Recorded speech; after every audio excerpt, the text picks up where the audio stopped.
So you're the damn Su Fu, huh? It's not me. Still trying to lie? Beat 'em up, boys. In the alley beside the street in the south of the city, a group of half-grown children surrounded a young man, wearing the uniform of the South City Middle School, punching and kicking him endlessly, cursing incessantly. Suddenly the child, keeping watch at the entrance of the alley, softly called out, "Someone's coming." The fat boy at the lead tugged at the red scarf around his neck, kicked the curled-up young man hard and spat, "Don't let me see you again, or I'll beat you every time I see you. See if you still dare to be arrogant. Huh, let's go." At the command, the brats scattered. Only after they had dispersed did Su Fu tremblingly stand up, leaning against the wall. His body ached all over, his face full of grievance. After gasping for breath, he couldn't help cursing, "Damn it. The local elementary school kids are way too rude. I told you it wasn't meow." Having transmigrated to this world where martial arts reigned supreme for less than half a day, he hadn't even digested the memories, yet at first the teacher caught him and scolded him fiercely, and now these brats cornered him and gave him a brutal beating. This is utterly outrageous. There's a limit to everything. Su Fu declared he had had enough of this humiliation. Where's the system? Where's the grandpa? Where's the golden finger? Come out and save me. But no matter how he shouted in his heart, there was no response. Su Fu was dumbfounded. In this day and age, how could anyone transmigrate without a golden finger? Don't screw with me, man. At that moment, footsteps echoed in the alley. Su Fu immediately straightened his back, pretending to be nonchalant, hands behind his back, as if admiring the mottled patterns on the wall. As luck would have it, the newcomer was none other than Su Fu's homeroom teacher, Qing Guanyu. He had been carrying a thermos cup, humming a tune in a very pleasant mood, but unexpectedly, as he turned a corner, he caught sight of a familiar figure. Qing Guanju's face instantly darkened. He frowned and said, "Su Fu, why aren't you going home after school? What are you doing here facing the wall?" "Qing, teacher." Su Fu's face turned into a bitter gourd. He couldn't exactly tell his homeroom teacher that he had encountered an elementary school powerhouse in the alley and had fought with all his might, but couldn't win. A trainee martial artist who had trained his body for 8 years couldn't defeat a bunch of brats. He couldn't afford to lose face, and neither could Qing Guanyu. Qing Guanyu saw him stammering and unable to speak, then looked him up and down, and immediately understood the gist. Closed messy trouser cuffs, a little dirty, and half a footprint on the side of his butt. He had been in a fight and lost. He must have been beaten up. Qing Guanyu guessed in his heart. After all, he knew his own student. Su Fu wasn't a bad student. It's just that he was a bit timid, his grades were a bit poor, and his martial arts exam was hanging in the balance. As for the rest, he didn't know. Poor grades were already a capital offense. If he had the guts to fight someone outside school and actually win, Qing Guanyu would have been more relieved. This world valued martial arts. Fights were common. As long as it wasn't too extreme, law enforcement would turn a blind. Get home and train now. Qing Guanyu didn't want to meddle in this matter. With a stern face, he changed the subject. "Let me tell you, if you don't pass the monthly exam this time, don't even think about taking the martial arts exam. He'll call your parents. Our class is a small temple, but we can't accommodate such a big Buddha as you." Su Fu kept his head down, silent, but his fists were clenched tightly. He wanted to shout at the homeroom teacher, 30 years on the east side, 30 years on the west side. Don't bully a poor youth. But Su Fu was more afraid of being poor in middle age, poor in old age, and ending up dead, leaving behind nothing but a joke. Because the original owner had died strangely, leaving behind memories, but not a shred of his abilities to Su Fu. Hoping that he could start from scratch and surpass others with sheer righteousness, eventually becoming a martial artist, was nothing but a fool's dream. Fortunately, after giving him a scolding, Qing Guanyu left with his hands tucked. Watching the departing figure, Su Fu breathed a slight sigh of relief, then immediately winced in pain.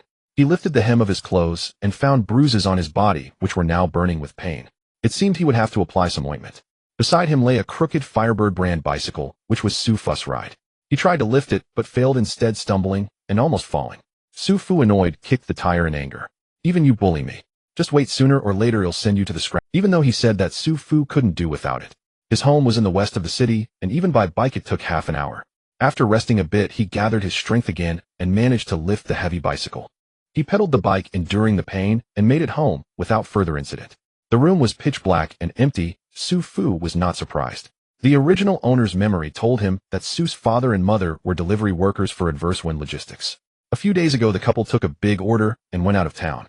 The logistics in this life were quite different from what Su Fu remembered. It was more like a martial escort agency than a delivery service. Outside the city, wild beasts roamed and villains ran rampant. It was extremely dangerous. Without real skills, no one could successfully escort goods to another city. Su's parents were both Hotian realm martial artists, and together with a dozen other martial artists of the same level, they formed a logistics team to make a living.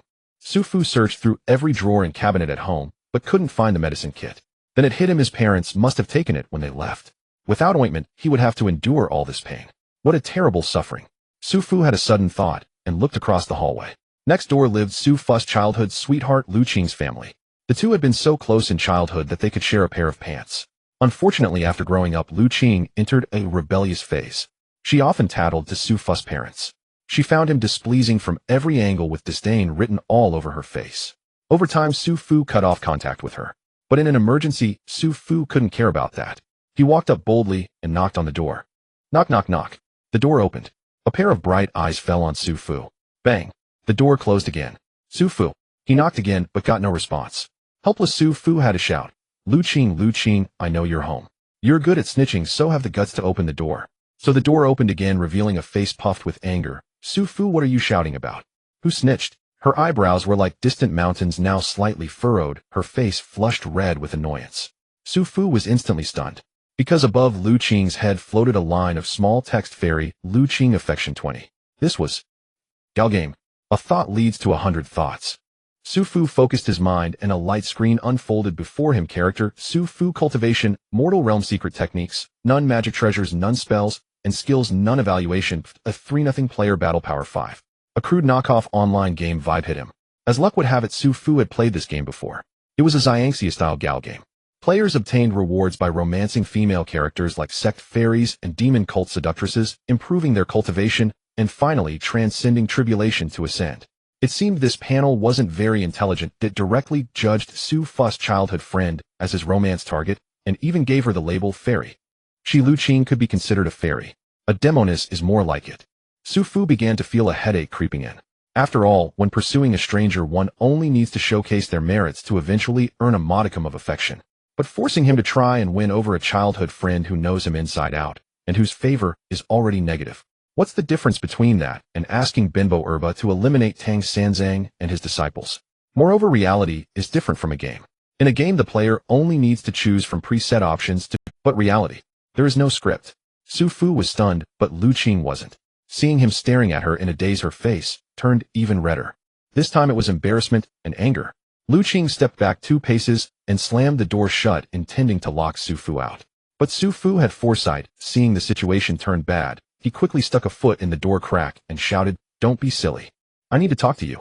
Liu Qing couldn't close the door, so she had to open it fully, rolling her eyes at Su Fu. "What good could you possibly want from me?" Su Fu finally saw her full appearance. Liu Qing was only slightly shorter than him, about 165 centimeters, with long glossy black hair that almost reached her waist. Because she had practiced martial arts for years, Liu Qing had an excellent figure and her family was wealthy, though at a young age, she already had an airport. Su Fu's eyes were very clear. A cup, can't play. Though he couldn't, he still had to try to raise her favor. They say building favor is like courtship. It's all about being bold, careful, and thick-skinned. Although Su Fu had never been in a relationship, he had been a lousy advisor. He swallowed, put on a shameless grin, and peered into the house. "Annie not home." Liu Qing looked wary. "What do you want?" Su Fu grinned and squeezed in. "Nothing, just want to come in and say a couple." He was now as weak as a kitten. If Liu Qing had blocked him, he would never have gotten in. But she avoided him like the plague, backing away instinctively as he approached. "What are you doing? Get out." Fairy Liu Qing favor, 25 Su Fu. Good news favor, bad news, it was still negative. Seeing Liu Qing about to blow up, Su Fu quickly rolled up his sleeve, revealing bruises on his arm. "Don't get me wrong, I just don't want others to see this." Liu Qing paused, finally noticing his disheveled state. His clothes were wrinkled, covered in dust, and there was half a footprint on his backside. Clearly he had just been in a fight. "You lost a fight, and came running to me. Don't tell me you expect me to come." Liu Qing snorted. "Actually, there was something she didn't say. You should be glad I'm not telling your parents." Su Fu shook his head, pointed at the bruises, and looked at her pleadingly. "My parents took the spare ointment from home. I came to borrow some to treat my injuries." "No." Liu Qing initially wanted to refuse outright, but in the end she softened. Silently, she went to her room and brought out a bottle of medicinal liniment and a tube of bruise cream. "Here, take them, and don't bother me again." "Can't promise that." Su Fu glanced at the small text above her head. Fairy Liu Qing favor, 20. This game is truly different from reality. Favor rises fast, but it also drops fast. Su Fu's eyes lit up as if seeing hope. He chuckled and reached out to take the liniment. The moment their fingertips touched, Liu Qing jerked her hand back as if burned. Luckily, Su Fu was quick and caught the items. Fairy Liu Qing favor, 30 Su Fu. "Hey sister, is this necessary? Am I some kind of monster?" How am I supposed to raise your favor like this? Before Su Fu could lament, a notification popped up. Liu Qing's favor toward you has reached 30. Congratulations, player, you have unlocked the first stage reward. Huh? Su Fu looked at the notification and slowly typed a question mark. He wasn't confused, this panel must be broken. What kind of game gives a reward for negative favor? Absolutely unheard of. But then, a bold idea struck Su Fu. He put down the liniment, and with a flourish lifted his shirt. Liu Qing's pupils dilated in shock. She quickly turned her back and scolded, Su Fu, are you insane? Put your clothes back on, or I won't be polite. Su Fu grinned. Well, I can't reach the wounds on my back, so I need your help, Liu Qing. Liu Qing turned back, brows furrowed. In your dreams. Why should I help you apply medicine? If you don't, I'll send the photo of you drooling in my bed when we were kids to your class, Su Fu said. As childhood friends, if she had dirt on him, he had some on her too. You wouldn't dare? Liu Qing's eyes blazed and her knuckles cracked. Su Fu remained calm. I heard the school beauty, Liu, has quite a few admirers in class. I wonder if they'd be interested in her ugly photo. If you send it, you're dead. Liu Qing gritted her teeth, fists clenched tight. Su Fu was fearless. If you hit me, you'll tell Auntie that you gave me these bruises. Liu Qing. She glared at Su Fu fiercely. Su Fu, you're shameless. Thanks for the compliment. Su Fu had already lain down on the sofa. Hurry up, school beauty Liu. You wouldn't want, right? Liu Qing breathed rapidly, her chest heaving. After a long moment, she squeezed out the words through gritted teeth. Just this once, or we'll both be destroyed. Oh, 98K. Su Fu agreed verbally, but inwardly, he wondered, only 48. Reaching the next stage is so tough. Liu Qing's hand was soft, but her strength was great. Full of anger, she naturally wouldn't let Su Fu. After that treatment, Su Fu was almost screaming. Having vented a little, Liu Qing felt slightly relieved. Throwing away the cotton cloth, she said stiffly, all right, the bruises on your back are taken care of. Now get out, I'm sick of looking at you. Su Fu wiped cold sweat from his forehead, rolled over like a dead fish, and said weakly, you almost pressed me to death. How can I have any strength left to apply medicine? While you're at it, might as well do the front too. Liu Qing's eyes widened, gaining a new understanding of Su Fu's shamelessness. Believe me, I will really press you to death. Su Fu tilted his head and stuck out his neck. Go ahead. I've suffered enough anyway. Liu Qing fumed. Su Fu, you're too much. I already wiped your back, now you want me to do the front. Don't you know about boundaries between men and women? Su Fu rolled his eyes. Back, when you were rolling around naked on my bed, you called me Brother Su. Now just a little help with medicine, and suddenly there are boundaries. Liu Qing. I was only 3 then. Su Fu, you're infuriating. Liu Qing's favor toward you has reached 60. Congratulations, player, you have unlocked the second stage reward. In the end, Su Fu didn't succeed. He looked at the closed door, grabbed his clothes and the medicine, and slunk back home dejectedly. She's so easily riled up, one little tease, and she blows up. Su Fu shook his head. Applying medicine himself wouldn't be as rough as that fierce girl Liu Qing. Su Fu winced as he carefully massaged the liniment and cream into his bruises, feeling warmth spread through his body and the previous swelling and pain subside. He let out a long breath and opened the backpack space on the panel. 2 gift packs lay quietly in the grid waiting to be opened. The gift box was exquisitely fashioned in octagonal design with a square core. At its center, written in traditional characters, were 2 bold inscriptions, Xianzi Liu Qing I and Xianzi Liu Qing II. The little novelty had a curious charm to it. Su Fu let out a short amused chuckle and without hesitation performed 2 swift openings in succession. A system notice flooded the screen. Congratulations, player obtained a first-grade pill Sweki 1-1. Congratulations, player obtained a mysterious grade secret Inlay Duani Gong. Su Fu felt the weight in his palm. A crimson pill no larger than a thumb had materialized on his open hand. At the same time, a vast torrent of information poured into his mind. The secret manual itself, Inlay Duani Gong. In the game's design, cultivation techniques chiefly elevate a player's cultivation level, while attributes contribute to combat prowess. The secret manual, however, was the inverse. It predominantly boosted combat attributes, while offering little increase to cultivation. One may practice only a single principal technique, yet secrets were different. Provided they did not conflict, one could study as many as one desired.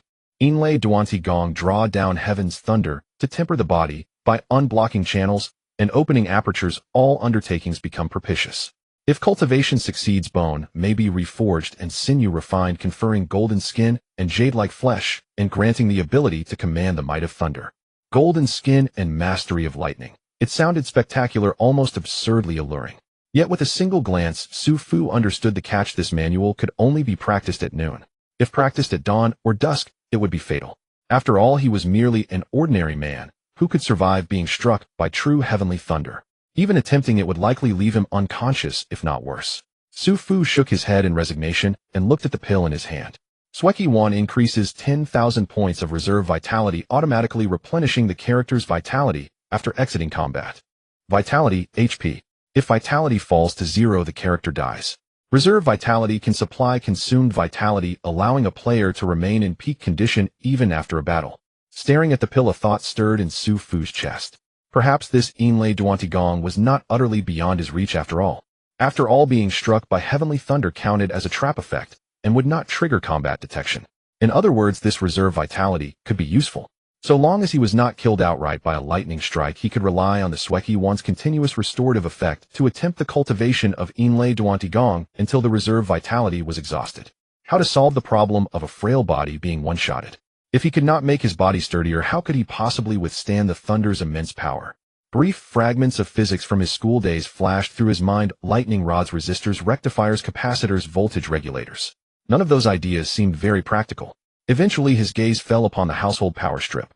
Heavenly thunder is electricity, high voltage is still electricity. Household current is electricity as well. Could a humble power strip stand in? He made a difficult decision. He would practice Inlay Duantigong. He wanted to grow stronger more than anything. Swallowing the Sueki 1, the reserve vitality took effect immediately. The wounds on Su Fu's body healed before his eyes at a perceptible speed. In short order, he was at full vitality and peak condition.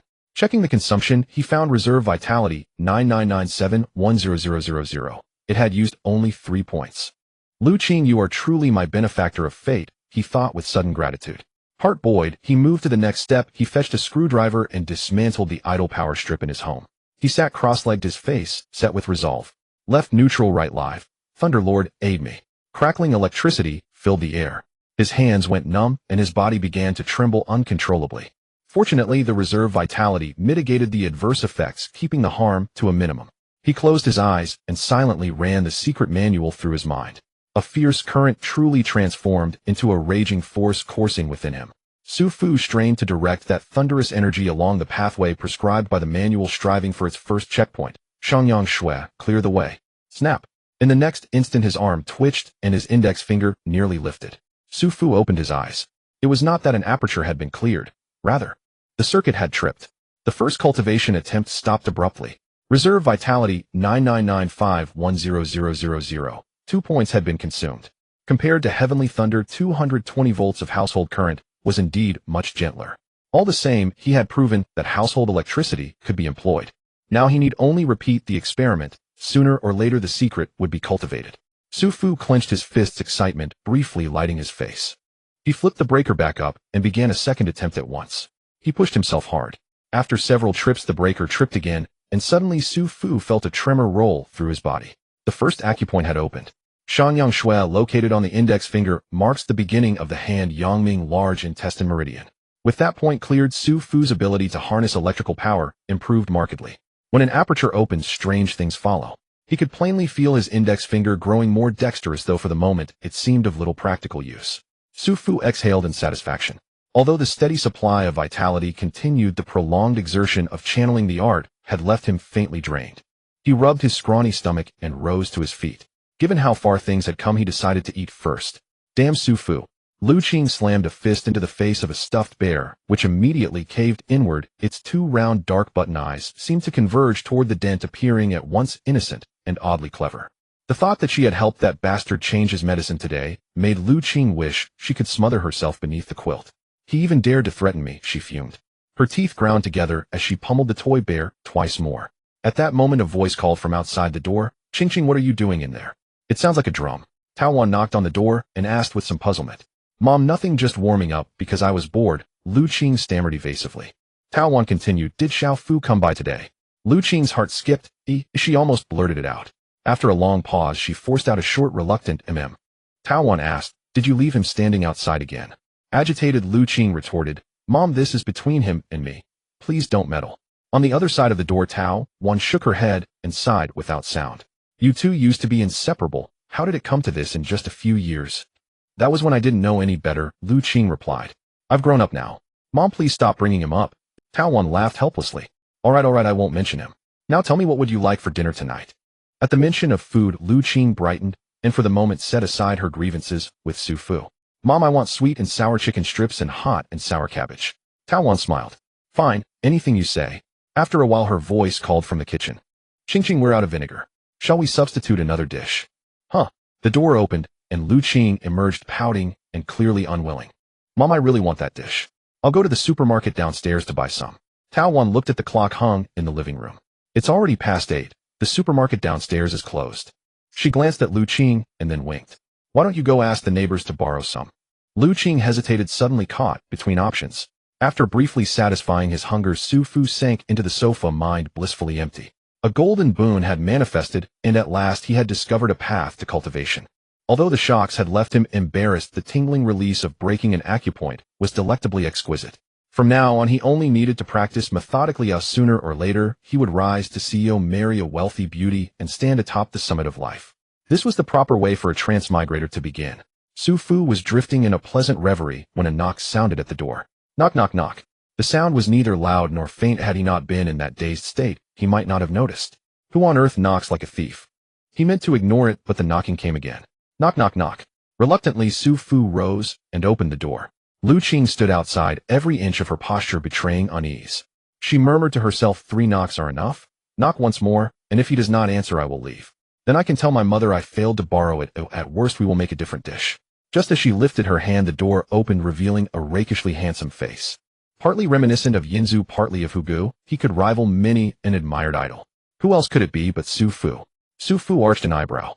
Well, who should be knocking but our campus beauty Liu Qing? What brings you to my door? Liu Qing's expression stiffened.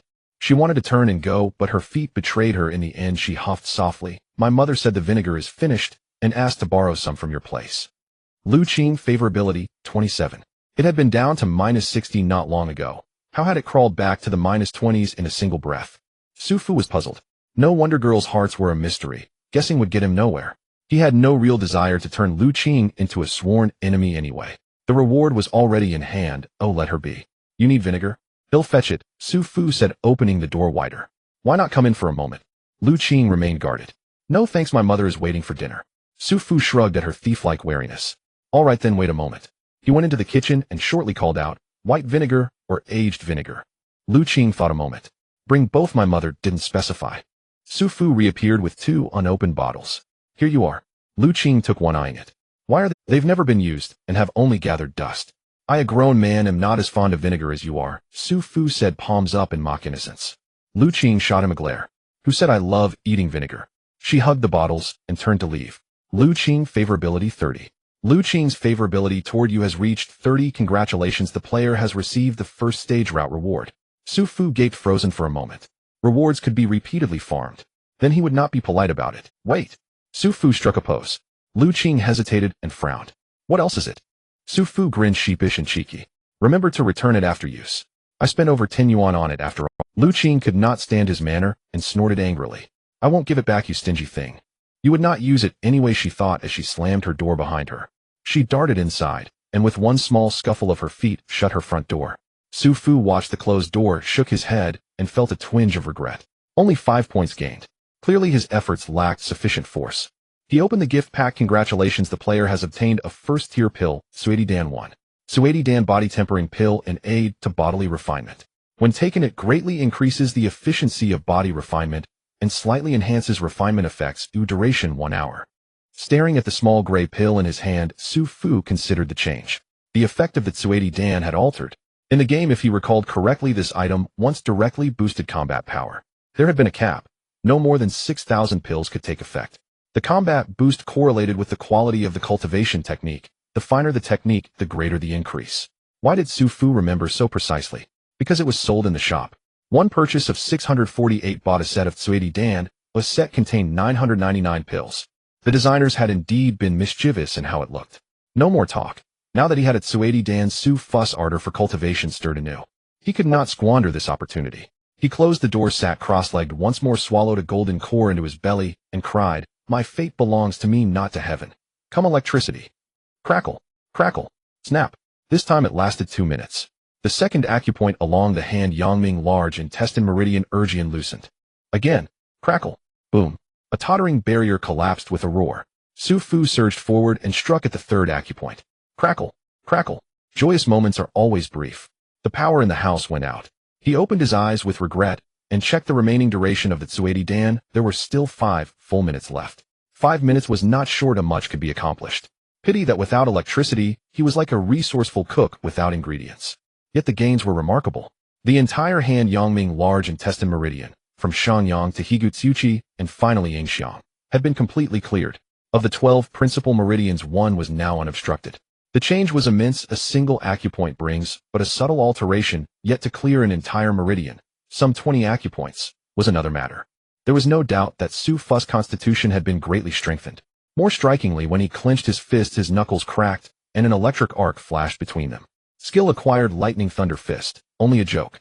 In truth, it was merely a trace of thunderous power attached to his Inlay Duanti Gong lightning guiding body tempering skill. Still, even a handful of rough men could no longer approach Su Fu. The version of Su Fu who had once been beaten by a pack of schoolboys was gone forever. Up next for the audience, a thunderlord in ancient Greek fashion, Su Fu the cultivator. He planted his hands on his hips and swelled with ambition, but the posture soon slumped. On his phone, the electric utility app displayed his balance minus 58 yuan. He was stunned. If memory served, his parents had just paid 200 yuan before they left. In barely 2 hours, Su Fu had consumed the equivalent of 250 yuan of electricity. 250. Su Fu felt foolish. This was a raw ripoff. Let those who choose to cultivate immortality do so. He certainly could not afford it. With no money for cultivation, he grudgingly transferred 100 yuan from his pocket money to plug the electricity hole, then collapsed on the sofa and fretted.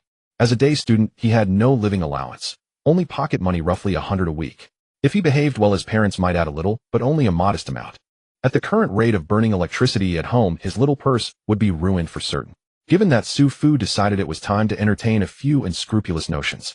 In the early morning, Su Fu opened the door just in time to see Liu Qing putting on her shoes at the entrance. Both of them were momentarily startled. Normally, the original owner would have ignored her and gone downstairs.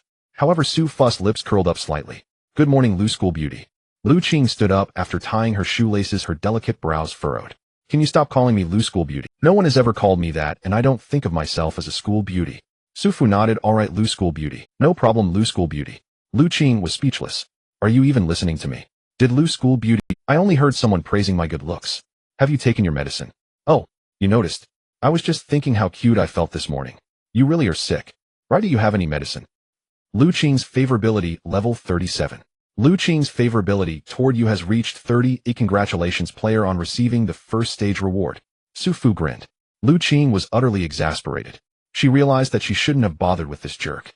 Liu Qing turned and walked away, stomping down the stairs. Su Fu seized the opportunity, happily trailing behind Liu Qing.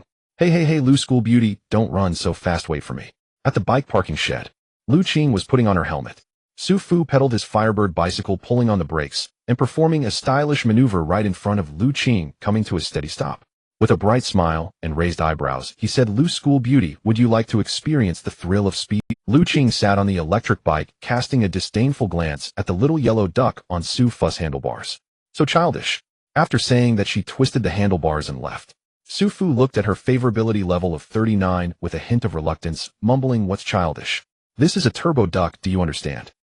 However, the fact proved that even with a turbo duck bicycle, it still couldn't outrun an electric bike. Liu Qing arrived at school first and parked her bike, while Su Fu hadn't even shown up. Liu Qing didn't glance at the annoying figure, feeling relieved as she turned and entered the teaching building. She and Su Fu were not in the same class, because Su Fu's high martial arts grades were not ideal, and it was through his parents' connections that he barely got into Class 7 at Chengnan Middle School. Liu Qing was far superior to Su Fu. She was a top student in Class 1 at Chengnan Middle School. It was evident that Class 1 and Class 7 were entirely different. Class 1 at Chengnan Middle School was called the Rocket Class, while Classes 2 to 14 were uniformly referred to as parallel classes. In terms of faculty and training resources, they were not even comparable. Naturally, the class rules and regulations were vastly different. By the time Liu Qing had already begun studying in the classroom, Su Fu was just arriving on his bicycle. However, he wasn't in a hurry to enter the school. Instead, he touched his belly and sauntered into the breakfast shop. The plump boss lady looked up and instantly smiled like a blooming flower. "Welcome, little brother." "The usual, right? I understand. Boss, prepare 2 baskets of soup dumplings for this handsome guy, 1 to go and 1 to eat here." Su Fu was bewildered. 2 portions, 1 to go and 1 to eat here. What usual? I didn't say anything. After carefully reviewing the original owner's memories, he suddenly realized. It turned out that this guy was actually the most infatuated person at Chengnan Middle School. He had secretly liked the girl sitting in front of him for 2 years and finally mustered the courage to start bringing her breakfast. Su Fu felt a pang of annoyance. As the sage once said, the dog licker ends up with nothing. Someone once said the dog licker doesn't get a house. Such a simple truth, yet he didn't understand it. No wonder he was doing so poorly. Moreover, the girl he was licking was not a good person at all. Let's not talk about anything else, just the fact that he was bringing her breakfast. For 200 days, he received only a few gentle words of thanks in return. No initiative, no rejection, no responsibility. A typical heartbreaker.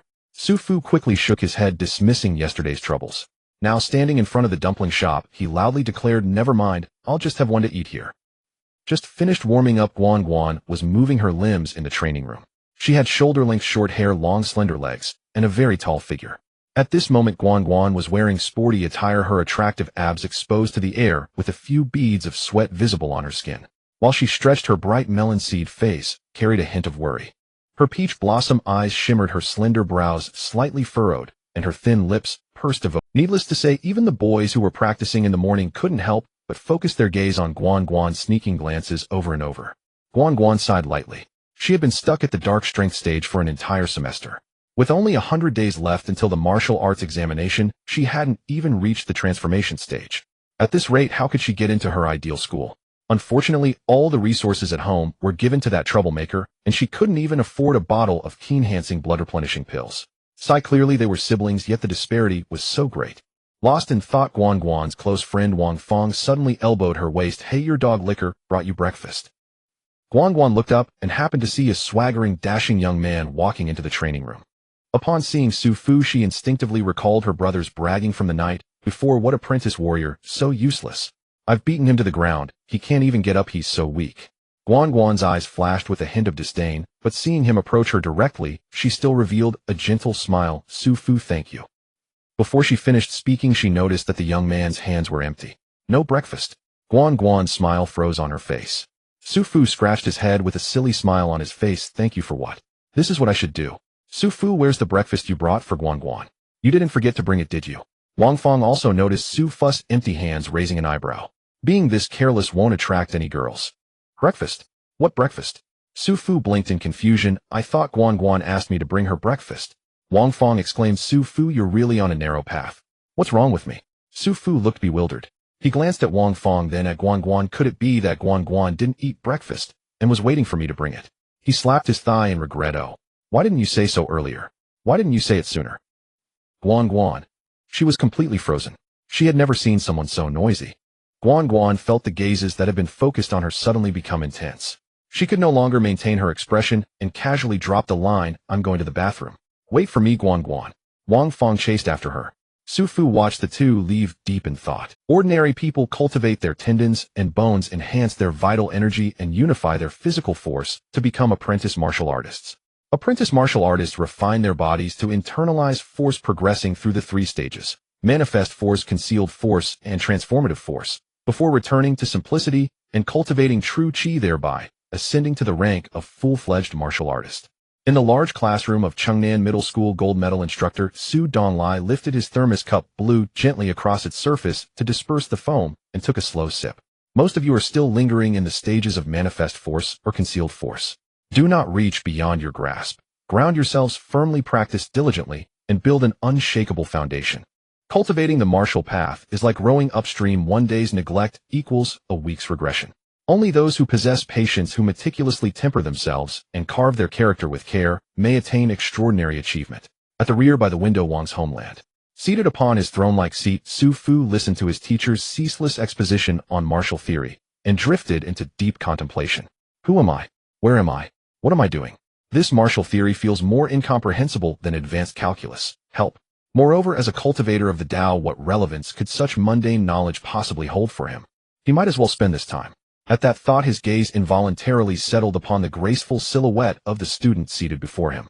Demoness Guan Guan, Affinity 21. The classroom at Chengnan Middle School arranges desks in single-file rows. Su Fu has no deskmate, only students ahead and behind him.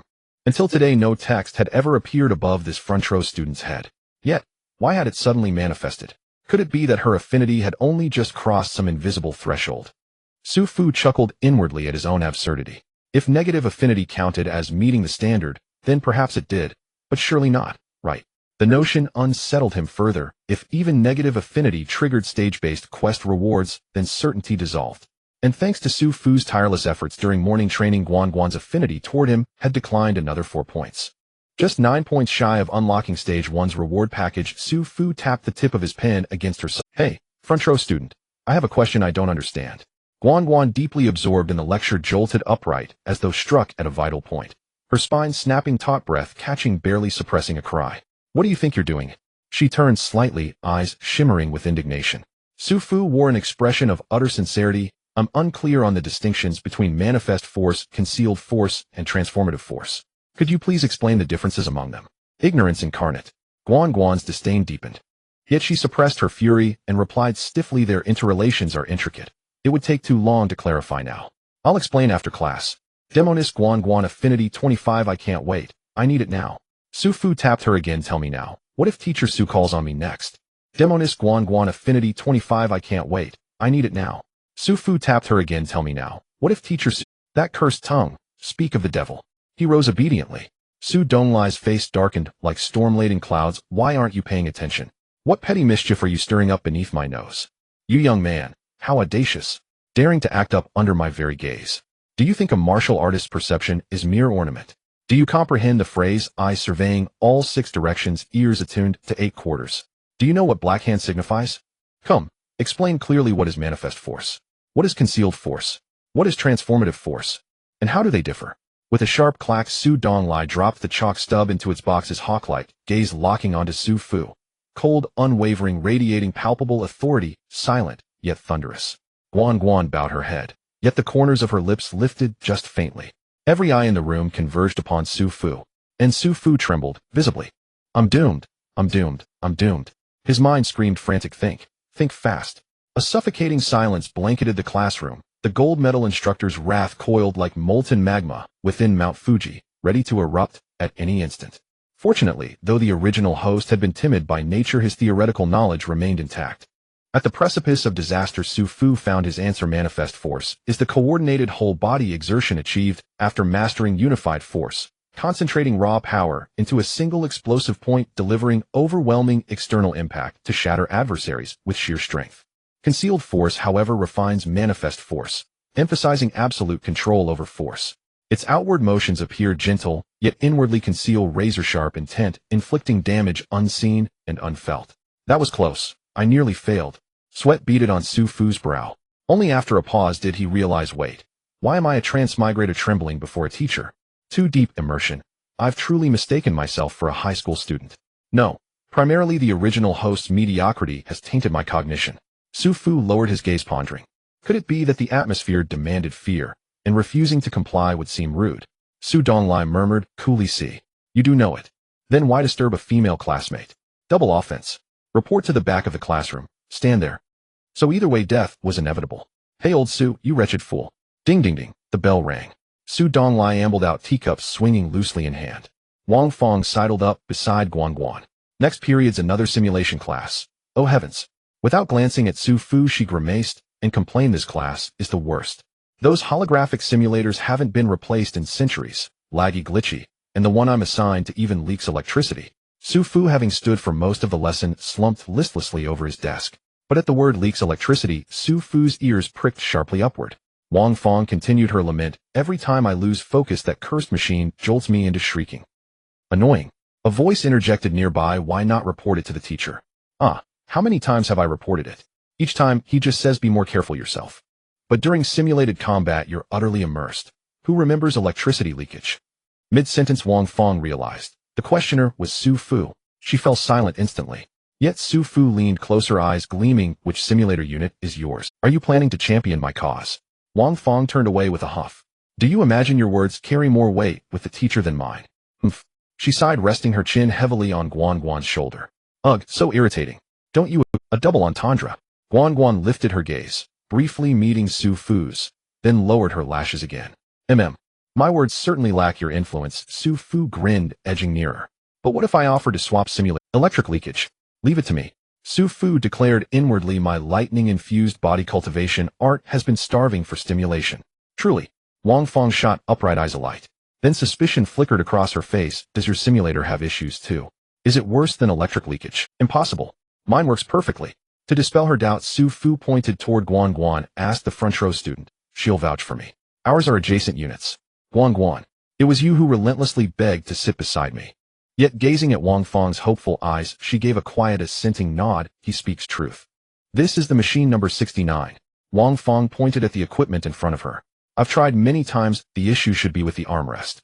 It made me afraid to even put my hand on it. Understood. Su Fu nodded. He looked at the holographic simulator before him, feeling more excited than Wang Fang. This device resembled a massage chair, but it had a head cover on top. When in use, the head cover must be pulled over the head along with sensor patches, allowing the consciousness to link to the virtual space for simulated battles.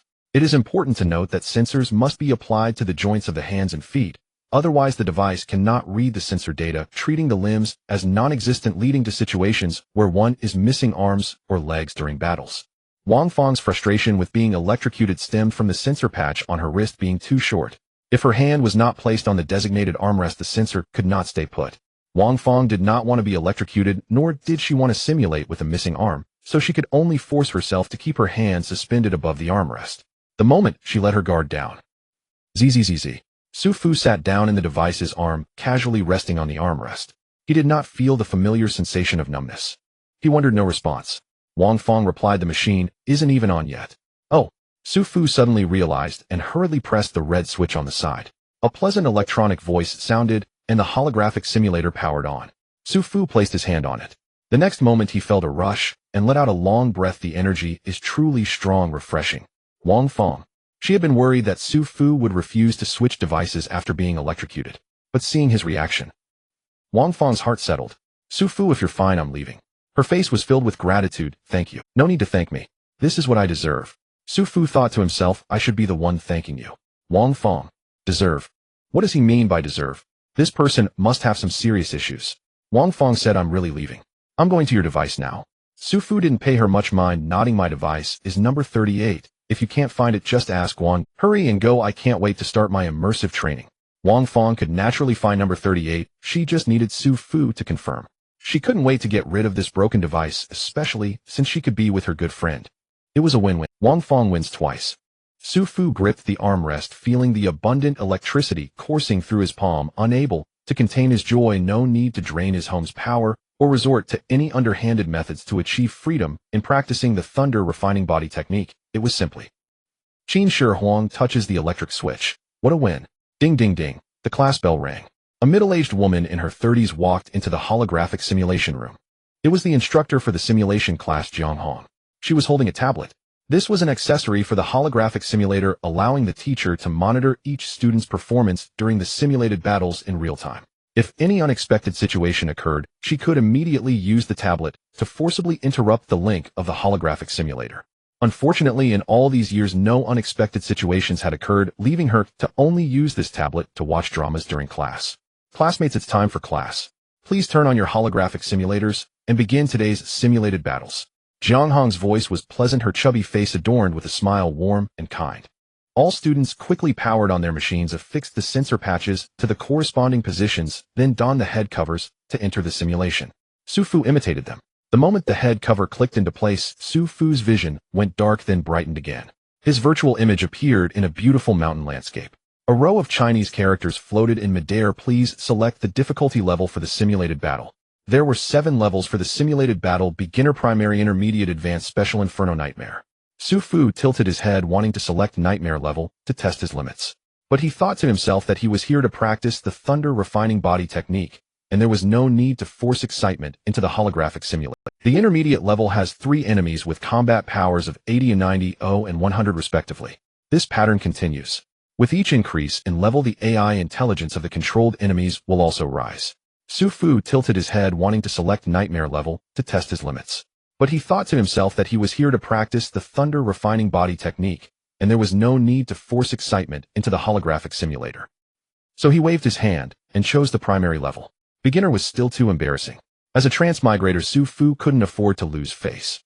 Of course, he did not forget his fundamental intention. The thunder refining body technique had already begun operating and had not stopped. In fact, Su Fu was multitasking all along. He truly was a genius. The scene shifted, entering the simulated battle. A man in black appeared before Su Fu, assuming a fighting stance. At this moment the battle had not yet begun, and Su Fu could set the weapons to be used by both sides. He tried it out lightly. Only cold weapons could be set, planes, tanks, and cannons were not usable. Otherwise Su Fu would surely show this little black figure what it meant to be a master of firearms and ballistics. The Dao techniques would ignite themselves. He selected a wolf-tooth club, noticed its damage was high, but it was quite cumbersome to wield, so he opted for a shiny silver spear. Though historically spear users had better luck, it sure looked cool. Considering it was rather impolite to leave his opponent empty-handed, he decided to give the man in black a short dagger that was half a foot long, including the handle. Very well, let's start this match. Su Fu cracked his knuckles, eager with anticipation. Su Fu initially thought this would be a one-sided crushing match. In reality, it truly was a crushing match. However, the one being crushed was unexpectedly himself. The black-clad man's skills were far superior to Su Fu, who only knew how to throw wild punches as a transmigrator. He completely ignored the 30 disparity in strength between them. In summary, the battle unfolded in 3 sentences. Su Fu charged forward. He missed with his spear. The man in black lunged up the spear. And then it was over. The enemy was embarrassed while I went to strip him. Su Fu refused to believe it. He reflected on himself, and thought that the spear was indeed too clumsy. Of course, Su Fu did not blame the weapon, or rather it was his own lack of agility. He switched to a dagger. The result. Without further ado, let's fast forward to the moment he got his throat slit. Su Fu was genuinely convinced this time. Although he had inherited the original owner's memories, the scenes in those memories were only slightly better than watching a movie. Without consciousness and operation, Su Fu could never defeat the man in black. Not to mention this genius was still multitasking. Knowledge gained from paper always feels shallow. True understanding comes from practice. Su Fu awakened, decided to work hard, and thoroughly operated against the man in black. Seeking good reviews, likes, and support. Dear benefactors, I'm counting on you. Ding ding ding, the class bell rang. Zhang Hong bolted out of the holographic simulation chamber, tablet in hand. Lunchtime had arrived and classmates rose en masse, cheering and rushing out. Only Su Fu stood motionless, numb-faced, hollow-eyed, as he slowly rose from the simulation terminal. He had lost every single match throughout the entire lesson, from beginner-level adversaries to entry-tier opponents. Not a single victory. His best attempt ended in a stalemate. Dozens of exchanges without yielding ground, only to collapse utterly on the final move.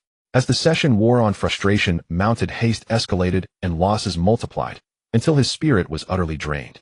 In truth, by the time he faced the entry-tier black-clad opponent, Su Fu's strength already dwarfed theirs.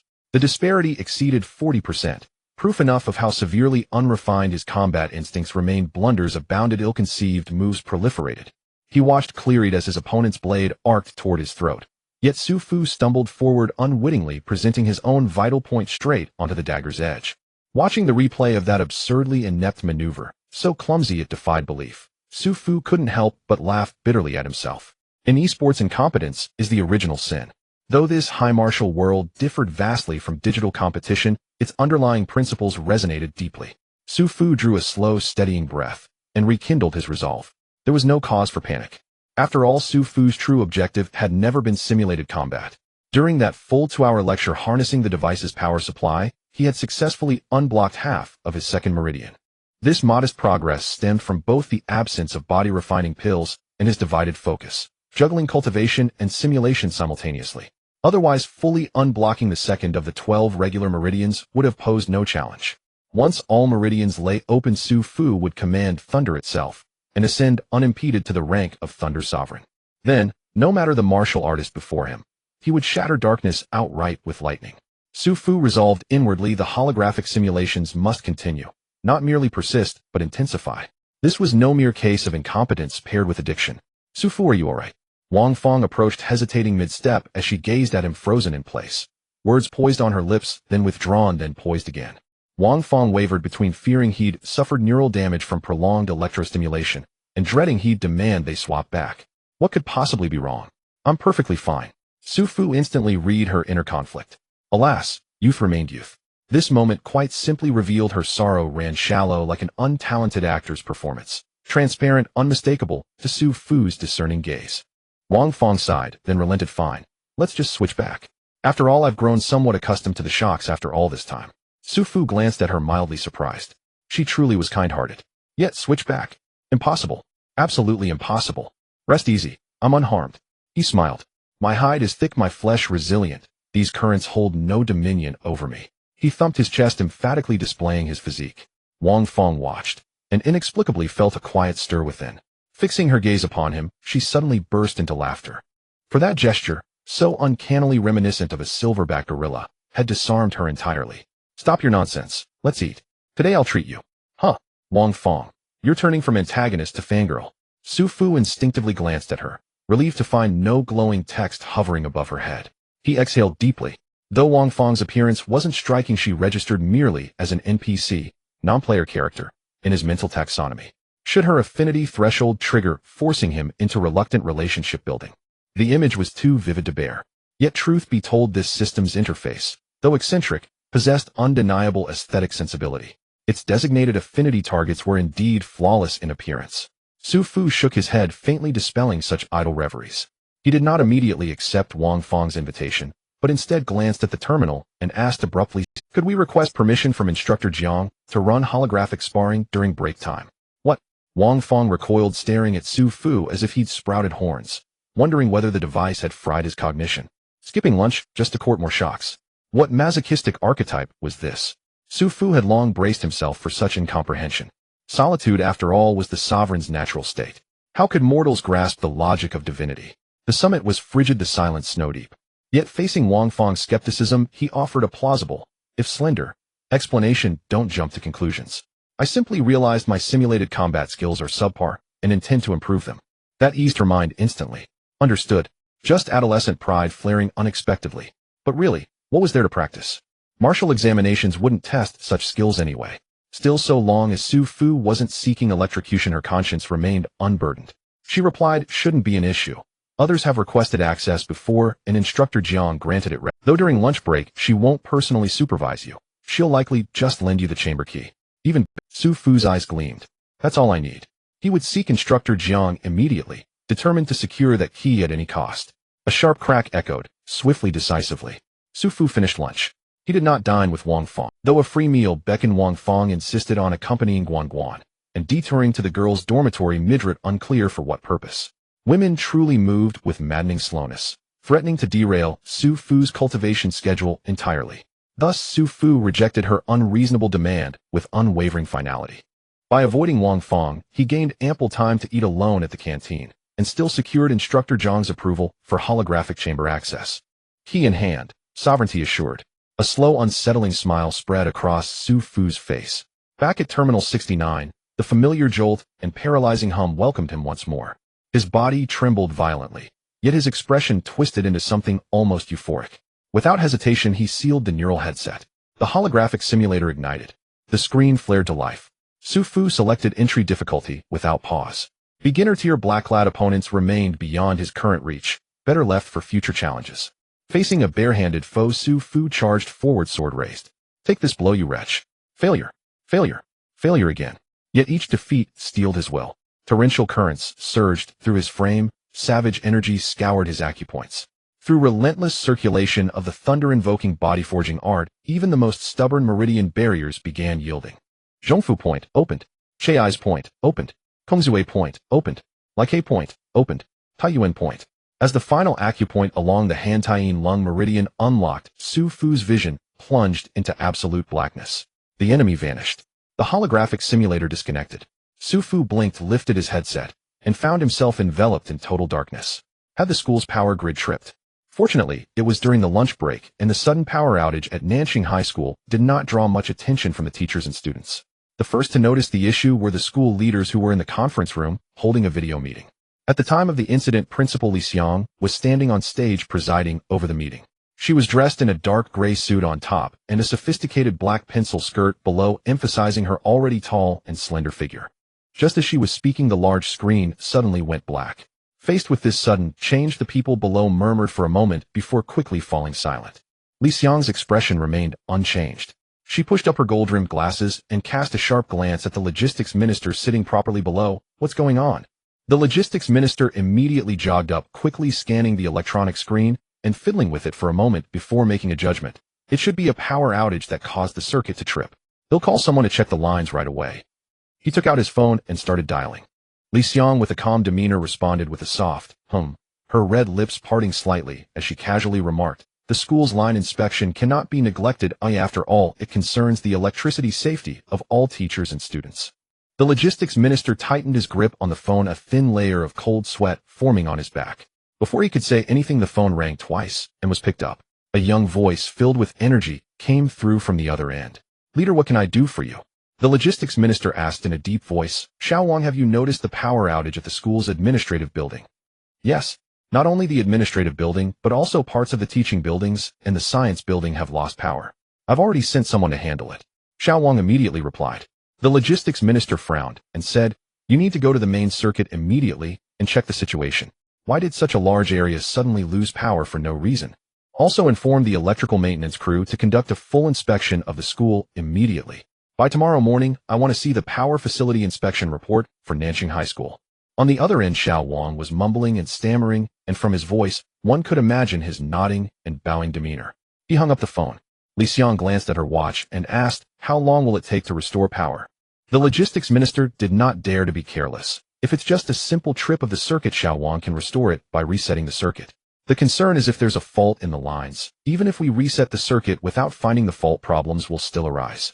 Li Xiang remained silent, her expression cooling slightly. The logistics minister quickly added, "However, even if it's a line issue, we can locate the fault within 10 minutes and replace the line within 20 minutes.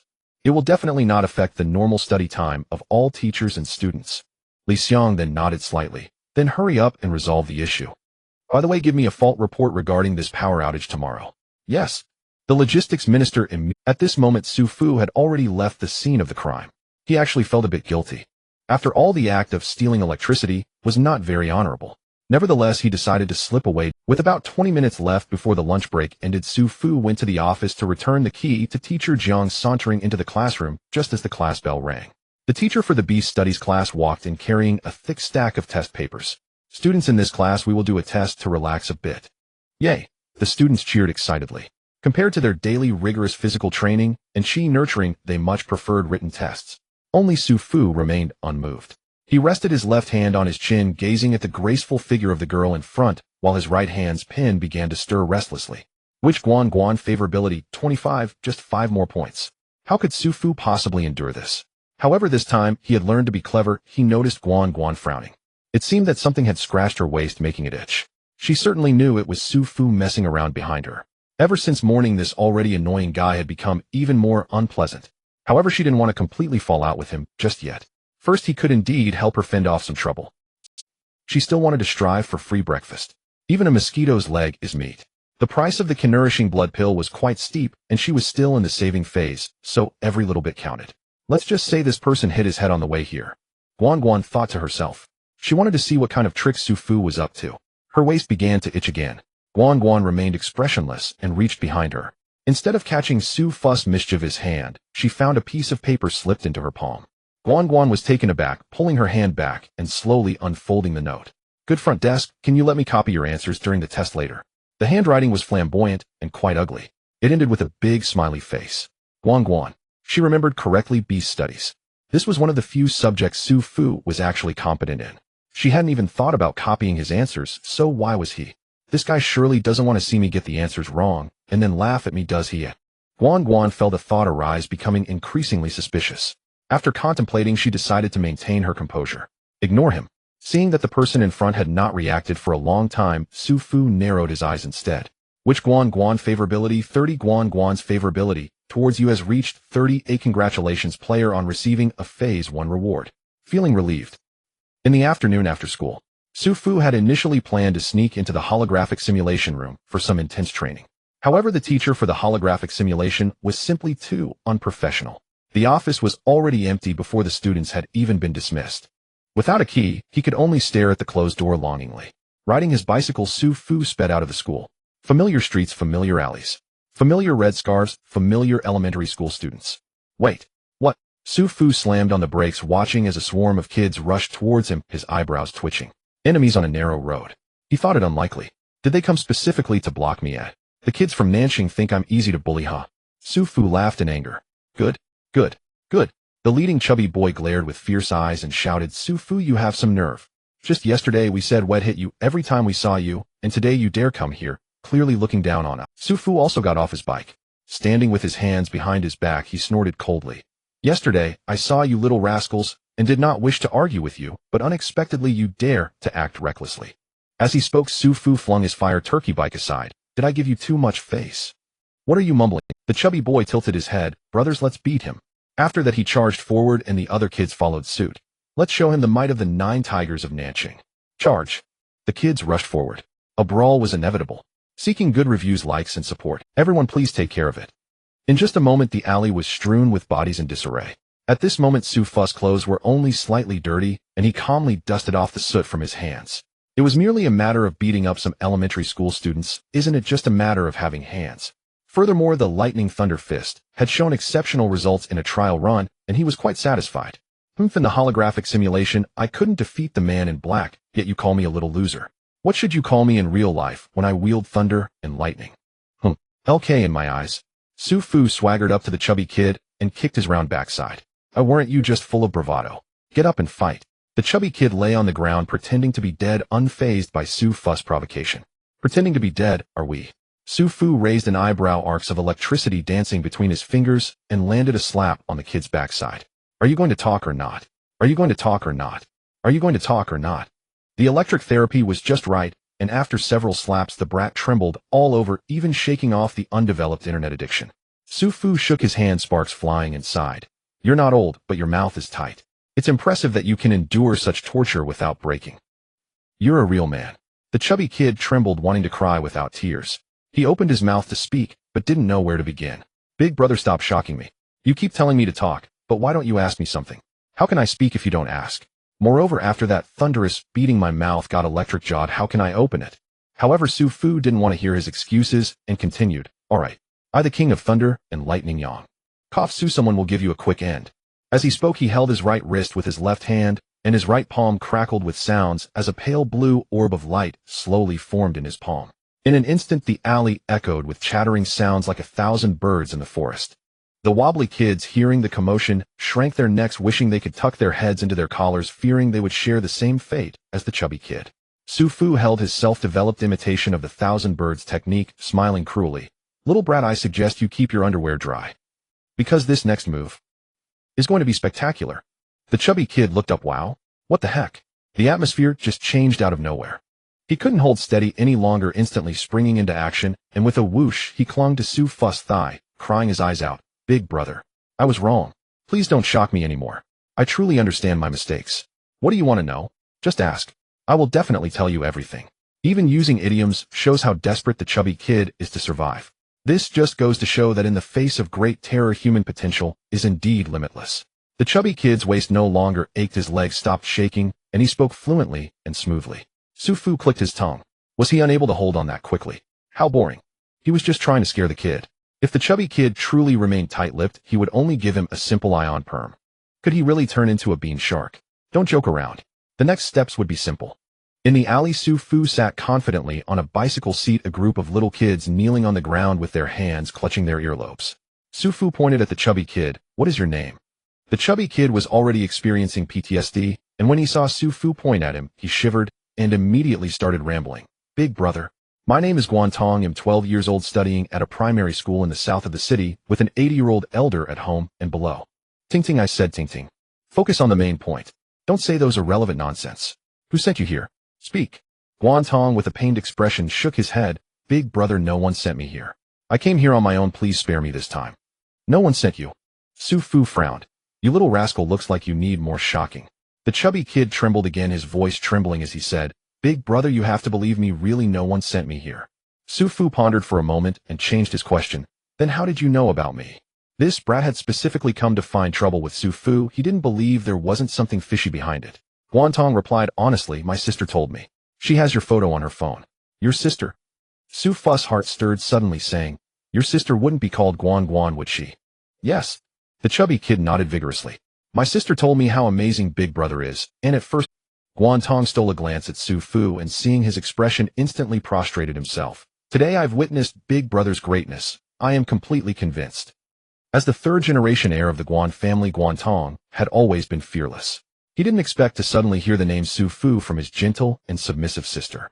The sister who used to regard him with utmost respect now spoke of this person with sparkling eyes and admiration. This immediately sparked strong dissatisfaction in Guantong.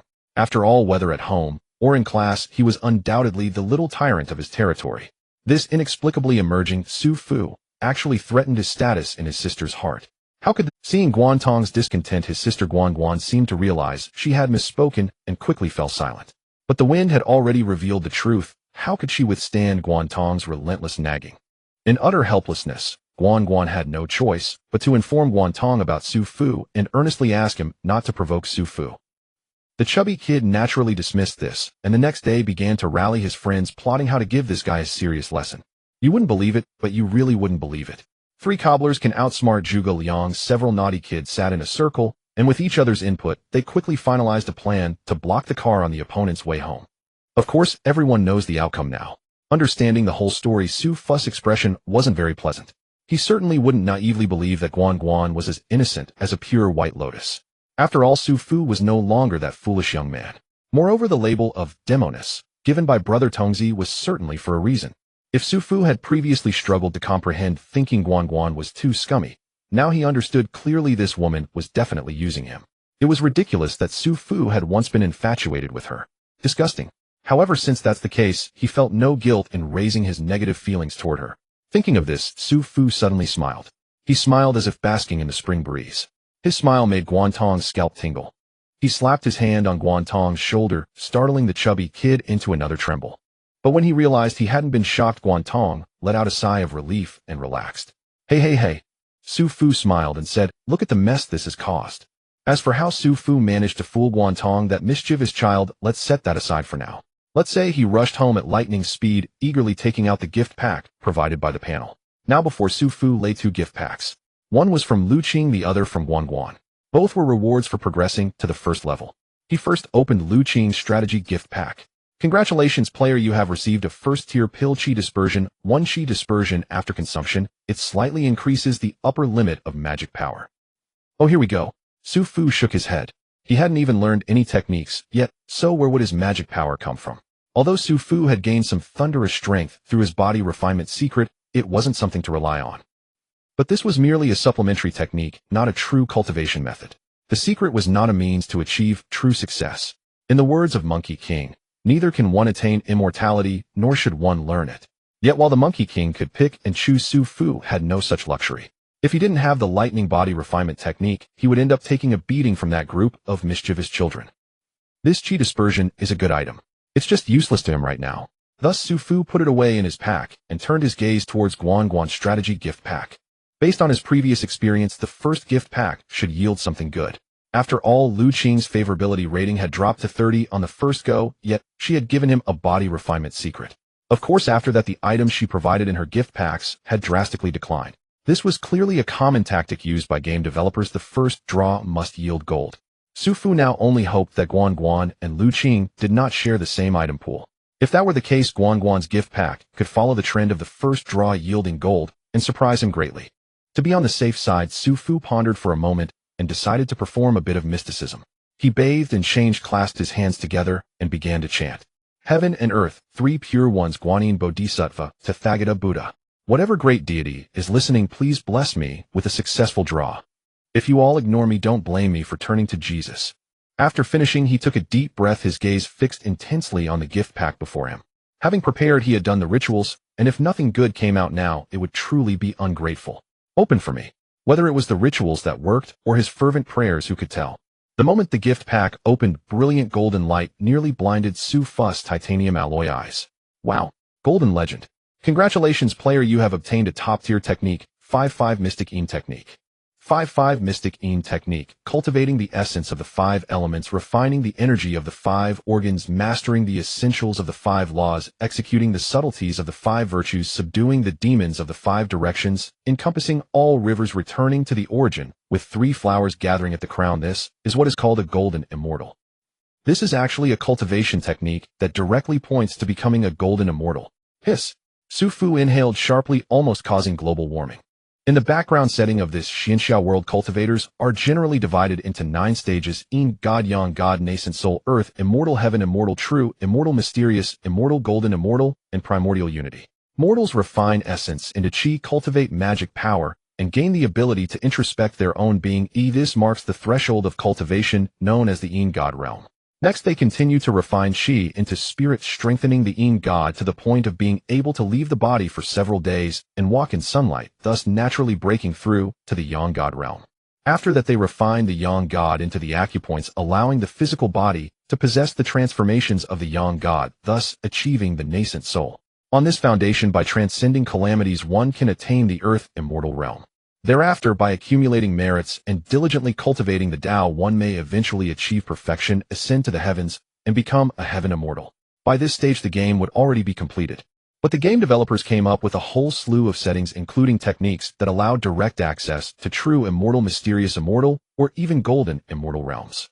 The purpose is simple: to stimulate consumption. It's all about making money, nothing shameful about it. You say your technique can allow you to ascend during the day. Sorry, our technique can directly make you a golden immortal. What does having face mean? This is having face. Now, whether Su Fu has face or not is no longer important. What matters is golden immortal. What does golden immortal mean? It means transcending the three realms, not being bound by the five elements, achieving longevity and boundless magic power. It is the ultimate achievement in the realm of cultivation. It is the final pursuit of countless Qi practitioners. As for the primordial unity above this, that is already the limit of imagination, talking about transcending the river of time, wandering between past and future, not being worn down by eons, immortal and indestructible. It belongs to the realm of the extraordinarily powerful, but no one can actually achieve it, except for boasting. Su Fu wasn't thinking that far. He only knew that now a technique said to lead directly to becoming a golden immortal was laid out before him in a stark and undeniable manner. Who could resist such temptation? I must start cultivating immediately. Su Fu struck a pose for the 5 Qi towards the origin technique, calming his mind, embracing unity, and slowly closed his eyes. A quarter of an hour passed, half an hour passed. Su Fu opened his eyes helplessly. He was stuck on the first step of the technique, cultivating the essence of the 5 elements. It's easy to understand. It means gathering the essence of the 5 elements to cultivate. However, Su Fu's 100 orifices were blocked, and he couldn't sense the spiritual energy of heaven and earth, let alone gather the essence of the 5 elements. After all, it is a top-tier technique, so a high cultivation threshold is to be expected. At this moment, Su Fu looked at the 5-5 Mystic Yin technique, as if a delicate beauty was shyly nestled in his arms. Yet alas, he was middle-aged and helpless, the medicinal effects delayed, and his mighty power could not be exhibited. Sigh. Su Fu sighed heavily. How much sorrow can one have akin to a group of eunuchs entering a brothel? In fact, the solution is quite simple. Either refine his body and open the Ren and Du meridians, creating a bridge to the heavens, and sense the spiritual energy. Lightning body refinement technique. Su Fu had been diligently cultivating, never showing any signs of it. But alas, this secret technique takes time and energy. It cannot be achieved in a day. Alternatively, he could seek rare treasures of heaven and earth, 5-element spiritual roots, and seize them for immediate refinement. However, this is after all a high martial world, and asking Su Fu to search for the treasures needed for cultivation is rather unreasonable. Even if he found some, they would undoubtedly be rare items, and with Su Fu's finances. Sigh, what a worry. Su Fu stood up, pacing back and forth in his living room, repeatedly muttering, essence of the 5 elements, essence of the 5 elements. 5 essences. He paused in his steps. There were no 5 essences, but there was a store selling 5 metals downstairs. Su Fu was amused by his own thoughts. He shook his head, realizing he had lost his mind. In fact, Su Fu didn't need to worry at all, as long as he persistently raised his favorability. Other techniques or treasures would eventually be provided. What Su Fu needed to focus on now was to perfect the lightning body refinement technique, open all his meridians and acupoints, and thoroughly master the power of thunder. In this way, not only would Su Fu be able to sense the spiritual energy of heaven and earth directly, but his physical body would also gain immense enhancement, and with the power of thunder by his side, his combat strength would soar. With sufficient strength, the upcoming monthly exam would not encounter any problems.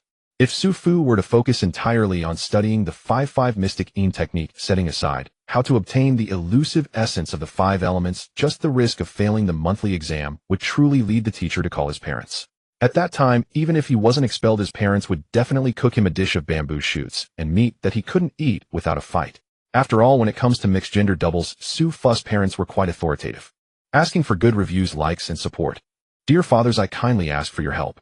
One day the birds sang, and the flowers smelled sweet. As Su Fu stepped onto the school grounds, Guan Guan, as for being gifted a reward the moment he checked in at school, Su Fu felt radiant inside, his face bright, but Guan Guan was far from pleased. Her expression was as dark as still water, her tone stripped of its usual gentleness, and her gaze towards Su Fu was icy cold. Su Fu stopped right there. Su Fu was not surprised by her appearance. He glanced about and asked oddly, "Hey, the one at the desk ahead, doesn't your best friend always stick to you like glue? Where is she?" Wang Feng, of course, was not beside Guan Guan. Guan Guan did not want others to know about this matter. "Enough chatter, come here." She reached out with a slender hand, seized Su Fu's arm, and led him toward a secluded corner of the campus. "Hey, deskmate, men and women should keep their distance. This isn't proper, is it?" Su Fu protested half-heartedly, but his body betrayed him. He offered no resistance and obediently followed Guan Guan.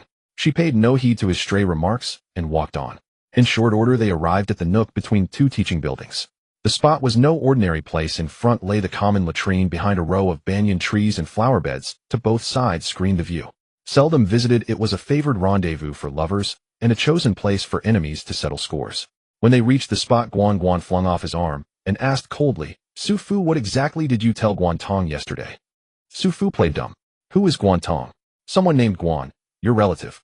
Seeing him pretend not to understand, Guan Guan bristled with anger and snapped, "I don't care what you said to him. Right now, immediately return my things." Su Fu continued to feign ignorance. "What things, eh?"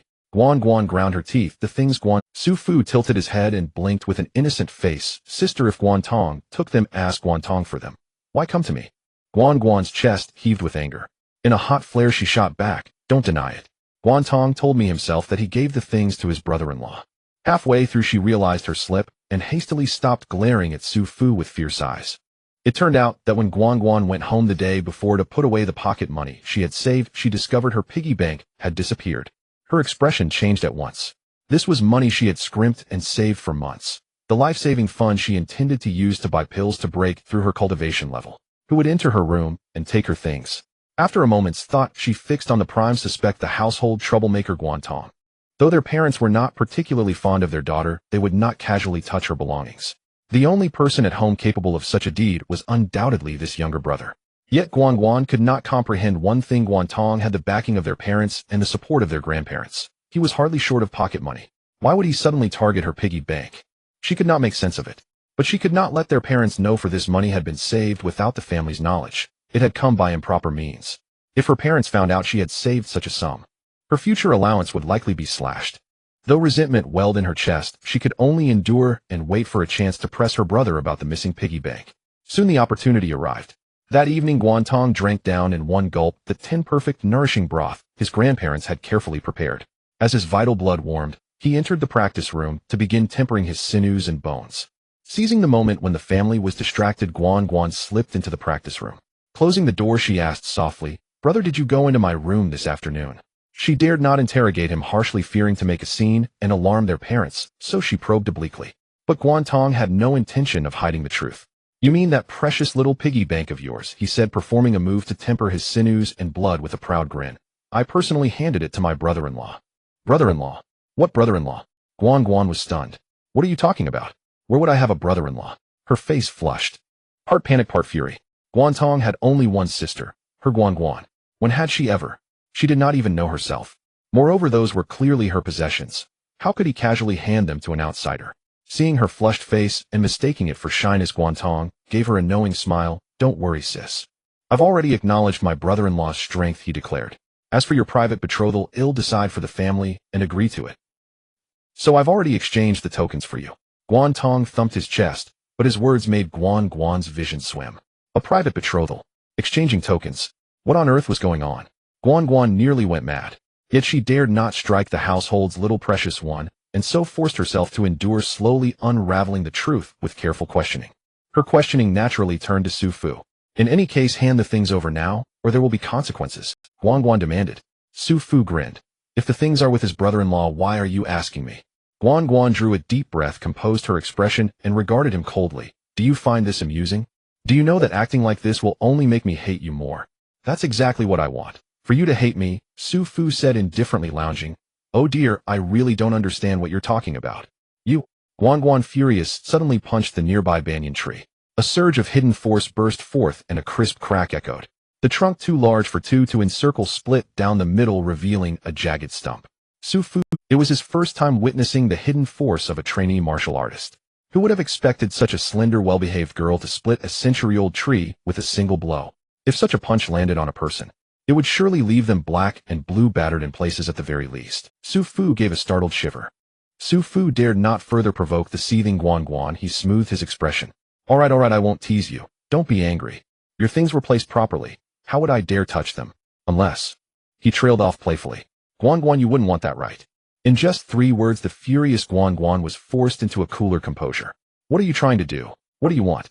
Guan Guan's gaze remained icy. She thought that the boy in front of her was even more disgusting than the rascals she had encountered before. If I had known, I shouldn't have. Well, no need to say more. In short, it's all regret afterward. Su Fu looked Guan Guan up and down. Due to the morning practice, Guan Guan was dressed very lightly at this moment.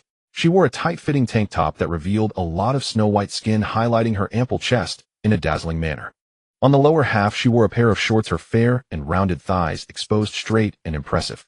With her high ponytail and cold expression, she glared at Su Fu with her peach blossom eyes exuding a queenly demeanor. Looking at the beauty before him, Su Fu's mind heated up and a word slipped out before he could think. I want. She was no pure flower and immediately understood the ambiguity in his words. Demoness Guan Guan, favorability 57, perverted. Guan Guan quickly crossed her arms over her chest, looking at Su Fu with disdain. In this posture, wouldn't the junior brother from the academy kneel down on the spot, recognizing her as his mother? Don't get me wrong. Su Fu realized he had misspoken, coughed lightly, and said, what I mean is, I need your help with my cultivation. Guan Guan. Seeing her confusion, Su Fu opened his eyes wide and continued. You know, I've been stuck at Mingjing for a long time. Isn't the monthly exam coming up soon? I want to discuss the techniques of anjing with you. Upon hearing this, Guan Guan's gaze turned playful, arriving late in the morning and leaving early in the afternoon. Now that the exam is approaching, do you know you should study? What is this? Not working hard usually, but cramming at the last minute. However, she didn't say much more, only stating, first return my things. Return them first. Su Fu shook his head internally. If he were to return them, it could only be at noon, because something would happen in the morning and evening. Su Fu waved his hand and said, Hey Guan Guan, don't be impatient. You can rest assured I will definitely return this treasure to you, but it certainly can't be now. Haven't I not broken through to anjing yet? What you mean is that you won't return it until you break through to anjing. Demoness Guan Guan, favorability 59, it's reaching a critical point again. Su Fu thought for a moment, realizing he couldn't truly infuriate her. After all, from the perspective of combat power, he still couldn't beat her. So Su Fu said again, no, I never said that. It's not about not returning, but about returning slowly, gradually, with rhythm. The more you teach, the more I will return. You get what I mean? Guan Guan's expression finally improved. With her intelligence, she naturally understood Su Fu's meaning, but this feeling of being coerced was really unpleasant. Demoness Guan Guan, favorability 60. Guan Guan's favorability towards you has reached 60. Congratulations, player, on receiving the second phase reward. The third wave of rewards is in hand. Su Fu wanted to laugh, but looking at Guan Guan's expression made him feel a bit anxious. What does it mean to repeatedly dance on the edge of life and death? Here, look carefully, learn well. Guan Guan said coldly.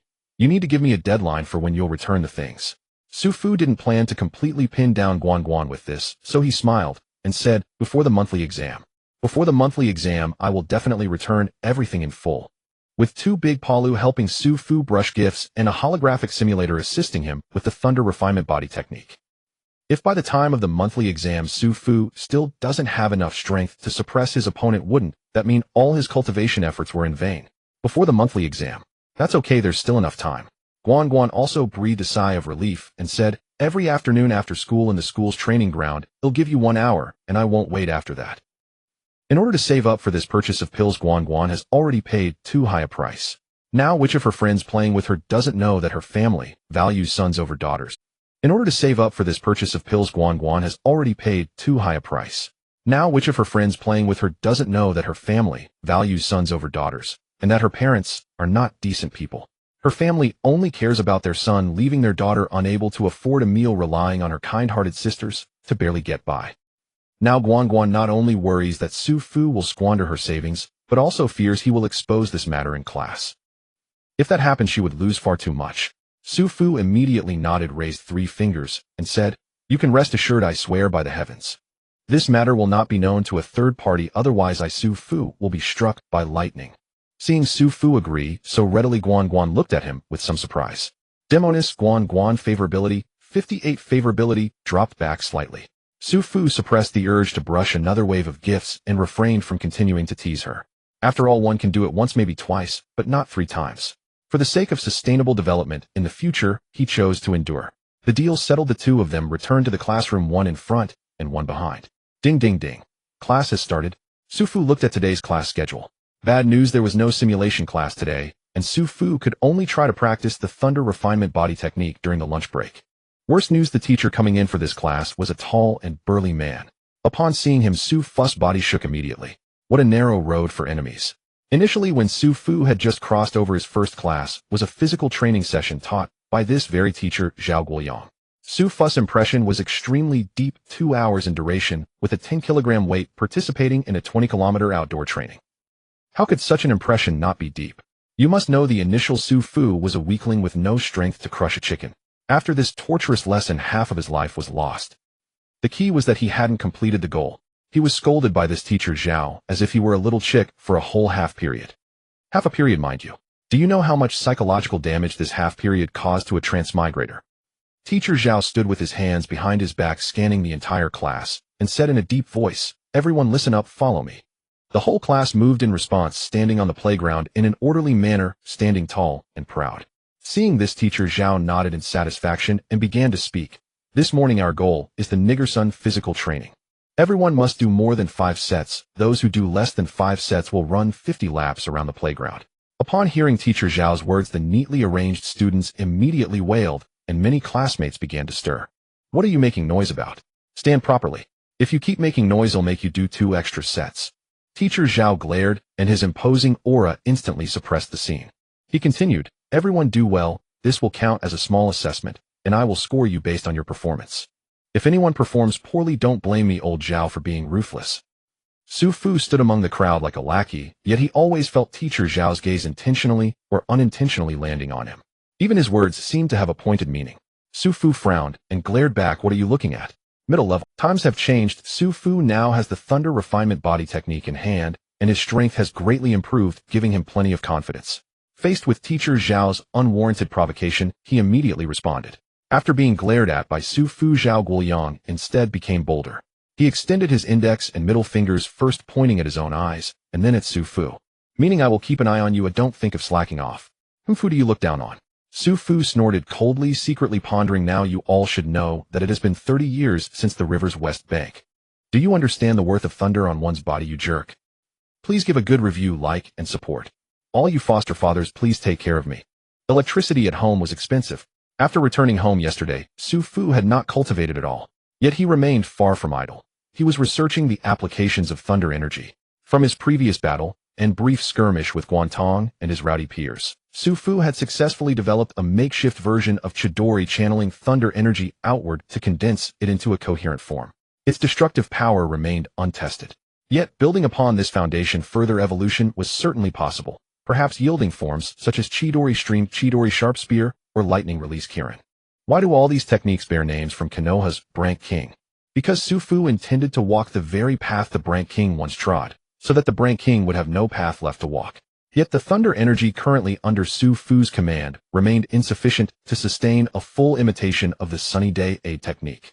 Thus, he turned his focus towards studying the intrinsic properties and mutable nature of thunder energy itself. It was known that thunder energy could paralyze foes. Upon being struck by lightning, the human nervous system suffered intense stimulation, causing muscular spasms, neural paralysis, and heightened sensory perception, among other adverse effects. Yet conversely, precisely calibrated microcurrents could instead trigger extraordinary physical surges, far exceeding baseline capacity.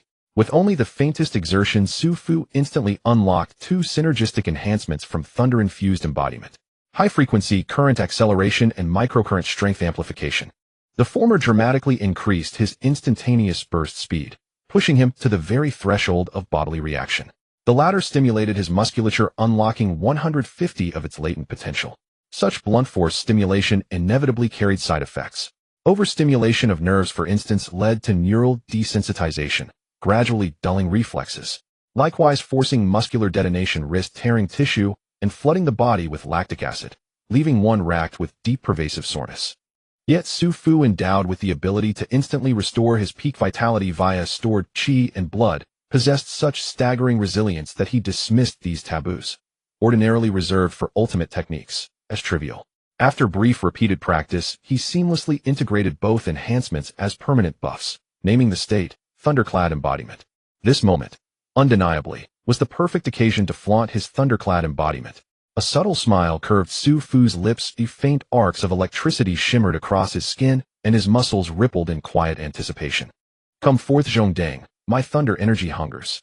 As a mandatory course, physical training lasted the entire morning. Su Fu had assumed the 20-kilometer field endurance run marked the apex of teacher Zhao's physical regimen. He underestimated the depth of mastery yet to be revealed. Frog leaps, low crawls, mountain sprints. Before teacher Zhao, they were mere child's play. He would demand postures defying human anatomy, holding grotesque contorted stances for over 15 minutes. Though excruciatingly taxing, such yoga-like torment engaged every muscle group with surgical precision, powerfully stimulating the circulation and growth of qi and blood. Under this grueling regime, Su Fu's thunderclad embodiment proved less effective. Yet relying on exceptional reflexes and enduring stamina, he completed the session within the allotted time. Compared to his classmates' wails of exhaustion, Su Fu's performance left teacher Zhao utterly astounded, and even Guan Guan cast him several lingering glances. Yet Su Fu no longer cared. Lunchtime had arrived. Holographic simulator no. 69. I'm coming for you. Zhang Wenjie, logistics director, sat in his office, brow deeply furrowed. Before his desk stood a young man visibly anxious. Xiaowang. Zhang Wenjie tapped his index finger sharply against the incident report on his desk. How exactly am I to explain this to senior leadership?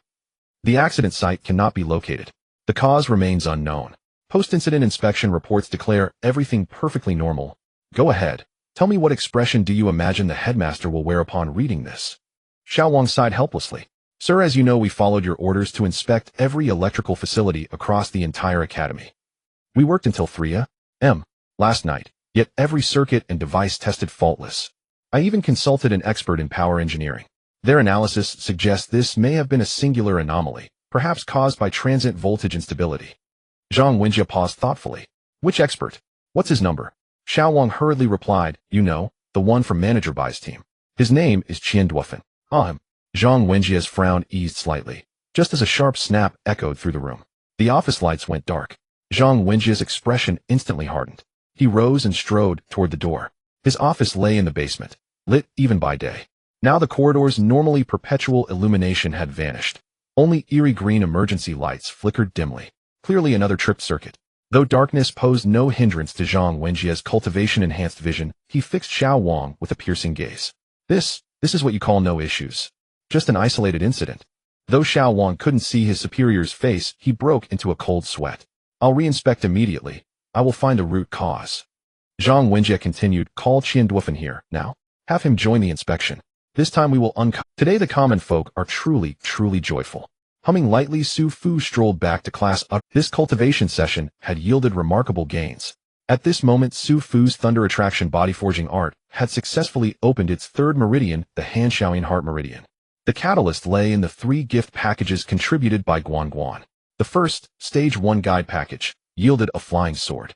Though a modest minor jackpot, the sword was presently useless to Su Fu, left to gather dust in his inventory. Yet the second package held immense utility.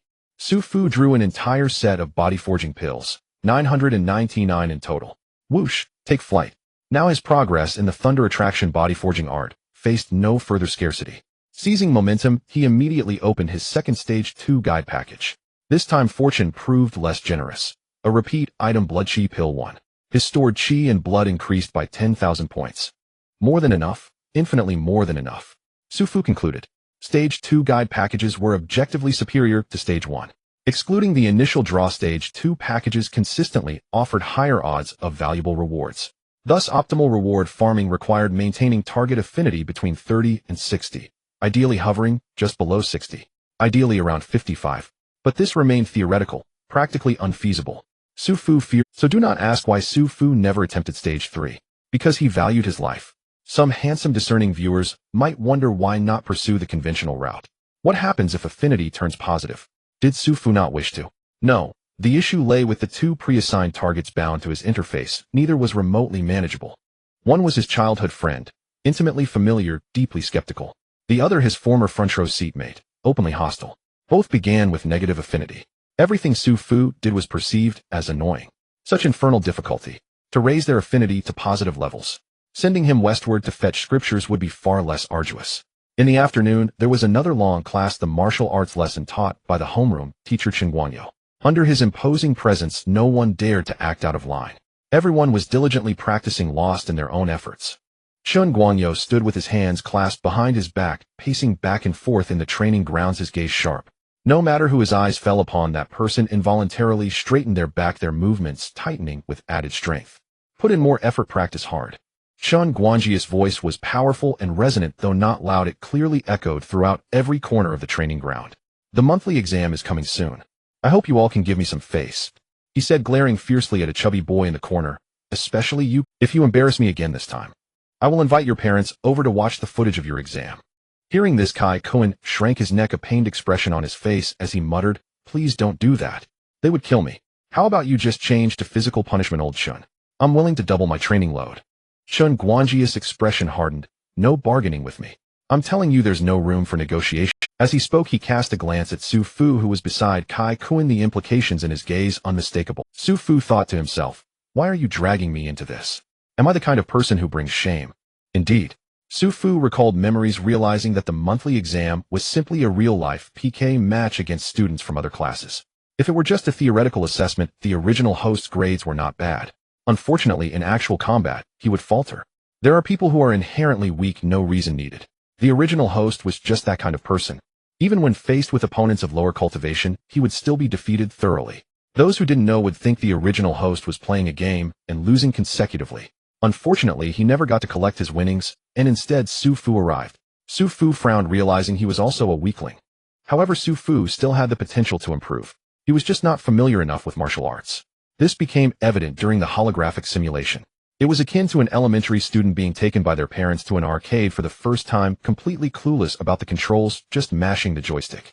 Even if someone were to stick a skill chart on his forehead, it would still be difficult for him to successfully execute a powerful move to KO his opponent. Even if he unintentionally performed a special move, it might not hit, and he could be caught off guard by the opponent, who might retaliate.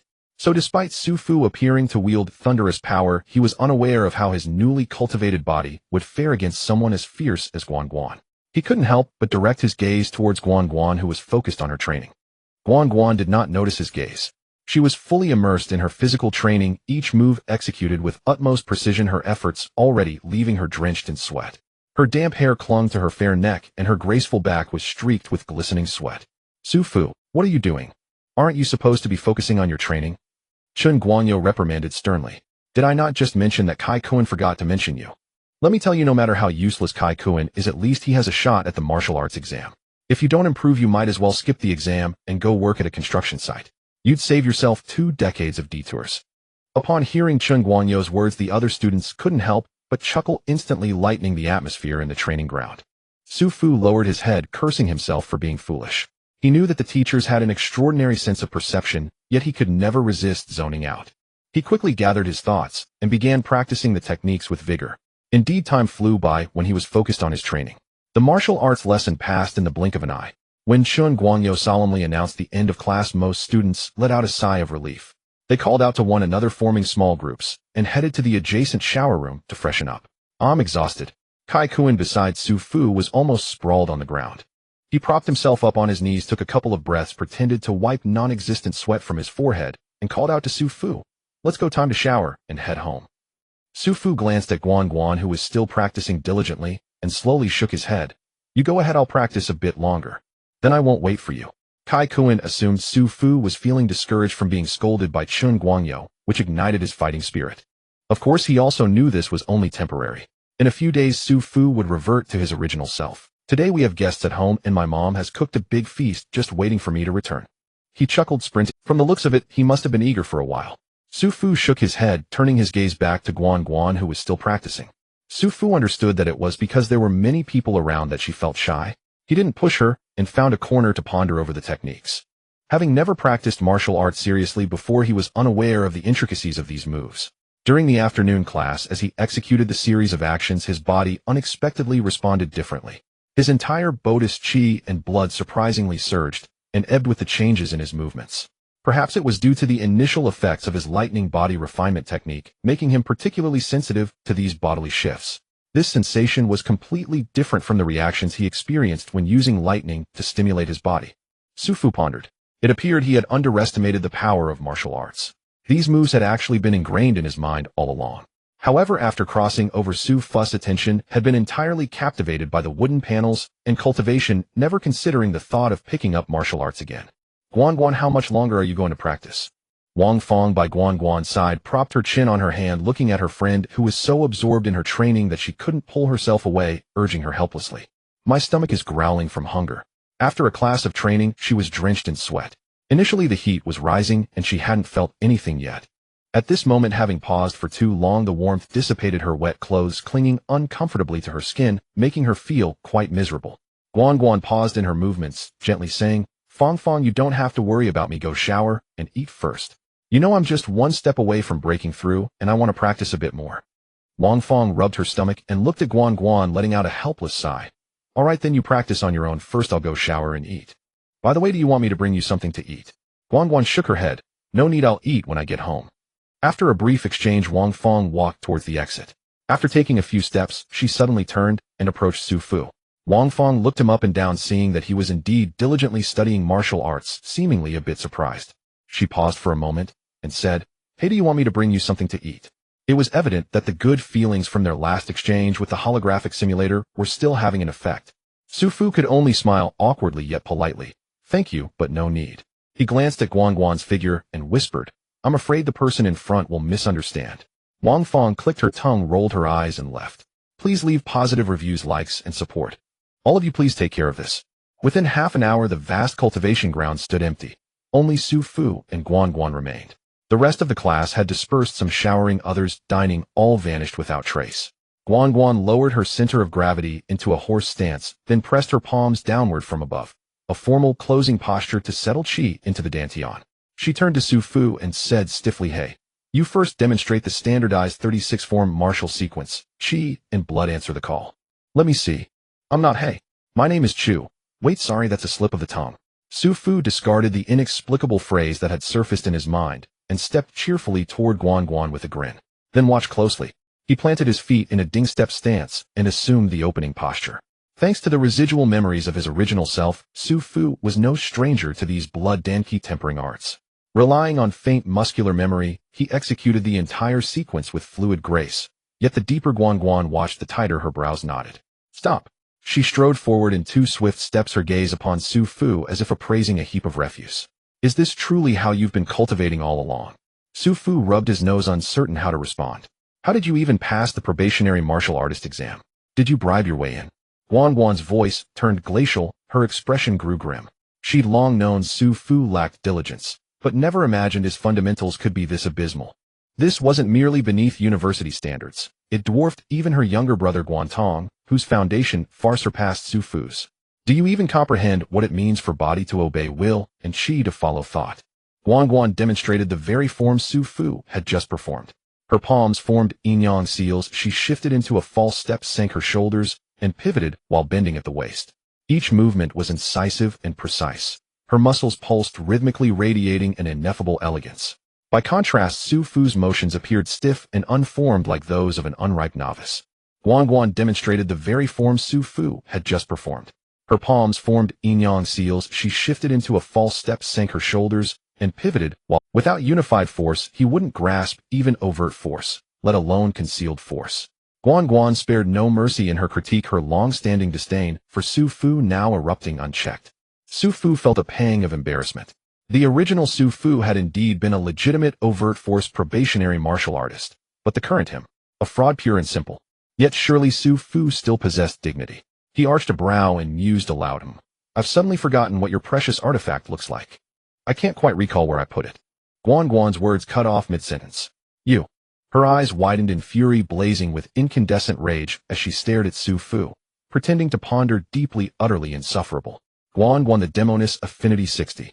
Affinity with Guan Guan has reached 60. Congratulations, player. You have unlocked Stage 2 of the cultivation path. Another Stage 2 reward package acquired. Su Fu narrowed his eyes. Excellent. This was precisely the sensation he'd sought. Humph. Let her confuse the king and the joker.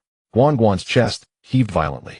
Since encountering this accursed nuisance, she'd suffered countless. She drew a deep breath, forcibly suppressing her seething anger, and muttered, "Now perform the sequence again. This time I'll instruct you move by move." Finally, now we're talking. Su Fu nodded approvingly, resumed the opening stance, and began. Pause. This motion is incorrect. Guan Guan circled him once. Here, tuck your lower back slightly. I'll raise your hands another 2 centimeters. This part is also wrong.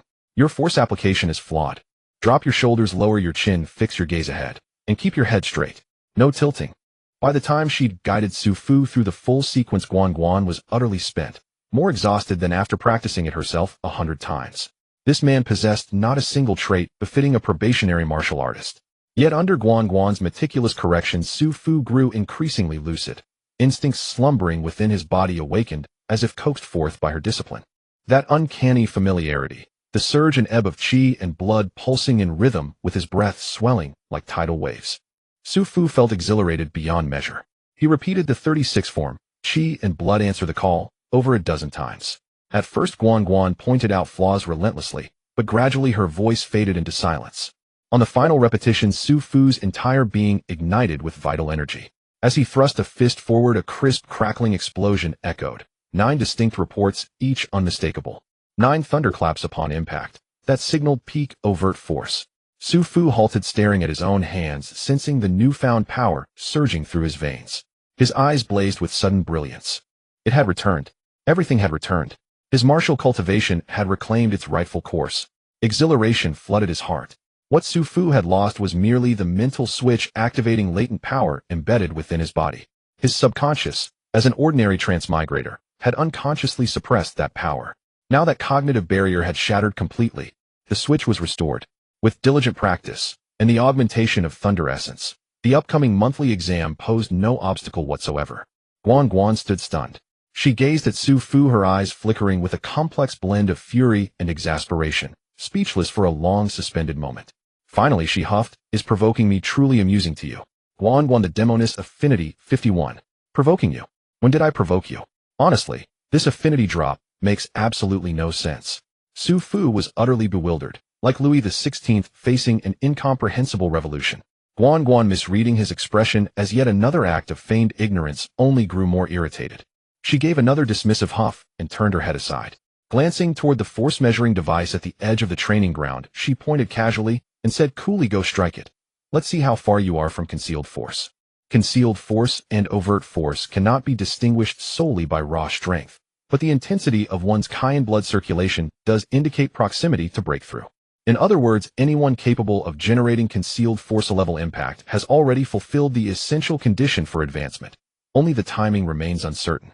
Upon hearing this, Su Fu obediently took position before the target, feet braced in a bow stance, exhaling sharply as he cried "He," and drove his fist into the bullseye. Thud! A deep, resonant boom echoed. The force meter's display flickered rapidly before freezing at 880 pounds. Guan Guan's mouth parted, slightly speechless. Her personal best was merely 680. Granted, biological differences granted males inherent strength advantages. But such a disparity defied reason. Su Fu hadn't even broken through to concealed force yet. How could his qi and blood circulation be so overwhelmingly potent? Unaware of Guan Guan's inner turmoil, Su Fu, seeing her silence, promptly asked, "Well, how does this score measure up?" To Guan Guan his tone sounded unbearably arrogant. Refusing to witness his smug expression, she tilted her face halfway away and mumbled, vaguely passable, "I suppose." "Is that so?" Su Fu scratched his head, lips curling upward. Defiance flared instantly. He reassumed the bow stance and exhaled sharply, "He."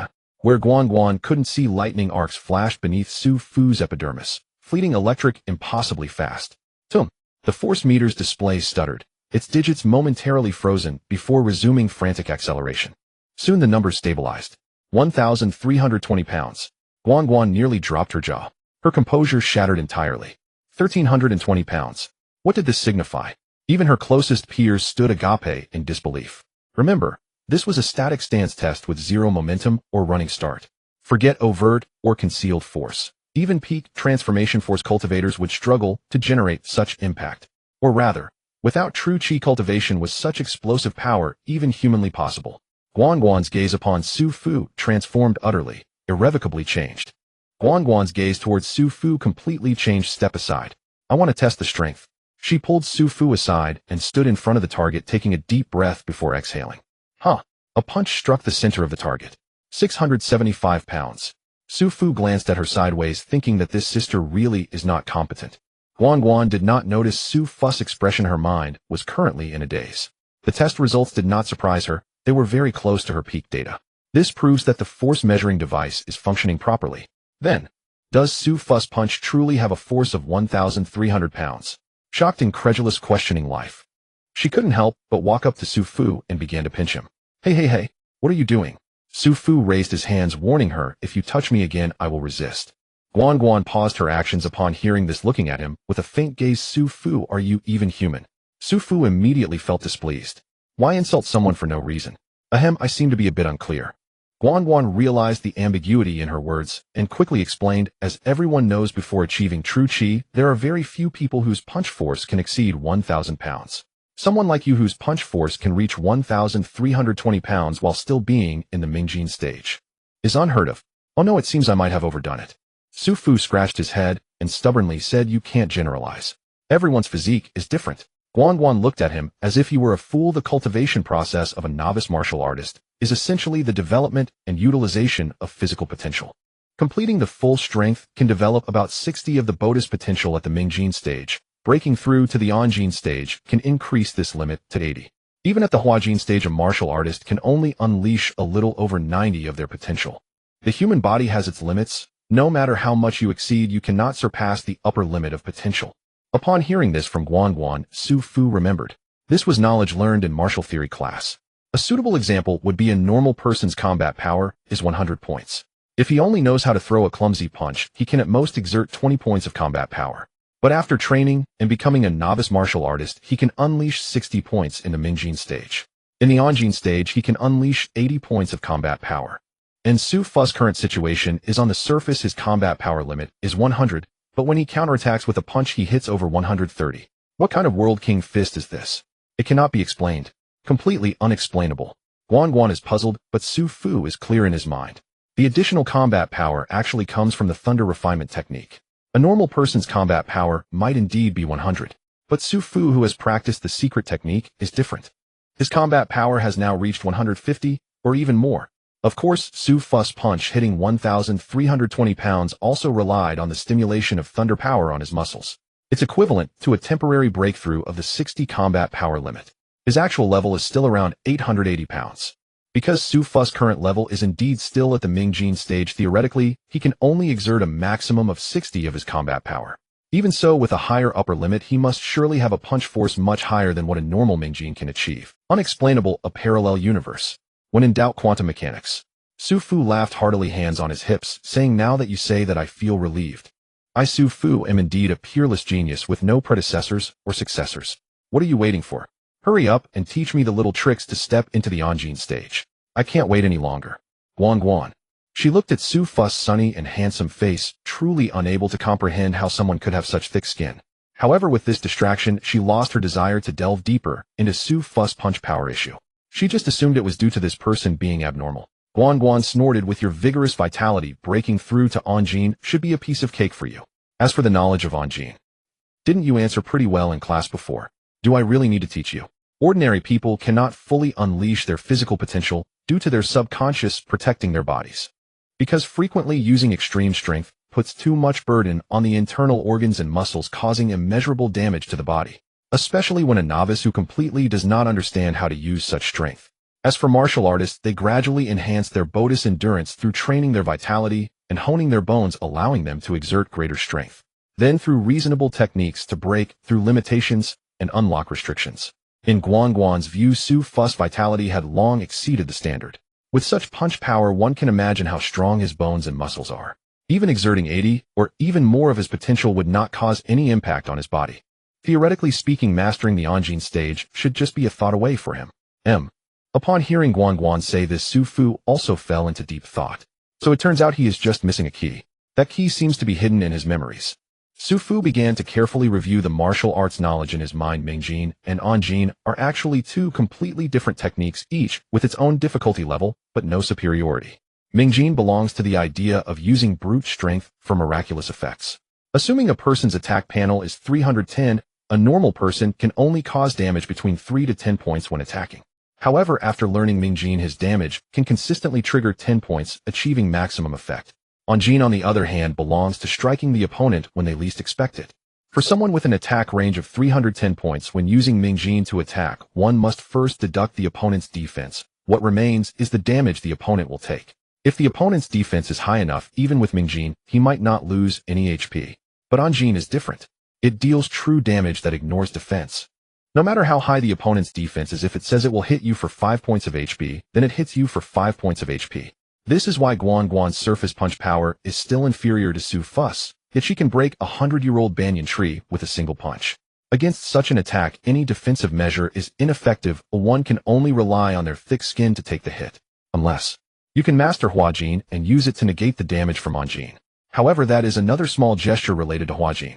The previous areas can be explored later. Anjin. Suddenly Su Fu muttered to himself, and an idea flashed in his mind, but it quickly vanished. He couldn't grasp it, and after racking his brain for a long time, he found no results. If only I could draw a book on striking from afar from the gift pack. Mastering Anjin in no time. Alright, today's lesson ends here. Guan Guan's voice, tinged with fatigue, interrupted Su Fu's gradually wandering thoughts. Su Fu looked up at Guan Guan. Shall we continue tomorrow? Are we getting more gift packs tomorrow, sister? Guan Guan rolled her eyes at him, saying, you should go back and ponder. I feel like you really don't need to come to me for learning. She almost said directly, I think you came just to tease me. However, with Guan Guan having the upper hand over Su Fu, she could only swallow her anger. The two went to their respective changing rooms to wash up and prepare to go home. Just as they reached the bike shed, Su Fu was about to ride his Firebird bike when Guan Guan called out to him.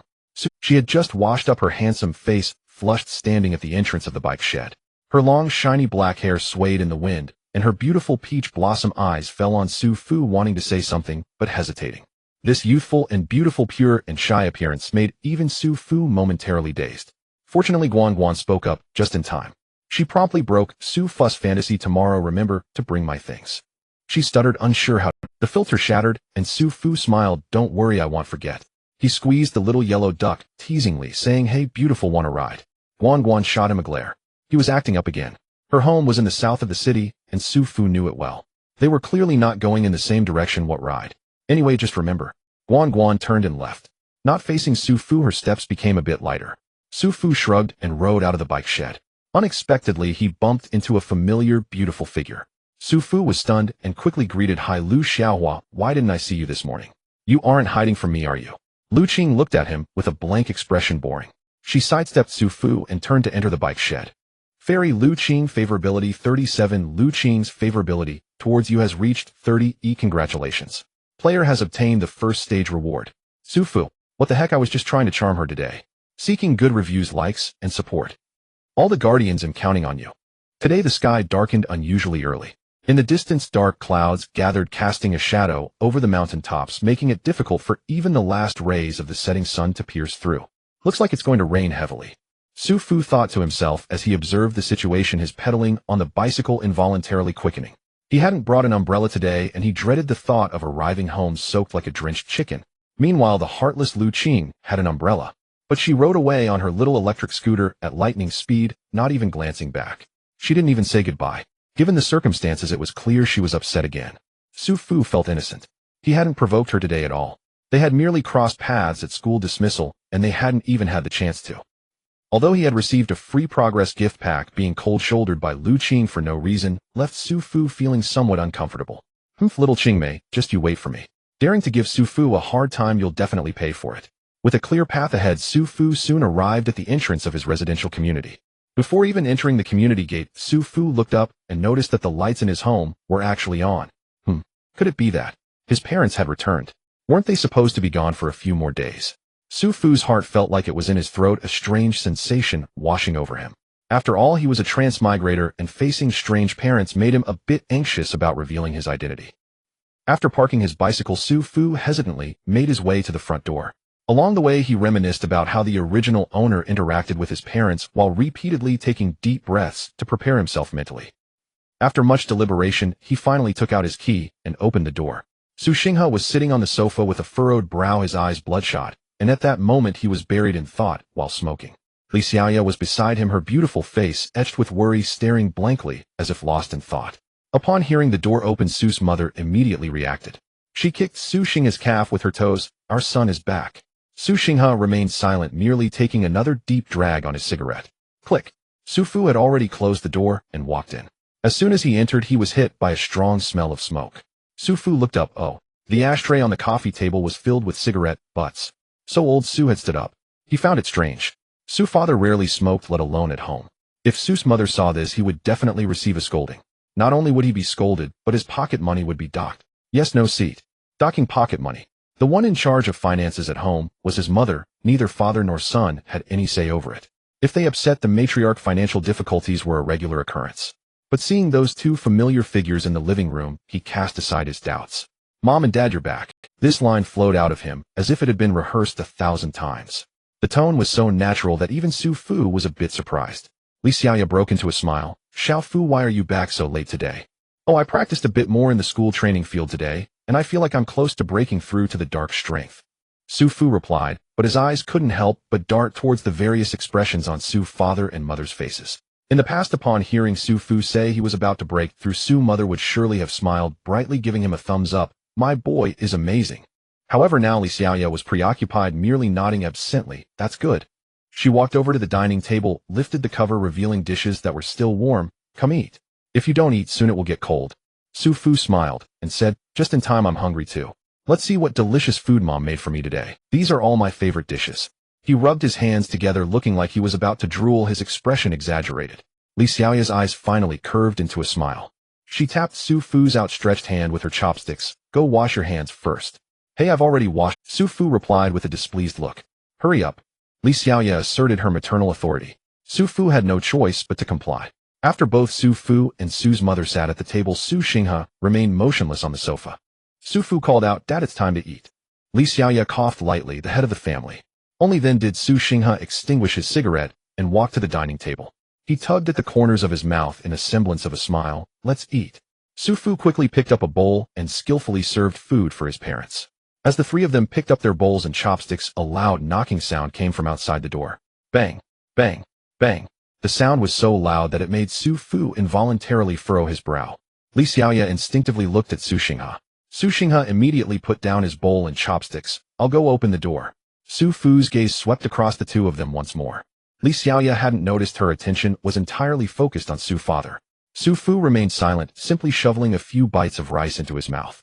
The door opened, revealing a group of people outside. 4 men and 1 woman. Leading them was a woman in her 30s.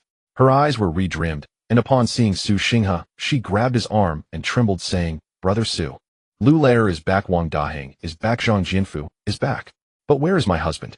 Where is he? Don't joke with me like this. Hurry and call him back home. Su Xingha's gaze faltered slightly.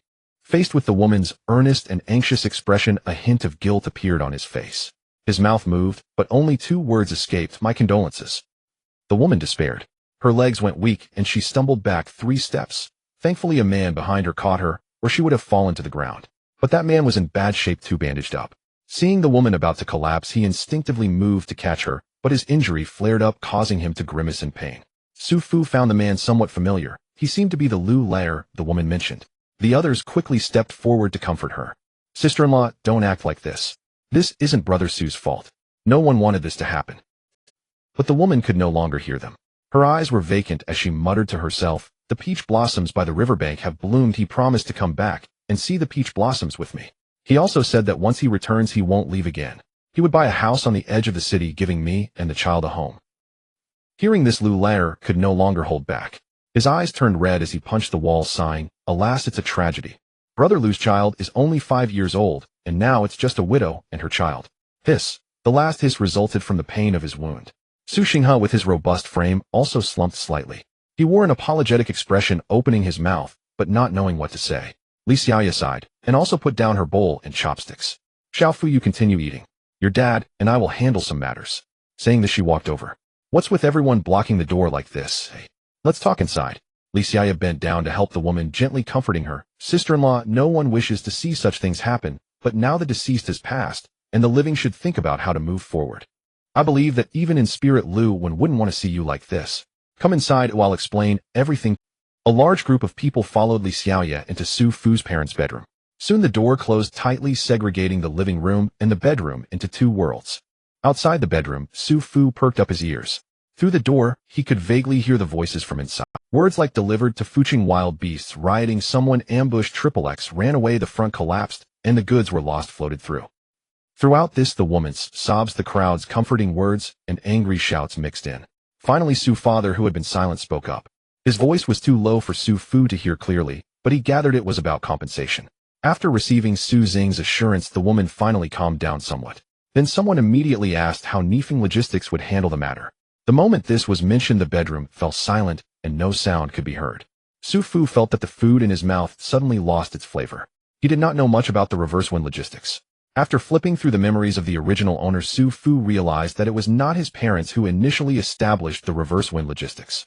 They were all latecomers. However, the team, led by Su's father and mother, had consistently performed excellently, which led to them being specifically named by the higher-ups to form a specialized transport group and operate independently. The good news was that after becoming independent, they were responsible for their own profits and losses, earning significantly more than before. The bad news was that since they had already become independent, they naturally had to bear the consequences of any problems that arose. Although the management authority still lay with Reverse Wind Logistics, and they were still operating under that name, it was a situation where lives were lost and goods were lost. With such a major incident occurring, Su Fu could easily guess that those leaders would undoubtedly try to shift the blame. A heavy feeling settled in Su Fu's heart. Su Xinghe was considered the head of their small team, and with this incident occurring, it was likely that he would not escape. A group of people stayed in Su Fu's parents' bedroom for nearly 2 hours. They comforted the grieving woman while discussing what to do next. With goods lost and lives lost, not to mention financial losses, the reputation of their small team was thoroughly ruined. Everyone naturally had to make alternate plans. Some suggested starting anew, others supported the team, and some even advised everyone to switch to other logistics companies. Each person had their own calculations in mind, and after some discussion, no conclusion was reached. Once the woman's emotions stabilized a bit, everyone stood up to take their leave. Su's father and mother saw the guests to the entrance of the community. Su Xinghe repeatedly urged them to take good care of the woman. The men patted their chests and promised loudly. Li Xiaoya also pulled the woman aside and gently explained that she could come to her for any troubles. The woman's eyes were red, and she nodded silently, biting her lip. Su Fu followed behind quietly. He did not approach to speak, but simply listened to the conversations, piecing together fragmented information to form a complete narrative of events. Once everything was settled, Su Xinghe looked at the departing figures with a heavy sigh and muttered to himself, though they don't say it, they must all be feeling terrible inside. All of our savings over the years have been invested in this shipment. Sigh. If only the goods hadn't been lost. Su Fu's brow twitched, and a bold idea sparked in his mind. The goods were lost. They could just be retrieved. But Su Fu's current strength was still lacking, and he could not be of much help. Li Xiaoya was seen hugging Su Xing's waist, resting her head on his chest, softly comforting him. It's okay. As long as you're safe, we can work hard together to earn back what we've lost. Su Xinghe was moved, placing his hand on Li Xiaoya's shoulder, his eyes glistening. Wife, it's so good to have you. Husband. Wife. The two embraced tightly. Su Fu. He felt a wave of embarrassment. Hey, your son is right here, can't you see him? Is it appropriate to do this out in the open? Nevertheless, seeing them this way, Su Fu felt a significant weight lifted from his heart. Although this blow was heavy, both of his parents did not fall into despair. Instead, they continued to harmonize beautifully, sharing a mutual respect. This is a good thing. His parents cuddled and went upstairs, but Su Fu did not follow them. He stood alone in the center of the community. There was a recreational area here. In the middle of the recreational area was a flower bed surrounded by a small square. Usually elderly men would often exercise here, showcasing their skills. There were also elderly women inviting each other to sing loudly. In the square, the vast horizon is my love. However, fate should not be defied. Today it looked as if dark clouds were pressing down on the city, threatening to destroy it. The elderly men and women sensed the inopportune moment and collectively chose to take a break, resulting in the recreational area becoming unusually quiet. At this time, as evening approached, a chilly wind blew fiercely. Su Fu stood firmly in the center of the flower bed, silently setting up the starting stance of qi and blood calling. He closed his eyes and focused, executing each move slowly and deliberately, carefully experiencing the changes in his muscles, the rhythm of his breathing, the frequency of his heartbeat, and the surge of qi and blood beneath each action. Once, twice, 3 times. Previously in school, he had narrowly missed the opportunity to break through to the dark strength due to a lack of timing. At that time, he had been indifferent. As long as he could handle the monthly exams, as long as he could continue to take advantage of the gifts from the person in front of him. Breaking through was not something he cared about. But now, Su Fu suddenly really wanted to break through. Rumbling, spring thunder rolled. Fine raindrops silently began to fall. They hit Su Fu's hair, struck his forehead, and landed on his sharply defined muscles.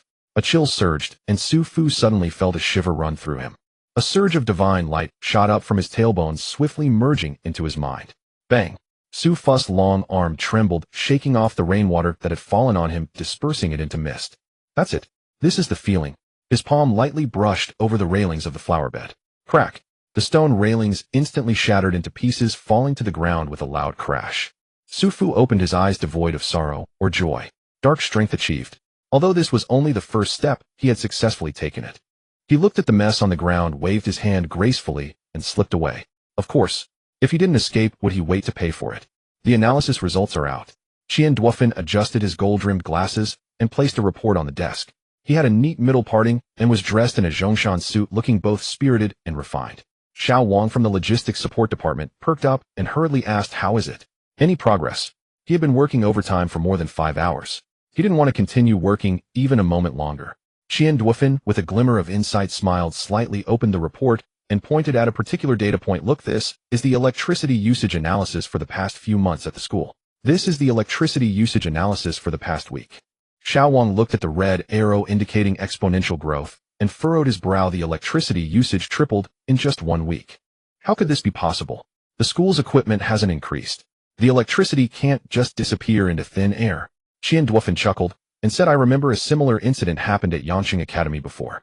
A few students secretly connected wires in their dormitory, and not only did they use an electric hot pot to cook hot pot, but they also used a small sun to dry their washed clothes. Once they left in a hurry and forgot to turn off the small sun, which led to them being caught red-handed, resulting in a school-wide reprimand." Hearing this, Xiao Wang understood. "Are you saying students are stealing electricity in the dorms?" He immediately stood up. "I'll immediately notify security and the teachers to specifically check the electrical appliances and wiring in the dorms." He made several calls, but when Xiao Wang saw the last number labeled leader, his finger hesitated before dialing. After pondering for a moment, he said, "I need to personally handle this matter. Taking the thief requires evidence, and taking the traitor requires a double measure." Last time he jumped to conclusions in a panic and was severely reprimanded by the leadership. He couldn't afford to make the same mistake again. Besides, it was only 2 dormitory buildings adding up to just over 300 rooms. Xiao Wang clenched his teeth. "It's just finding the students who are stealing electricity. I'll handle it personally. Requesting good reviews, likes, and support. Dear fathers, I'll leave it to you." Guan Guan had a nightmare. Festive red lanterns, thunderous firecrackers, and fragmented plush toys still emitting smoke. The reckless laughter of the little demon king intertwined with the girls' painful cries, mixed with the biased words of their parents. "Aren't you old enough to give your younger brother some leeway? It's just a broken doll. Your uncle gave you so much New Year's money, can't you just buy another one? Your younger brother is just a child. Why are you being unreasonable too?" The face hiding behind their parents, sticking out its tongue with a wicked grin, began to twist slowly. It resembled a fearsome demon ready to devour the lonely girl. "Huh." Guan Guan suddenly opened her eyes.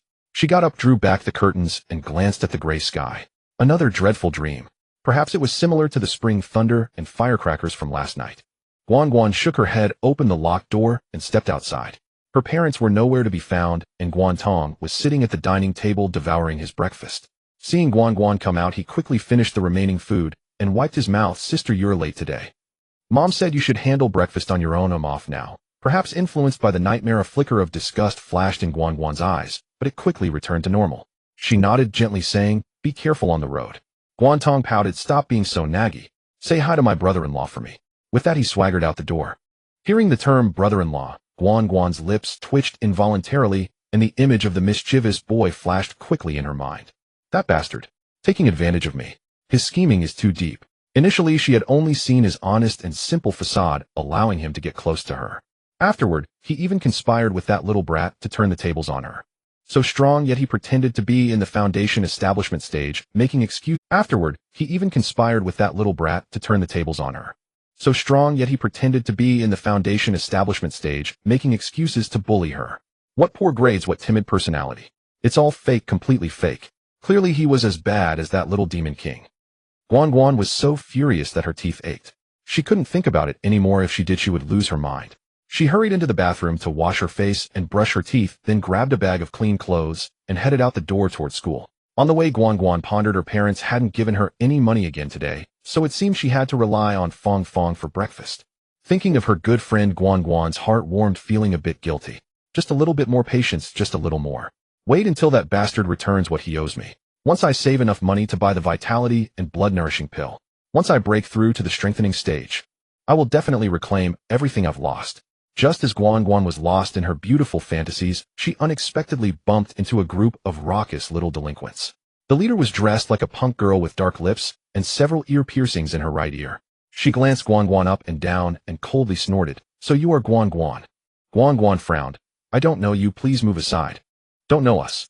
Then let us introduce ourselves today." The ear-pierced girl sneered, calling to the others, "This little bitch dares to steal my sister's men. Everyone, let's show her our enthusiasm." For clarification, this is a world where martial arts are respected. Delinquents and punks represent their identity, but do not imply they lack strength. Please refrain from making absurd claims about how martial artists can't beat delinquents. It's disgusting. I generally don't like to insert unrelated content into the story, but there's always someone who reads without thinking and insists they are clever, arguing with me, claiming I lack logic and common sense. I ignore them, and they still give me bad reviews. It infuriates me. Squeak. Su Fu suddenly slammed the brakes, eagerly watching the group of girls fighting in the distance. Fighting isn't uncommon, and group fights are also quite usual. But a group of girls fighting is certainly a sign. However, the scene was too chaotic, and Su Fu couldn't see clearly who was daring enough to take on a group of little delinquents. He tiptoed, wanting to shout from the sidelines, "Stop fighting. It's impossible for me to see clearly like this." Fortunately, the situation changed quickly. The heroine, overwhelmed by numbers, was attacked from behind and knocked down. As this incident was about to come to an end, Su Fu focused his gaze. Guan Guan ultimately was outnumbered, being kicked from behind by a punk girl with colorful hair.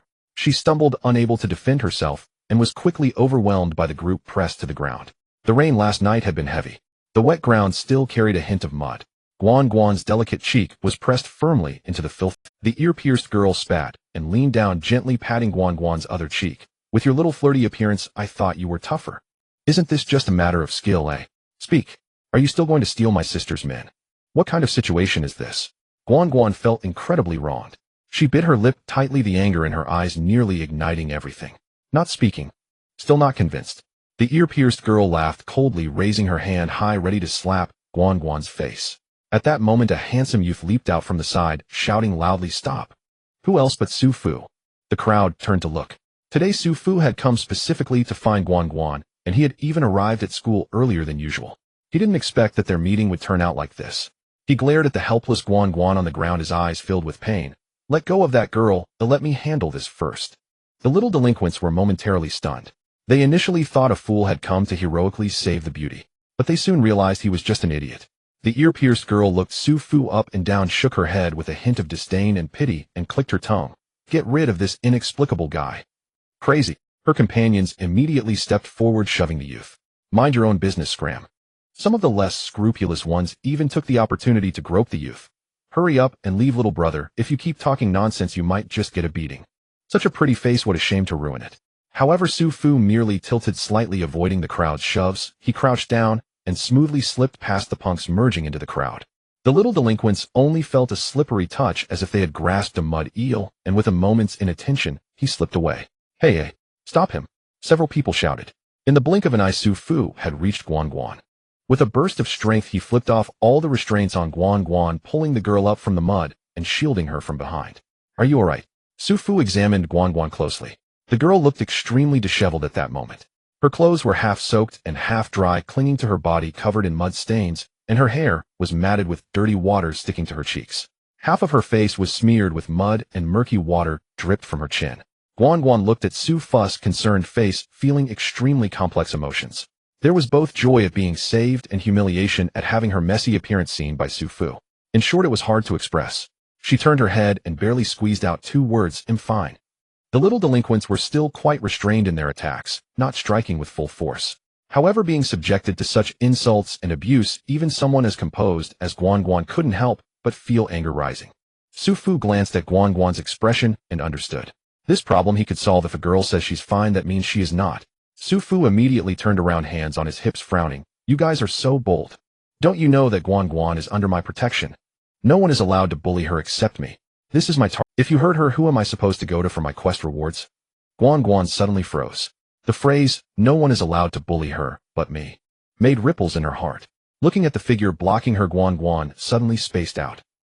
It sounds lengthy, but all of this transpired in just a few breaths. In such a short time, Su Fu displayed remarkable dominance. He effortlessly dodged the little delinquent's block and swiftly defeated the girls who had subdued Guan Guan. Clearly he was a skilled fighter. The ear-pierced girl summarized in her heart. She put away her disdain, wearing a more cautious expression, her gaze fixed on Su Fu. "Who the hell are you?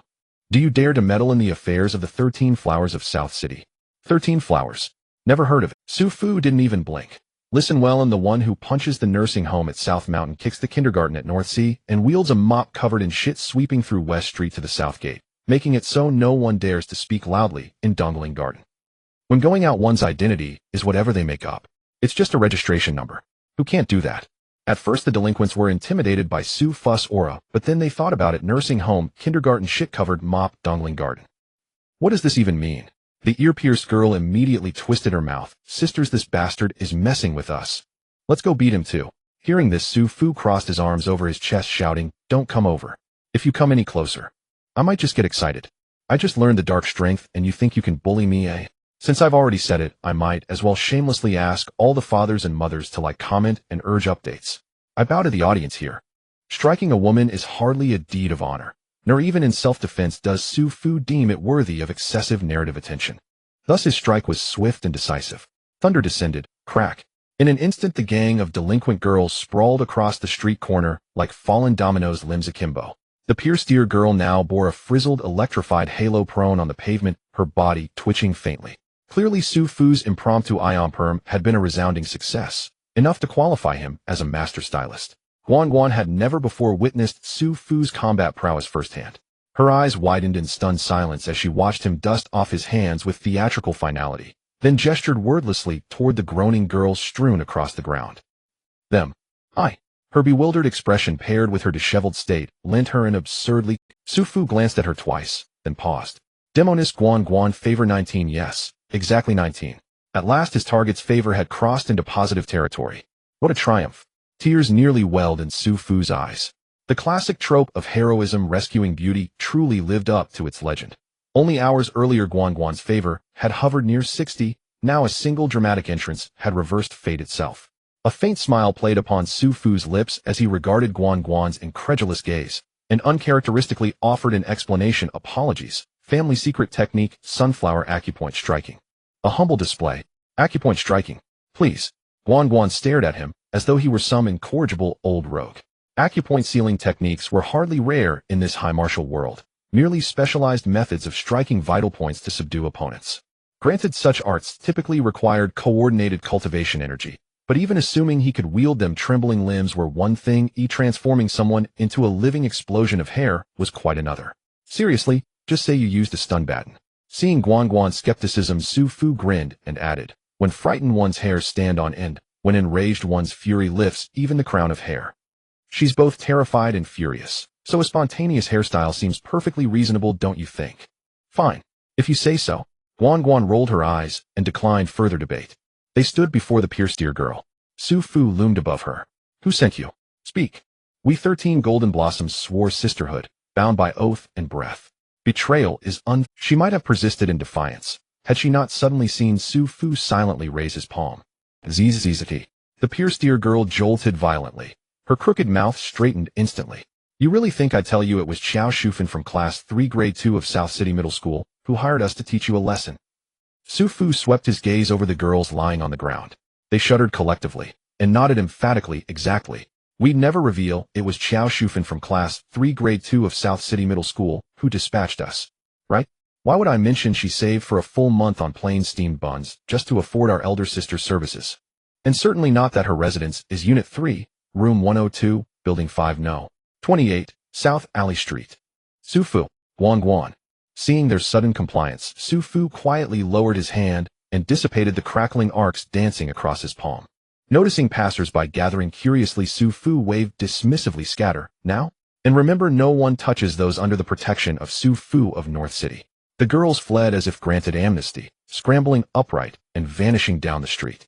Once they disappeared, Su Fu turned to Guan Guan. "Shall we go?" He paused, then pointed to her soiled clothes. "Would you like to change?" Dozens of delinquent girls fled in panic, only halting once Su Fu vanished from sight. Yet the Pierce-Deer girl still felt uneasy, dashing 2 more streets before finally stopping. Her followers panted heavily behind her. As she halted, all eyes turned to her. Elder sister, what? A timid junior glanced furtively at the elder sister's frizzy mane and whispered the question. What now? The elder sister mused. Another girl, sensing her leader's simmering resolve, trembled and urged softly, Boss, he's too formid. Let's just drop it. Drop it. Impossible. Our code demands integrity. Abandoning a task midstream violates every principle. At those words, the entire group shuddered in unison, only to hear her continue. We must return to Qiao Shufan and settle accounts, clearly and completely. Refunds were due, debts settled in full. A collective sigh of relief followed. Then teeth gritted, she added, and this beating won't go unpaid. The girls stiffened instinctively. Before hearing her clarify, she'll cover labor fees, medical expenses, and compensation for psychological trauma. Not a single coin more, but not a single coin less. A shared breath escaped them, steady and deep. Then one girl cheered, exactly. And she owes us spicy strips as consolation. Absolutely. That was utterly torturous. His hands crackled with electricity. I was soaked through. My trousers are ruined. Same here. Me too. I nearly wet myself. Wait, did you mean urine? What else would I mean? Oh, never mind. I thought it was sewage. Chattering animatedly, they forgot their bruises as quickly as they... Only the Pierce-Deer girl gazed silently at her reflection in a shop window, lost in thought. You know what? This hairstyle is actually rather stylish. It matches my lip gloss perfectly. Should I add eyeshadow? What shade would suit best? Is actually rather stylish. It matches my lip gloss perfectly. Should I add eyeshadow? Morning physical training was already half over, and first period loomed, yet they hadn't even entered campus. It wasn't academic diligence driving him. Rather, today's first class was a holographic simulation session, and Su Fu's lightning forging body cultivation art stirred restlessly within him. All right, we're ready. Guan Guan's gentle voice sounded behind him just as his impatience peaked. Su Fu turned and blinked, momentarily dazzled. Thanks to spare clothing she'd brought, Guan Guan now wore an entirely different ensemble. A cropped tank top revealed her midriff, layered beneath a fitted vest below short shorts, showcased her long, elegant legs. Her rain-dampened hair, now neatly tied into a high ponytail, gave her a clean, vibrant aura, youthful, radiant, and subtly alluring. This outfit had originally been her training attire, worn during warm-ups and martial drills, but with no alternatives, she'd worn it today. In the training hall, dozens of male classmates' gazes had never unsettled her, but now under Su Fu's heated stare, she unconsciously shifted her hips, slightly flustered. Yet it wasn't distaste. What puzzled her most was that she didn't dislike it. Quite the contrary. Su Fu snapped back to awareness and tapped the yellow duck ornament on his bike's handlebar. Your Highness, please mount. Guan Guan shot him a playful glare, then swung gracefully onto the rear seat, her slender arms looping lightly around his waist. Her touch sent a ripple of quiet warmth through Su Fu. Suddenly it felt startlingly like romance. Which was absurd. She was merely a quest NPC, nothing more than a reward-granting mechanism. Regaining composure, Su Fu pushed off. His bicycle shot forward like a bolt. The Huonia brand bicycle cut through the waking cityscape, leaving bustling streets behind. Seated front and back, they rode in companionable silence. Guan Guan broke the quiet. Have you already broken through to Hidden Qi?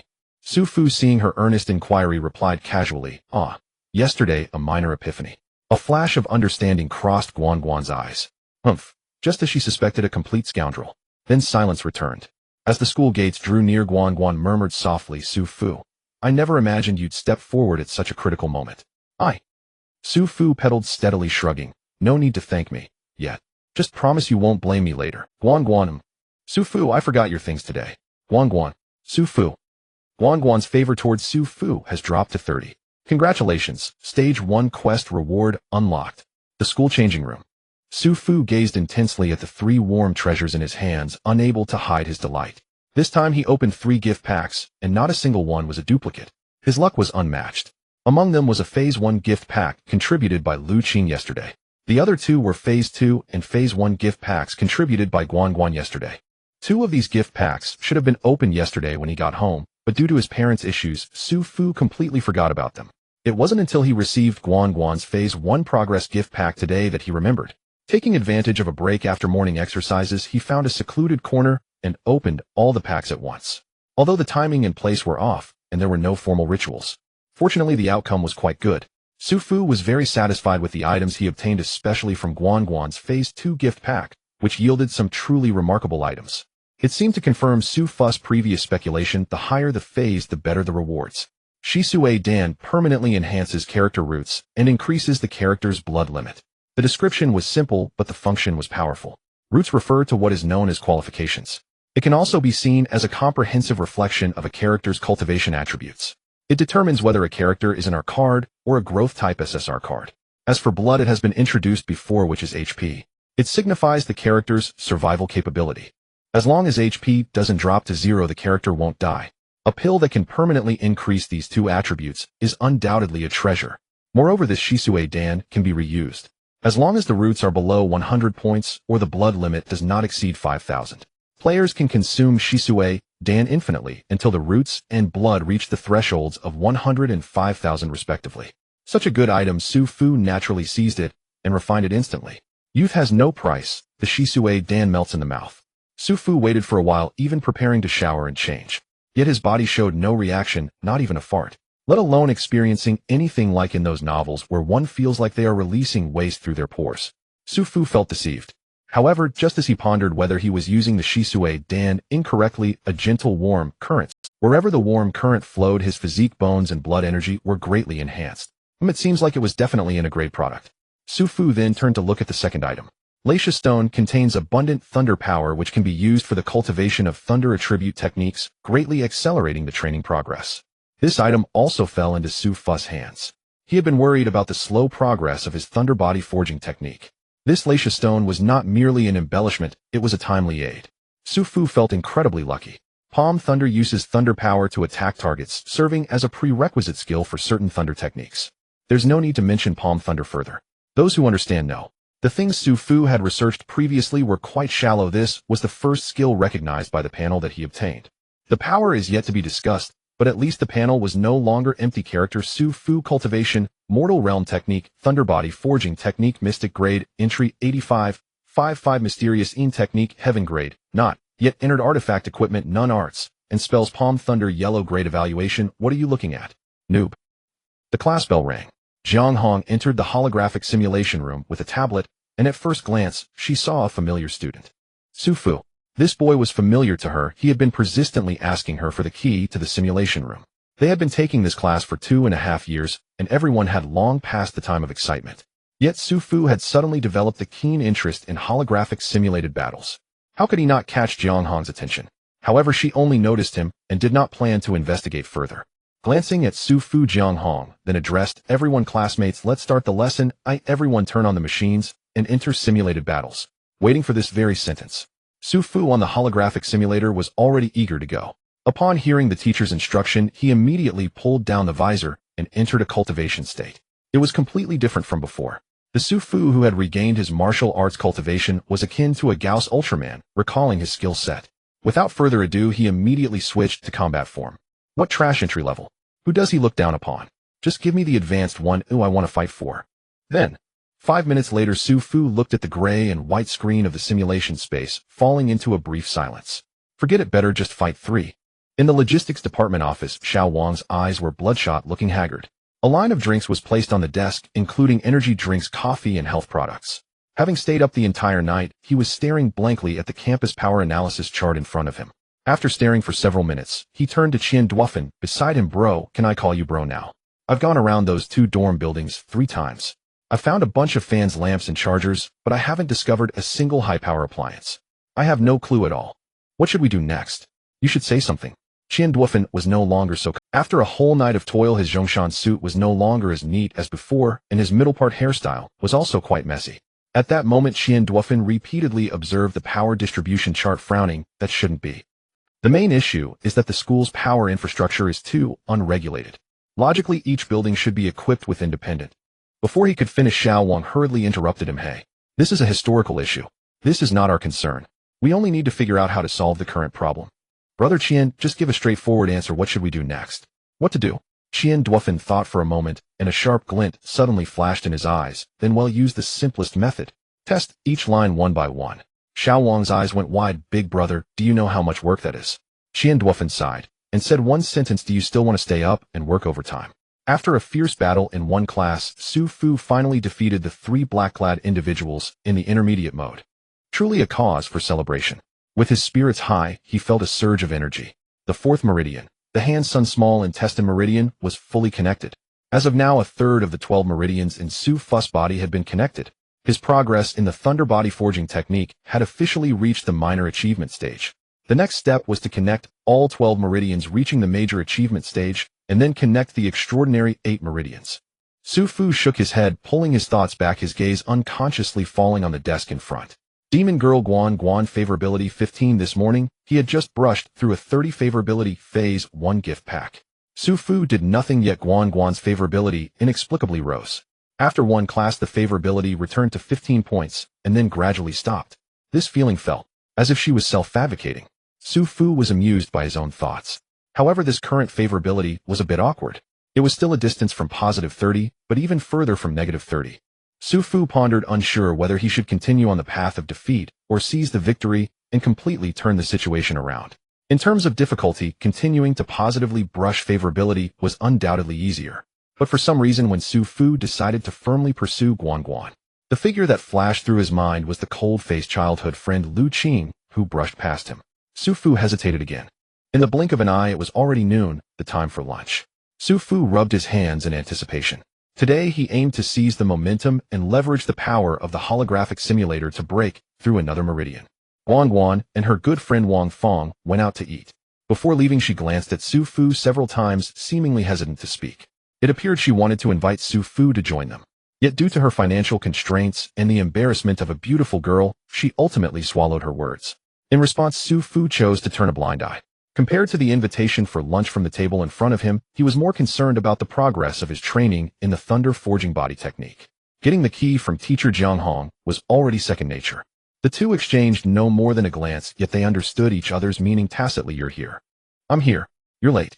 Sorry, teacher. Su ran over time. Here, the key is for you. Please put it back in my drawer after use. That's probably the feeling. In the holographic simulation room, Su Fu activated the device and sat down comfortably, letting out a satisfying moan. This is the feeling. A tingling current surged through his body along the armrests, as if Su Fu had received a soothing massage, making it irresistible. The pleasure intensified the more meridians Su Fu opened. To be precise, in the beginning, Su Fu did not feel pleasure. There was even a hint of pain. However, after training for a while, it was unclear whether he had adapted or triggered some unknown parameter. Su Fu was increasingly fond of this sensation. After sitting for a while, he slowly pulled up the hood and entered the simulation space. This time he planned to tackle the intermediate level.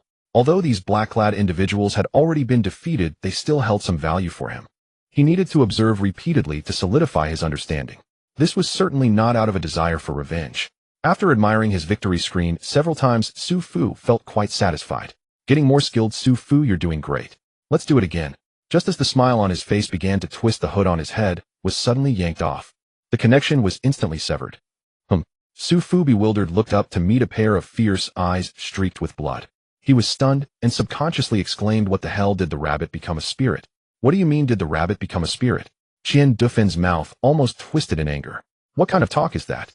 What kind of talk? What the hell are you saying? Though his face was a bit pale and his eyes were a bit red, wasn't that from staying up late? The culprit for his late-night woes.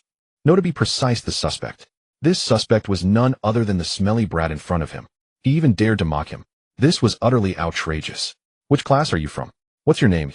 Seeing this situation, Su Fu realized this was directed at him. He instinctively wanted to fabricate a class and name, but then thought better of it. The monk could run, but the temple couldn't. If this person asked Teacher Jiang, wouldn't he be exposed?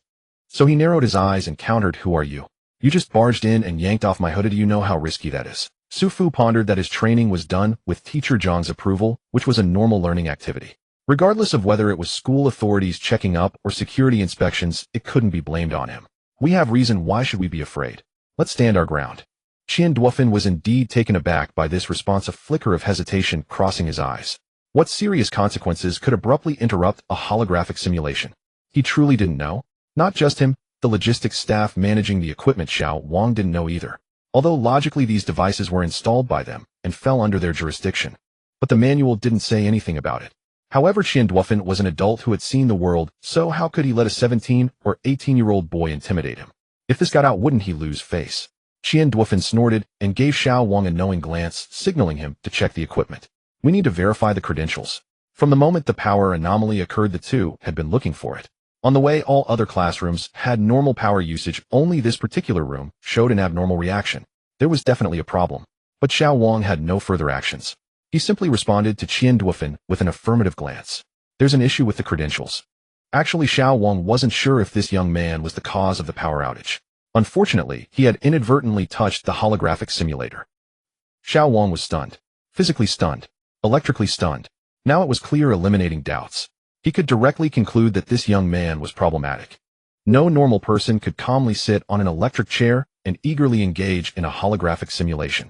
Receiving Xiao Wang's response, Qian Duofan coldly laughed. Stop pretending. Your actions have been exposed. Come with us. To the logistics office. The time and place of the incident all match up. If there are no issues, just sign here. Xiao Wang placed the report on the table, a look of relief on his face. Two people sat in front of the table. One was a bewildered teacher, Jiang Hong. The other was Su Fu, pretending to look confused. Hey teacher Xiao Wang, what's going on? Why do I have to sign something as soon as you arrive? Teacher Jiang Hong asked. She had been enjoying her afternoon nap when Xiao Wang called her over. After just 2 or 3 sentences, why was he pulling out a report for her to sign?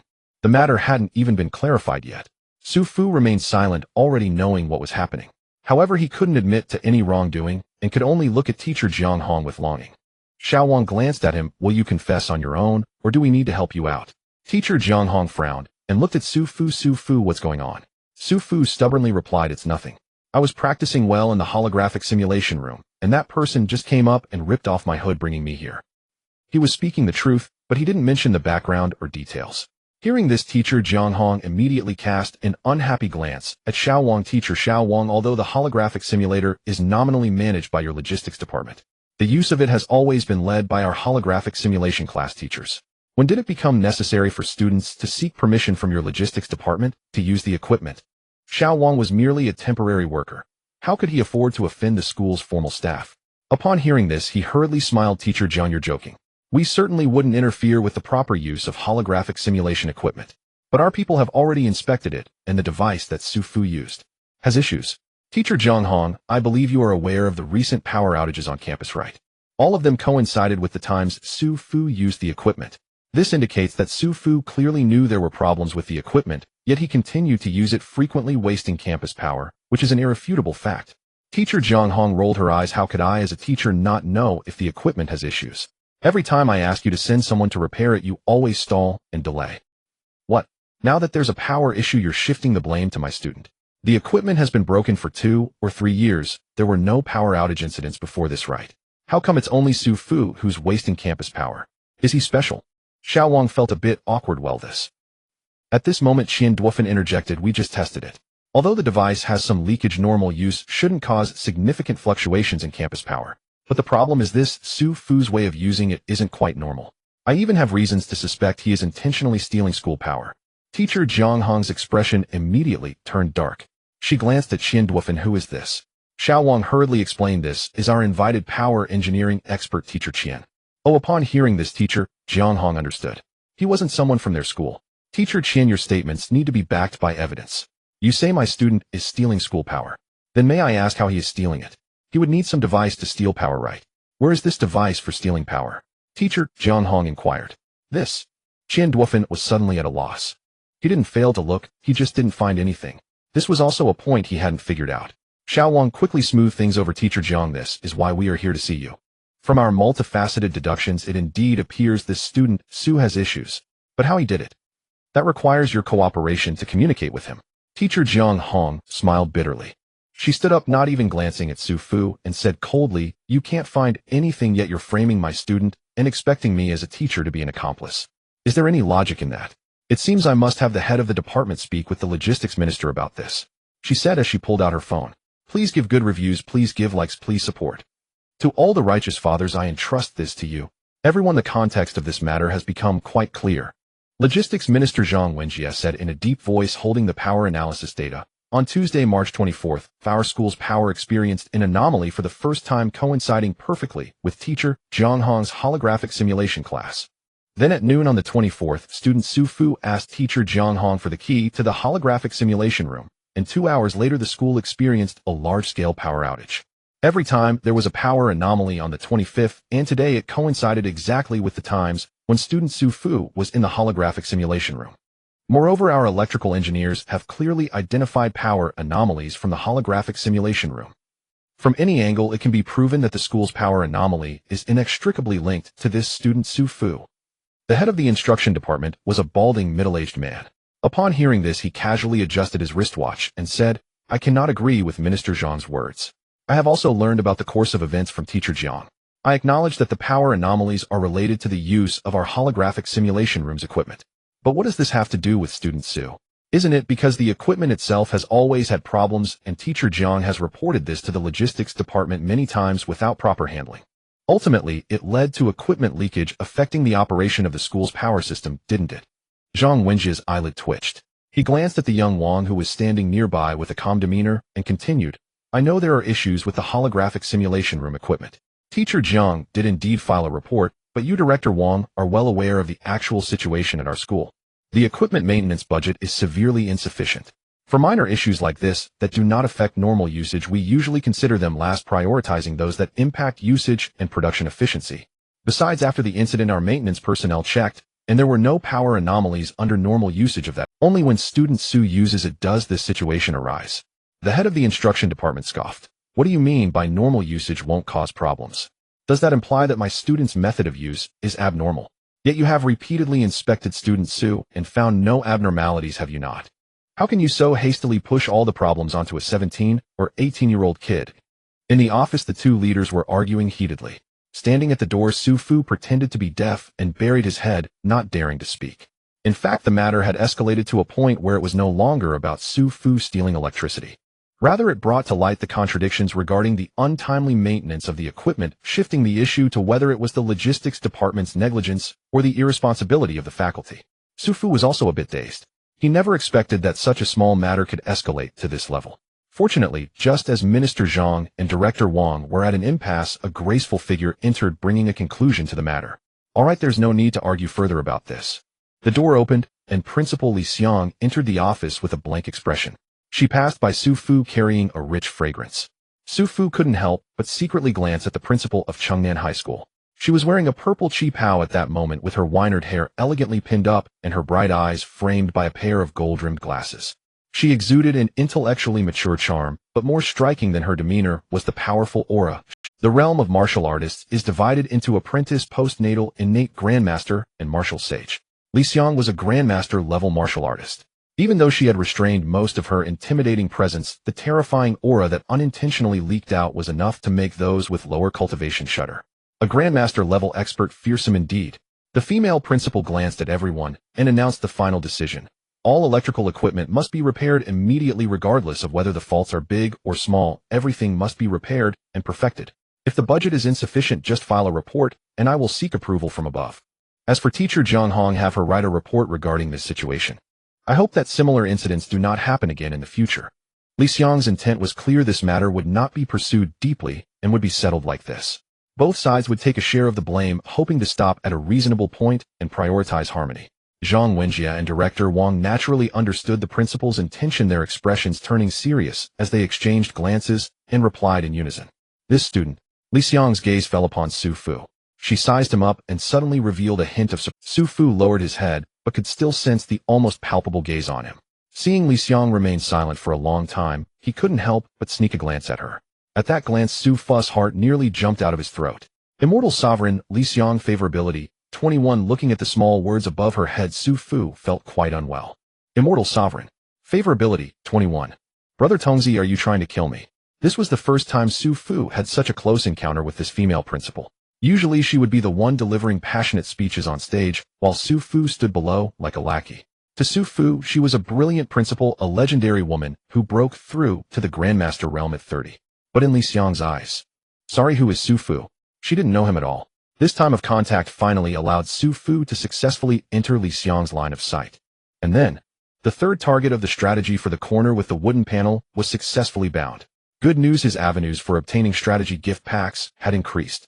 Bad news, this time it was the principal, and the favorability was dangerously low. If Su Fu used the same routine to pursue her. Next year on this day, the grass on Su Fu's grave would at least be half a person tall. Su Fu's mouth curled into a bitter smile. If this strategy template were applied to anyone else, even a subject teacher, Su Fu could muster the courage to approach. At worst he'd just be seen as a bad student in the teacher's eyes. Su Fu had done such things before.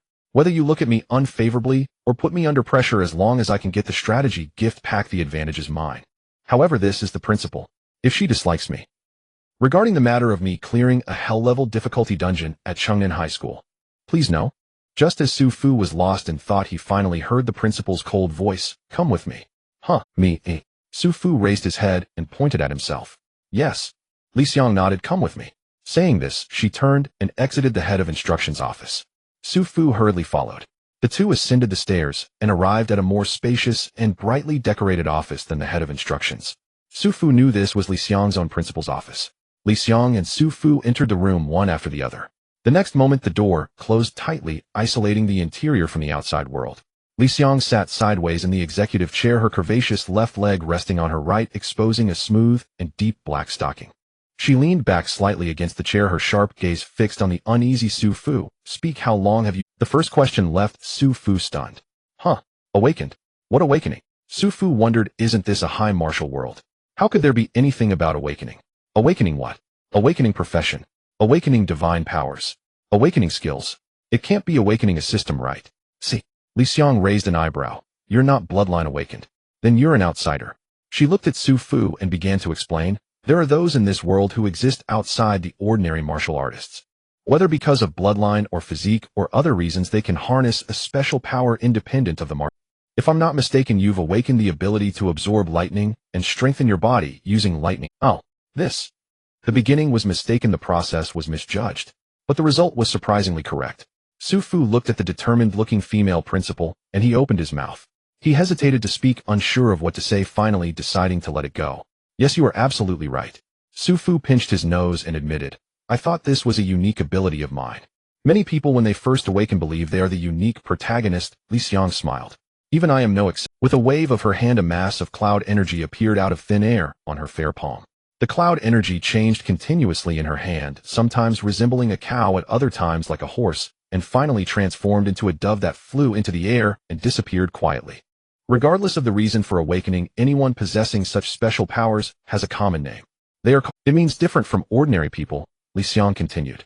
Due to their special powers, Irin often achieve success in martial arts more easily than ordinary people. In terms of potential and combat ability, they far surpass ordinary warriors. Li Xiang looked at Su Fu. The reason I could immediately recognize you as a Irin is because the vigorous energy in your body reveals your true self. Such a robust physique is as conspicuous to a master-level warrior as a firefly in the night. An ordinary warrior, even if they possess true chi, would find it hard to cultivate a physique like yours. Su Fu silently nodded. He understood. It was the same example as before. The potential of an ordinary person is 100.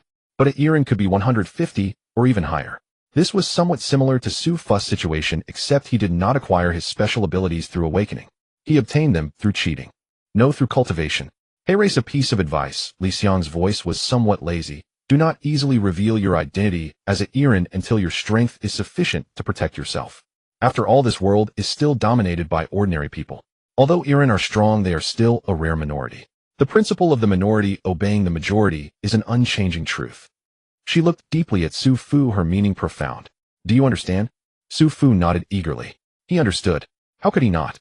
Isn't this just like the plot of X-Men? So Principal Li, are you going to recruit me into the exclusive academy for Irin next? It can't be the Irin Society for Anti-Warriors, right? However, none of the scenarios Su Fu imagined occurred. The principal, seeing him so obedient, nodded in satisfaction and said lightly, as long as you understand. As a member of the Irin, I can understand your behavior and feelings after awakening your abilities. However, as the principal, I cannot overlook the damage you caused to the school. Li Xiang interlocked her fingers, assuming a commanding posture. Next, I will give you two choices. First, write a 3,000-word self-reflection paper. On the coming Monday during the Senior Martial Arts Exam Mobilization Conference, read it emotionally on the podium and memorize it in full. Second, achieve first place in the monthly exam. Then represent Chengnan High School to participate in this year's intercollegiate martial arts competition, striving to enter the top 3. Su Fu fell into deep thought. He looked at Li Xiang and tentatively said, I choose the first. Li Xiang's expression instantly darkened. Immortal Master Li Xiang, favorability 30. Li Xiang's favorability towards you has reached 30. Congratulations, player, on receiving the first stage reward. Wow, isn't that obvious? Even my aunt, who is far away on a small broken ball picking cotton, could guess your little thoughts with her toes. Su Fu immediately changed his tune. That's absolutely impossible. Leave the intercollegiate martial arts competition to me. Restoring the glory of Chengnan High School is our duty. Li Xiang's expression lightened a bit as she looked at Su Fu. The premise is that you must achieve first place in this monthly exam. Do you understand? If you can't, you will bear the consequences. Su Fu immediately thumped his chest confidently. Leave it to me, you can rest assured. With me, Su Fu, it's a guaranteed win. Li Xiang nodded. All right, no matter how well you speak, it's useless. What I want to see is actual action. Of course, as long as you meet my requirements, I won't be stingy with rewards. I have a set of cultivation techniques for the refinement stage that can help you seal your essence and spirit within your body. As long as you don't use your full strength, no one can easily see through your true power. Once you achieve first place in the monthly exam, you can come find me to learn this technique at any time. Su Fu's eyes brightened. What he cared about was not the technique. What he cared about was the opportunity to find Li Xiang at any time. This strategy gift package is surely secure. Li Xiang did not know what he was thinking, but was very pleased with his excited little expression. She slightly nodded and said, now you can go back to class. Yes. Su Fu respectfully took his leave from the principal. After leaving the principal's office, Su Fu felt a sense of relief. The plan to cultivate using the holographic simulator was completely ruined. Even if that device was not repaired, Su Fu could no longer brazenly steal electricity. Fortunately, before this, he had already opened a substitute from the gift package. Thunderstone, a peck, and a drink have their own set of rules. Su Fu smiled wryly. Just this morning, he felt he was blessed with fortune. By noon, he was out of luck and caught in the act. Look at this stir. But the good news is, having bound to an immortal master, he gained an additional target for his strategy. Moreover, this target is very generous. Right from the start, she expressed that as long as you complete the task, she would grant you benefits. Additionally, Su Fu gained a new understanding of this world. Iran, warriors. Clearly, this world is even more fascinating than he imagined. Most importantly, with this opportunity, Su Fu's abnormal behavior was rationalized. Upon reaching the classroom door, Su Fu reported in. The teacher of the Beast Studies class was discussing the test papers from the last in-class test. Seeing Su Fu return, the teacher did not ask much, but nodded, signaling for him to return to his seat. Su Fu walked back proudly, like a victorious general. In front of everyone's eyes, he swaggered back to his king's homeland. Just as he settled in, a note appeared on his desk. Su Fu opened it. It was in Guan Guan's handwriting. The writing was as elegant as her person. After being taken out for a whole afternoon, what law did you break? Su Fu chuckled. She actually took the initiative to care about me. This is the correct way to interact with me. Indeed, the evil cultivators should be avoided. He wrote with a flourish, just a small issue. I happened to meet the principal, who saw my exceptional bone structure. An array of spiritual light surged from my head, marking me as a rare martial arts talent, thus inviting me to participate in the intercollegiate martial arts competition. Under the table, Guan Guan's little hand was given a hard object. She immediately retracted it, eagerly unfolding the note. Glancing at it, Guan Guan immediately pouted and ripped the note into shreds. I would rather believe that the principal noticed you than that Fong Fong is a wealthy young lady here to experience life at our school. After school, under Su Fu's persistent pestering, Guan Guan reluctantly spent more than half an hour in the training ground, guiding him about cultivating the hidden energy. During this time, Su Fu attempted to explode a strategy gift package from her, but unfortunately, he was unsuccessful. Perhaps the twists and turns had caused Guan Guan to develop a resistance. In facing Su Fu's irritating behavior, Guan Guan's emotions remained stable. At most, she just rolled her eyes at him twice. By the way, Su Fu, after the training ended, Guan Guan had just finished her shower, her bright and beautiful face flushed red, radiating youthful vigor. If you forget that matter again tomorrow, I won't hold back. She stood tall in front of Su Fu, angrily shaking her fist. What's this? Are you going to hit me with your little... Su Fu mumbled to himself. Looking at the other's favorability stuck at 15, neither rising nor falling, he felt a bit helpless. Why is the progress of this strategy so different from what I imagined? Watching her leave, Su Fu was still pondering this matter when he heard a cold snort behind him. What? Are you so reluctant to part? Then go chase after her and send her off. Su Fu was taken aback, turned around, and saw a stunning figure with flowing hair. Fairy Liu Qing favorability 45. Liu Qing's favorability towards you has reached 38. Congratulations, player, on receiving the first stage reward. What is this? Su Fu pondered, and his expression turned strange. Liu, the campus flower, are you jealous? Who is jealous? Upon hearing this, Liu Qing instantly exploded. You're ugly, boring, and unambitious, fickle, forgetful, and hopelessly bad. Who would be jealous of such a jerk? Don't be shameless here. She glared at Su Fu fiercely, turned her head, and stormed into the bike shed. Su Fu inhaled sharply. This flavor is just right. Authentic Laotian vinegar from Shaanxi, spilled all over. He chuckled and hurriedly followed. Hey, Campus flower Liu, it's better to send her than to send you, it's on the way. My bike's special backseat is always reserved for you. Aren't you going to come and experience it? Liu Qing immediately quickened her pace. Su Fu, you're really annoying. Go find your good front desk. Don't bother me. Fairy Liu Qing favorability 60. Liu Qing's favorability towards you has reached 60. Congratulations player on receiving the second stage reward. Su Fu's eyes brightened. Seeking good reviews, seeking like seeking support. All you esteemed fathers, I beg you. Night had fallen at Su Fu's home. His father and mother had already retired to the bedroom. For 2 days they had been running themselves ragged over the cargo delivery accident, and the exhaustion etched ever deeper across their faces. Su Fu watched with mounting anxiety, powerless to help. Young and slight, his words carried little weight. Aside from cultivating with all his effort, there was nothing he could do for his parents. After washing up, he returned to his room. Once the door closed, he produced the reward packages he had obtained that day and opened them in quick succession. He revealed 3 items: a third-tier pill Fanhun Dan 1, a first-tier pill Qishue 1 Ao, and a second-tier pill Qingxin Dan 1. One of the packs was the headmaster's inaugural stage reward. The other 2 came from King Mai's contributions, the first and second stage strategy packs. Perhaps because Su Fu had skipped the little ritual of bathing and changing first, his luck this time seemed decidedly poor. Aside from the dependable rule that the first draw guarantees a golden item, Su Fu was not impressed with the other 2 rewards. The first draw, Fanhun Dan. As long as a single breath remained, taking a Fanhun Dan would ensure survival. The pill was by no means unfamiliar. It had left a deep impression on him. In the game's design, cultivation pills were divided into 9 tiers. Yet for the mortal world, the upper limit was the 5th tier. As for tiers 6 through 9, those were regarded as true immortal pills. So although the Fanhun Dan was only 3rd tier, it was in truth a high-quality pill. The Fanhun Dan, also nicknamed Xiachunch, was commonly called the resurrection pill. There were 2 principal ways to use it. One was to administer it to a character in advance. If the character perished within the pill's duration, the effect would trigger automatically, reviving them unconditionally and restoring 50% of all their statuses. If, however, the character did not die while the Fanhun Dan was active, the potential revival would be wasted. This approach required the player to predict that the character would not survive the upcoming battle and to give the pill beforehand. The other method was to use it when a character lay at death's door, barely clinging to life. Administered to a downed character, the pill would restore them on the spot to full health and full status. In terms of effect, the latter method was naturally superior. In practice, however, such ideal timing rarely occurred. More often than not, a character would be killed before the player could get the Fanhun Dan into their hands. In practice, however, such ideal timing rarely occurred.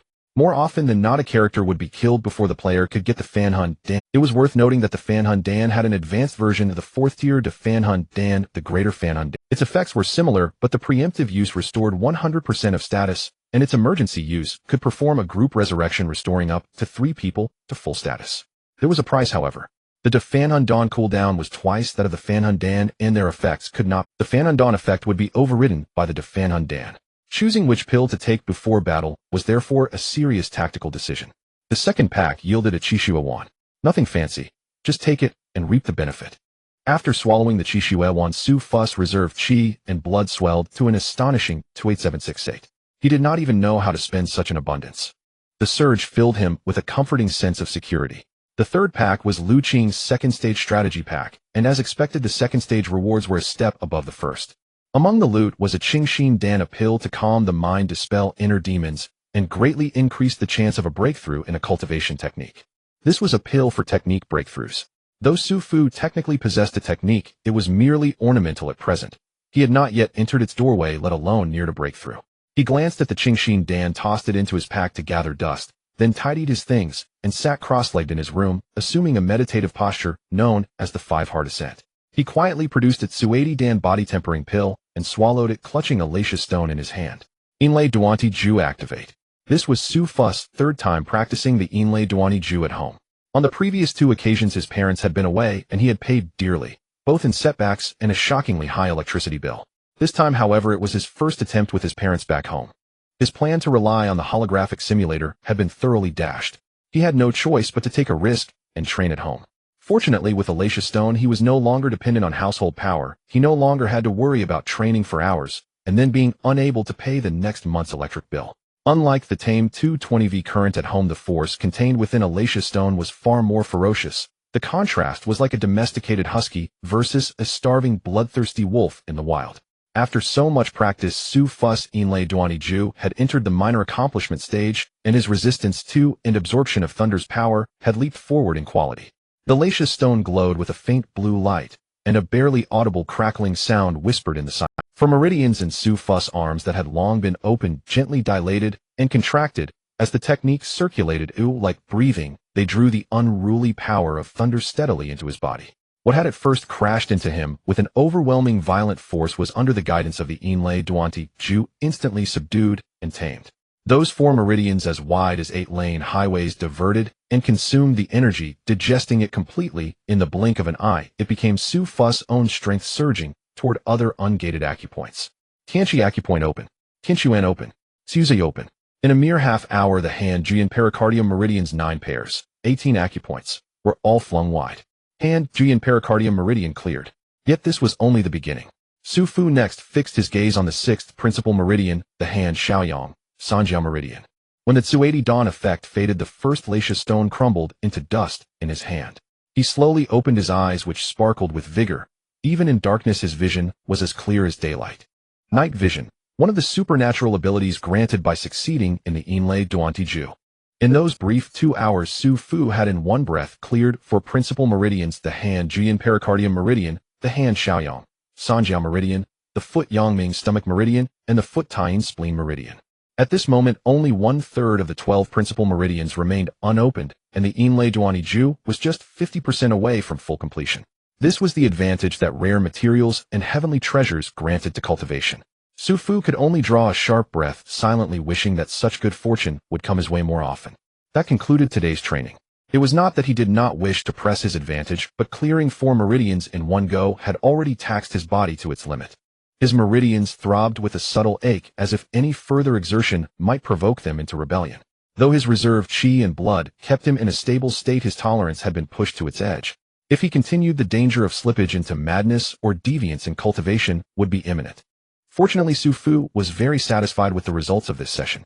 He decided to rest properly and give his body time to recuperate. Better days lay ahead. He would continue again tomorrow.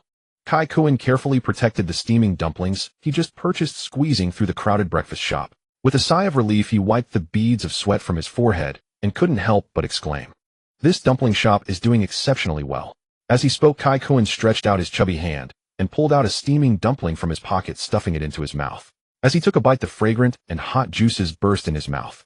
Ignoring the heat, he let out a couple of excited sounds and chewed with great delight, his small eyes squinting in enjoyment. This flavor is worth all the time I spent."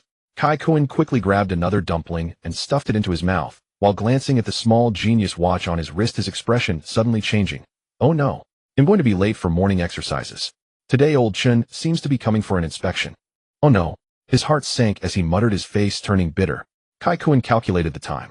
If he hurried to school with all his might, he still had a chance to reach the training room before the homeroom teacher. But that means he wouldn't be able to finish those 2 warm dumplings. That would be worse than killing him. "A fish I desire it, bear's paw, I also desire it." Kai Kuan sighed, stuffing another dumpling into his. Then he spotted a young and handsome guy riding a Firebird brand bicycle passing by. Su Fu. He brightened up, but a hint of confusion arose in his heart. Didn't Su Fu live in the west part of the city? How could he be passing by here? Strange. Although Kai Kuan's eyes were small, his vision was sharp, and he couldn't be mistaken. Without thinking further, he called out loudly, "Hey Su Fu."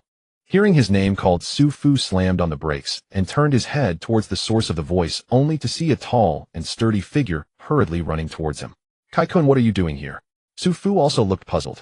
The original owner and Kai Kuan were not particularly close, but they had been longtime companions at the bottom of the scoreboards, so they knew each other to some extent. In his memory, Kai Kuan was clearly in the north. How did he end up at the south side of the school?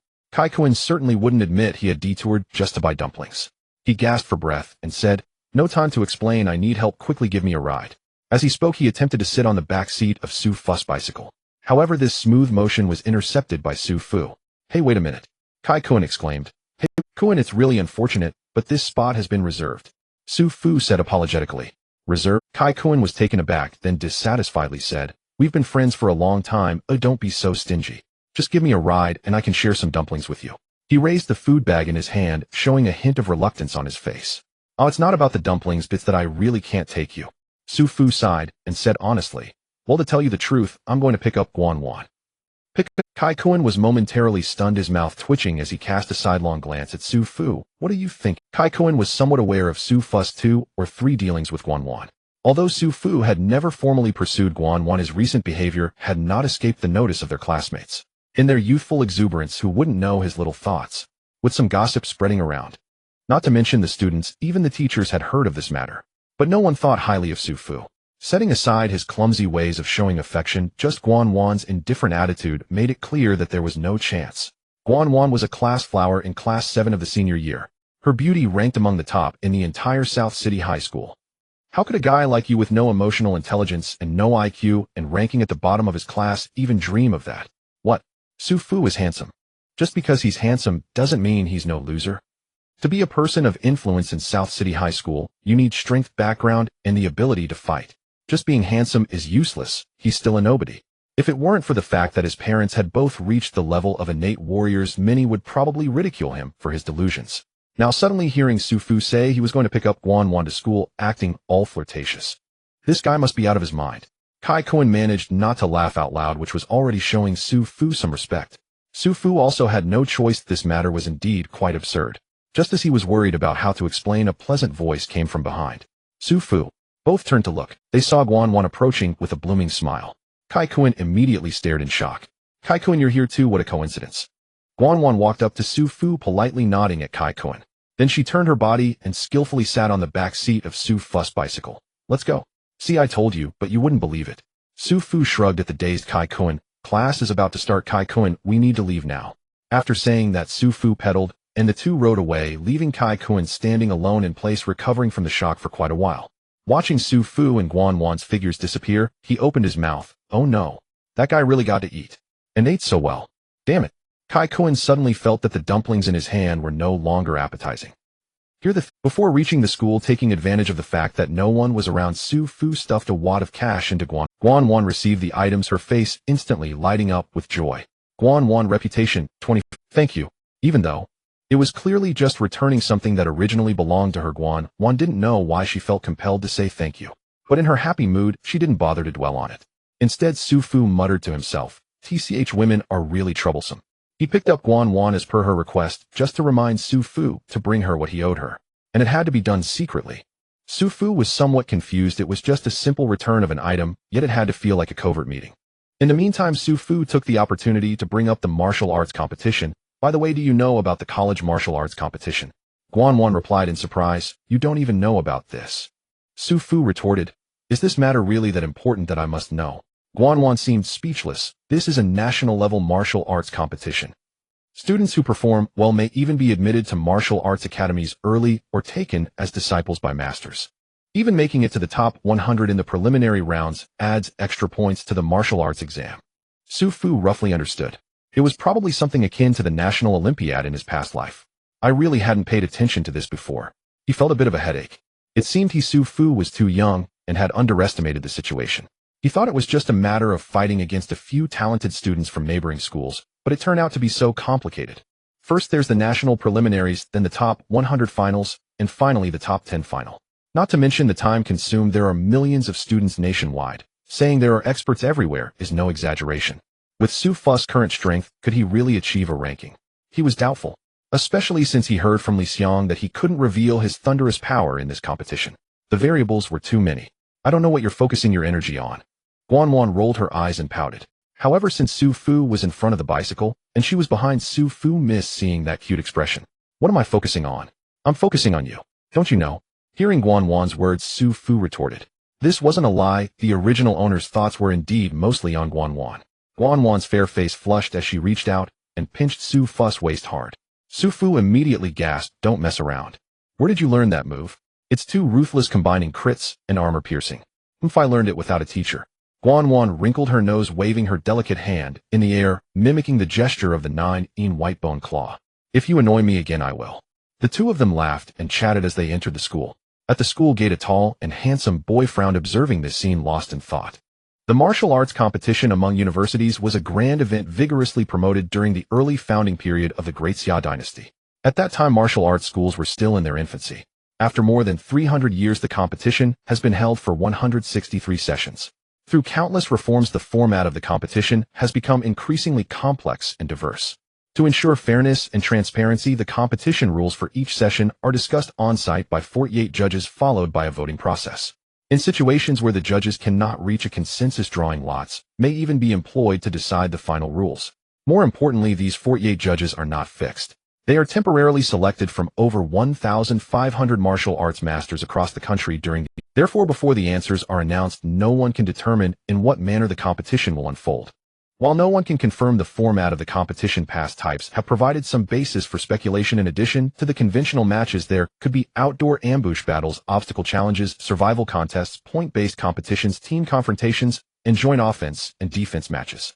In short, to cultivate diversity among the next generation of talents, the judges have indeed racked their brains.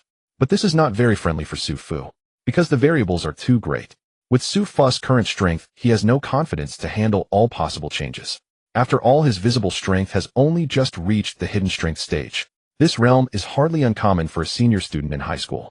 Even within the confines of Nanshan High School, there are plenty of students at this level. In the rocket class, many students have already broken through to the transformation stage, reaching the final phase of an apprentice martial artist. Even with Su Fu's robust vitality and superior physique, ordinary practitioners at the transformation stage may not be his match. However, the number of geniuses at the same age across the nation is overwhelming. Su Fu cannot guarantee that with his current strength, he can dominate everyone. In short, he still needs to train. The time spent on cultivation is still too short. If only Su Fu had completed his physical training and opened all his meridians. Then he could directly channel qi into his body and officially step into the ranks of cultivators. At that time, no matter what genius practitioner, they wouldn't even be able to touch the corner of his clothes. But unfortunately, Su Fu's thunder refinement technique is still lacking in some crucial aspects. Thinking of this, Su Fu suddenly leaned on the desk absent-mindedly, playing with a strand of hair from the desk in front of him. Guan Guan had long since become accustomed to Su Fu's little antics. She didn't even roll her eyes at him, maintaining an indifferent demeanor. It was currently a break between classes. Wang Feng leaned forward, whispering to Guan Guan, expressing the little thoughts of a girl. Suddenly, a loud call came from the doorway. "Guan Guan, there's a handsome guy looking for you." Upon hearing this, all the classmates immediately turned their gazes towards the somewhat surprised Guan Guan and the lazy Su Fu, who was lying on the desk behind her. Many of them displayed amused expressions. A good show was about to unfold. "Who is it? So annoying," Wang Feng mumbled, pulling Guan Guan along. "Guan Guan, let's ignore him." As she spoke, her gaze swept over Su Fu. Guan Guan also glanced at Su Fu. He remained sprawled on the desk, seemingly indifferent. However, the noticeable tension at the end of his hair let Guan Guan know Su Fu was not pleased. A faint smile appeared on Guan Guan's lips. She nudged Su Fu's desk and said, "Hey, the butterfly is here. Why are you so indifferent as a flower protector?" "What flower protector? You, the package extractor, shouldn't be so self-important." Su Fu scoffed, but his body involuntarily stood up. "Do you want me to help you chase him away?" he lazily asked. Although it was a question, his tone was affirmative. "That's not impossible, just make sure to settle the reward." Guan Guan was immediately infuriated. She slapped Su Fu's arm and said, "If you want go, I'll go myself home. Feng Feng, let's go." Wang Feng glanced at Su Fu, then at Guan Guan, hesitating with words unspoken, unsure of what to say. "Not to mention it's me, who has been inseparable from you every day. When did your relationship with him become so ambiguous? Why was I completely unaware of it? And Guan Guan, didn't you always dislike Su Fu? Suddenly acting all spoiled, what's going on? You're making me look like a clown." Also, she didn't know teacher Edu. Otherwise, she would have to sing "I should be under the car, not in the car." Not to mention Wang Feng. Even the classmates around watching this scene were taken aback, staring at Su Fu in disbelief. Not to mention, bro, although good girls fear clingy guys. But seeing you actually succeeded, why does it feel so? Learning committee member, come here. I really don't understand this question. Guan Guan pulled Wang Feng out of the classroom, while Su Fu, despite saying he didn't care, honestly followed behind. Outside stood a man and a woman. The man was at least 180 centimeters tall, with a rugged face and a buzz cut, exuding a masculine handsomeness. The girl was not very tall, slightly plump, with an oval face and delicate features, but her expression was filled with reluctance. Upon seeing Guan Guan come out, the boy spoke. "First, hello Guan Guan, I am Sima Yun from class 1. I am here to disturb you because of this sister of mine." He pointed to the girl, his expression helpless. "We had a small misunderstanding. Upon knowing about this, I immediately brought her to apologize to you." He said this, and Sima Yun's expression became serious as he directed at the girl. "Shu Fun, hurry up and apologize to her." Guan Guan was initially quite baffled. Until Sima Yun called out Shu Fun, her expression shifted, and she understood. Recently, having had a conflict with her, the only person named Shu Fen was undoubtedly the one who had sent a group of delinquents to confront her. Guan Guan's gaze instantly turned cold. Although Xiao Shu Fen was reluctant under Sima Yun's stern gaze, she hesitantly bowed to Guan Guan and softly said, "I'm sorry." Guan Guan ignored her instead, curling her lips into a cold smile. As for someone who had once sought to ambush and beat her up, she could not be magnanimous enough to forgive. The atmosphere instantly turned cold. Wang Fong felt extremely awkward. She was completely unaware of what had happened and could only tug at Guan Guan's sleeve, whispering what's going on. Guan Guan lightly replied, "I'll tell you later." Wang Fong pouted, feeling that this best friend was no longer reliable, keeping secrets from her. She looked around and suddenly noticed Su Fu standing calmly behind her. Her heart stirred. Could he possibly? Sima Yun naturally knew that this matter could not be resolved so simply. He stepped forward sincerely and said, "This matter is actually all my fault. Shu Fen has grown up with me, and I have always regarded her as my sister. I never expected that she would." He seemed to find it hard to speak, only able to say helplessly, "At this point no amount of apologies can express my regret, but I still hope that Guan Guan can give me a chance to make amends. Tonight I will host a banquet at Gue Yunxian, and I hope Guan Guan can grace us with her presence." Gue Yunxian is the most renowned private chef in Nanshan. It is said that everyone dining there is either a powerhouse or a wealthy person. The cost of a meal there could buy Guan Guan 10 bottles of chi-boosting and blood-replenishing pills. Such an expensive place naturally serves extraordinary food. In short, it is highly beneficial for martial artists. However, unsolicited flattery may either be a ploy or deceit. Guan Guan frowned, instinctively wanting to refuse. But before she could say anything, she heard Su Fu loudly declare, "There's no need for a meal. If Sima classmate is sincere, then just convert it to cash." Sima Yun glanced at Guan Guan, who suddenly wore a smile, then looked at Su Fu, who was lazily leaning against the door frame with his arms cross-side, and said softly, "Classmate, Su Fu has misunderstood. My surname is Si, and my name is Ma Yun. It doesn't matter. What surname you bear is utterly irrelevant." Su Fu had already stepped forward, inserting himself between Guan Guan and Sima Yun, and extended his hand before Sima Yun. "Sima classmate, will you redeem it in cash? Give me a straight answer. Yes or no." Guan Guan said nothing, merely covering her mouth with her hand as her almond-shaped eyes crinkled into crescent moons. Her silence itself spoke volumes. Sima Yun's expression flickered faintly. His heart already knew the outcome. He had no intention of engaging in petty squabbles with Su Fu. Instead, he cast a long, penetrating glance at Su Fu, then turned to Guan Guan and murmured softly, "Regardless of what happens, I'll be waiting for you tonight at Gyun Pavilion. I eagerly anticipate your presence, Guan Guan." With that, he gave a slight nod to Wang Fong beside Guan Guan, then addressed Xiao Shufen, "Let's go." Xiao Shufen exhaled in quiet relief and followed closely behind him, meek and obedient as a newlywed bride. The two gradually vanished into the crowd. Watching Sima Yun's retreating figure, Su Fu curled his lip in disdain. "TCH, what an act of aristocratic pretension." Wang Fong clicked her tongue. "He's the classic rich, handsome, and talented type. Look at how you're hopping about. Could it be jealousy?" Su Fu instantly lost composure. Jealousy? How could that possibly be called jealousy? He wasn't Liu Qing. This was sheer territorial instinct. Territorial instinct, understand. His expression turned theatrically incredulous. "Me? Jealous? Him? Does he even deserve that much attention?" "I wouldn't know." Wang Fong shrugged, palms up. "The principal party hasn't even spoken yet, and here you are rushing in all on your own." Su Fu's ears flushed crimson. "I simply find him insufferable, understand? He's fake from head to toe, down to the very tips of his toes." Guan Guan watched their banter in serene silence, her lips curving upward, her mood radiant. "Guan Guan's favor toward you has reached 30. Congratulations. You've unlocked stage 1 of the quest reward." Su Fu froze mid-thought. Just then the class bell rang, ding ding ding, and students reluctantly filed back into the classroom. In the lecture hall, Su Donglai stood at the podium, delivering his lesson with unflagging eloquence. Su Fu sat slumped at his desk, chin propped upon one hand, deep in thought. Prior to this incident, Guan Guan's favor had stagnated, neither rising nor falling. It had remained stubbornly fixed around 20. All his usual tricks, clever, subtle, or playful, had utterly failed to move her. Yet merely by asserting his possessive stance before Sima Yun, this single burst of territorial instinct had propelled her favor soaring upward to 30 points. Could it be she actually enjoys watching him compete for her attention? TSK, what a delightfully wicked temperament. Su Fu idly sketched patterns across his notebook, pen in hand. He'd now discerned the precise levers governing favor fluctuations for both Liu Qing and Guan Guan. Take Liu Qing, for instance. Though she feigned aversion towards Su Fu, she couldn't abide seeing him grow close to other girls. Exploiting that vulnerability reliably triggered her, prompting her to hand over quest rewards without hesitation. But there was a drawback. Her martial prowess was formidable, and she had precedent. If Su Fu truly provoked her beyond endurance, Liu Qing, humiliated and enraged, might well turn and deliver a brutal beating. Worse still, her cooldown period was unusually long. Once incensed, she would actively avoid Su Fu for days, another complication demanding resolution. As for Guan Guan, it had already been established. Ever since her favor shifted from negative to positive, Su Fu noticed her threshold steadily rising. Or rather, her tolerance for him had grown markedly higher.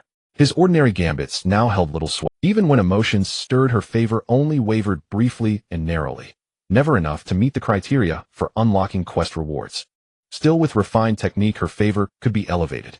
Yet, here lay the paradox: Su Fu already possessed a strategy for raising it, but lowering it, he hadn't the faintest idea. Without deliberate de-escalation, how could he cyclically trigger reward conditions and claim those rewards repeatedly? Su Fu rubbed his temples in mild distress. Sigh. Difficult, truly difficult. And let's not forget the third target awaiting him, the school's female principal. Regarding Li Xiang, Su Fu felt utterly powerless. Her favor currently lay far beyond his reach, beyond calculation, beyond control. At best, he could attempt to trigger reward conditions, though if unsuccessful, survival took absolute. Before long, dismissal arrived. Having attained the Dark Force realm, Su Fu was no longer required to train under Guan Guan's guidance, nor did he need to accompany her to the cultivation hall. Yet neither mentioned it. Without words, they entered the cultivation hall together, a silent, effortless synchrony. Under torrents of sweat, an hour passed in a flash.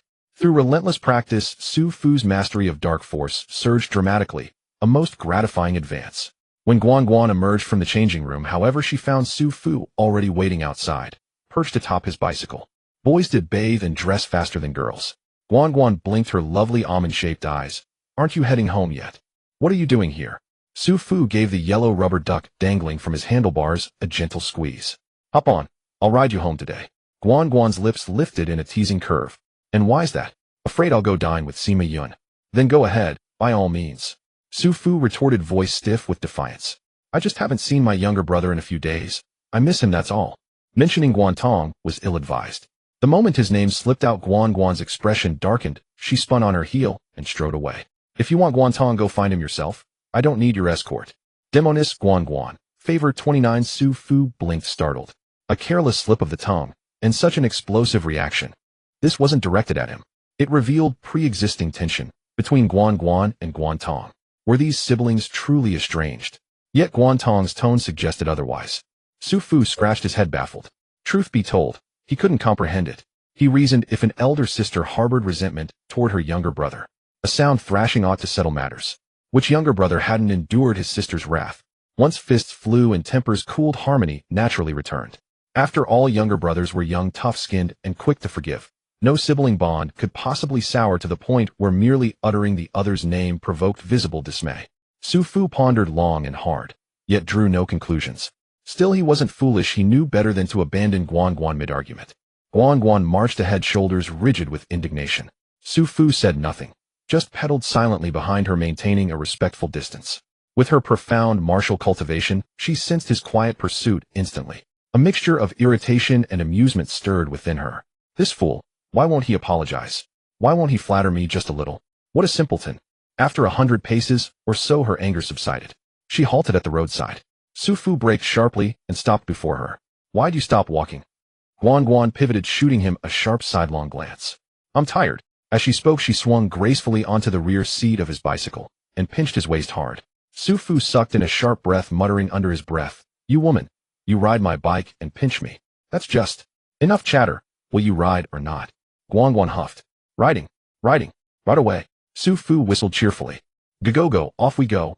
As they passed the school gate, a familiar electric scooter zipped past Su Fu's field of vision, gone in an instant.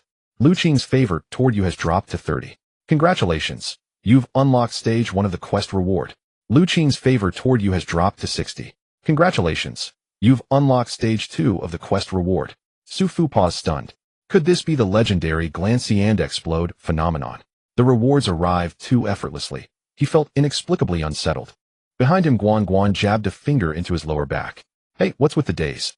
Let's go. Time flies like an arrow. The sun and moon weave swiftly. Moments pass quietly, unnoticed. In the blink of an eye, a new week has arrived. In the bedroom, Su Fu sat cross-legged, focusing his mind. As the first rays of sunlight streamed through the window, he slowly opened his eyes and looked down. The Lei Xia stone in his palm had silently turned to powder. Su Fu let out a long breath, but his brows furrowed.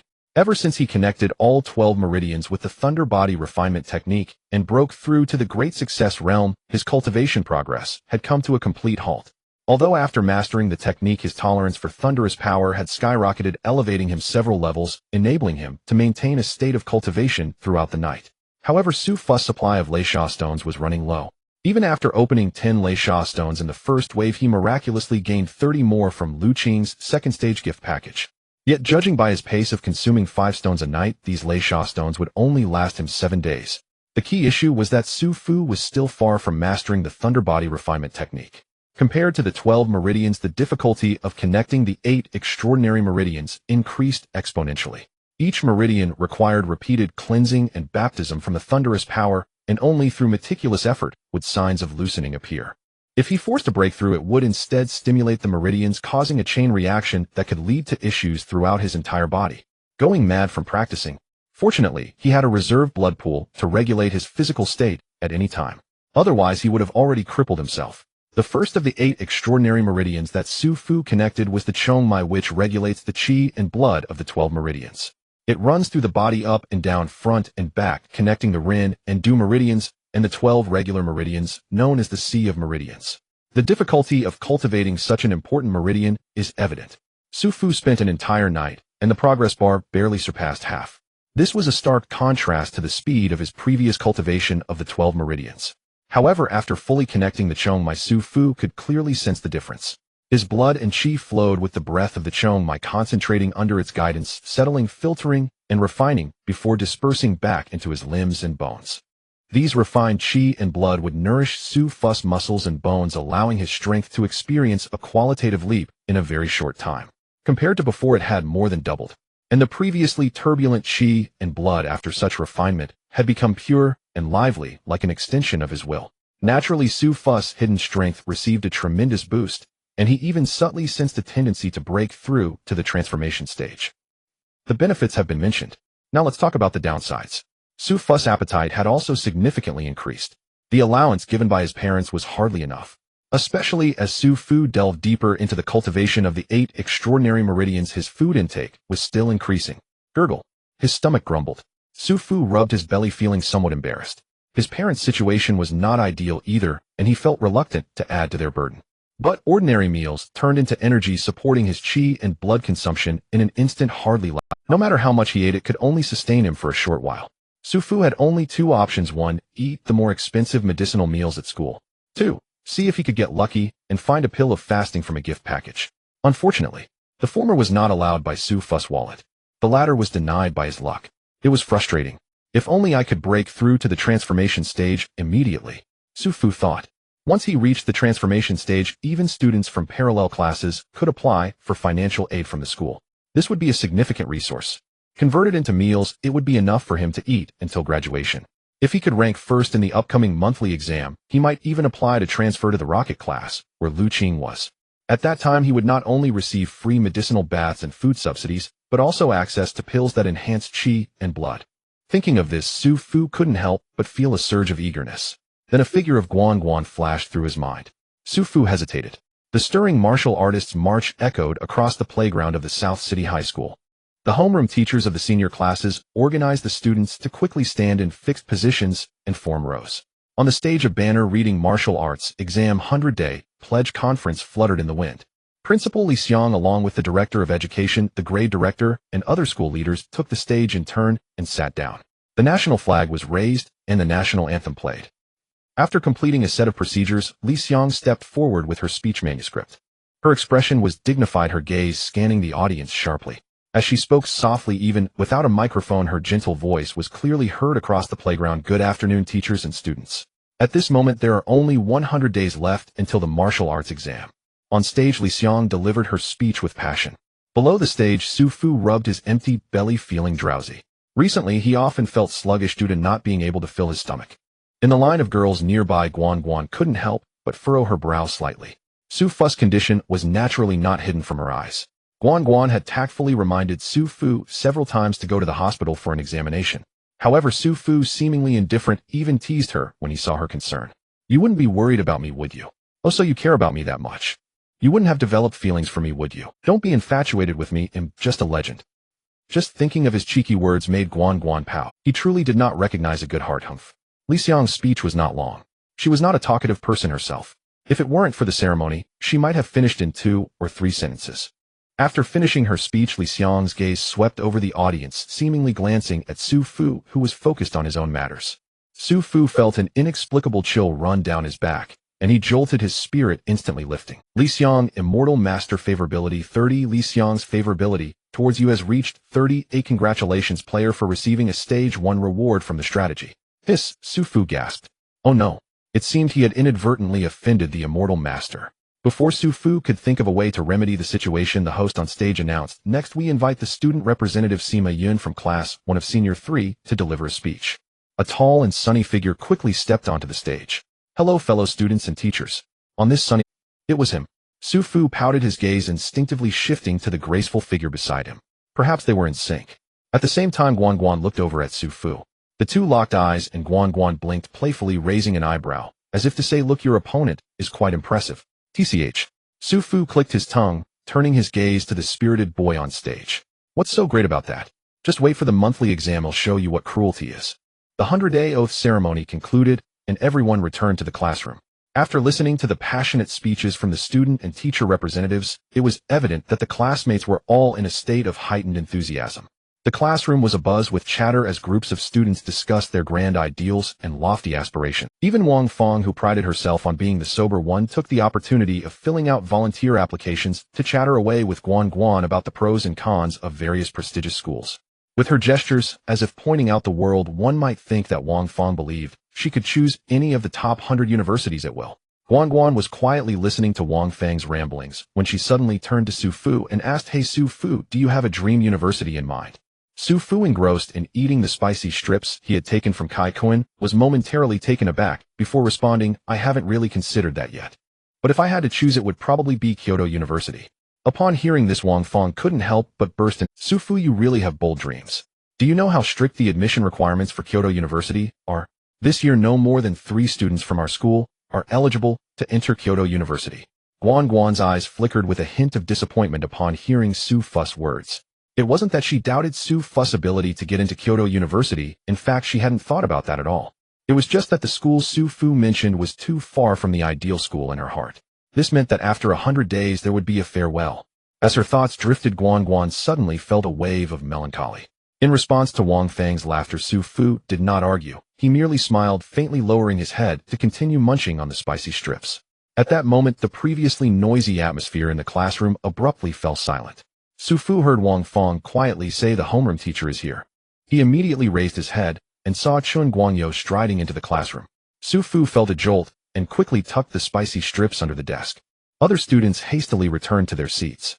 Chun Guanyo was completely oblivious to their little actions and stood at the podium tapping the desk. "This afternoon the subject teachers will have a meeting, so everyone should be quiet and self-study. By the way, starting today the training room will be open for 12 hours.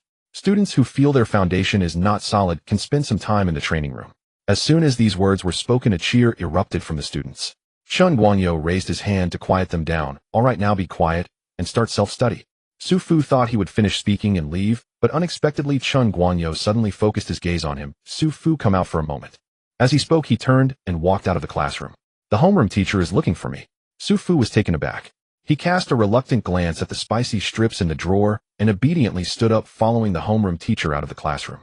Seeing Su Fu's bewildered expression, Chun Guanyo didn't elaborate further, but shot him a disappointed look. "Wipe your mouth clean." Su Fu awkwardly smiled and quickly wiped his hands near his mouth, cleaning off the grease left by the spicy strips. Chun Guanyo, unable to bear the sight, adopted an attitude of out of sight, out of mind. "Now go to training room number 1. Huh? Su Fu was momentarily confused, looking at Chun Guanyo, as if waiting for him to continue. "Why are you staring at me? If I tell you to go, then go." Chun Guanji's stern demeanor was intimidating. "Oh." Su Fu could only descend the stairs, obediently, filled with doubts. Each class had a designated training room. Class 1 had training room number 1, Class 2 had training room number 2, and so on. In the past, aside from training room number 1, all other training rooms were limited in access for students. They could only train in the training rooms during morning exercises. This was because there was a mysterious force field in the training rooms. Once activated, the force field could affect the human body and enhance the effects of training. This force field was humorously dubbed multiple experience by the students, and training in the training room was referred to as leveling up in a bubble. Su Fu had forgotten the original name of the force field due to its widespread nickname. However, using this force field would continuously consume a type of energy crystal called a crystal core, which could only be obtained from powerful wild beasts and was extremely precious. Of course, the effects of the force field were also quite evident. Practicing in the training room for an hour would yield the benefits of a week of exercise for an ordinary person at home. This was why, upon hearing that the training room was open for 12 hours, all the students cheered. But why did Chen Guanyu want to personally go to training room number 1, which belonged to class 1? If he wanted to go, shouldn't he go to training room number 7 for his own class? It was all rather puzzling. Upon arriving at training room number 1, Su Fu noticed that the door was slightly ajar. He did not barge in, but cautiously knocked on the door. "Come in."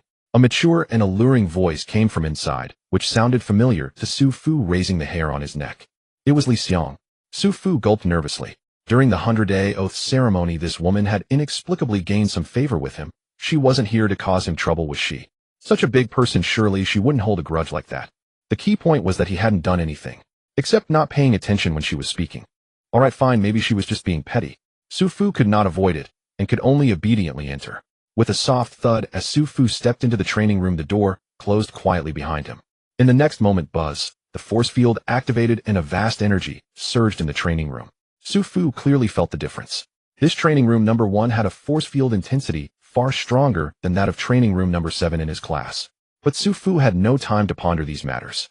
Looking at the woman in short training gear in the center of the training room, he couldn't help but swallow nervously. At that moment, Su Fu noticed that there was a barely noticeable beauty mark at the corner of her right eye, which added a touch of allure to her originally sharp gaze. Li Xiang's upper body was clad in a fitted outfit with the hem barely covering her backside, and the originally loose clothing accentuated her impressive figure due to the waist restraint. Her lower body was not paired with long pants, but rather sexy black stockings and a short leather skirt. Those round and strong thighs were partially concealed under the hem, yet upon closer inspection, they were completely hidden by the leather shorts. This ensemble not only did not appear odd, but rather added a touch of wildness and mystery to her. Her long shiny black hair was tied up high, revealing her long fair neck, and following the curve of her neck inevitably led one's gaze to the deep and indescribable area.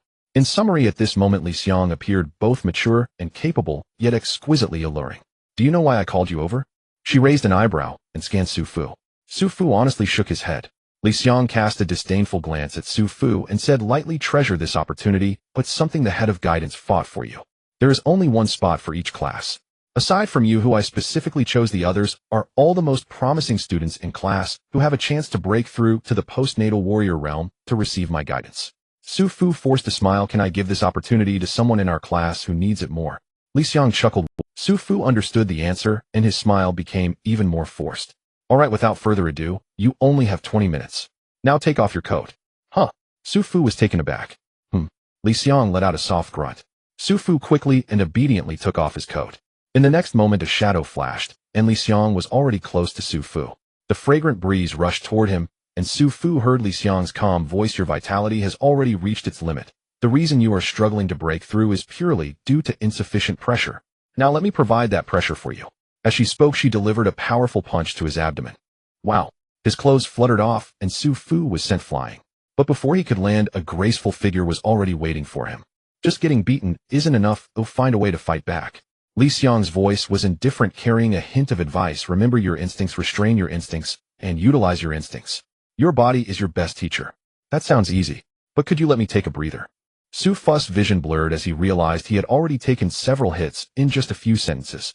Li Xiang's strikes were neither too light nor too heavy, just enough to inflict pain without causing serious harm. In this situation, Su Fu's vitality quickly boiled over. "I can't just let her toss me around in midair. I need to find a way to land." Su Fu gathered his scattered thoughts and solidified his intention. "Seeking positive reviews, seeking support. All the fathers, please help me out." The so-called transformation of strength is in reality a manifestation that integrates both overt and covert power, achieving a harmonious blend.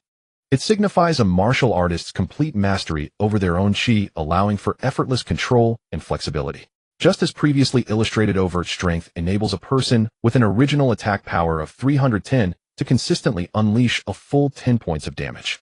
Covert strength, on the other hand, can inflict true damage while disregarding the opponent's defenses. Transformation of strength, however, not only builds upon overt and covert power, but also allows one to absorb, convert, and utilize the enemy's attacks. For instance, if an opponent strikes with 10 points of attack, one would normally suffer 5 points of damage after accounting for defense. Yet once mastery over transformation of strength is achieved, the martial artist can not only negate that 5 points of damage with their own attack, but can even convert it, turning their own potential of 10 points into 12 or even higher. Even when facing covert attacks that normally ignore defenses, a martial artist can still achieve this using transformation of strength. This becomes truly terrifying. This implies that in a contest between two practitioners of transformation of strength, as long as the disparity in strength is not excessively pronounced, the winner is determined only when one party exhausts the other's chi completely. At this point, the competition involves not just skill and power, but also individual willpower, vitality, and physical condition. Amidst Li Xiang's relentless assault, Su Fu's mind flashed with countless insights about transformation of strength. He began to act. Supported by the boiling qi within, Su Fu attempted to adjust his stance, bracing himself defensively against Li Xiang's attacks. However, it was futile. Every move Li Xiang made was imbued with an extremely peculiar force. The moment they engaged, this force surged throughout Su Fu's body, directly shattering his defenses. This was a complete one-sided beating. Su Fu struggled to contain himself, wanting to resort to outside techniques. But Li Xiang noticed his intentions and calmly said, "Don't try to use external powers, otherwise you will be beaten even worse." Li Xiang's reference to external powers naturally referred to Su Fu's thunder force. Su Fu, so you admit that you were just beating me under the guise of guidance, right? A hint of surprise flashed in Li Xiang's eyes. This kid has some talent, but still it's not enough. With a shake of her fist, Su Fu's With his powerful physique, he managed to break free from Li Xiang's rhythm, bringing his palms forward to meet her fists. A hint of surprise flashed in Li Xiang's eyes. This kid has some talent, but still it's not enough. With a shake of her fist, Su Fu's palms, once as firm as steel, softened. Li Xiang's fist passed through Su Fu's arms and struck directly at his chest. Su Fu gasped, nearly unable to breathe. His entire body was uncontrollably hurled away. "Think carefully. Ponder it again." Li Xiang spoke. "This woman." Su Fu gritted his teeth. "Just wait. Sooner or later." Before Su Fu could visualize Li Xiang in various poses, she delivered a fierce kick to his backside. "Dare to lose focus in this situation. It seems this intensity is still not enough for you." Li Xiang scoffed, increasing her force by another third. Su Fu's face twitched. He couldn't tell if it was from pain or anger. Ultimately, he focused all his attention on the battle. With a flurry of impacts, Su Fu lost count of how many times he was hit, but finally a spark of insight flashed in his mind as he grasped a glimmer of understanding. He let nature take its course. A gentle breeze caressed the mountain ridge. He would go with the flow. The bright moon illuminated the great river. As Li Xiang's palm struck towards him, he no longer attempted to evade or resist, but instead met it with his abdomen with great force. The moment Su Fu's abdomen made contact with her palm, he suddenly exhaled, his abdomen collapsing inward by several inches. In the next moment, a muffled sound resonated. Bang! A hint of intrigue flashed in Li Xiang's eyes, pausing for a moment. Su Fu's abdomen, where her palm had struck, began to ripple like waves. She hadn't sent Su Fu flying. Not only that, but Su Fu, utilizing this force, performed a swallow return, landing steadily on the ground. In that instant, Su Fu was almost brought to tears. It wasn't easy. He had been airborne for nearly 10 minutes. Finally, he had his feet back on the ground. Before Su Fu could say anything, Li Xiang appeared behind him and kicked him, causing him to stumble. "What are you dawdling for? Remember that feeling from just now?" Su Fu frantically defended against Li Xiang's attacks. This time, he no longer blindly resisted or evaded, but instead sought to channel Li Xiang's strength, attempting to defuse her strikes. Li Xiang's speed far surpassed his own, and the angles of her strikes were more cunning than any opponent he had faced before. Even though Su Fu had begun to grasp the essence of transformation of strength, he still could only serve as a punching bag in Li Xiang's hands. However, as the battle progressed, Su Fu visibly improved. Initially, his resistance merely involved enduring the damage with his body, using his skin to absorb Li Xiang's peculiar force. Eventually, his chi, muscles, bones, and even hair began to participate in the application of transformation of strength. Su Fu truly managed to develop every part of his body. Li Xiang finally showed a hint of satisfaction in her eyes. During a brief moment of respite, she glanced at the clock hanging on the wall of the training room. It was about time to wrap things up. "Su Fu, pay attention," Li Xiang commanded sharply. Compared to her earlier casual punches and kicks, this time, she focused her gaze, sinking her elbows and hips, and took up a proper stance for the first time. This is the path to be taken after reaching transformation. Li Xiang's delicate hands waved, creating residual shadows as her palms moved gracefully around her. In an instant, the entire training room inexplicably stirred up a storm, an astonishing howling sound emanating from Li Xiang's position. Su Fu's clothes whipped in the wind, and he squinted his eyes just enough to barely see Li Xiang's figure. As the center of the storm, the air around her twisted ominously. Visible currents flowed around her, faintly forming a shape reminiscent of a dragon and tiger entwined. Su Fu felt an irresistible force pulling him in, as if the surrounding air had grown small hands desperately tugging at his body. What the hell? He couldn't help but widen his pupils. What kind of technique is this? Such terrifying might set off alarm bells in his heart. If he were to be pulled in, it would surely not end well. Su Fu struggled with all his might. Yet even with his utmost effort, he could not withstand the omnipresent force. After futilely struggling for a moment, Su Fu's entire body was drawn into the air by this invisible force flying towards Li Xiang. Even as he soared into the air, a profound terror compelled Su Fu to claw at the air, attempting to stabilize. However, in midair, he had nothing to rely on and could only watch helplessly as a fair hand grew larger in front of him. In a panic, Su Fu shut his eyes. Slap! A hand struck his forehead, leaving a red mark. The rain stopped, and the clouds cleared. Li Xiang coldly said, "Let go of your hands." Su Fu shuddered all over, finally opening his eyes. At that moment, he found himself entangled around Li Xiang's long, firm leg like an octopus. It turned out that just as he was about to be struck down by Li Xiang's palm, she had already reined in her strength. Unfortunately, Su Fu could not stop his momentum and collided directly into the elegant black silk of the esteemed one. The touch was incredibly smooth, like eating a piece of Dove chocolate. He instinctively squeezed it.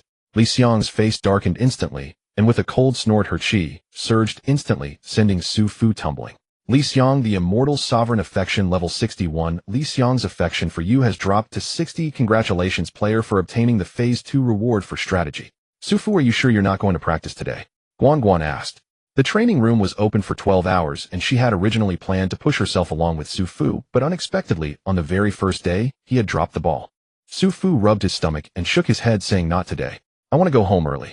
Having gone hungry and taken a beating from the principal, all he wanted was to rest and soothe his stomach. All right then. Guan Guan pursed her lips. For some reason, Su Fu seemed to detect a hint of resentment. Beside them, Wang Fong quickly grabbed Guan Guan's hand. "Guan Guan, if he's not going, I'll go with you.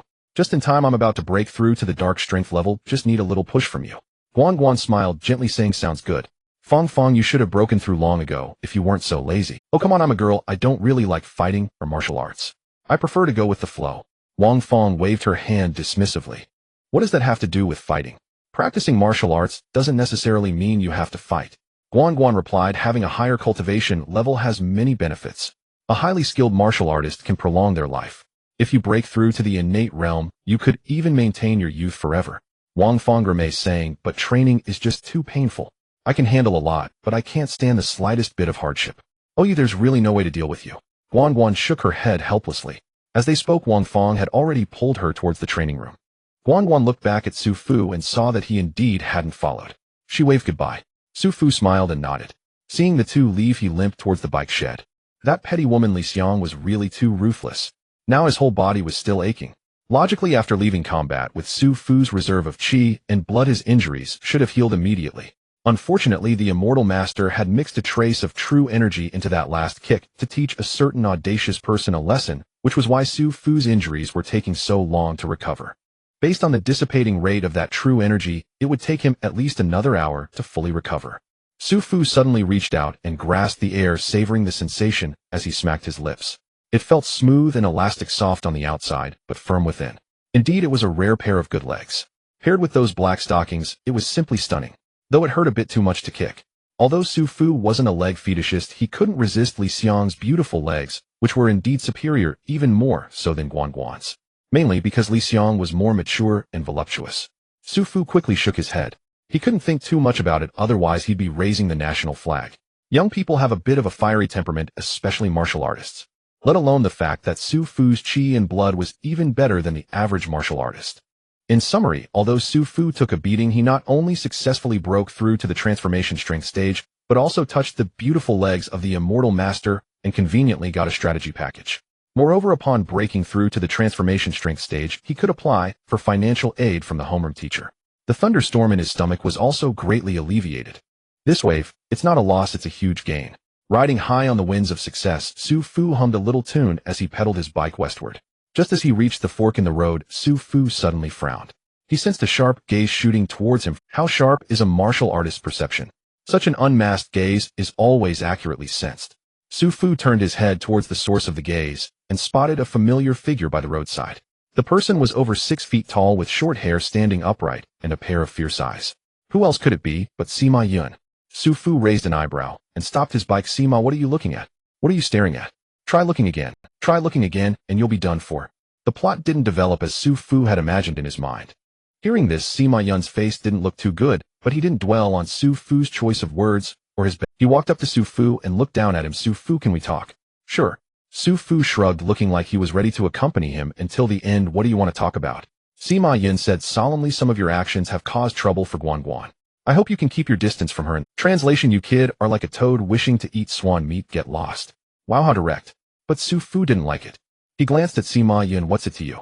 Instead of worrying about this, why don't you take good care of your jealous sister? Sima Yun's expression changed slightly, and he said, I really only see her as a sister. I've already made that very clear to her.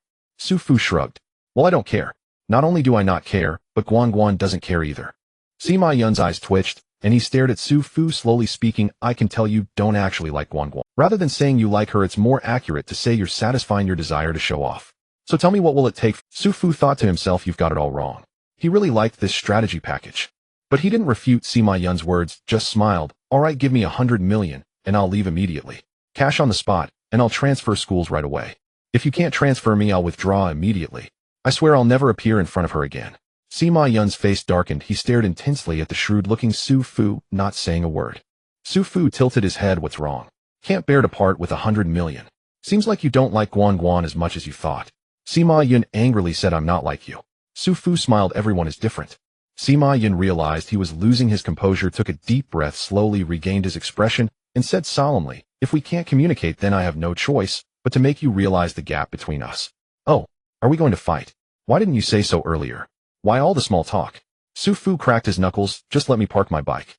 But Sima Yun merely glanced at Su Fu indifferently and said, there's no need for me to take action myself. After this month's exam, Guan Guan will naturally understand who she should really choose. After saying this, he turned and left. In Su Fu's gaze, Sima Yun walked to the intersection as a luxury car drove in from a distance and stopped in front of him. The car door opened, and he sat in the back seat. The sedan started and slowly drove up beside Su Fu. Sima Yun rolled down the window and glanced disdainfully at Su Fu, who was on his bicycle. It was a look of superiority, as if viewing Su Fu as an ant. Without any verbal communication, the window rolled up, the car started, and it slowly merged into the traffic. Su Fu withdrew his gaze, displeased, and pouted. What are you acting for? Nerve? Just with your little stature, I could take you down with a few punches and kicks. Oh, why act like a big shot? The monthly exam, huh? Just you wait. Don't let me run into you during the exam, or you'll be in for some serious trouble. Humming a tune, Su Fu pedaled home. When Su Fu arrived home, his parents had not yet returned. He was not surprised at all. Busy, they were busy. It's better to be busy. Upon reaching home, the first thing he did was take a bath and change clothes, then return to his bedroom to retrieve the 2 gift packs he had just obtained today. This thing must be used while it's hot. Let the mysticism begin. Heaven and earth, 3 pure ones, Guanyin Bodhisattva, and the Buddha. Yes, no seat. It's me again. I'm here to run the program again. Please, all deities, lend your strength. Jesus over there is already restless. As per the usual, let's start with the first phase gift pack to get things rolling. Su Fu silently exclaimed, open. The first phase gift pack from Li Xiang transformed into a white light and dissipated in his hands. Congratulations, player, you have obtained the item Spirit Gathering Pearl. The Spirit Gathering Pearl gathers the spiritual energy of heaven and earth, increasing the character's cultivation speed by 150. The item is indeed good, but unfortunately it was wasted. Su Fu clicked his tongue. His meridians were still unconnected, and he could not sense the spiritual energy of heaven and earth. Even if he had the Spirit Gathering Pearl, it was useless. Su Fu's gaze shifted to the second phase gift pack from Li Xiang. This was actually the first time Li Xiang had given a second phase gift pack. You must put in some effort. Open. Congratulations, player, you have obtained the equipment Immortal Sword Tian Shu. The head of the great, dueling the essence of the celestial sphere. When the sword emerges, all bow down. A wisp of immortal energy surged forth, radiating dazzling light in myriad forms. Su Fu was dumbfounded. He had no time to feel regret for the Spirit Gathering Pearl gathering dust due to the untimely moment. Now before Su Fu appeared a shimmering sword of more than a foot long, glinting with a chilling light. This is the Immortal Sword Tian Shu, symbolizing the authority of the greedy wolf star. An undeniable divine weapon. Su Fu remembered clearly. In the game's setting, the immortal sword Tian Shu was one of the components of the divine weapon Celestial Sphere. In addition to it, there are also Tian Xin, Tian Ji, and Tian Quan, 3 immortal swords. Collecting all 4 swords will combine them into the 10th divine weapon Celestial Sphere. This is a treasure coveted even by immortals. Furthermore, if one is fortunate enough to gather the Yu Heng Kai Yang and Yao Guang swords and combine them into divine weapon Tian Gang 1, could merge the 2 divine weapons, becoming unparalleled. But it is rumored that this is not their final form. By combining the left assistant and right aid 2 immortal treasures into the hidden sword box, one can merge Tian Gang and Celestial Sphere into Imperial Steed Northern Dipper. And this treasure is purely legendary. Anyway, Su Fu had only glimpsed it while reading the plot introduction. He had never seen the real thing. Even if it existed, it was still too far from Su Fu. Right now, Su Fu was just lucky to have obtained the first immortal sword, and he was still 3/4 away from forming divine weapon Celestial Sphere. Moreover, while divine weapons are great, they also require ample magical power to unleash their true might. And currently Su Fu. Thinking of this, he sighed heavily. The path of cultivating immortality is long and arduous. Indeed it is. Others take hundreds or even thousands of years to cultivate. Since Su Fu crossed over, it has only been 10 days at most. 10 days, and he wants to reach the peak. Does he really think he can achieve that? That said, Su Fu still held the exquisite petite sword in his hand, feeling an irresistible urge to practice a few poses. While performing a move called Immortal Points, the way he inadvertently channeled a hint of thunderous power into the immortal sword Tian Shu. In the next moment, an unexpected change occurred. The petite sword suddenly crackled with sound, and with a hum the sword tip lit up a faint blue light, slowly extending forward. In the blink of an eye, a 2-foot-long twisted and winding translucent sword energy formed. Su Fu's eyes widened. Time passed, and 3 days went by in a flash. On this day, a rather significant event arrived. Monthly exam. Early in the morning, the class teacher Chen Guanyo brought the students of class 7 to the playground. At this moment, the playground had already changed dramatically. Dozens of flags reading "Make friends through martial arts." Stop. When it's enough, the path of martial arts is long. Who can compete? Strive upwards, surpass oneself. And a series of slogans fluttered in the wind. The loudspeakers were playing stirring music on repeat. Around the playground, people were bustling about.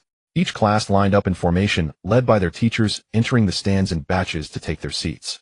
This scene can be described as red flags fluttering, a sea of people, drums and gongs resounding. Below the stands, the original track had disappeared, covered by 30 towering arenas.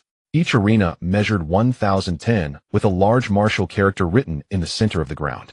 Nearly 1,000 students were about to determine their rankings on these arenas. The rules of the monthly exam were very simple. The teacher would randomly match opponents for the students according to their student numbers. The winners would advance to the winners group. The losers would enter the losers group. The winners group would continue to compete among themselves, while the losers group would still fight each other. This would continue until the competition ended. Rankings were calculated based on the number of wins, with the most victories being crowned as first place. On the stands, class teacher Chen Guanyo was giving a speech. I won't say much more. I believe everyone has been preparing for this monthly exam for a long time. He looked at a group of students in the stands, his gaze intense. Just one thing for you all: don't waste your efforts over this period. Strive to achieve a satisfactory result. The students of class 7 shouted in unison, work hard, fight tenaciously. Hearing their cheers, students from other classes couldn't help but turn their attention. Before long, each class began to chant their own slogans. Not arrogant, not discouraged, strive for first. This was clearly the slogan of class 1. Friendship first, competition second. This was from the class of the show-offs. Youth is in me, blood boils and struggle. This was from Kai Guest class. Soon, with an announcement over the loudspeaker, the 39th monthly competition of third-year students at Chengnan Middle School officially begins. The noisy atmosphere gradually quieted down. Please, referee teachers, take your positions at your respective arenas. Students whose numbers are called, please prepare in front of your respective arenas. Please, student 0921 and student 0358 gather at arena 1. Please, student 0453 and student 0689 gather at arena 2. In the class, the students whose names were called stood up and jogged to the arena, while those not mentioned clenched their fists, looking tense. Their nervousness was justified, because everyone knew the student numbers of the formidable figures in the grade. The students on stage now were lucky not encountering any mini-bosses. Then those who come on stage later will inevitably face misfortune. Please, student 0752 and student 0545 gather at arena 17.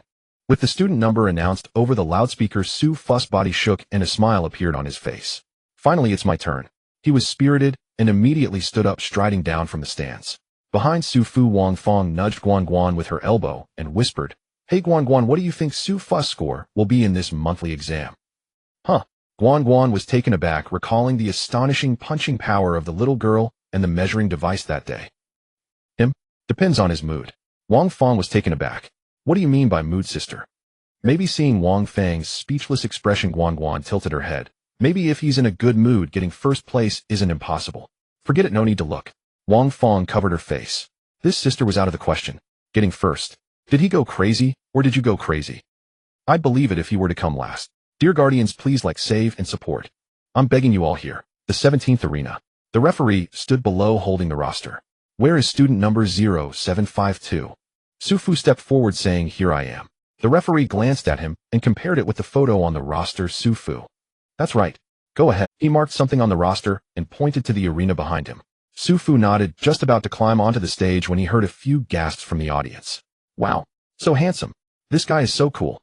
Go for it, handsome. Su Fu was taken aback only to see a lean man in a white shirt and black pants had appeared on the neighboring arena.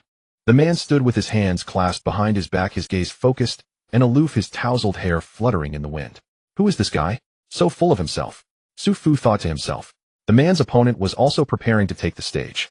That opponent gritted his teeth and leaped onto the stage. However, midair his foot got caught on the railing at the edge of the arena. With a loud thud, the opponent fell spectacularly.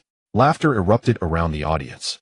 TSK, trying to be cool like that, do you even know how to do it right? The gap between these two is so obvious. Is there even a fight? Get down already, don't embarrass yourself. A realization flashed in Su Fu's eyes. He suddenly understood how the earlier gasps had originated. This show-off clearly came prepared. Looking at the arena before him, Su Fu's movements slowed down a bit. If he climbed up there, so honestly, wouldn't he just look inferior to that guy? With that thought, he raised an eyebrow and a flicker of electric arc passed silently under his feet. In the next moment, Su Fu suddenly leaped high into the air like a sprouted shoot from the ground. Then he twisted his waist and kicked his legs, performing a somersault over the railing, landing steadily on the arena. This clean and swift maneuver also drew gasps from the audience. Wow, this one is also handsome. Indeed. Wow, I really like this one. A group of girls cheered excitedly. Su Fu's opponent had been waiting on the stage for quite a while. He was tall and sturdy with thick eyebrows and big eyes and stubble adorning his chin. At this moment, seeing Su Fu's performance, the stubbled man widened his eyes in disbelief. No way, dude. Are you all showing off like this? Do I not have any pride? He looked down at the referee. Coach, can we start over? I also want to. The referee's gaze was resolute. Damn it, do you think I don't want to either? If it weren't for maintaining a serious image, I would have done a 720-degree turn in the air and landed on one foot. Stop daydreaming, both sides prepare, the match begins. Su Fu clasped his fists and said coldly, Su Fu from class 7, please guide me.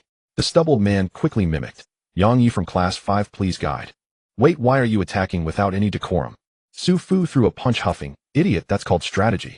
The referee already said the match has started, don't you understand? You? Yang Yi gritted his teeth and raised both arms, trying to block Su Fu's sudden punch. When their arms collided, a great force surged. Yang Yi, who was already a head taller than Su Fu, was suddenly knocked back, his body leaning backward and leaving him wide open. This guy has such great strength. Yang Yi was alarmed.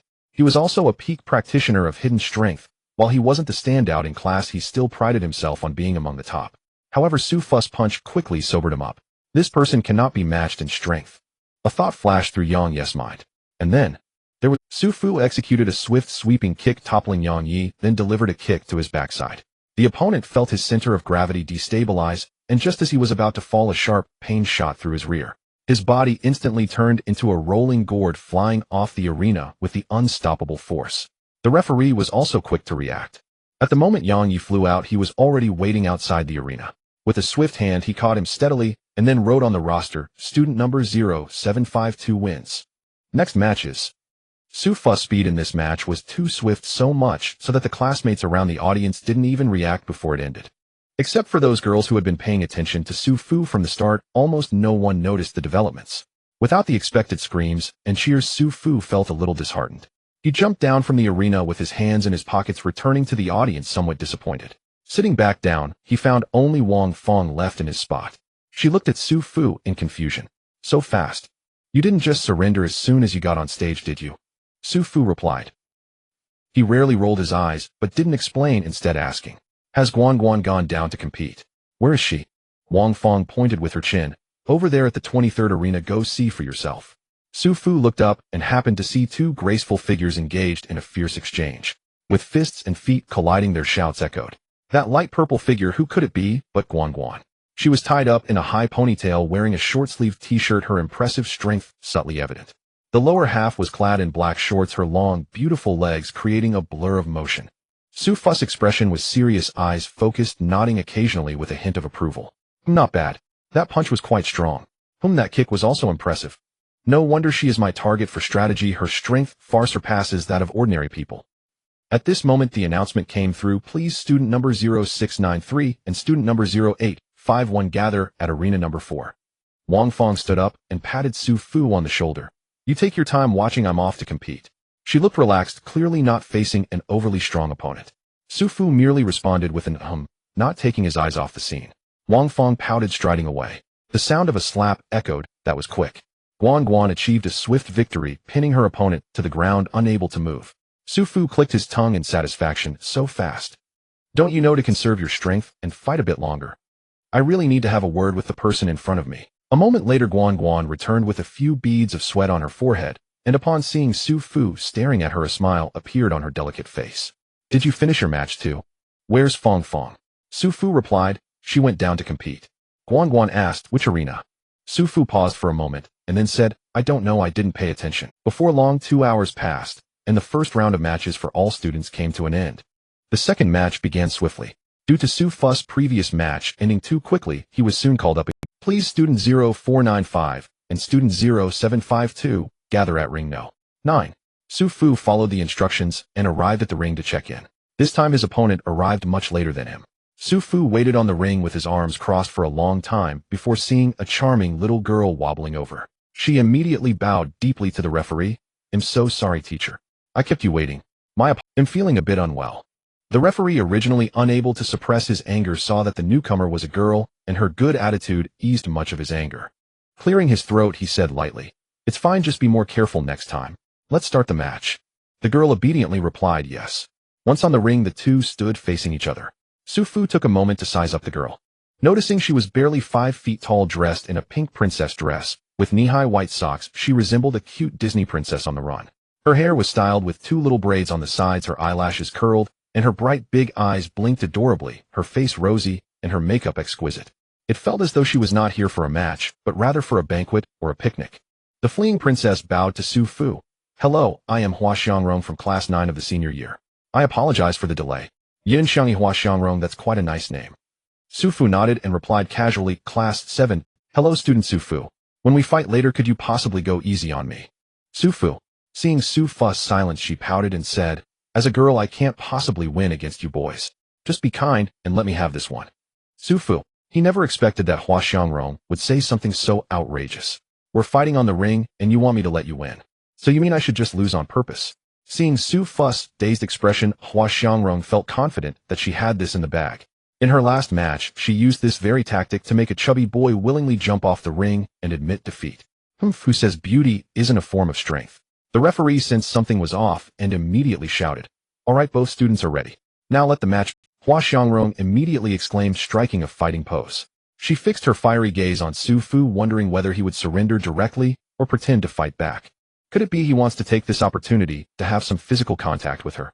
Hua Xiangrong tilted her head, secretly assessing Su Fu. He looked alright as she could reluctantly accept him. Her thoughts churned endlessly, but in the next moment, Hua Xiangrong snapped back to reality. Because Su Fu merely bent his legs slightly, and with an explosive burst of power, he suddenly closed the distance. Bang! Hua Xiangrong was caught off guard.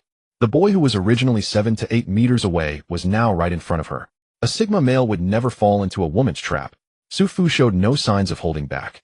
He initiated with an uppercut, hitting Hua Xiangrong in the abdomen, lifting her off her feet. He followed up immediately with a spinning kick. Hua Xiangrong couldn't withstand such a barrage. She rolled over several times in a daze, and before she could even react, she found herself beneath the ring. Her hair was disheveled, her clothes in disarray, and she sat on the ground for a long time in a daze before bursting into tears. Su Fu, seeing her cry like a rain-soaked pear blossom, the referee couldn't help but mutter softly, Don't say I bullied a girl. Ooh, I actually went easy on you. You won, you won. The referee waved his hands repeatedly. Young man, you are truly a big winner. Seeing Su Fu obediently leaving the referee, turned back to look at Hua Xiangrong, his head aching. How was he supposed to deal with this girl? If worst comes to worst, I'll just call her homeroom teacher. Wow, look how unfair Su Fu is. That girl is so cute, how could he hit her so hard? Wang Fong chattered loudly in Guan Guan's ear. Guan Guan looked at her speechless. He's matched against her, it's a normal competition. What's wrong with being tough? Wang Fong looked at Guan Guan in horror, and after a long moment sadly said, Guan Guan, you've changed. You weren't like this before. Guan Guan. She grabbed Wang Fang's arm and helplessly said, All right, Fong Fong, stop it. Wang Fong struggled. I won't listen, you've changed your heart. There's a dog outside. Guan Guan's face flushed as she reached out to tickle Wang Fong. What nonsense are you saying? Wang Fong instantly lost her composure, laughing and begging for mercy. Haha, don't tickle there. Unable to bear it. Just then Su Fu returned. What are you all doing? Fighting among yourselves? He looked at the two girls sprawled awkwardly on the chairs and asked curiously. If it's none of your business when it comes to beautiful girls. Wang Fong crossed her arms and huffed. Then she said, It's my turn to go on stage. Guan Guan, cheer for me. I lost to that big guy last time, and this time I must win. Go for it. Fong Fong, you are the best. Guan Guan cheered for Wang Fong with a fist pump. Wang Fong turned to Su Fu. What about you? Go for it, student Wang, you are the heaviest, is that okay? Su Fu replied ambiguously. Wang Fong immediately shot him a glare. You are the heavy one. You are the heaviest. Your family is the heaviest. Su Fu spread his hands. Look at you getting anxious. If I don't cheer for you, you won't be happy. If I do, you're still not pleased. It's so hard to please you. Wang Fong glared at him, about to say something, but Guan Guan quickly tugged at her hand. All right, Fong Fong, it's your turn. Wang Fong finally relented and angrily walked off. Su Fu plopped down in Wang Fang's seat, lazily saying, Why didn't I see you compete? I got lucky and had a bye. After a pause she added, But the matches this afternoon won't be so easy. There are over 900 students in the senior year of Chengnan High School.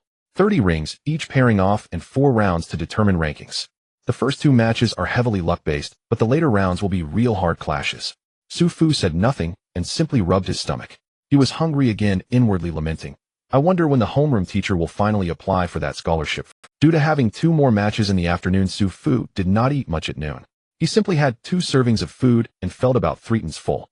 After resting for about an hour, the passionate music rang out again on the playground. The third match of the monthly exam began in the afternoon. Su Fu's opponent this time was no ordinary match. It was a student with the student number 0035. Having won 2 matches to get to this point, they were certainly not an average character. This student number has its significance. The student numbers at the Southern City Middle School are assigned based on the ranking from the entrance exam.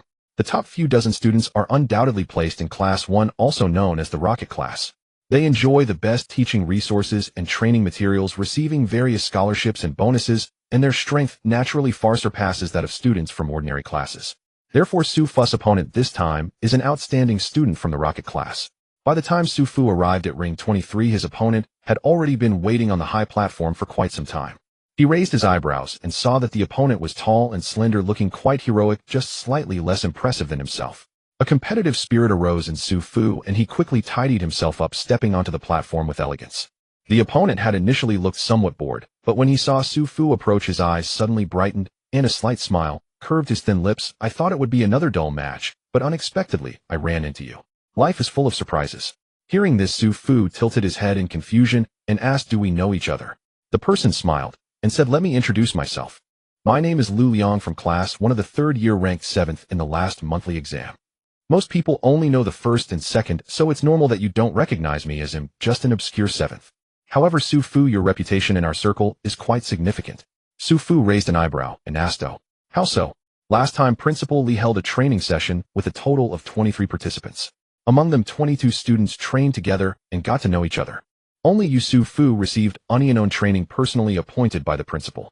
It's unprecedented in the past 3 years for Principal Li to favor a student like this. If it were you, wouldn't you be curious about this person? Su Fu nodded in understanding and said with a wry smile, But buddy, you're misunderstanding. That woman isn't favoring me at all. She's just petty and out for revenge. Liu Xiang paused and then continued with a smile. What's even more interesting is that someone has made a statement. They told us not to hold back when we encounter Su Fu in the monthly exam to teach him a harsh lesson. For this, the conditions offered were quite tempting even for me. Liu Xiang sized Su Fu up and revealed a malicious smile. Tell me, should I show some favor here?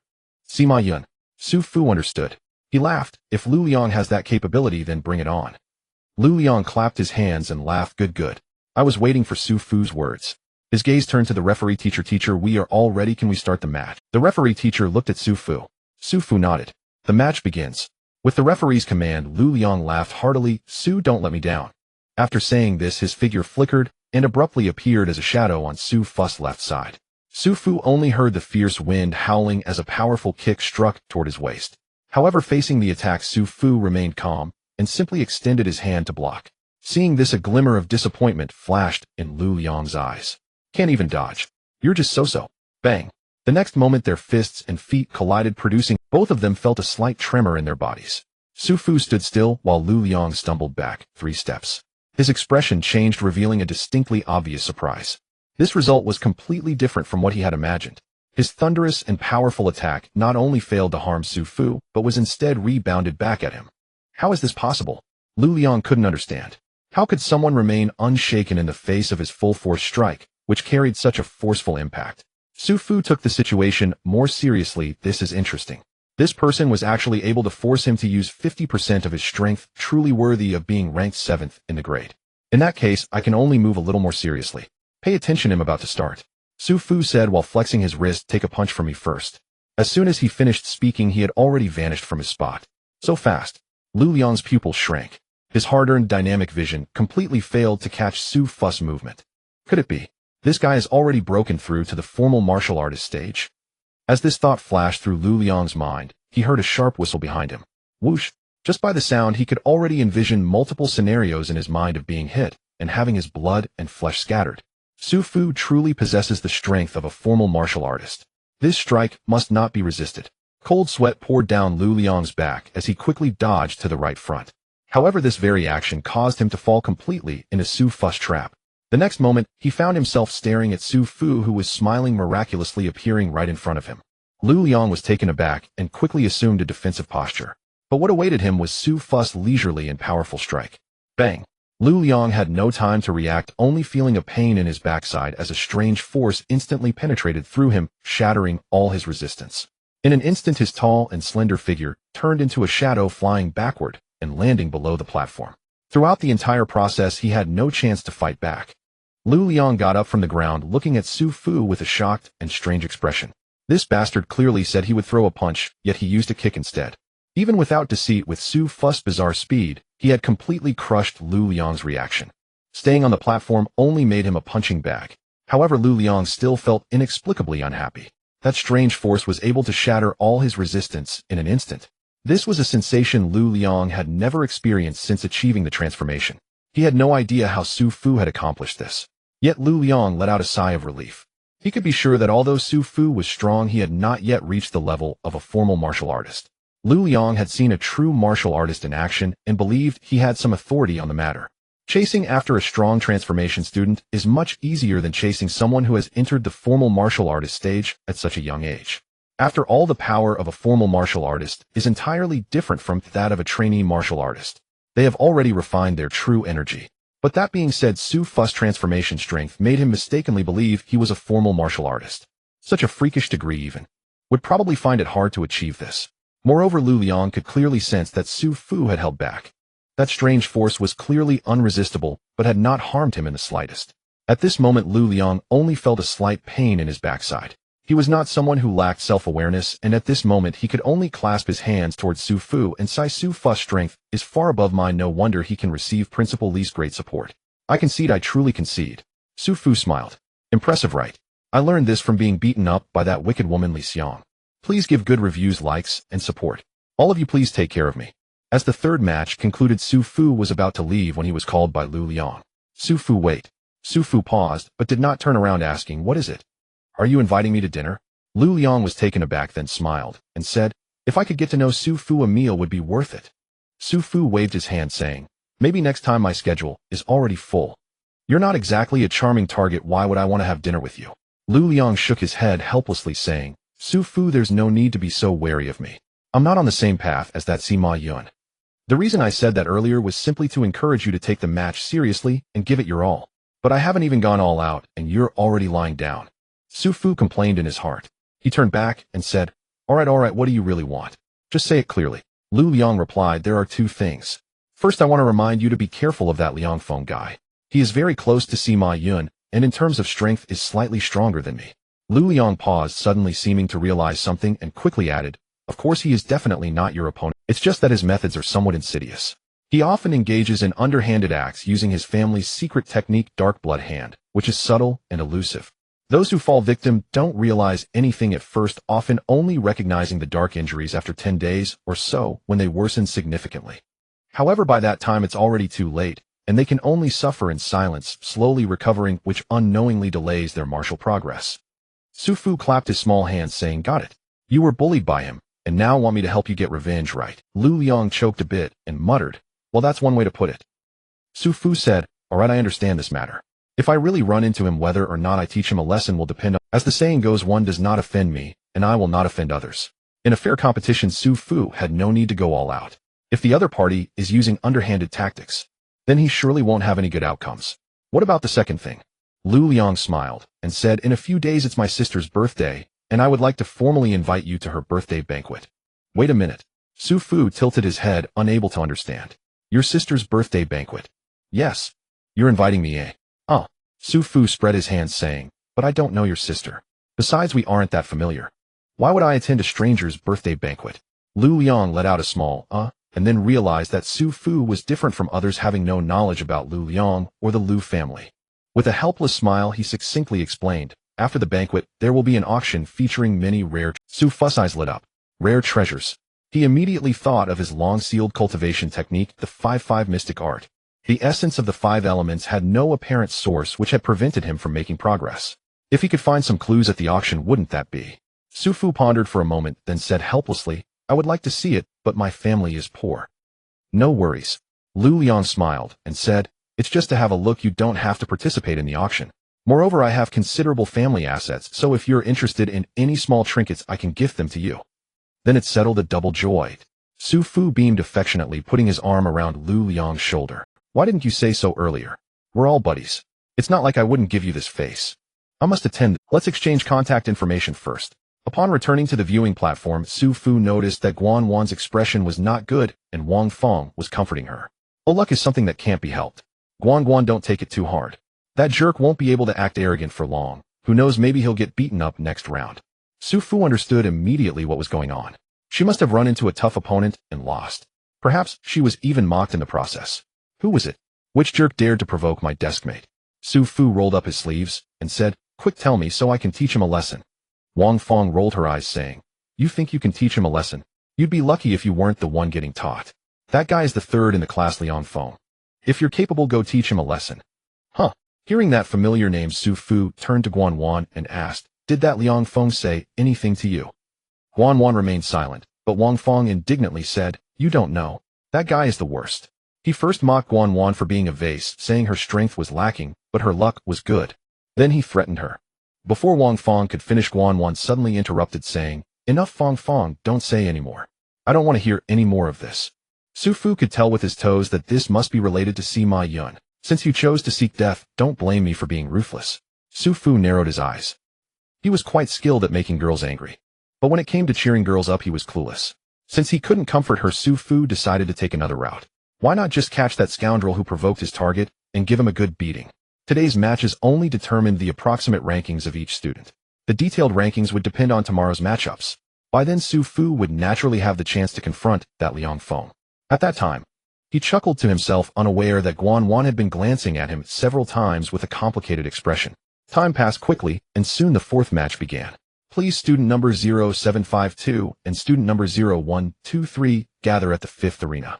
Su Fu's opponent this time was just an ordinary student. There was nothing to say, he defeated him in one move.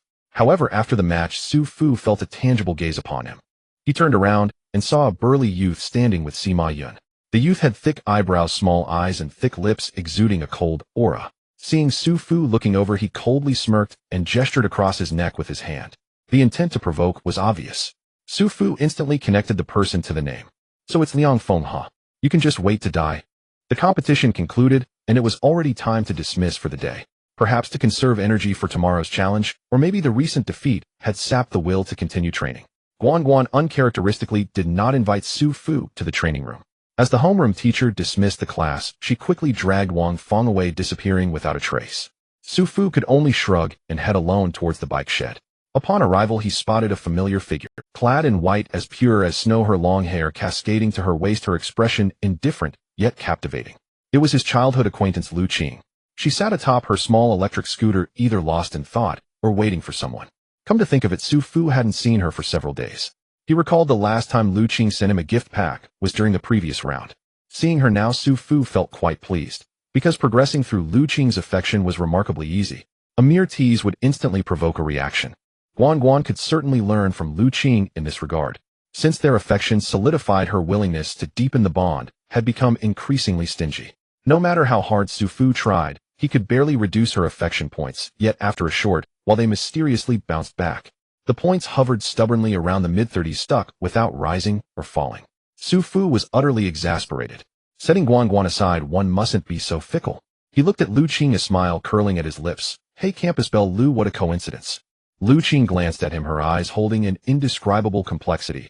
Achieving 4 consecutive victories, I truly underestimated you, Su Fu. You noticed that? Su Fu exclaimed, puzzled. Why is Campus Belle Liu so concerned about me? Could it be? Liu Qing ignored him, merely sneering coldly. Whether your strength has genuinely improved, or you've just been... I solemnly warn you now, Su Fu. Because of that girl, you have provoked someone you ought not to have offended. Your monthly exam results have reached their limit. When you step on stage tomorrow, you'd better admit defeat honestly. Su Fu blinked, questioning why. Sima Yun has already warned each of the top 30 students in the grade. Liu Qing continued. You cannot imagine how ferocious your opponents will be tomorrow under his promised rewards. Well then, tomorrow I'll unleash full force without worrying about accidental harm. Su Fu grinned mischievously. What, they dare to kill me in front of the referees? Liu Qing replied coldly. Kill you? You think too simply. They wouldn't be that foolish. They will only humiliate and torment you, until you are battered and broken, unable to endure, forced to admit defeat yourself. And every detail of your performance will be broadcast before more than 6,000 teachers and students. You will become the laughingstock of all, and that girl close to you will drift away. This is the price you pay for provoking Sima Yun. Su Fu clicked his tongue, sighing. Shrimp still wants pay. So terrifying. He tilted his head toward Liu Qing and suddenly asked, why suddenly tell me all this? Are you concerned about me? Liu Qing turned her head away. Who cares about your life or death? I only worry that if this happens, uncle and aunt will be heartbroken. Tisk, this girl really has a sharp tongue. Su Fu stroked his chin, scrutinizing Liu Qing. By the way, you wouldn't happen to be among the top 30 in the grade too, would you? Liu Qing snorted. Mind your own business. He slapped his forehead, suddenly realizing, right? Otherwise, how would you know this news? Liu Qing remained silent. Her silence was tacit consent. Su Fu sighed, then said, hearing you put it that way, the situation does seem quite severe. Liu Qing snorted. Now you know to be afraid. Good. Tomorrow you better. But I'm not worried at all. Su Fu mounted his turkey brand bicycle, laughing and interrupting. As the saying goes, soldiers face soldiers, water is blocked by earth. As long as I remain calm, the one who panics won't be me. Liu Qing turned her head again, glaring at Su Fu with teeth clenched in frustration. At a time like this, you're still talking nonsense. I want to see if you can still smile so happily when you're beaten black and blue tomorrow. Not necessarily. Su Fu laughed. As long as I'm matched against you tomorrow, I won't get beaten. Even if I lose the subsequent matches, someone will cover for me at the bottom of the rankings. So Campus Belle Liu, do your best to be matched with me in the first round. Me cover for you. Why should I? Liu Qing laughed angrily, coldly saying, you're thinking too much. If you meet me, you'll only be beaten worse. I won't hold back just because we know each other. Su Fu smiled. No worries. If you dare hit me, I'll post your childhood embarrassing photos on the campus forum. Then we'll see who socially dies first. You... Liu Qing's face flushed red with anger, and she shouted, Su Fu, you bastard. Su Fu felt delighted. He pedaled his turkey brand bike, furiously speeding away like a flash. I've got to go first, Campus Belle Liu. See you at tomorrow's competition. Liu Qing twisted her handlebars and shouted, stop right there. No need to wait until tomorrow, I'll beat you dead right now. Watch my turbo duck. Su Fu squeezed his little yellow duck, pedaling like a whirlwind, his speed surpassing Liu Qing's small electric scooter by a good margin. Racing ahead, he turned and made a face at Liu Qing. Nye, nye, nye, can't catch me. Annoyed. Su Fu. Liu Qing ground her teeth, then sneered. You can run from the monk, but not the temple. Wait until you get home, let's see where you'll run. Auntie, hello. Su Fu wore an obedient expression. My parents aren't home today, so I shamelessly came here to mooch a meal. You child, it's just one meal, why so polite? Tao Wan smiled brightly, her eyes sparkling. She quickly pulled Su Fu inside. Xiao Fu, how long has it been since you last came to visit Annie? Come here, and let Annie cherish you properly. She glanced at Liu Qing standing outside the door, trembling with a pale face. Qing, what are you standing there for? Hurry inside, and pour a glass of water for Xiao Fu. Me pour water. Liu Qing's eyes widened in disbelief. Su Fu, feeling emboldened, placed his hands on his hips. Yes. Haven't you heard the saying, guests are honored guests? Hurry, and pour water. You. Liu Qing rolled up her sleeves, ready to rush forward. Su Fu quickly ducked behind Tao Wan, and he looked at her. Enough. You too. Tao Wan laughed, grabbing one by each hand. You're both grown-ups, act like it. Today at my house, you must listen to me obediently. Xiao Fu, you must not provoke Qing. Qing, you must not hit Xiao Fu. Do you understand? Su Fu nodded, repeatedly smiling. No problem, Annie Tao. That's better. Tao Wan nodded with a smile. Their gazes turned to the silent Liu Qing. Facing her mother's stern look, the usually strong-willed campus belle could only swallow her pride. Understood, Mom. Su Fu immediately grinned, raising his eyebrows teasingly at Liu Qing, quite proud. Good news, Su Fu successfully ventured into the tiger's den and returned safely. After an evening banquet, both the host and guests were delighted, but Liu Qing, who was unhappy, dared not show it in front of her mother. She could only pick at her rice while casting furious glances at Su Fu. Such a harmless glare was naturally ignored by Su Fu.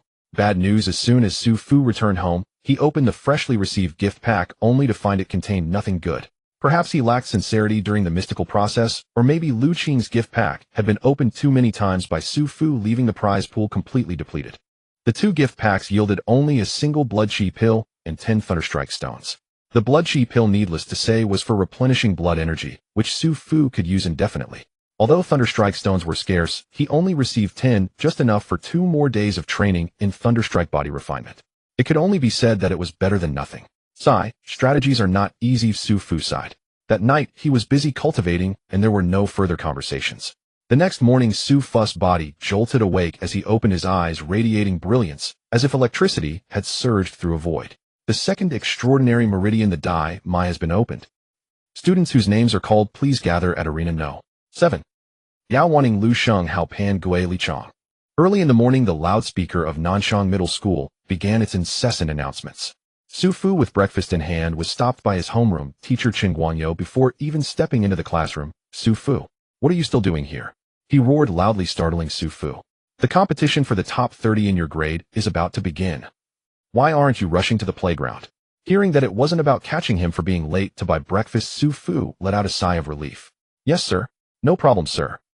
These were clearly two happy occurrences. Yet when combined, they made Chen Guanji's head ache regarding Su Fu. Away, disappearing swiftly down the court, Chen Guanyo frowned as he watched Su Fu's retreating figure, shaking his head.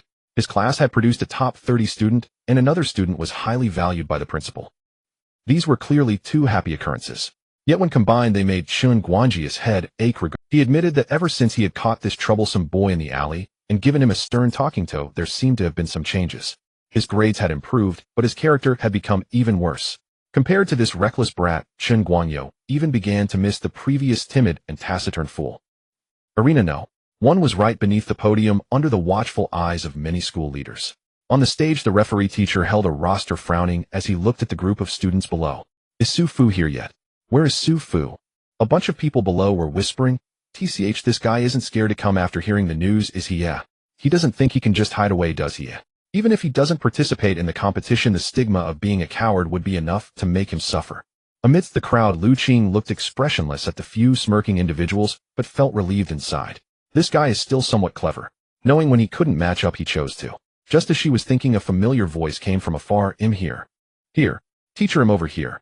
Everyone looked up and saw a handsome young man running towards them, munching on a... Liu Qing's expression immediately darkened. This guy? Truly hopelessly foolish. The referee teacher furrowed his brow. Due to the leaders at the podium, he didn't say much, merely stating, "You are student number 0752, Su Fu, correct?" Yes. Su Fu nodded repeatedly, then took another bite of his bun. This guy is like a starving ghost reincarnated. Someone couldn't help but laugh at the sight. Not a starving ghost, but it's quite possible he's afraid he won't get to eat later. Another person snorted. Su Fu pretended not to hear, and quickly stuffed the bun into his mouth, then took out an egg from his pocket and started peeling it. The referee teacher couldn't bear to look and quickly marked the roster. Since Su Fu has arrived, we are all present. Now I will announce the competition rules. No need. Su Fu interrupted the referee's words. As he spoke, he swallowed the egg in one bite and jumped onto the stage. After finishing his food, Su Fu discarded his earlier unease. His gaze was fierce like a mountain. Su Fu will challenge 10. Cough cough, I will challenge 29. He pointed at the various students below, boldly declaring, let them all come at me together. The referee teacher. Other students. To be crazy at home, who the hell would want to mess around in front of all those leaders on the podium? Su Fu, please respect the competition rules and step down from the stage immediately. The referee's expression was stern. Otherwise, I will have the right to disqualify you from this competition. Liu Qing looked at the young man on stage, a hint of doubt flashing in her eyes.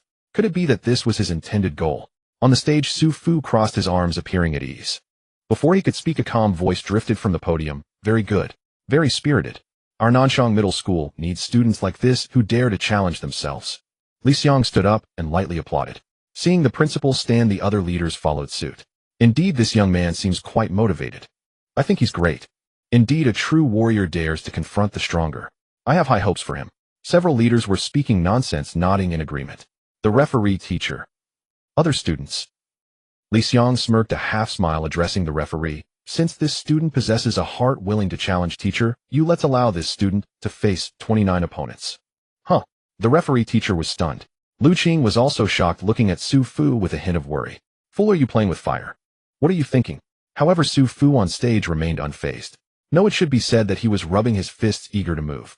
The referee teacher looked at the many leaders at the podium, then at the students below, feeling conflicted. But, Principal, this arena is designed for unknown matches. Having so many people on stage won't work. Li Xiang replied without hesitation. Then let it be a wheel battle.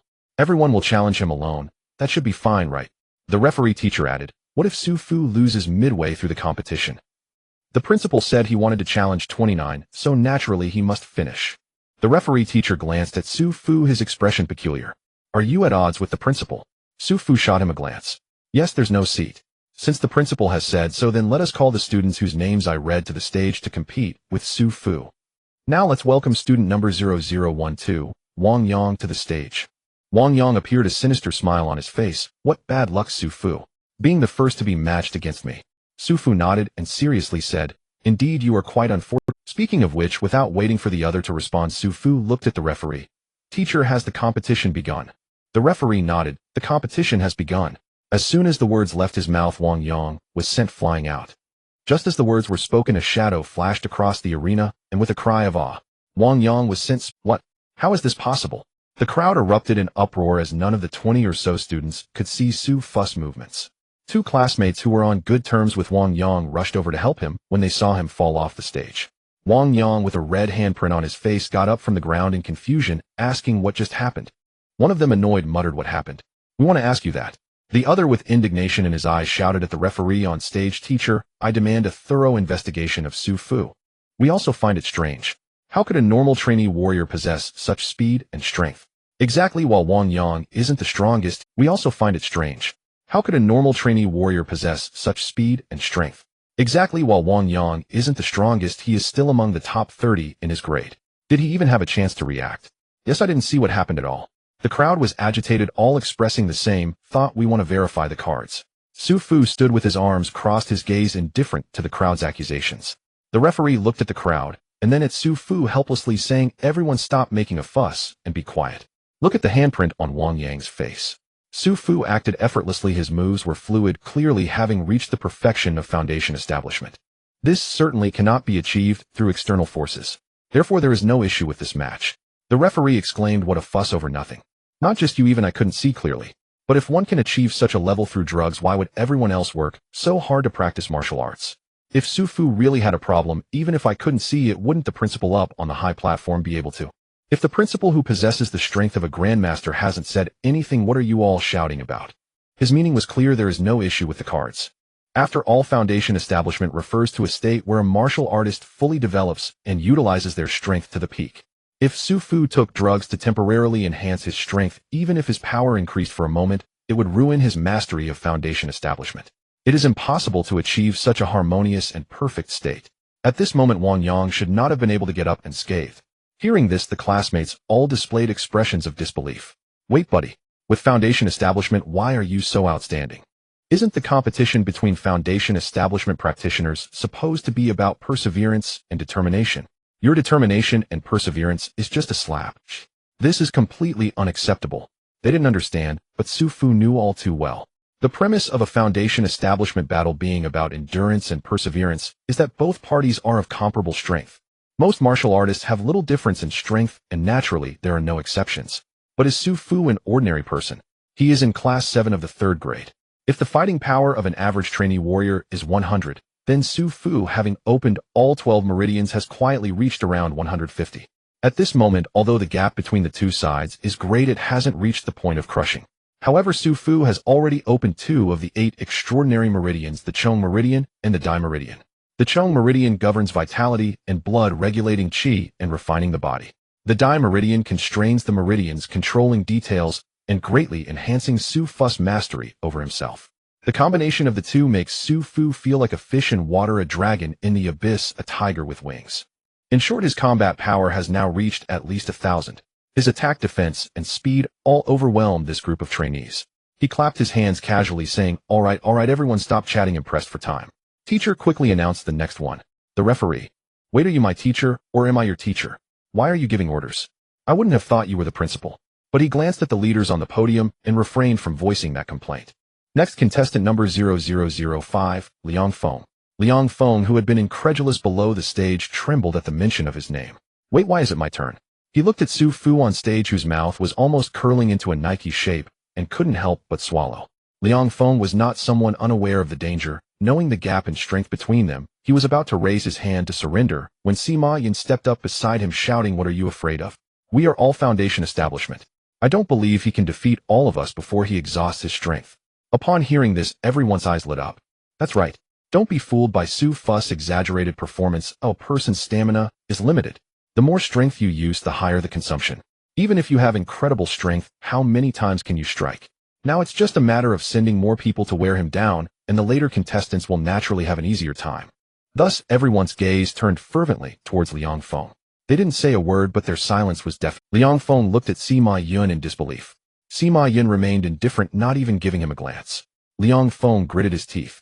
So you want to push me up, huh? All right. He'll remember this grudge. He quietly went up to the stage. Su Fu's smile was somewhat sinister. Oh, isn't this our grade's 3rd place, Liu Feng? I heard you like to talk trash and bully the weak, right? He'll give you a chance today. He'll let you hit me 3 times. Use all your strength. Hearing this, Liu Feng's eyes brightened, and he immediately looked at the referee. The referee said, what are you looking at? The match has already started. Liu Feng's face lit up with joy, thinking this is your own doing. Even as a formal martial artist, one of my dark blood strikes can make you suffer. Today I want to see just how strong you really are, Su Fu. He chuckled and gathered his strength, charging straight. Before he could reach him, a large hand, dark red in color, struck towards Su Fu's chest. However, with a smack. Before Liu Feng's hand could even touch Su Fu, it was already caught by Su Fu at the wrist.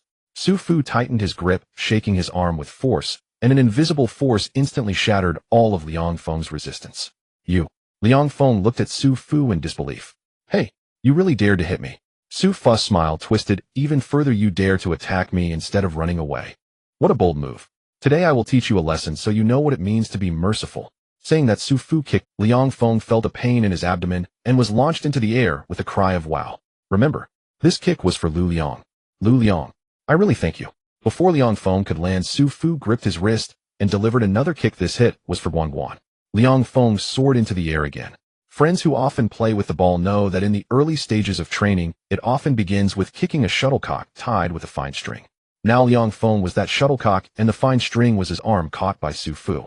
As Liu Feng fell, Su Fu added, this hit was of course for myself. He soared into the air once more. However, after receiving 3 kicks, Liu Feng felt a sense of relief in his heart. Now it's for Su Fu himself, it should be over, right? But just as he was still in midair, he heard Su Fu say, this kick is for that time you rode your grandmother and ran. Liu Feng, wait, when did I ride my grandmother and run a red light? Buddy, if you're going to hit me, just hit me. Why make up stories? It's a bit busy during the May Day holiday. The previous updates were a bit rushed. I hope for your understanding. This kick is for Li Nai. This one is for Wang Ai. This is for Si Shun. This is for Lao Wang. This is... Su Fu delivered 30-odd kicks in succession, each time shouting a different name. From distant aunts and uncles to the neighbors above and below, no one was spared. Each kick was not heavy, yet possessed an inexplicable force. That force, once it pierced Liu Feng's body, shattered the resistance he had just mustered. As the qi leaked away, Liu Feng could not even open his mouth to speak. But outsiders could not perceive this. They only saw him silently taking dozens of kicks without a single cry, and they shot astonished, admiring glances his way. Liang Feng himself felt light, as if floating blood churning his whole body, aching from head to foot. Yet it was only pain, nothing more. No matter how Su Fu kicked, Liang Feng suffered no grave injury. The strikes were low in lethality, but maximally humiliating. This left the referee with no choice but to look the other way. Seeing him utterly unable to fight back, the match nevertheless was not stopped. After all, the opponent had not struck with malice. If the man himself did not cry halt, why should a referee be anxious? What if you still hope to turn the tables? Right. By the end, Su Fu ran out of things to say, and unwilling finally ceased. After more than a minute of tumbling through the air, Liang Feng, deprived of Su Fu's continuous kicks, collapsed to the ground with a heavy thud. The moment his hands and knees met the earth, he felt tears prick his eyes. That solid, grounded sensation felt exquisite. Uncomprehending of Liang Feng's emotion, Su Fu merely rubbed his fists and murmured to himself, "Feet are warmed up, now for the hands." Seeing Su Fu prepare, Liang Feng was seized with terror. While he still could speak, he shouted frantically, "I..." Proclaiming his surrender, he rolled and scrambled, purposely tumbling off the ring. When he hit the ground, his insides still roiled, and he ended up sprawling on his back.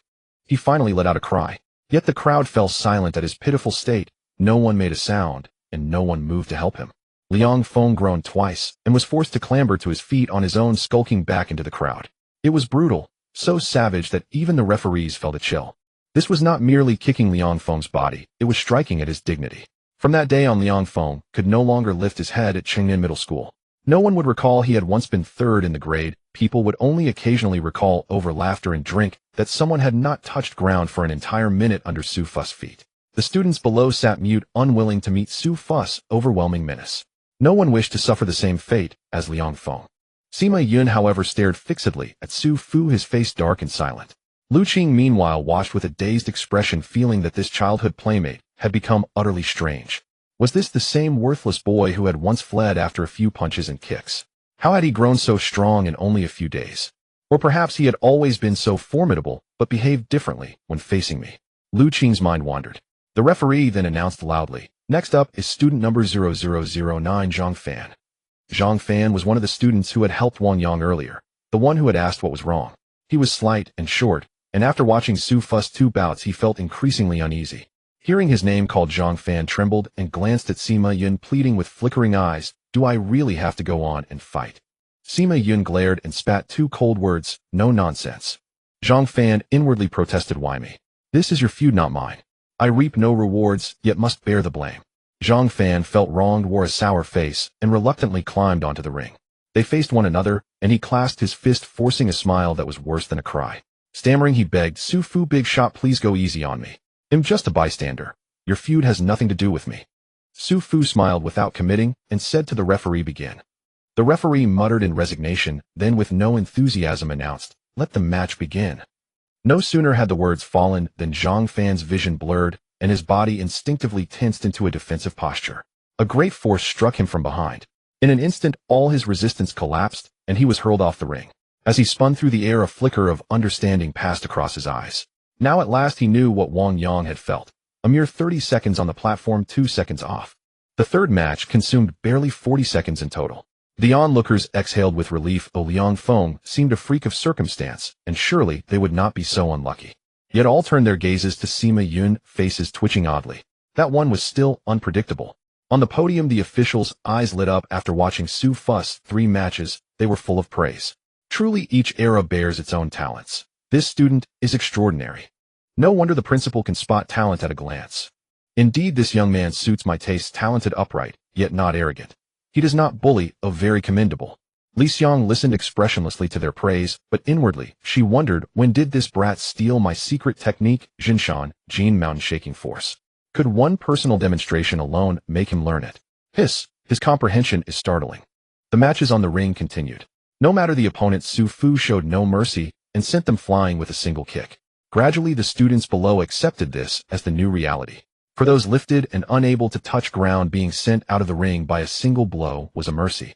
Next up is number 0031, Liu Qing.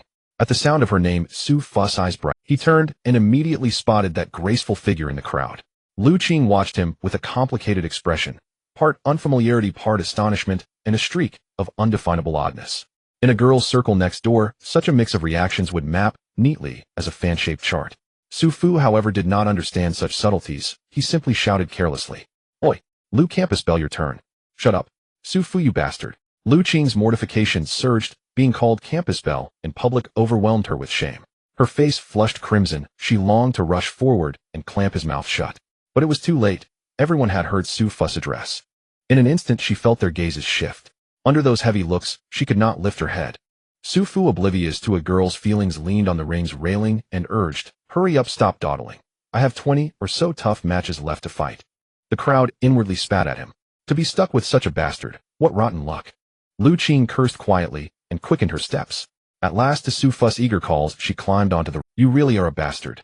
Liu Qing snapped, angered by his smile, and unable to help another cutting remark. Her words targeted both his embarrassing talk and gestures, and his refusal to tell her of his strength, which had needlessly worried her. "Thank you for the compliment, Schoolbell Liu." Su Fu cupped his fist with a grin. "You said you wouldn't hold back in this match. Oh well, I won't hold back with you either." "Who asked you to hold back?" Liu Qing retorted. "Come on then. If you cry, you'll write your name backwards." Su Fu then turned to the referee. "All right, teacher, you may begin the match." "Was that all? Care to chat a little more?" The referee, expressionless, loudly declared, "Let the match begin." The match begins. As the referee announced, Liu Qing instantly sprang to a defensive stance, ready to counterattack. Although she knew deep down that no amount of preparation would suffice against Su Fu, just like those unfortunate souls who had been kicked off the stage earlier. Yet knowing and acting are two different matters. Liu Qing had been educated for so long that she could not allow herself to falter before a fight. However, Su Fu stood still and made no move. With one arm crossed over his chest, he rubbed his chin thoughtfully and analyzed with great interest. "Your stance indicates that you want me to attack your left side, so you can intercept my arm, and then thrust your left foot forward to elbow me with your right. Liu Qing. Her move was seen through, and she immediately shifted her stance. "Tisk, does this action mean you want me to attack your right hand, and then?" Before she could finish, Liu Qing dropped her stance and interrupted angrily, "Hey, are you annoying, or what? Just fight without so much chatter. A technique taught by a teacher cannot be broken." That was quite irritating. The two of them had learned standardized techniques together, and the teacher explained the purpose of each move very clearly.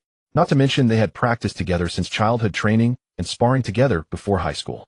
Moreover, Su Fu's understanding of Liu Qing made it difficult for her to hide any small tricks or changes. It was like playing a game of landlord with all cards revealed. Liu Qing's every card was known to Su Fu before she even played it. Liu Qing certainly knew this well. In reality, most students were aware of their opponent's techniques.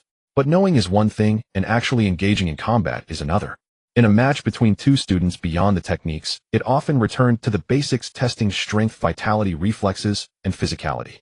Moreover, it involved willpower and the mastery of techniques. How could Su Fu's mere words break through that?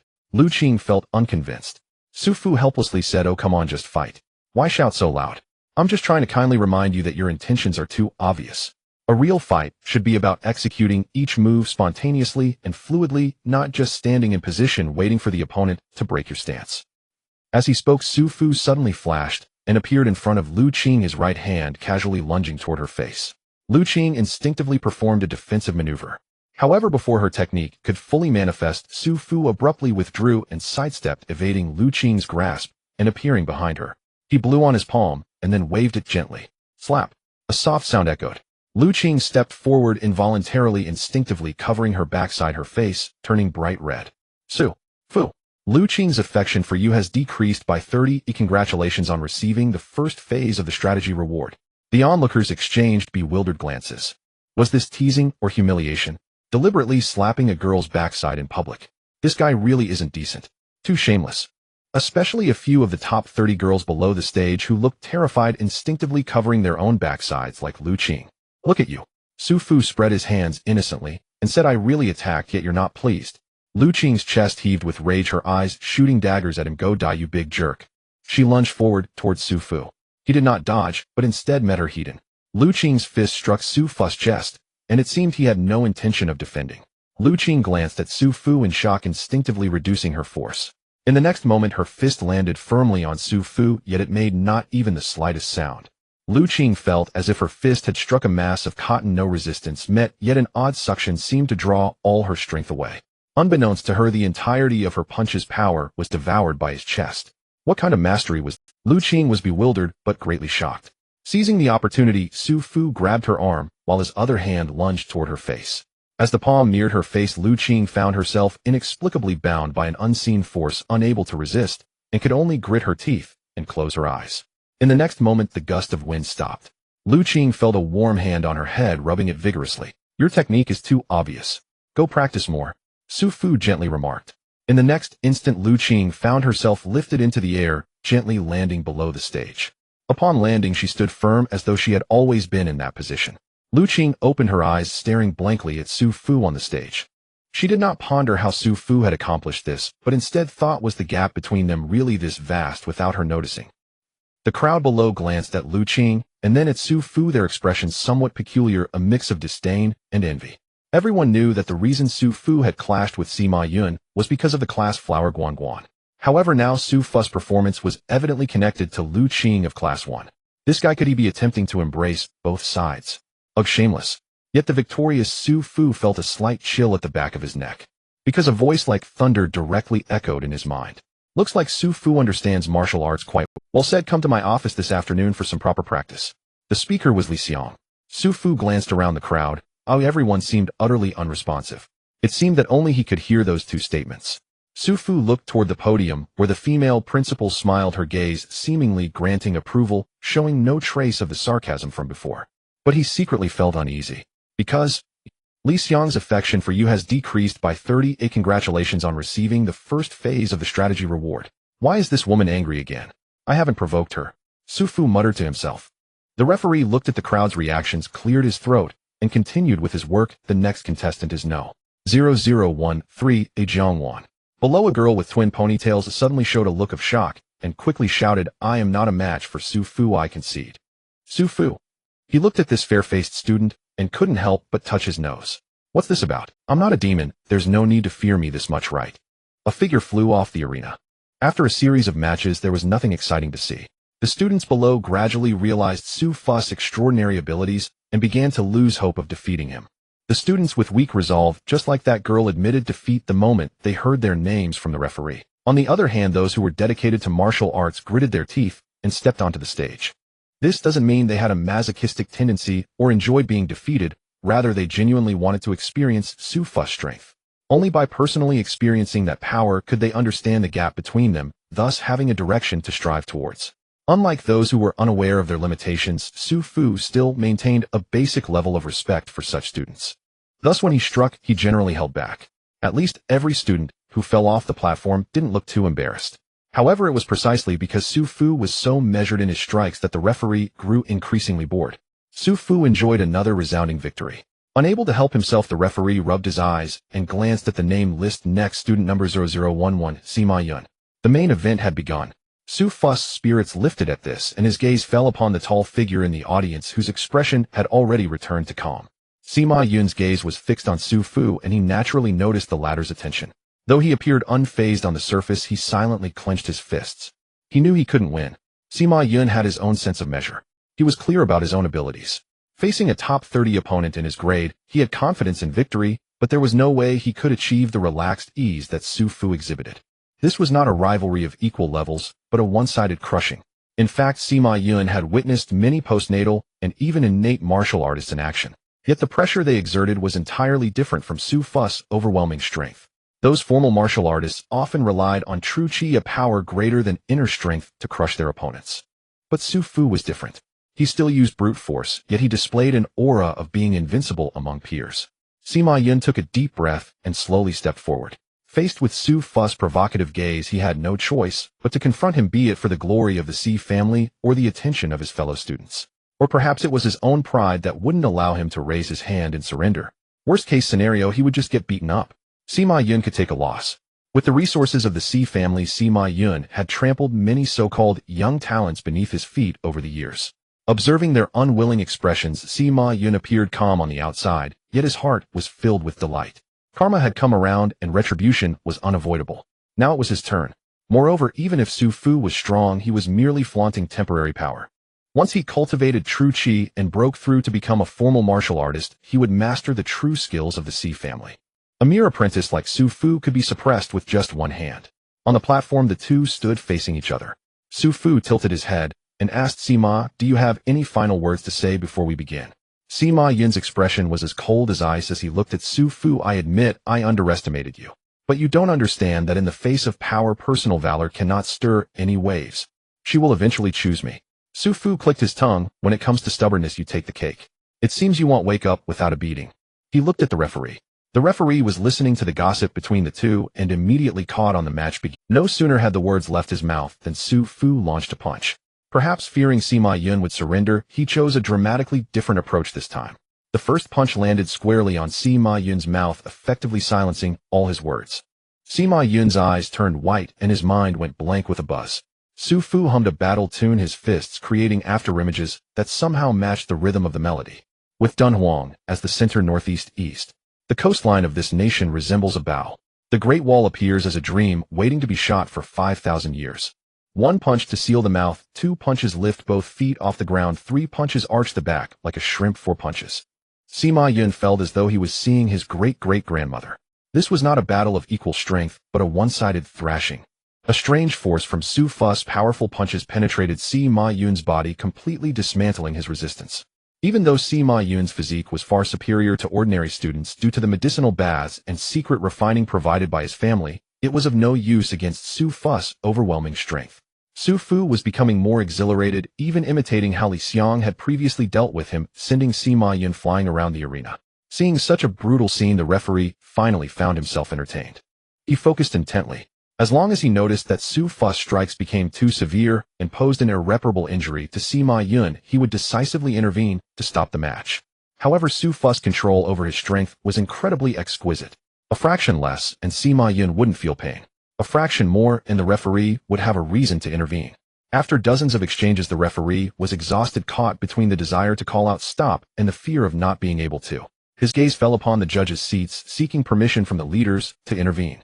Alas, the leaders were equally passive, only daring to mumble in their hearts, the one being beaten seems to be the second son of the C family. Is it really okay to hit like this? But since the principal didn't speak, what could they say? Yet the principal whom they were thinking of was watching the stage, expressionlessly observing Su Fu's clumsy imitation of himself with a slight smile. He listened as Su Fu hummed, "My right fist opens the heavens and transforms into a dragon, repositioning the mountains and rivers to fill the cracks." Li Xiang raised an eyebrow, feeling a slight interest. You wouldn't believe it, this kid, while his technique was a hodgepodge, had a catchy tune, just unsure of what song it was as he had never heard it before. After completing the song of the dragon fist, Su Fu pressed his fists into palms, grounding his energy, and finished the job. Sima Yun rolled off the arena, dazzled by golden stars, his body aching and his limbs powerless. At this moment, his vital energy was completely exhausted, leaving him with no strength to even support himself, only able to raise his head in agony and look at Su Fu. His heart and eyes were filled with stubbornness.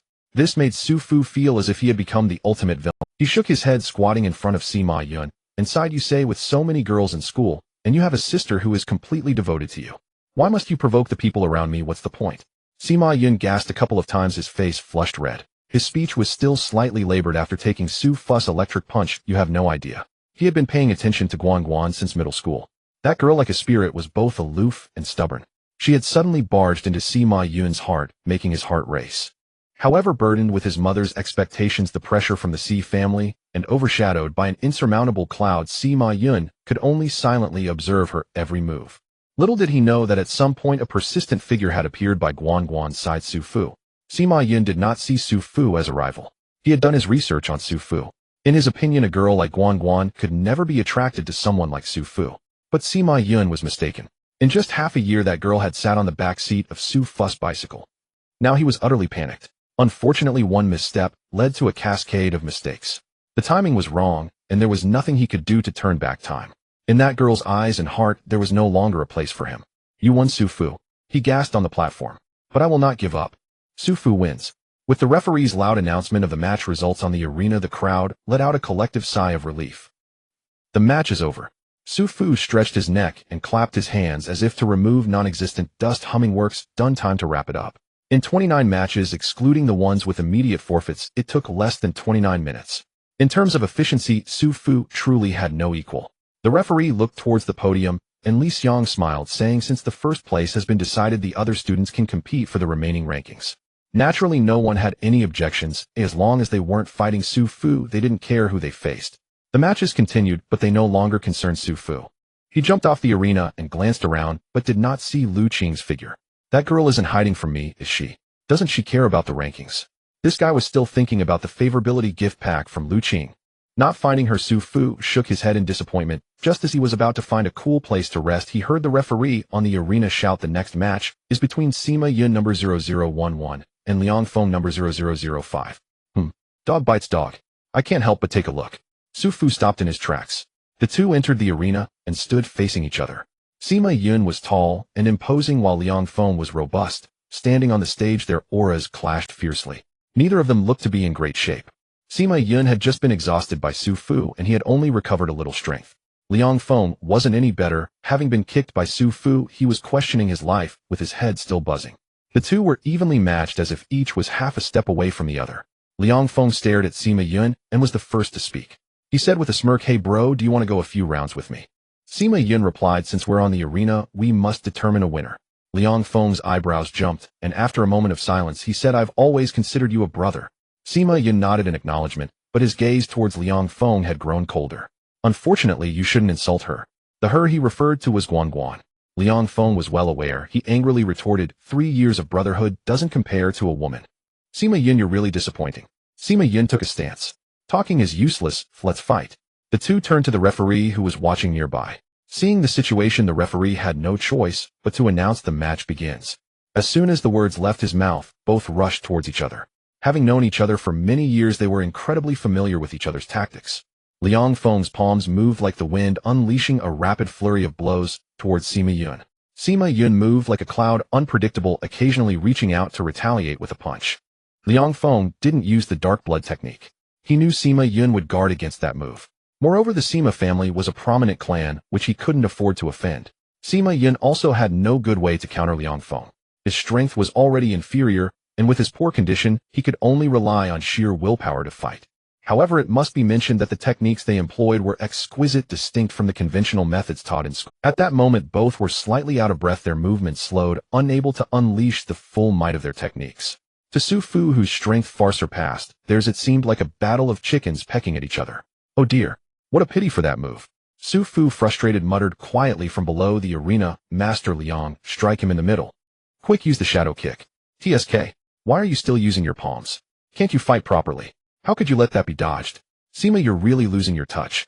At this moment, transforming your palm into a claw, wouldn't a monkey steals peaches directly in the match?" Su Fu was absorbed in his own mutterings, not realizing that the surrounding keenly disciples could hear his remark. The students around smirked, but due to Su Fu's strength, they could only pretend not to hear, focusing instead on the match on stage. Both Sima Yun and Liang Feng felt slightly uncomfortable. Even their movements began to change.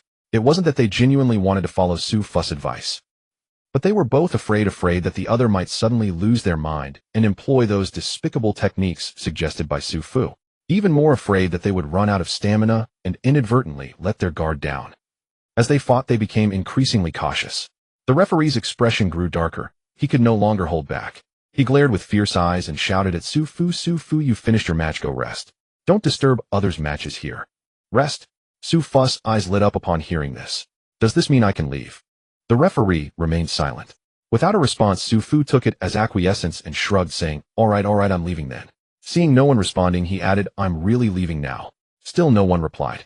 Su Fu sighed, "Clearly I'm the first place. Why do I not receive any flowers or applause?"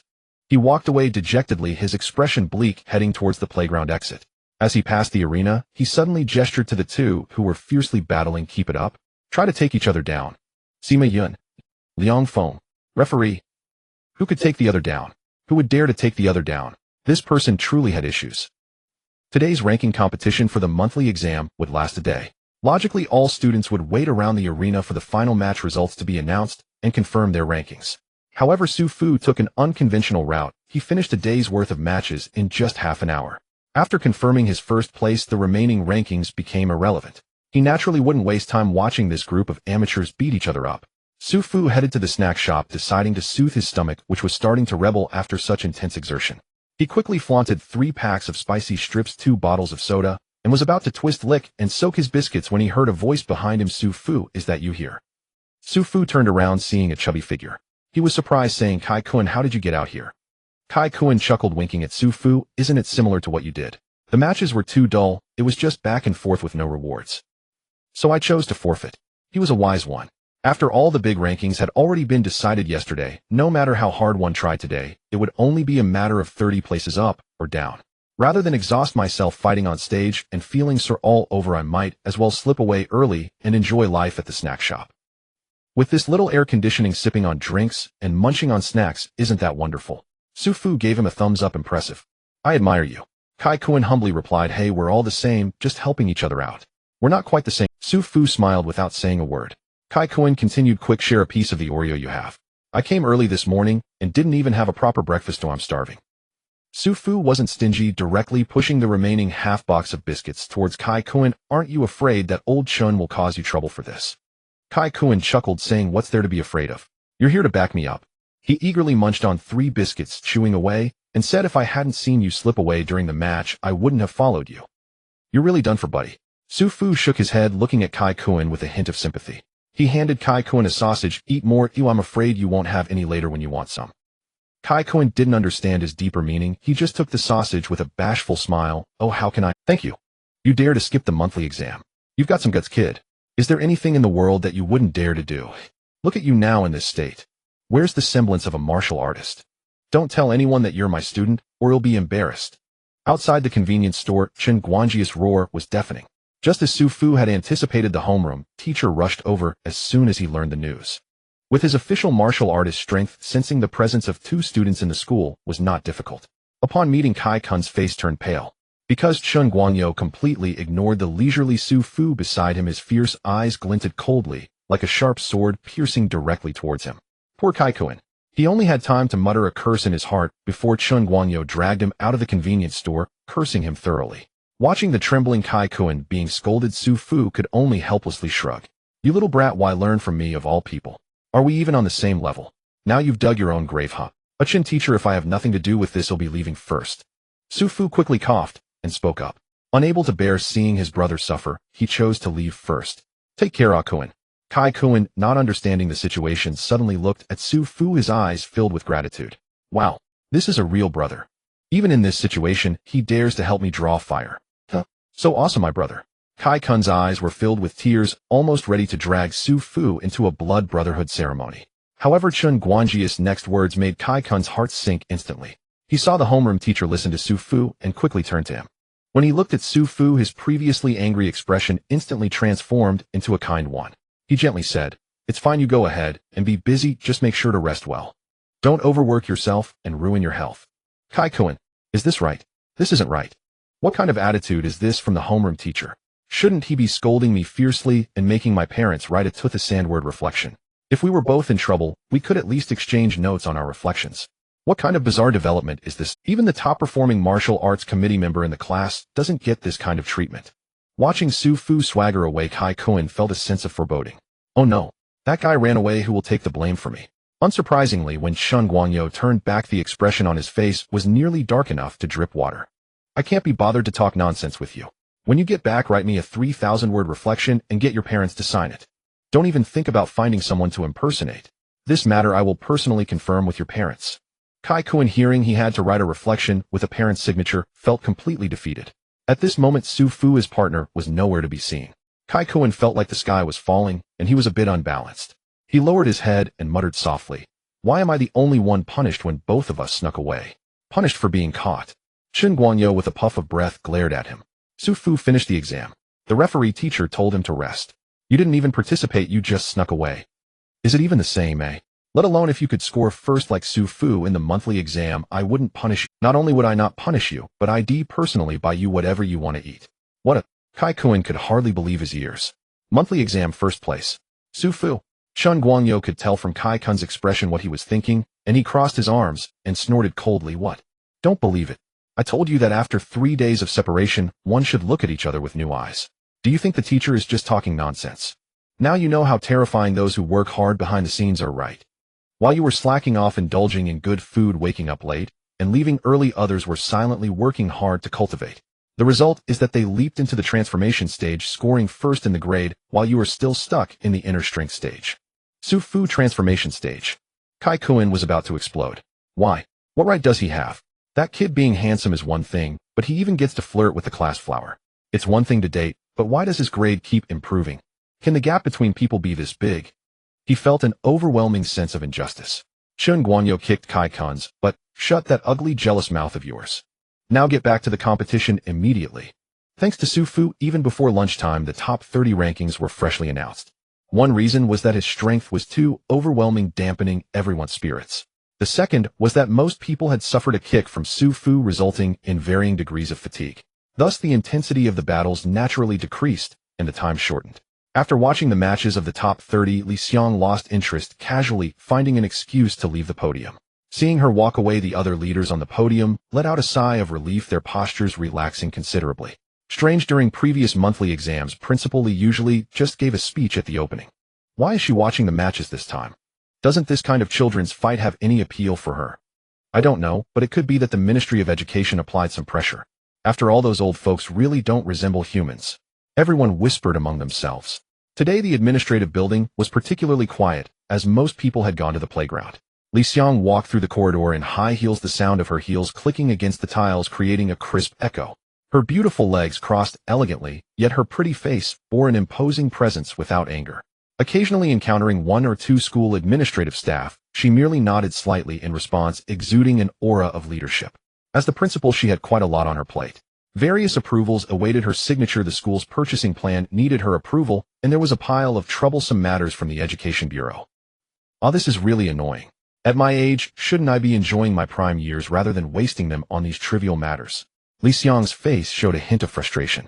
As she pondered, her hand paused at the door of the principal's office. Is someone in my room? Li Xiang raised an eyebrow, the gold-rimmed glasses reflecting a glint of light. This kid has some guts. She pushed the door open and saw a handsome young man sitting in her boss chair, propping his chin with his hands, adopting a relaxed pose. You're here. Without waiting for Li Xiang to speak, he added, You're late. Late. This kid is out. Li Xiang laughed in anger. She deliberately darkened her expression, the pressure of a master-level aura spreading. You little brat. Who allowed you to sit in my chair? Are you trying to overstep? Faced with Li Xiang's fierce momentum, Su Fu immediately sprang to the side. His previously solemn expression smoothly transformed into a flattering smile. Hey, principal, I was just testing if the chair was comfortable, okay? After you. He gestured respectfully, please take a seat. What a little slippery one. Li Xiang rolled her eyes and sat down in the boss chair that Su Fu had just vacated. All right, tell me, what are you doing sneaking into my office? There wasn't much privacy in her office, so she wasn't afraid of this troublemaker discovering any major secrets. Su Fu replied, Did you not ask me to come to your office?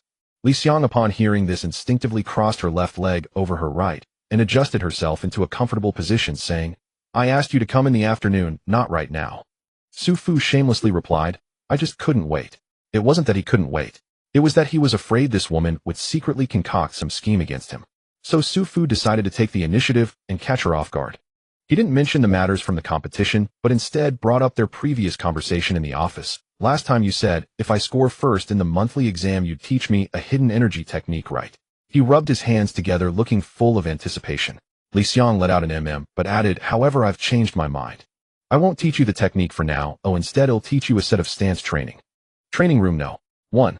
A familiar face, a familiar place. Su Fu couldn't help but shiver. Does this woman still not want to let me go? He rubbed his stomach and tentatively said, Principal, it's already noon. How about we have a meal first before we practice?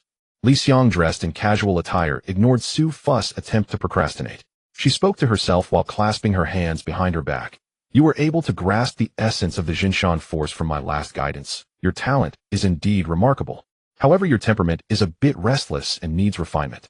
Today I will teach you this set of standing exercises known as the 5 shapes of the Supreme Gate, which consists of 5 movements corresponding to the 5 organs: heart, liver, spleen, lungs, and kidneys, each with 7 variations. Without further ado, the fierce and few-worded female principal immediately began the on-site teaching. The so-called standing exercise aims to strengthen the body, train the mind, and harmonize the qi and blood through specific postures combined with breathing and intention. It serves a series of functions. Generally, there are 2 types: static and dynamic standing. Regardless of the type, both emphasize loose yet not slack, tight yet not rigid, and qi moves with intention, stable like a stake. All schools in Xia country teach only one type of standing exercise. That is the simplest and most fundamental Hunyuan posture. Its simplicity implies shallowness, and its foundation means lack of characteristics. The Hunyuan posture can strengthen qi and blood and temper the body, but it does not produce any unique effects. True standing exercises are entirely different. Standing exercises are mainly used to break through to the true qi stage from transforming strength. They can convert the formless internal force within the body into a tangible true qi that can be expelled. This is a necessary process for novice warriors to transition to formal warriors. Normally, advanced martial arts schools do not teach standing exercises. Only upon reaching university, when students generally peak in their strength transformation, thoroughly understanding their martial arts system, and solidifying their chosen martial arts faction, do they have the opportunity to learn different standing exercises. This does not mean to block everyone from becoming formal warriors at the university level. It is mainly because standing exercises are the foundation of martial arts. Practicing different standing exercises is equivalent to marking different brands on oneself. In subsequent training, these brands will determine the direction of one's martial path. Therefore, practicing standing exercises before fully understanding one's martial path is an extremely foolish thing to do. It greatly limits future choices and makes it difficult for one to last long on the martial path. Simply put, a faction that focuses on agility will not recruit a disciple who is powerful but slow in movement. Realistically, it's like a newbie playing a game, knowing nothing, getting to level 10, and then trying to change classes. As a result, even if they are a combat-savvy type, they could be misled into becoming a healer, and out of fear of dying they end up investing in vitality. This character is doomed from the start. Even if there are options to reset attributes or change classes, these are paid options, and the cost is entirely different.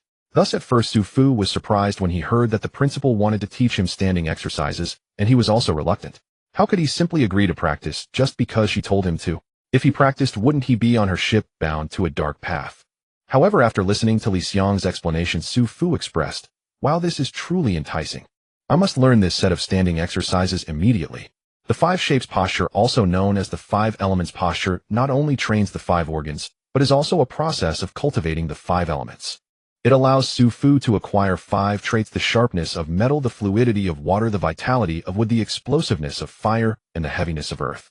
Moreover, based on these 5 traits, Su Fu can adjust, comprehend, and develop according to his own characteristics, ultimately forming his unique traits. In simple terms, ordinary standing exercises leave marks on the martial artist. Superior standing exercises allow the martial artist to create their own labels. If he doesn't learn this, wouldn't it be a huge loss? Su Fu thought to himself, becoming focused and seeing him get into the zone. Li Xiang was quite satisfied and said with a slight smile, "Next, I will demonstrate the specific movements of the 5 shapes posture. First, the heart monkey stabilization." As she spoke, she stood on one leg, her body slightly tilted, right hand hanging loosely, left hand raised to eye level, looking just like a monkey hanging on a tree branch, peering around. Her figure was graceful with long legs and a slim waist, her beautiful face still exuding an unmatched charm even in such a comical pose. Like a beautiful monkey king. Su Fu wanted to laugh, but before he could let out a chuckle, he was fiercely glared at by the principal. "Pay attention and learn well." She trembled slightly, every muscle and bone seeming to vibrate with the rhythm of her breath, creating an ethereal aura. Su Fu's vision blurred, and he seemed to see a monkey leaping out from a stubborn stone, then paying homage to the true immortals, to learn divine powers, causing chaos in the heavenly palace, being suppressed, then breaking free, and heading west, ultimately achieving unity with the heart monkey. "What did you see?" The illusion was interrupted by her voice. Su Fu snapped back to reality, realizing that Li Xiang had already completed the first form and was now looking at him calmly. Su Fu hesitated and couldn't tell Li Xiang that in that moment he had witnessed an entire journey to the west. Right? What everyone sees is different, but is related to one's experiences and thoughts. Li Xiang looked at Su Fu and said, "You don't need to feel embarrassed. I've encountered countless illusions and inner demons during my training. Ultimately, to overcome them, you must rely on yourself." She paused for a moment. "However, to grasp this extent, upon first watching my demonstration, your comprehension is even higher than I had imagined." Su Fu stood tall, proudly saying, "Hee, flattery." Li Xiang glanced at him. "All right, let's hurry up. Next, I will demonstrate the second move. The intention horse movement." She bent her back, perfectly showcasing her curves for Su Fu to see. Yet he did not feel the slightest bit of allure. Because Li Xiang's posture was like a spirited horse galloping freely, whimsical and elusive. Su Fu had no grassland at home, so he could only step back in trepidation. Next is the wood mother descend. Li Xiang shrank her neck and puffed out her belly, her slim figure striking a pose reminiscent of a bloated belly. With her legs bent left and right, one hand in a cup shape and the other supporting her posture, she resembled a second senior brother sneaking food from a melon field. Su Fu's expression gradually became serious. Li Xiang, thinking he was focused on learning, continued, "Next is the Golden Lord's Fury." She stood tall, chest out, facing the wind like a proud figure confronting 10,000 celestial soldiers. Li Xiang, thinking he was focused on learning, continued, "Next is the Golden Lord's Fury." She stood tall, chest out, facing the wind. "I want all the divine beings to vanish into thin air."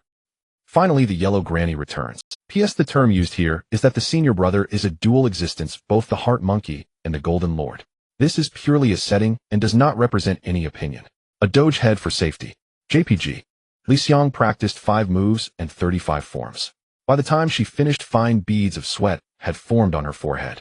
This demonstrated the extraordinary nature of this skill. Even at Li Xiang's level, it still provided substantial benefits.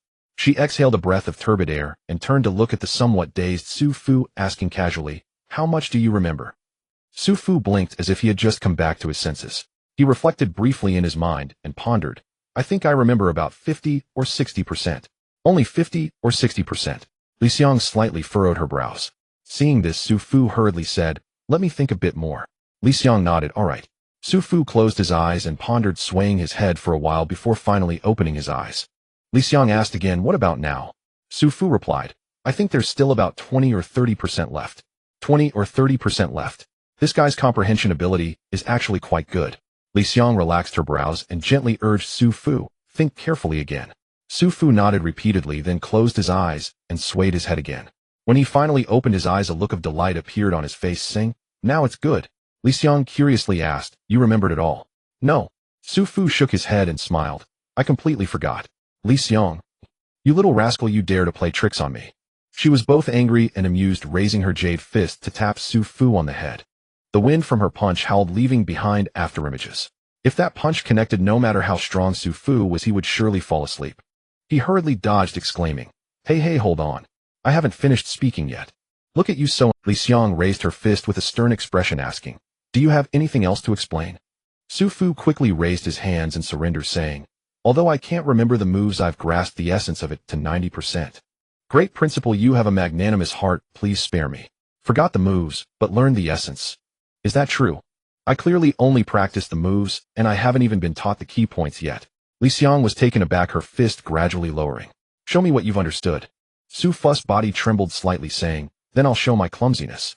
First move, heart monkey still." He lowered his body, curled his legs and neck, transforming into a little monkey, scratching his ears and cheeks, jumping up and down, sometimes smiling broadly, and sometimes frowning, suddenly leaping up and rolling on the ground, sitting down with hands together, unexpectedly radiating a sense of solemnity. This is... Li Xiang's heart trembled. Second move, intent horse walking. Su Fu transformed into a wild horse, frolicking wildly in the training room, and then suddenly stopped, raising his head to neigh, as if someone had put a bridle on him, obediently turning westward. Third move. Just as he was about to depict a gluttonous and lecherous Zhu Wuning, he heard Li Xiang shout with a pale face, "Enough! What on earth is this?" The immortal master glared at Su Fu. "Is this the only thing you learned from my earlier demonstration of the 5 forms stance?" Su Fu awkwardly scratched the back of his head and replied with an Who could help but fall into a trance when the principal was demonstrating? He completely missed seeing the complete moves. What could he do? Li Xiang's chest heaved violently as she glared at Su Fu for a long time before saying, "Next, I will demonstrate a move, and you will learn it." "I don't believe this."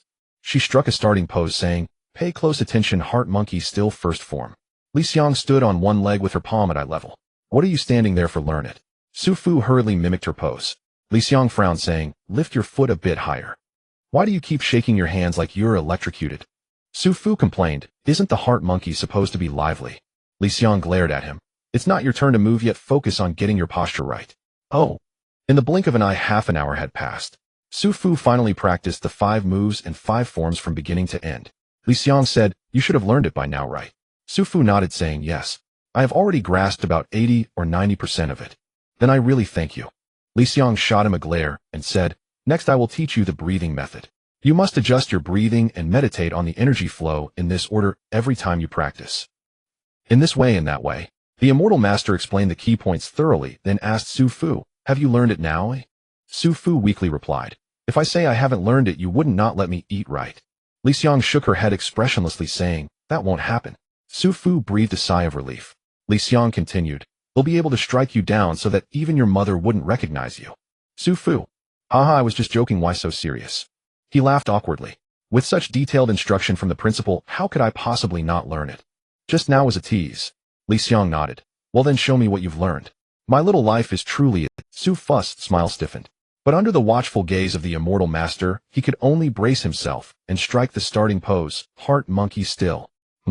Li Xiang immediately furrowed her brows and stared at Su Fu, her jade hand clenched into a After striking the first move, he completed 2 cycles according to the breathing rhythm taught by Li Xiang, suddenly feeling all his pores open up, as if a mysterious force was entering his body through them.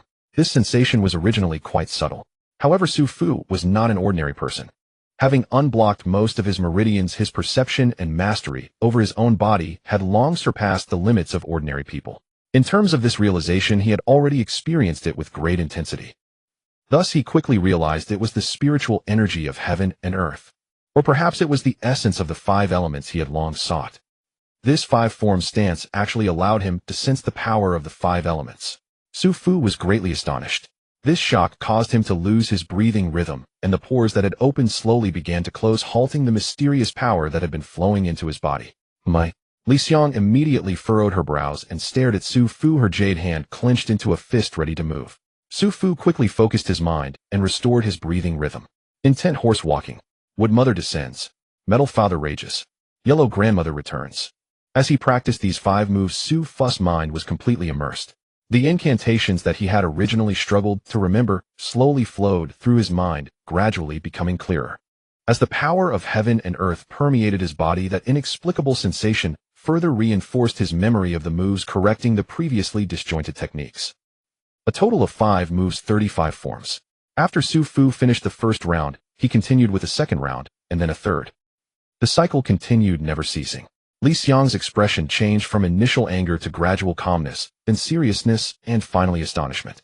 This little rascal actually learned it all. Her head was spinning. To be honest, when she learned this 5-form stance, she also put in a lot of effort.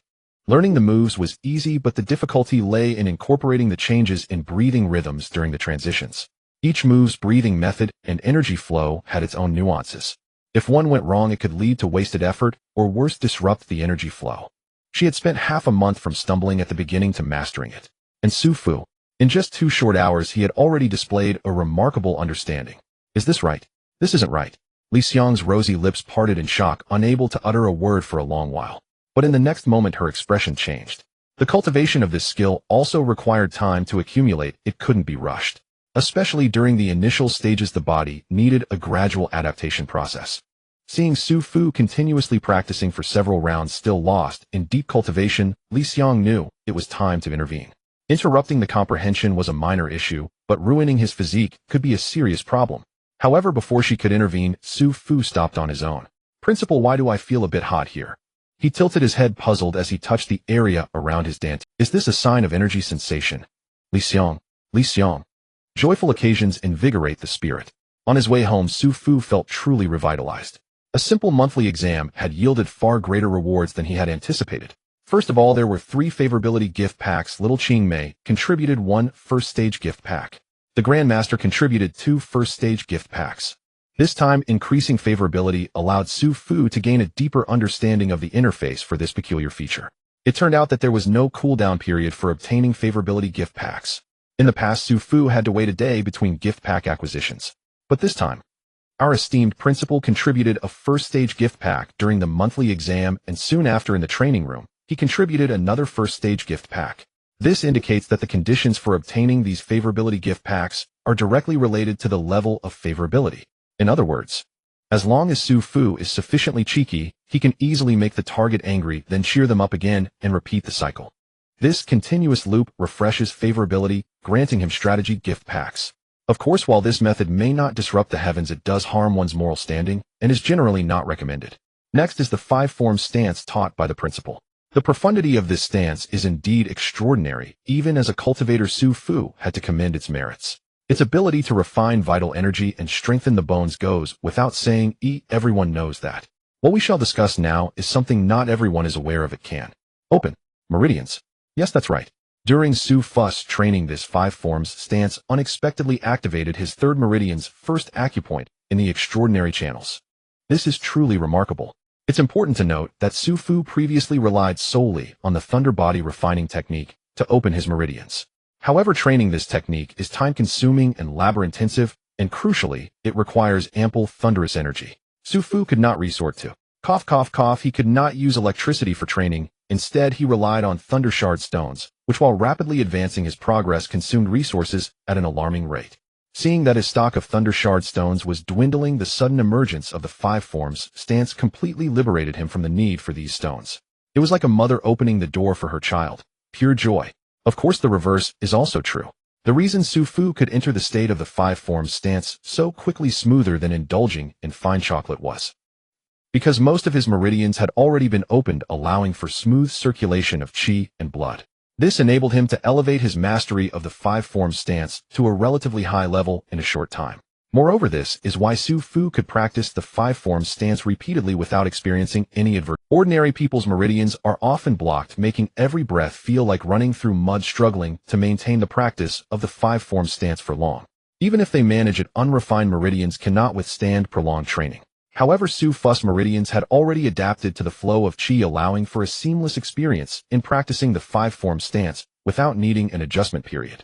Next comes the second point. The five forms stance also enhances control over the body, helping to conceal one's qi and hide one's vitality. This stance truly has remarkable uses, with each form corresponding to different attributes. Among these are the unpredictable fluidity of water and the solid, profound nature of earth.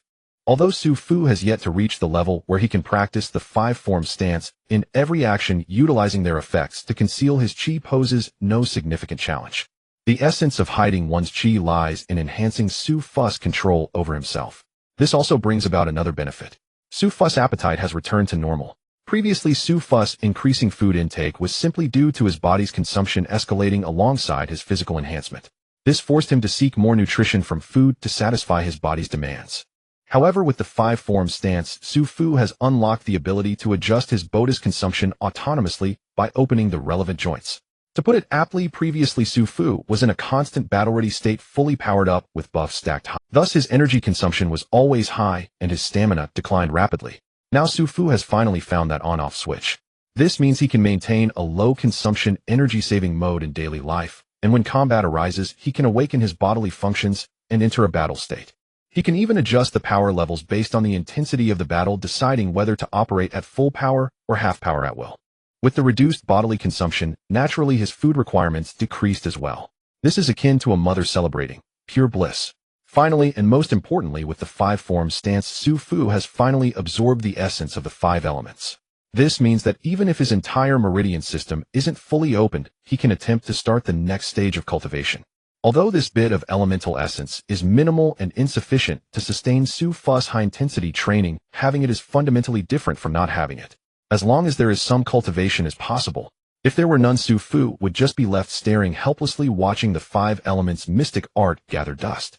As for the bit of qi he felt while practicing the five forms stance, even though the Immortal Master was quite astonished by it, Su Fu didn't care at all. He was on the verge of stepping into the realm of qi refining. Who cared about that little bit of true qi? What he was cultivating was called magical power. Do you understand magical power? It's the kind that can summon the wind and rain and fly on a sword. Just thinking about becoming a cultivator soon made Su Fu tremble with excitement, even adding extra strength to his pedaling on the bicycle. As he passed familiar streets, past familiar shops, and saw familiar faces. Wait, a familiar face. Su Fu slammed on the brakes. Huh, isn't that Guan Guan? What is she doing here? A strange expression appeared on his face. It had been mentioned before that Guan Guan lived in the southern part of the city, which was not along Su Fu's usual route. Now that they were in the western part of the city, why was she here? Su Fu glanced at the sign hanging on the shop. Is she here to buy pills? Su Fu blinked. After all, the homeroom teacher had announced during the noon break that everyone could have free time after the afternoon exam. Thus, Su Fu had not crossed paths with Guan Guan. In reality, he had been thoroughly absorbed in the practice of the five forms stance all afternoon. When Su Fu came back to his senses, it was already the time to leave school in the afternoon. By then his classmates had long since vanished, and naturally he didn't see Guan Guan. He hadn't expected to run into her on the way home. Clearly, they had an extraordinary connection. Su Fu stopped his bike and walked towards the shop. His strength had made tremendous progress, and his hearing was exceptionally sharp. Even before entering the shop, he heard the boss voice. Little girl, our pill prices are clearly marked. This vitality and blood-nourishing pill is already at a 10 discount. How much cheaper do you want me to make it? His tone carried a hint of helplessness. Perhaps seeing that Guan Guan looked gentle and kind, the boss spoke quite politely. If it were someone else, he would likely not even spare a glance, and would simply say, if you don't want to buy, then leave. There was no way around it. The alchemy hall had the strength and confidence to do so. Alchemy, in essence, is a product developed to the utmost through the integration of medicine, pharmacology, and knowledge of exotic beasts. In this world, there were initially no recipes. However, with countless individuals venturing forth, recipes eventually emerged. The value of a medicinal pill lies not only in its effects or the materials consumed, but also in the dedication and effort invested in researching the recipe. Thus, pills should not be sold cheaply, nor should recipes be casually shared. Their high prices are to be expected. All legitimate places selling medicinal pills are collectively referred to as alchemy halls, recognized as the sole authorized sales channels by the state. This is not a form of monopoly, rather it is due to the fact that medicinal pills should not be taken recklessly. Other products, even if they are dubious health supplements, at least have an ingredient list. However, for the sake of confidentiality, you can never know what ingredients are used in these pills. Without certification from an authoritative institution, who can guarantee the effects of this pill? After all, will it strengthen you or make you rigid? Who can clearly say? Moreover, who has such a generous heart to consume something of unknown origin? If it must be given, it can only be at noon, because something will inevitably go wrong in the morning or evening. Yet it is precisely because of this that the status of the alchemy halls is self-evident. They are not only the state-designated channels for purchasing medicinal pills, but also the only means for ordinary people to access them. One can imagine the attitude of these alchemists when faced with the masses. Su Fu could understand the owner of the alchemy hall, but he couldn't comprehend why Guan Guan was here perfectly fine. Was that so-called vitality and blood enhancement pill truly that important? He heard Guan Guan earnestly say, "Boss, I really need this bottle of vitality and blood enhancement pill, but I only have this much money on me. Could you sell it to me at a lower price?" Su Fu shook his head as he listened. This foolish girl didn't even understand the basics of bargaining. This wouldn't work. Just watch me. He strode into the alchemy hall and shouted, "Boss, how much for your vitality and blood enhancement pill?" The owner was a middle-aged man wearing glasses. Seeing a customer, he instinctively looked up. Upon noticing the newcomer was a young boy around 17 or 18, he examined his attire. The owner's understanding of this person's financial capacity was immediate. He turned back and said coldly, 1,800 per bottle with 20 pills in each, enough for 2 months. How many do you want? Guan Guan, hearing a familiar voice, turned in shock. Su Fu, what are you doing here? She truly did not expect to encounter Su Fu here. Guan Guan had visited at least 8 alchemy halls on her journey. Unfortunately, she had yet to achieve her goal. The reason was that a large-scale beast riot had inexplicably erupted outside the city. The risks associated with gathering herbs had skyrocketed compared to before. Consequently, the prices of a series of medicinal pills were constantly surging. Guan Guan was anxious as she watched. Her savings were not sufficient to keep up with the rising prices of the pills, leaving her utterly restless. Taking advantage of her free time today, she inquired at many alchemy halls. Unfortunately, not a single one was willing to sell the vitality and blood enhancement pill for a few hundred less. It made sense that the prices at the alchemy halls were fixed and non-negotiable. Moreover, the vitality and blood enhancement pill was a popular auxiliary pill for strengthening the body and enhancing energy, especially in this special period. How could it possibly be sold at a discount? Upon hearing the price, Su Fu couldn't help but exclaim internally, 1,800. Even if I starved myself for half a year, I wouldn't be able to save that much. As expected of the alchemy hall, money flowed in swiftly. He glanced at Guan Guan, signaling her to observe and learn well. Then he took out his wallet and slapped a card onto the counter. The owner, seeing this display, thought he had underestimated the young man's financial capability. But upon closer inspection, he noticed a student card from South City High School. What does that mean? What are you implying? The owner, utterly baffled, could only kindly remind him. Young man, are you sure you didn't grab the wrong thing? This is not a bank card. Su Fu replied, honestly, showing no embarrassment, boldly stating, I didn't make a mistake. I want you to see my student ID. What do I need to see your student ID for? The owner was confused. He glared at Su Fu with some impatience and pushed the student ID back to him. If you want to buy, then buy it. If not, go play somewhere else. I don't have time to mess around with you. Su Fu said, isn't my meaning clear enough? Let me put it directly. I am a student. Can you give me a few bottles of that vitality and blood enhancement pill? The owner, upon hearing this, laughed in anger. You claim to be a student. You could never be one. Hurry up and get lost. The owner turned to Guan Guan, who was staring in shock. You should leave too. After this interruption, he had lost all patience and declared, the price you offered, no one would sell at that. This isn't even about being kind or losing money. If I actually sold at that price, my store would be smashed to pieces by my competitors the next day. Thus the two were kicked out of the alchemy hall. Su Fu, feeling disgruntled, muttered, this boss really lacks common sense. I'm the top student in my senior year at South City High School, and he wouldn't even give me a medicinal pill. Is this just about a single pill? What if I get into Kyoto University? During interviews, I could casually mention it. Isn't that more effective than running around for a few hundred? How could he let such a great opportunity slip away? No wonder his alchemy hall is so small. Guan Guan, feeling dejected, didn't hear Su Fu's complaints. She stood on the side of the street, clutching a handful of money, feeling lost. Originally, Guan Guan had enough money to buy the pill, but she encountered such an incident. Now her entire without the vitality and blood enhancement pill, Guan Guan would have no chance to break through to the strengthening stage before the martial arts exam. Without the strength of the strengthening stage, she would have no chance of getting into that university. Naturally, her subsequent plans became even more absurd. Looking at the bustling street, her eyes suddenly, with a soft thud, a tear rolled down her cheek. Su Fu was just pushing out his Firebird bicycle when he turned around and happened to witness this scene of her tears. His heart trembled. Su Fu was not one to tolerate women crying. The last time he saw it was in a dimly lit room with an intimate atmosphere. His heart softened, and he was swindled out of several thousand. However, that was all in a past life. And this? Su Fu sighed. This is it. I'm going to repeat the same mistake. Guan Guan, you must give me something really good. Otherwise, how will you repay me for what you owe? Guan Guan's vision blurred, and she was engulfed in the pain of hopes dashed and dreams shattered. Suddenly, she felt a tissue appear before her. Then she heard Su Fu's voice. Hey, hurry up and wipe your tears. Look at you, anyone would think I did something to you. She lowered her head, silently taking the tissue to wipe away her tears, and turned to leave. Su Fu quickly blocked her path. Hey, don't rush to leave. If you have something to say, let's chat for a bit. Who knows, I might be able to help you. Seeing Guan Guan in such a daze, Su Fu couldn't just let her walk away. If something happened to her, wouldn't he miss out on a chance for a strategy gift pack? Guan Guan sniffled, trying to calm her voice. I'm fine, I just didn't manage to buy what I wanted. It's not a big deal. Su Fu exclaimed. Isn't it just the vitality and blood enhancement pill? Who doesn't have one of those? Guan Guan glanced at him, her eyes red, but her gaze held a hint of suspicion. Do you have it? Not at all. Su Fu coughed lightly. While I don't have the vitality and blood enhancement pill, I do have plenty of pills that are far more effective than that. He huffed, crossing his arms and looking at Guan Guan sideways. Otherwise, how do you think I managed to achieve such tremendous growth in such a short time? Guan Guan was stunned. By the time Su Fu returned after dropping Guan Guan back home, it was almost 7 o'clock. As soon as he stepped through the door, he heard a burst of cheerful laughter. It was Su Fu's mother chatting animatedly with Liu Qing's mother. Su Fu's father was nowhere to be seen in the living room. Without a doubt, he was busy in the kitchen wearing an apron. It must be mentioned that among Su Fu's parents, the one with the best culinary skills was actually his father, Su Xing. Although Li Xiang could cook a few home dishes every holiday, and when guests arrived, it was always old Su who was bustling around in the kitchen. On the sofa sat a shy young girl, her head bowed in silence. Who else could it be but Liu Qing? In front of Su's mother, she always behaved exceptionally well. Unfortunately, the moment Su's parents turned away, she would immediately reveal her true nature in front of Su Fu. Oh, little Fu is back. Seeing Su Fu enter, Tao Wan greeted him warmly. Why are you so late today? Su Fu replied with a smile. Annie, hello. Today is the monthly exam. There was a lot to do, so I got delayed a bit.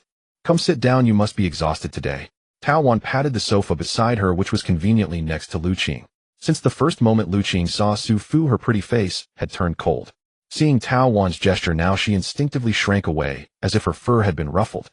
Fairy Liu Qing, affection level 5. It's strange with this performance, how could her affection level not decrease, but actually increase? If this continues, she'll really have to be careful. Su Fu raised an eyebrow and deliberately said, all right, then I won't hold back.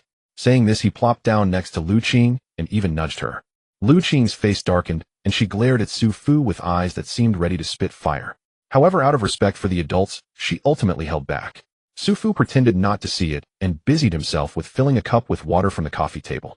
Mom, Annie, come have some tea. He filled the cups of both elders and then poured himself a cup. He deliberately ignored Liu Qing.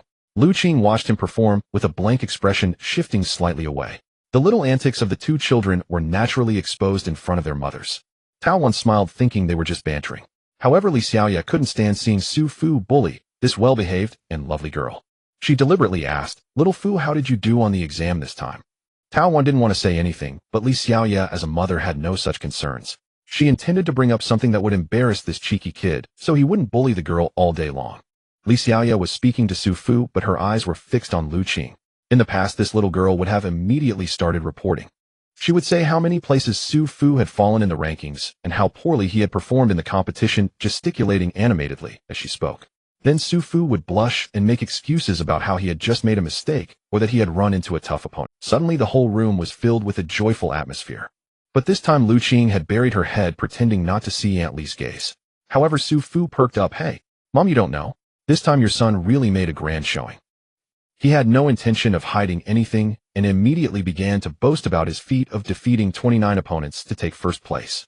Li Xiang found it hard to believe. She knew her son had broken through to the transformation stage, but to say he had defeated 29 opponents, who would believe that? The two adults looked skeptical, and their gazes involuntarily turned to Liu Qing. Faced with the probing eyes of the two adults, Liu Qing pouted and reluctantly nodded. He did indeed come in first this time. Since Liu Qing said so, it must be true. Wow, that's incredible. The ancestral grave must be smoking. Li Xiaoya exclaimed dramatically, calling toward the kitchen. Honey, your child came in first in the exam. The commotion in the kitchen stopped for a moment, and the next moment the door opened. Su Xinghe, wearing an apron, poked his head out, raising an eyebrow. What's so strange about that? I told you before that boys mature later, accumulating their skills over time. Li Xiaoya immediately shot him a glare. Look at that smug look on your face. Turning back, she said to Su Fu, you should maintain this performance in the future. Look how happy you made. Su Fu stood tall, patting his chest, saying, I promise to fulfill my duties, Commander. Tao Wan smiled warmly at this scene. Only Liu Qing remained beside them, her expression complicated. The dinner was enjoyable for both hosts and guests. After the meal, Su Fu took the initiative to clean up the dishes. This action earned him great praise from Aunt Tao, who said the child had grown up and become more sensible. Liu Qing on the side couldn't help but scoff. The adults continued chatting on the sofa. Su Fu couldn't join the conversation, so he found an excuse and slipped into his own bedroom. He had planned to take out the 5-5 mystic art and study it thoroughly. However, seeing the situation, it seemed unlikely. Fortunately, the essence of the 5 elements he had obtained from practicing the 5-form stance was already fully absorbed into his body. It wouldn't run away, and refining it was just a matter of time, so there was no need to rush. Su Fu lay on his bed, propping his legs up and resting his hands behind his head, feeling leisurely and carefree. His cultivation path was becoming increasingly clear, and everything was looking optimistic, leaving no room for worries. Thinking about the elixir's extraordinary secret manuals and divine weapons waiting for him to use in his bag, Su Fu's heart felt ablaze. Just as he was daydreaming about the beautiful future ahead, the door was suddenly pushed open with a bang. Who could do such an impolite thing? How hard to guess. Su Fu glanced sideways at Liu Qing, who was standing at the door. Hey, don't you know to knock? Aren't you afraid I might not be dressed? Liu Qing quickly shut the door, glaring at Su Fu. What are you afraid of? You've seen it before. Oh dear little girl, are you trying to fly high? It seems I need to teach you a lesson. Su Fu snorted, straightening up as if to lift his shirt. Liu Qing's expression changed, and she quickly reached out to hold Su Fu down. What are you doing? Su Fu helplessly replied. Hey Liu Qing, are you mistaken? You came into my room, then pressed me down, and you asked me what I want to do. Are you playing the blame game? Liu Qing's small hand was resting on Su Fu's well-defined abs, the heat from her breath transmitted through his thin clothing to her palm. Her pretty face flushed red, and she took 2 steps back, crossing her arms tightly, barely creating a cleavage. Just to be clear, no indecent exposure allowed. Liu Qing said fiercely. Haven't you seen it? Su Fu rolled his eyes. Liu Qing pretended not to. She bit her lip, looking at Su Fu with a complex expression. Let me tell you, I, Liu Qing, am not someone who doesn't keep promises. The previous agreement still stands as long as you fulfill it. As long as you. Liu Qing mumbled something, but Su Fu didn't catch it and looked at her with a puzzled expression. But Liu Qing's face was already as red as a monkey's bottom. Seeing Su Fu staring at her intently, she couldn't utter a word and had no choice but to open the door and slip out in a hurry. Heard her greeting both sets of parents in the living room. Mom, Auntie, Uncle Lim, leaving now. Hey Qing, aren't you going to stay and play a bit longer? No, I'm a bit tired today. I want to rest early. As she spoke, Liu Qing had already opened the door and walked out. What is this girl doing? Why is she speaking so unclearly? It's so confusing. Su Fu's face was full of bewilderment. Mom, I ranked first. Liu Qing stood with hands on her hips, her neck proudly arched like a little swan. Her large jet-black eyes blinked eagerly as she gazed up at the woman before her. Tao Wan smiled, tenderly bending slightly to gently stroke Liu Qing's small head with her palm. What would you like for dinner tonight? I'll cook anything you want. Really, I want to eat. Liu Qing's eyes lit up as she bit her finger, lost in earnest contemplation. Mom, Liu Qing is amazing. Can she be my future wife? A little boy standing beside Tao Wan spoke up, clutching Li Xiaoya's hand with a coquettish grin. Hearing the boy's words, the 2 adults exchanged glances and burst into laughter. Li Xiaoya chuckled. Then go ask your Aunt Tao if she agrees. Tao Wan's eyes crinkled into crescent moons. Xiao Fu, that's not for me to decide. You'll have to ask her yourself, whether she consents or not. Upon hearing this, Xiao Fu instantly turned his tearful, pleading gaze toward Liu Qing. But Liu Qing pouted stubbornly. No way. My future husband must be a true hero, tall, fearless, and noble, just like my father. Not someone weak like you, a sniveling crybaby who bursts into tears at the slightest push. At these words the boy's eyes welled up and he burst into loud wailing sobs. The two adults scrambled to soothe him. Oh, Xiao Fu, don't cry. Liu Qing was just teasing you. She didn't mean it. She was joking. Right, Liu Qing? Tell him. Under her mother's silent, insistent gaze, Liu Qing reluctantly shuffled forward to where the boy sat still hiccuping and muttered with a sulky pout, "Fine. Stop crying already. All right then. I'll agree, but only if you can beat me in a fair fight someday. Then I'll be your girlfriend, for now." Xiao Fu's tear-filled eyes widened instantly. Really? Let's swear on it. Okay. Pinky promise. Cross my heart, never change. The scene shifts.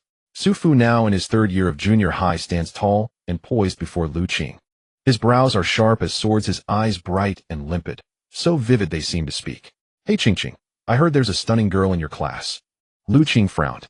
"Do you mean Zhang Jiji? I think she's quite ordinary, especially that simpering tone she uses. Gee, oh brother, my rubber band fell on the floor, could you pick it up for me?" She mimicked the voice, pinching her nose to exaggerate the saccharine lilt.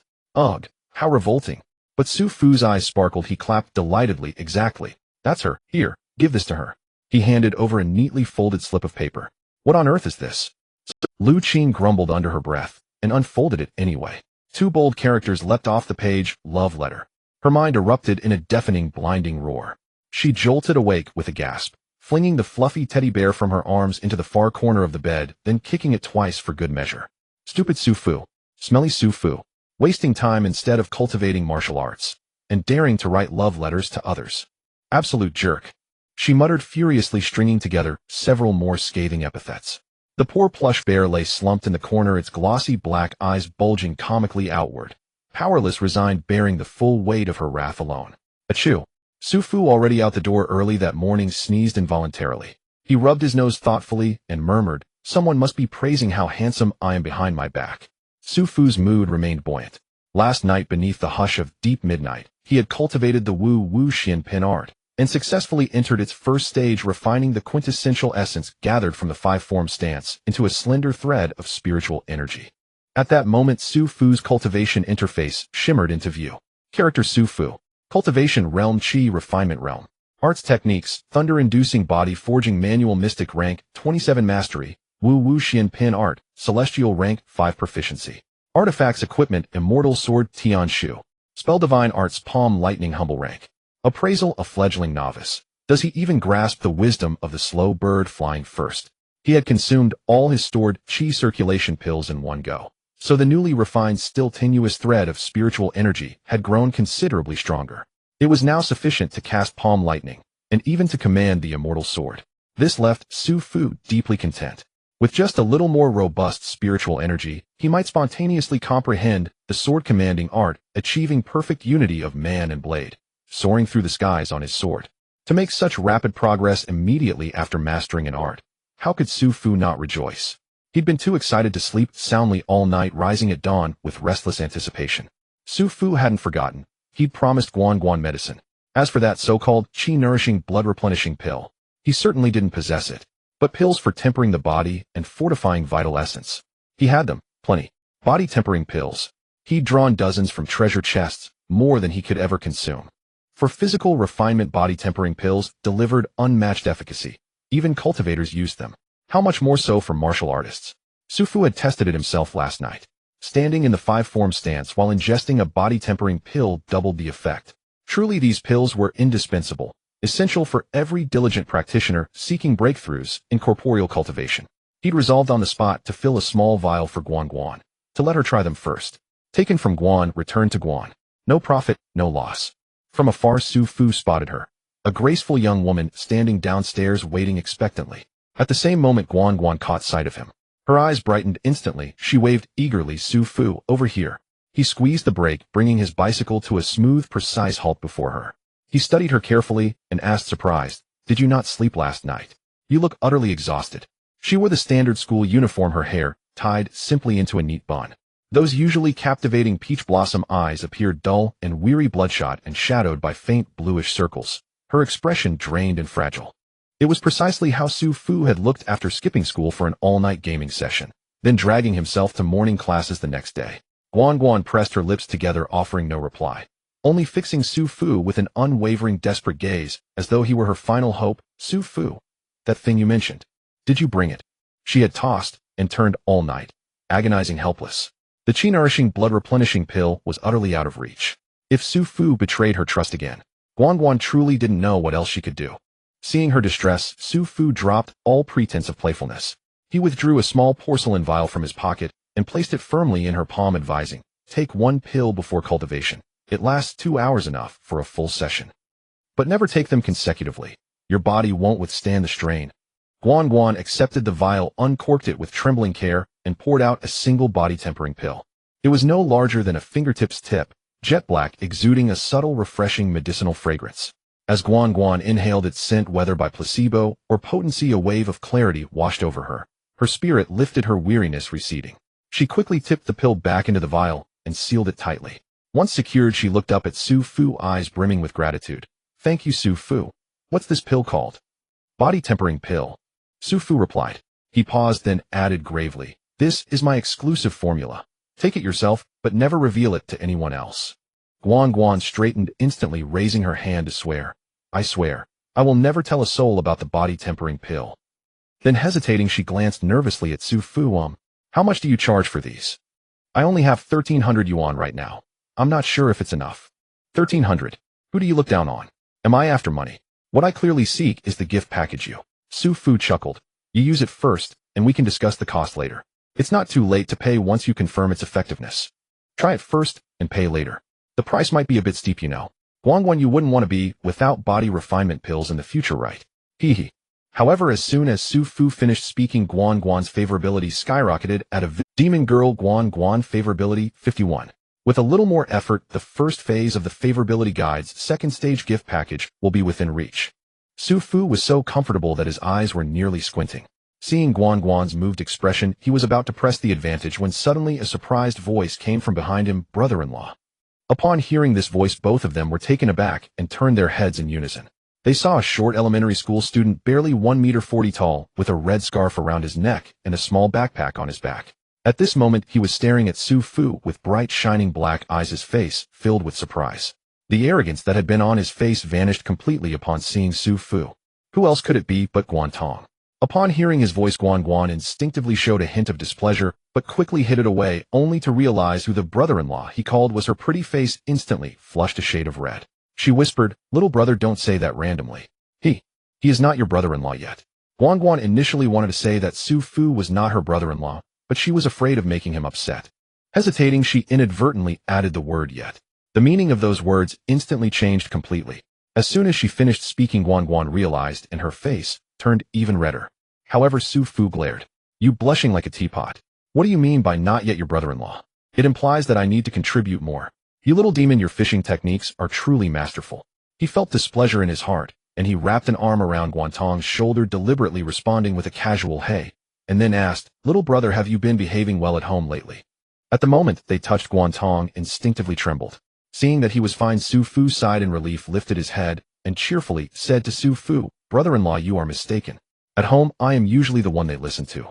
This little brat truly got PTSD from Su Fu. Unfortunately, his personality hadn't changed at all. He still acted as badly as ever. Su Fu glanced at Guan Guan and saw that she didn't deny it at all. He pondered and began to understand why the relationship between the siblings was so one-sidedly poor. Turns out this kid was a little tyrant at home too. No wonder only the sister disliked the brother, while the brother remained oblivious.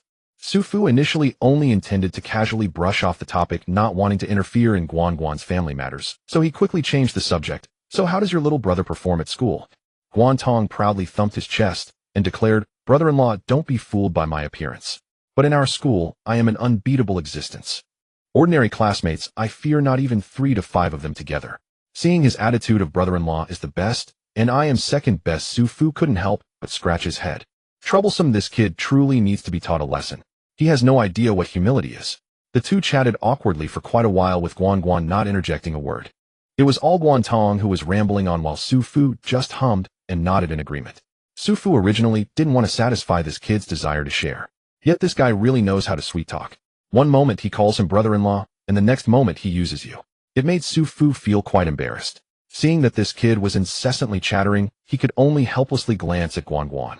Guan Guan instantly understood Su Fu's meaning. She pressed her lips together and cautiously interrupted. "All right, little brother, it's time to go to school. If you delay any longer, you'll be late." However, this little troublemaker looked displeased and glared, saying, "I'm talking to brother-in-law. Where do you have the right to interrupt? Go stay over there." With just those two sentences, Guan Guan was left speechless. Su Fu was dumbfounded. If this little brat were to talk back to Guan Guan, her favorability would probably have been maxed out. Yes, in a negative way. He was upset and slapped Guan Tong on the forehead, saying, "You little rascal, how can you speak to your sister like that? Apologize." The slap felt stiff like hitting a raw egg. Ouch! Guan Tong covered his head with both hands, looking pitifully at Su Fu. "Brother-in-law, I know I was wrong. I'm sorry. Please don't hit me. Just sincerely apologize." Su Fu was speechless. "What do you mean you know you were wrong? You clearly just realized it hurts." He pointed at Guan Guan. "What's the use of saying sorry to me? I want you to apologize to your sister."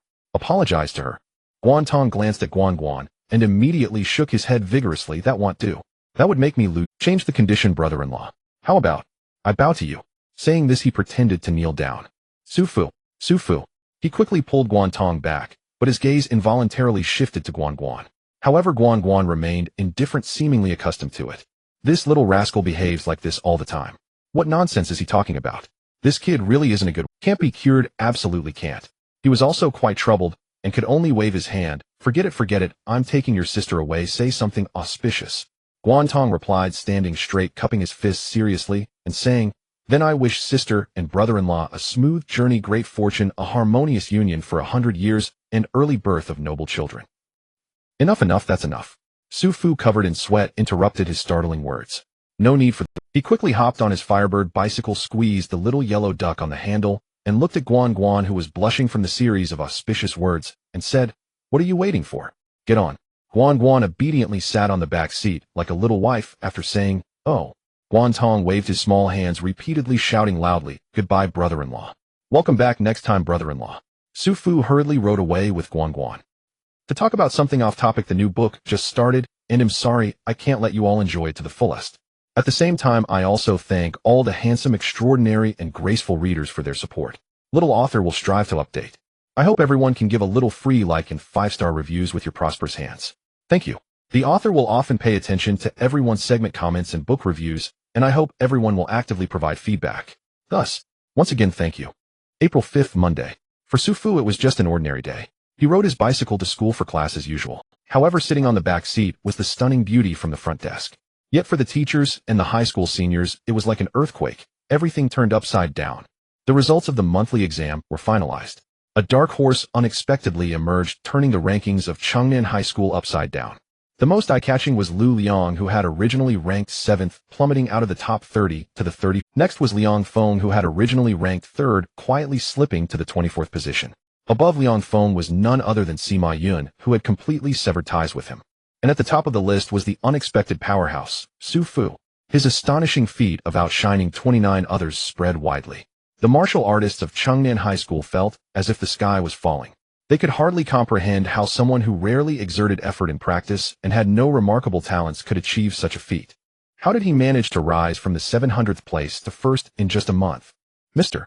Liu once said, "To turn fate around, the rich rely on technology, while the poor rely." But Su Fu had neither mutation nor technology. Could it be that Principal Li's keen eye for talent before the exam helped him turn the tide?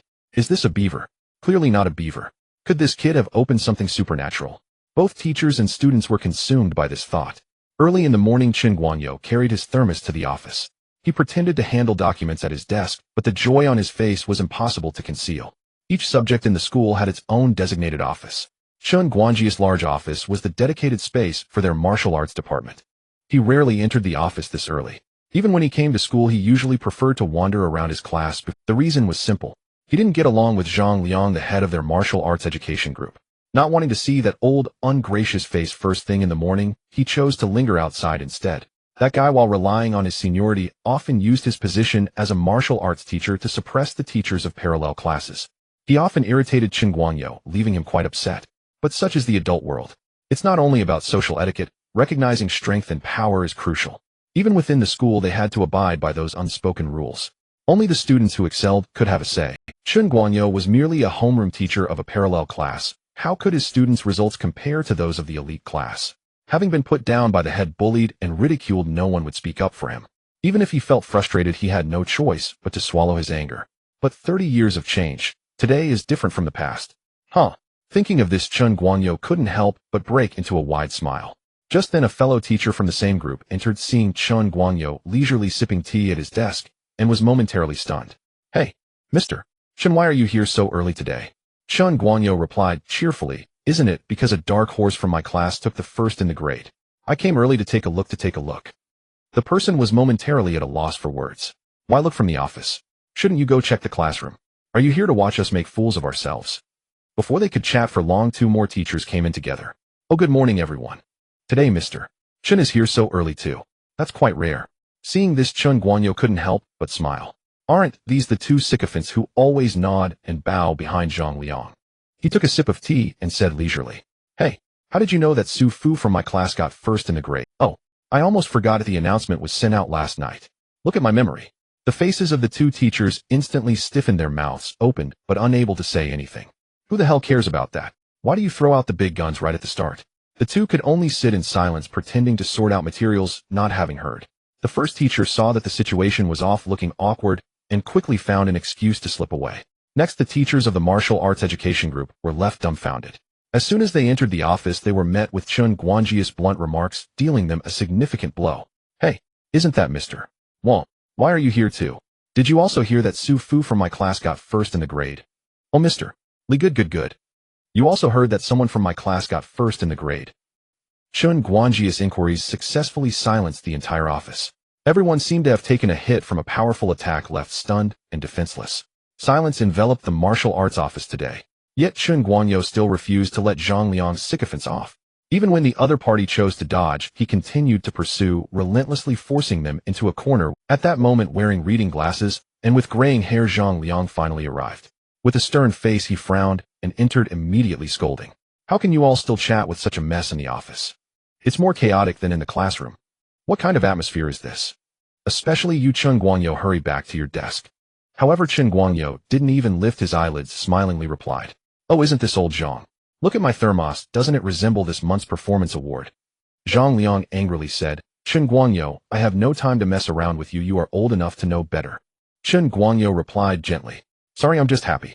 Isn't it because my student got first in the grade A?" Zhang Liang's lips twitched, snorting, "So what?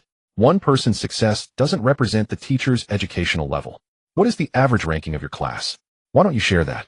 Chun Guanyo said, "Hey, that doesn't matter. My student got first in the grade, and I'm happy."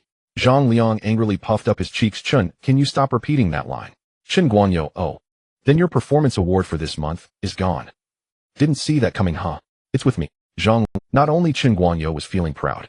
In fact, the teachers who had taught Class 7, such as the gold medal lecturer Su Donglai, Zhao Guoyang, and Jiang Hong. At this moment, each of them looked radiant, sharing in the glory. However, most of the teachers maintained a reserved demeanor, not as exuberant as Chun Guanyo, who was completely unleashed. Naturally, Su Fu also became the center of attention. Some even bravely approached Su Fu to inquire about ways to become stronger. To this, Su Fu could only reply, "There are no shortcuts to becoming stronger. You all only see me daydreaming when there's nothing to do and teasing the person in front of me when there is, but you didn't see me struggling behind how I was shocked and calling out in distress. After years of relentless training, how could that possibly compare to my hardships in strategizing and opening gift packs? Have you ever seen Los Angeles at 4:30 in the morning? You haven't seen it, right? Well, that's correct, because I haven't seen it either. This world doesn't have Los Angeles at all. Alright, enough of that. I'm off to cultivate. You all practice martial arts slowly. After school and training room now." 7. After a few days of hard work, everyone's enthusiasm for the 12-hour open training room gradually waned. Especially after the results of the monthly exam came out, most students chose to resign to their fate. It's impossible to compete with those top talents in the grade, no matter how hard one tries. The only choice is to lay flat and wait for death to maintain a semblance of life. The students in the parallel class are all talented, and their speeches are incredibly pleasant. Oh, I really like it here. So after class, there were barely any students remaining to continue exercising in the training room. At this moment, while refining their chi and blood, they couldn't help but cast their gaze towards the corner of the training room where a man and a woman were whispering to each other.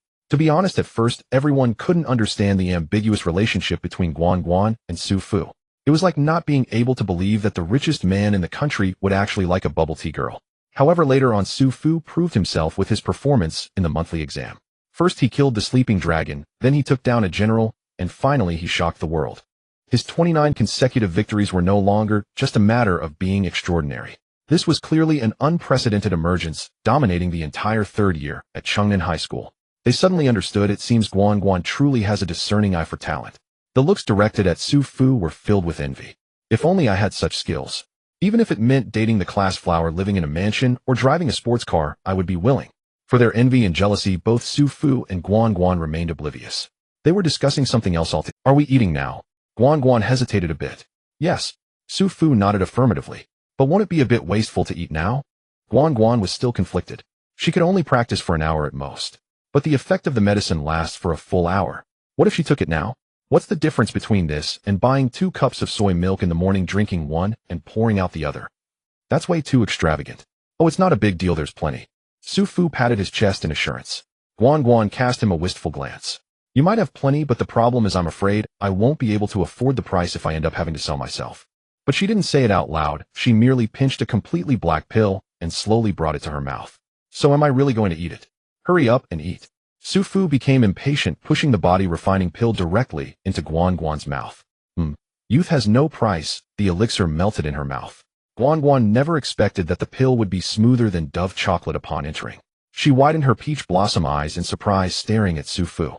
Su Fu shot her a glare in return. What are you looking at? Hurry up and practice. Oh. Guan Guan came to her senses and immediately assumed the 8th set of National Standard Freehand 28 forms to awaken her qi and blood. Refining qi and blood also requires method and technique. If you don't warm up first, you need to start with a set of warm-up moves to awaken and invigorate your blood energy. Only then can you proceed to the high-pressure body technique training, consuming a large amount of blood energy and unleashing your body's potential. Finally, you need to perform a slow set of movements that promote circulation and relax the muscles. Each step is indispensable. If you skip the first step, forcing yourself may easily lead to injury. Without the second step, body training becomes futile, almost a waste. If you miss the final step, you'll wake up the next day with sore muscles that will teach you a lesson. Guan Guan takes her training seriously. Thus, she performed each movement with great focus and precision. She was meticulous. Su Fu watched closely. Prior to this, although Su Fu had seen Guan Guan training, he had never been this close. Or rather, no boy had ever been able to get close while Guan Guan was practicing. Taking a couple of steps forward would earn him the fierce gaze of Wang Fong, who considered herself a good friend and a gold medal protector. If you still don't know how to advance or retreat, then don't blame Wang Fong for taking action. First a verbal warning, then fists and feet, and finally calling in the head teacher. After going through this process, not only would you gain nothing from Guan Guan, but you'd end up with a bruised face, a tarnished reputation, and the tragic fate of having your parents called in. Over time, everyone kept their distance from the class flower. However, Su Fu was not one of them. It's not that Wang Fong wasn't there, he could do as he pleased. Rather, Wang Fong had already realized the nature of their relationship and didn't want to be a third wheel. She willingly transferred the heavy responsibility of protecting the best Guan Guan to Su Fu. Su Fu, what a great deal. I can't help but indulge my eyes. His gaze first focused on the 2 points and 1 line, then particularly fixated on the distinctly outlined Malacca Strait, before finally settling on the shining jade pillar. Truly impressive. This outfit is really big. No, wait, the shoes are really white. No, that's not right, it's that the ponytail is really long. Hiss. Guan Guan was not entirely unaware of Su Fu's unabashed gaze. However, she had no time to care about anything else. Once she entered the training state, that feeling completely different from before surged like a tidal wave, layer upon layer, rolling and swelling towards her. That kind of ease, as if she could move her limbs freely, was a sensation Guan Guan had never experienced before. Her entire blood energy surged as if she had been injected with adrenaline, and before she could awaken it, it rushed up and surged forward. Her muscles were crazily absorbing energy, as if they had taken performance enhancers, providing Guan Guan with even stronger explosive power. And her heart transformed into a DJ rhythm master. Under its dense beats, even her spine began to bounce to the wild dance. This was no longer just simple movement. It was as if her body was acting on its own, almost dragging Guan Guan along. Buzz. This wasn't someone activating vibration mode. It was the pinnacle pursuit of body refinement. Tiger leopard thunder sound. As a manifestation of the resonating bones, tiger leopard thunder sound signifies that the practitioner has developed their body to a state of seamless coordination, becoming one. As energy was exerted, the entire body's bones vibrated in harmony, producing a sound akin to a low rumble. Once this sound emerged, Guan Guan's transformation became stable. Even though she hadn't achieved it yet, within half a month, as long as her blood energy reached the standard, she would definitely step into the transformation realm.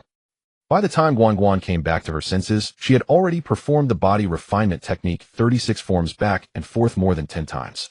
Her vision started to blur, her waist and knees were weak, and her limbs felt powerless.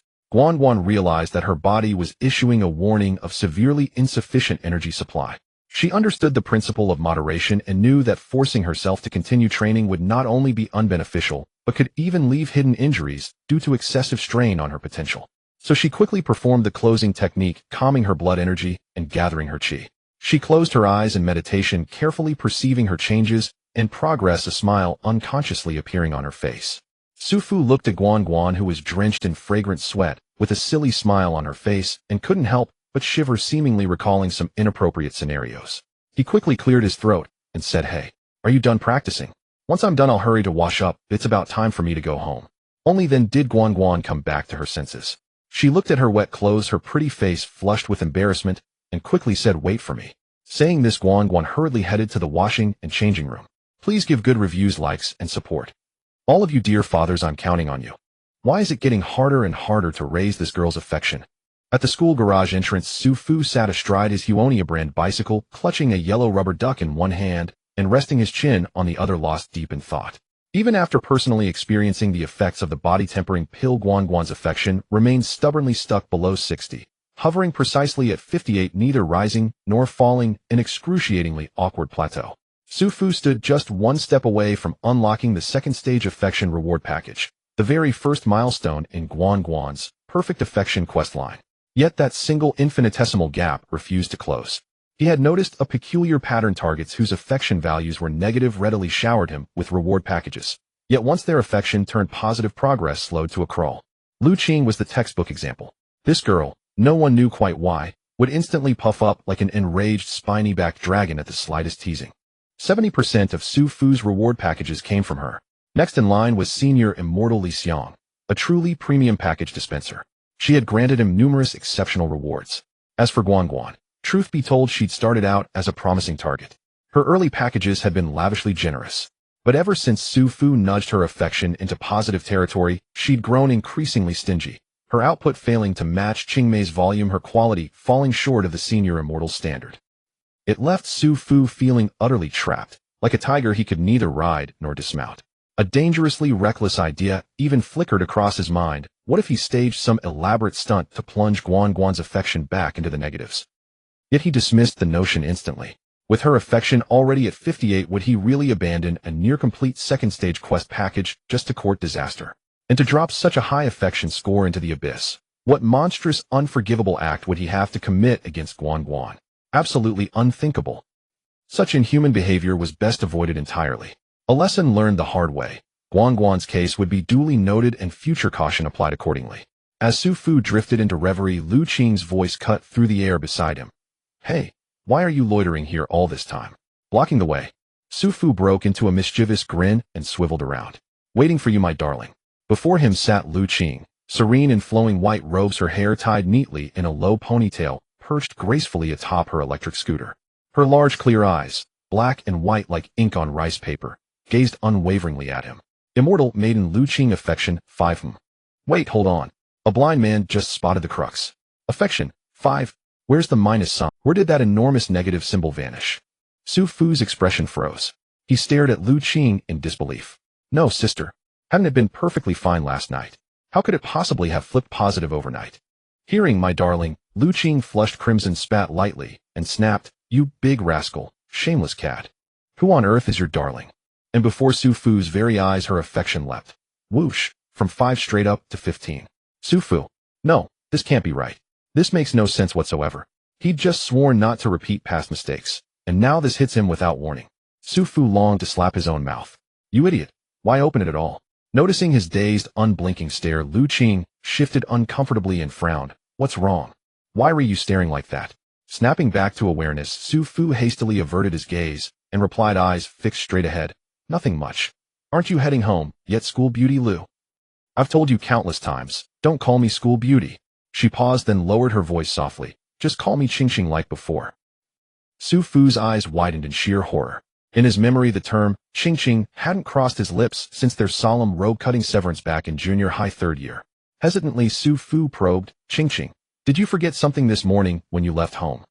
Liu Qing blinked. "No, I didn't." "Why?" Su Fu paused thoughtfully. "It's just that. Did you skip your medicine today, eh?" Or perhaps, take the wrong dose. Stunned, Liu Qing raised her fist and delivered a light punch. Big rascal, you're the one who's overdosed. Yet her affection remained utterly unchanged. Hiss. There it was, the unmistakable Guan Guan flavor. Not good. Very not good. Before Su Fu could utter another word, Liu Qing flicked her ponytail and huffed. All right, time's running late. Let's go home together. Huh. Su Fu tilted his head, mouth agape. Was this truly Liu Qing? Had she actually invited him home? With her? Qing, are you possessed by some rogue spirit? Liu Qing rolled her eyes dramatically. Stop babbling. Will you come, or not? Su Fu shook his head frantically. No, I won't go. I've got other things to do. Go ahead without me. You've got nothing important. Now move.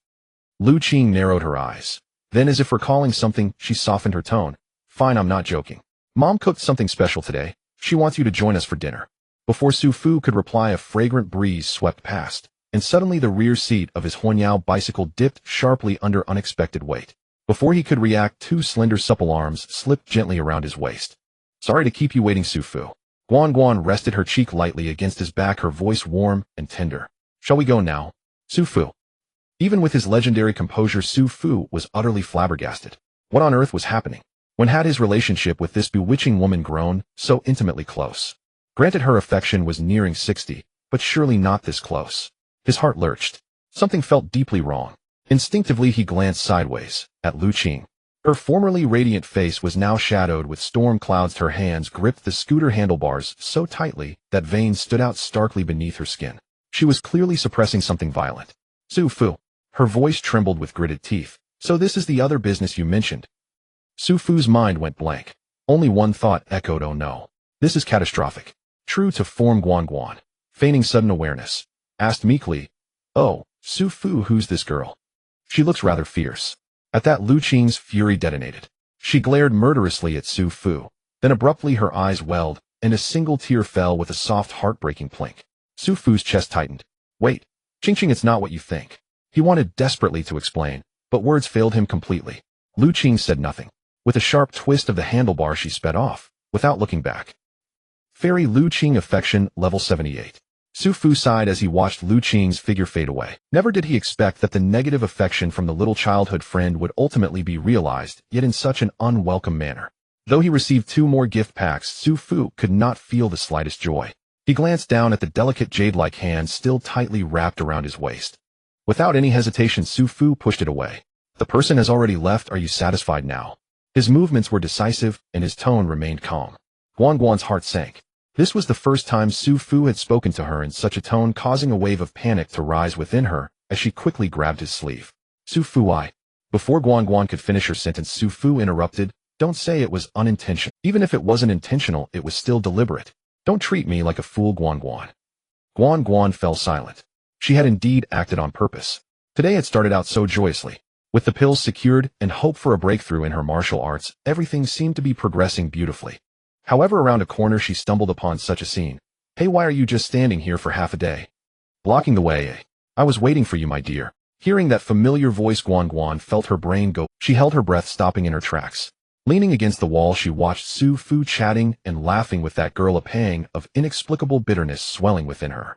All along, seeing Su Fu follow her around like a loyal pup, Guan Guan had never voiced it, but felt a sense of superiority in her heart.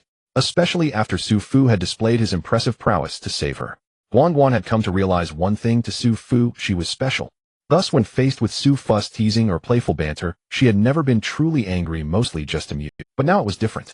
Seeing that girl, Guan Guan finally understood perhaps she was indeed special to Su, but not the only one. Su Fu was not someone who couldn't live without her. Memories flooded her mind, and Su Fu's nonchalant attitude finally had an explanation. Guan Guan clutched her chest, her heart racing out of rhythm, gradually cooling down. A thought arose in her mind. Su Fu is mine. He can only be mine. The thought grew stronger, and Guan Guan's panicked heart began to calm, her intelligence reclaiming dominance. Her eyes darted, a plan forming in her mind. Seeing Guan Guan silent for so long, Su Fu finally turned to look at her, his eyes filled with barely contained anger. He had never expected that despite not following the usual paths of conquest, he would still find himself in such a chaotic situation. This isn't right. Before today, he had only one target: maintaining a normal level of affection. Besides, even the one with the highest affection, Guan Guan, was still in the good friends phase, not yet reaching the romantic level affection 60. Guan Guan kept her head down, remaining silent. Under Su Fu's piercing gaze a tear fell and shattered on the frame of his bicycle. Then more tears followed in succession. Su Fu felt agitated. He truly couldn't handle the situation. According to the common narrative solutions in novels, if a blonde guy were here now, he would have slapped her and said, "Crying again, all you do is cry."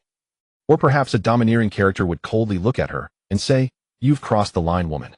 At the very least, a warm-hearted guy would say, "All right, stop crying. Let me take you home." But none of these scenarios matched Su Fu because he was a comedic guy. A comedic guy has no springtime. So he chose the most popular response. Su Fu took a deep breath and pointed at the water stains on the bike. "Cry on the bike, and he'll fine you 200. Huh. Guan Guan was taken aback. Her previously wronged tears stopped. She looked up at Su Fu, who glared. "What are you staring at? Never seen a handsome guy before. Just give me a straight answer. Are you getting on this bike or not? If so, hold on tight. If not, get off. Just so we're clear, no more hugging my waist, or I'll accuse you of harassment." Guan Guan was completely baffled by his smooth moves. All her grievances, sadness, and anger turned into shock.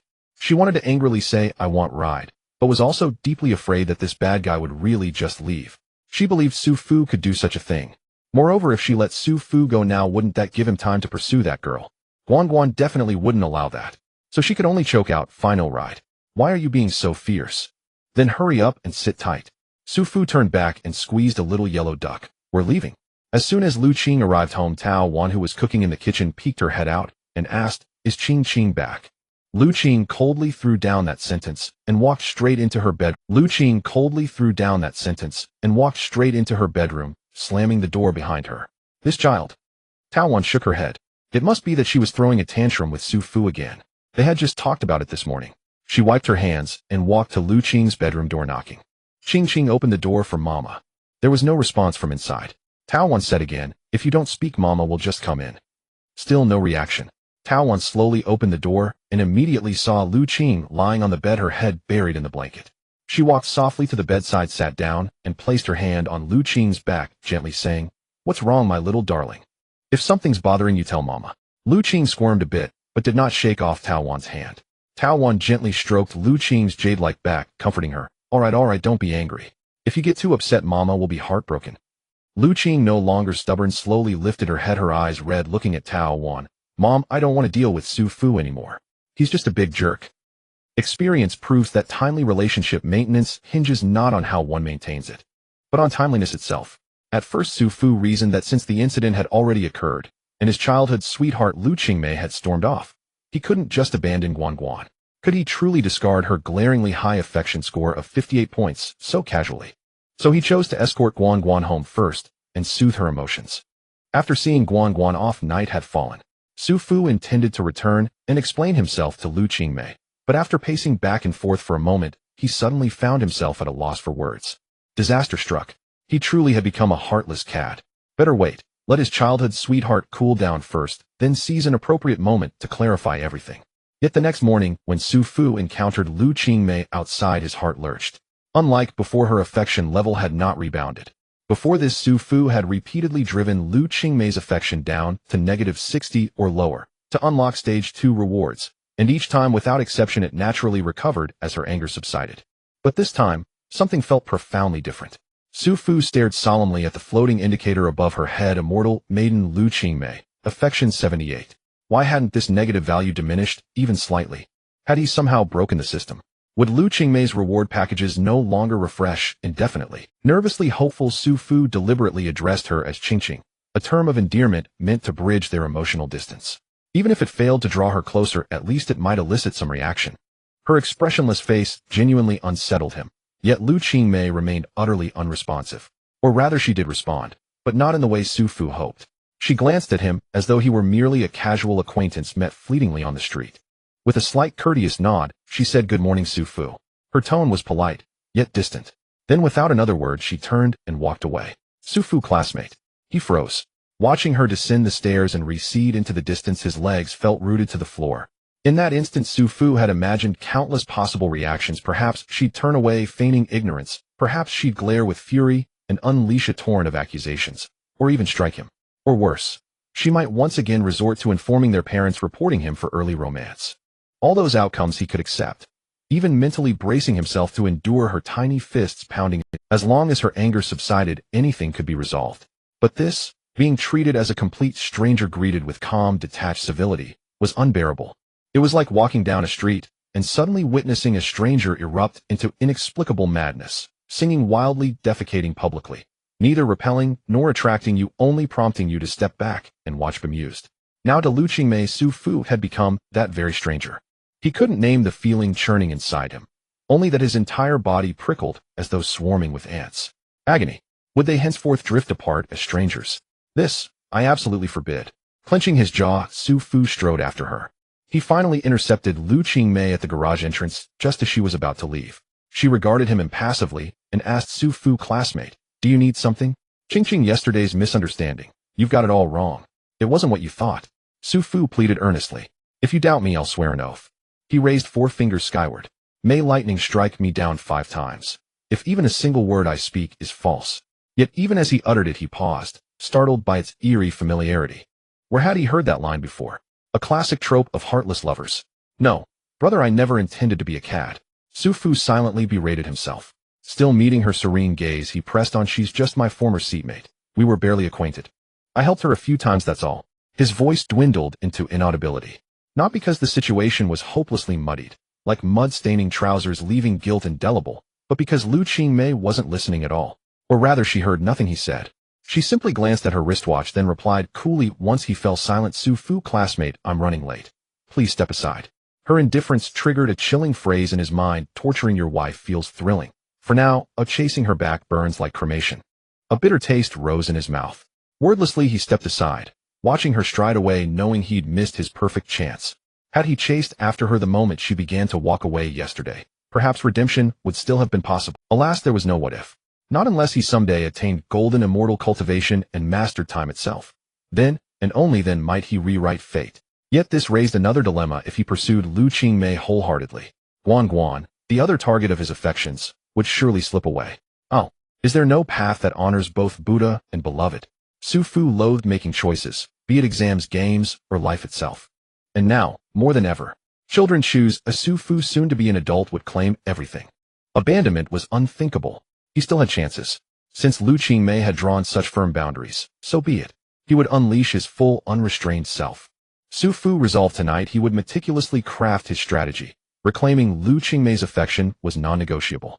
Days passed. Whether his efforts bore fruit, or whether his pursuit left chaos in its wake. Just as Su Fu grew increasingly flustered, an unexpected visitor appeared. Long time no see, Su Fu. The man stood tall and graceful, eyes brightening upon spotting Su Fu. After a quick appraising glance, he smiled faintly. What could possibly reduce our top-ranked student to such exhaustion? It was Liu Liang, whom Su Fu had briefly crossed paths with during the monthly exam tournament. Su Fu shot him an unimpressed glare. State your business. I haven't the patience for banter. Indeed, Su Fu had slept poorly lately. He'd suddenly recalled Liu Qing's birthday was approaching. He resolved to stage an unforgettable gesture on that day, winning her heart decisively. Beyond his usual cultivation practice, he sequestered himself in his bedroom, tinkering with something mysterious. Even his parents remained unaware. Liu Liang, sensing his impatience, produced an elegant invitation card with a warm smile.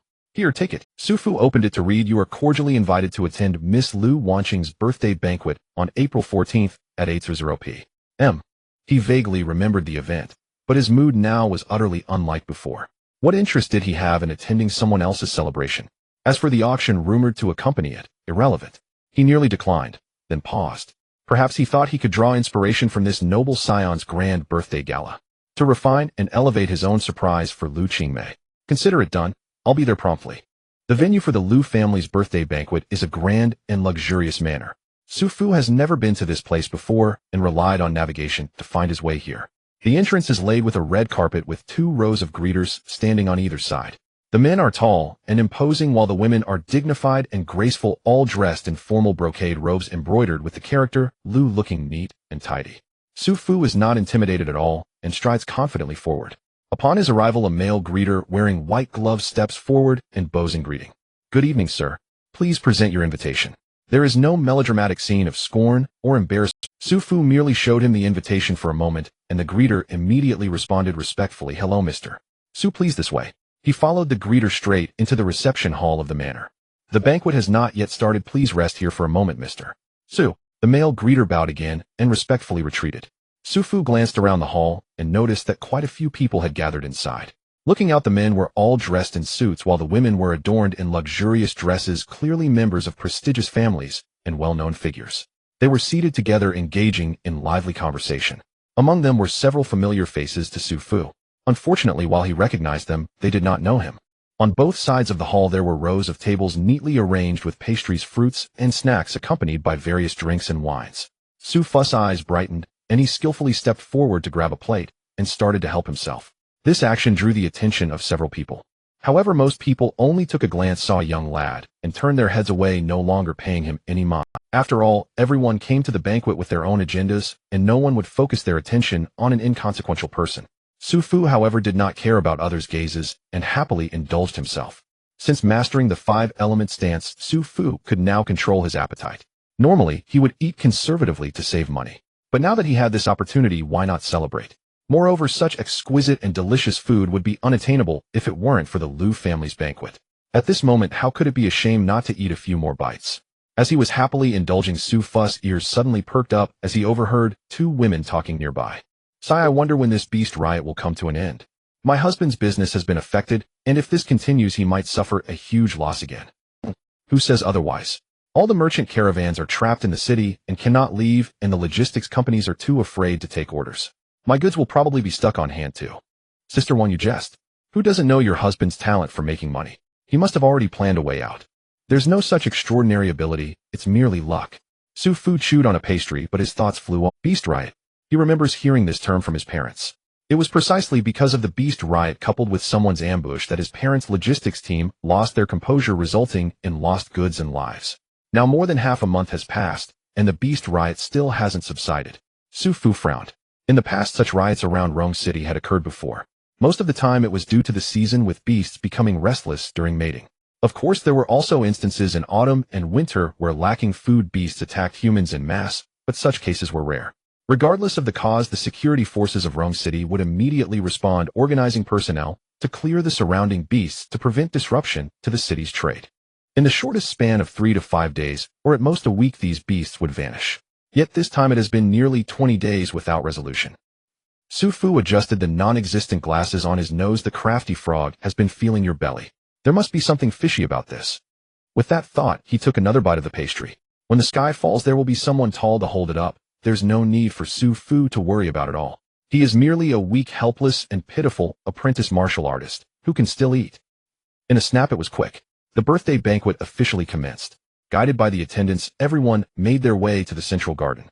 In the vast open garden, a high platform had already been set up, laden with banquet tables. Su Fu walked at the back, looking up, and couldn't help but sigh. So many people. The stage was adorned with flowers while the crowd below was bustling and lively. Each table was filled with guests engaged in warm conversations, all smiles. "Su Fu, over here." Amidst the noise, Su Fu heard someone call his name and looked up. It was Liu Xiang, who stood up and waved at him. Su Fu quickly walked over and sat at the same table. "Sorry, I've been too busy today to pay attention to you."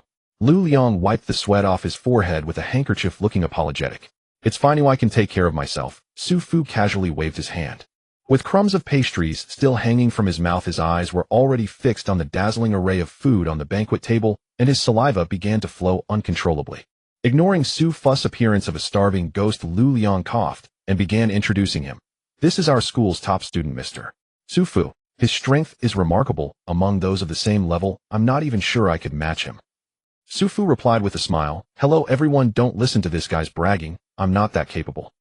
The crowd thought he was about to be modest, but unexpectedly Su Fu added, "At most I could take on 30 or so, any more than that would be impossible."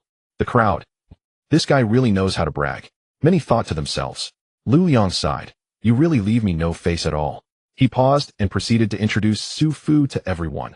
"This is my cousin Liu Qing, this is my cousin sister Liu Yao, and this is my younger cousin Zhang Guan." The table was filled with young people, and besides his relatives there were also 3 of Liu Yang's friends.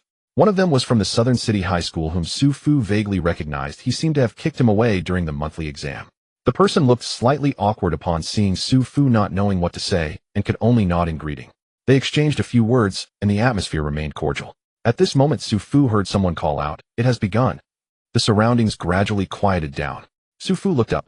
On the high platform, an elderly man with graying hair stepped forward, slightly opening his mouth. Though his voice was not loud, it resonated throughout the venue. Welcome everyone to the birthday banquet of my eldest daughter Liu Qing. Su Fu turned to Liu Liang and whispered, "Your uncle is truly robust for his age." Liu Liang's face darkened. "That's my steward." "Oh, I thought so." Su Fu suddenly realized. Steward Liu spoke a lengthy introduction mostly filled with grandiloquent polite phrases. Su Fu had no intention to listen closely as his attention was fully focused on the multi-layer cake tower being slowly pushed to the center of the banquet. He counted 1, 2, 3, 9. A total of 9 layers. Even the smallest layer had a diameter of over 8 inches. My goodness, how long would it take to finish this? Su Fu touched his belly and gasped in amazement. Steward Liu continued, "Next please welcome our young lady Liu Qing to give a speech." The crowd applauded in unison. Amidst the enthusiastic applause, a girl dressed in a black Lolita outfit walked out from behind the stage with a blank expression. She had a neat bob hairstyle and her movements had a mechanical stiffness reminiscent of a pre-programmed robot. Liu Qing stood on the stage reading from the prepared script in a monotonous tone, her eyes casually sweeping across the audience. Suddenly her voice paused and her gaze fixed on a handsome young man. "Is it him?" Sensing the gaze, Su Fu also looked up and scrutinized the main character of the night. "Hiss, this girl looks somewhat familiar to me. Guess who she is without any prize?" "It's him." A hint of surprise flashed in Liu Qing's eyes and the lines she was reciting suddenly quickened, reaching the end in just a few moments. Perhaps finding the ending too lengthy, she paused, contemplated for 2 seconds, and decisively added, "Everyone enjoy your meal and drinks. Enjoy your meal and drinks." After saying this, Liu Qing was about to jump off the stage. Seeing this, butler Liu quickly blocked her path. "Miss, we haven't cut the cake yet."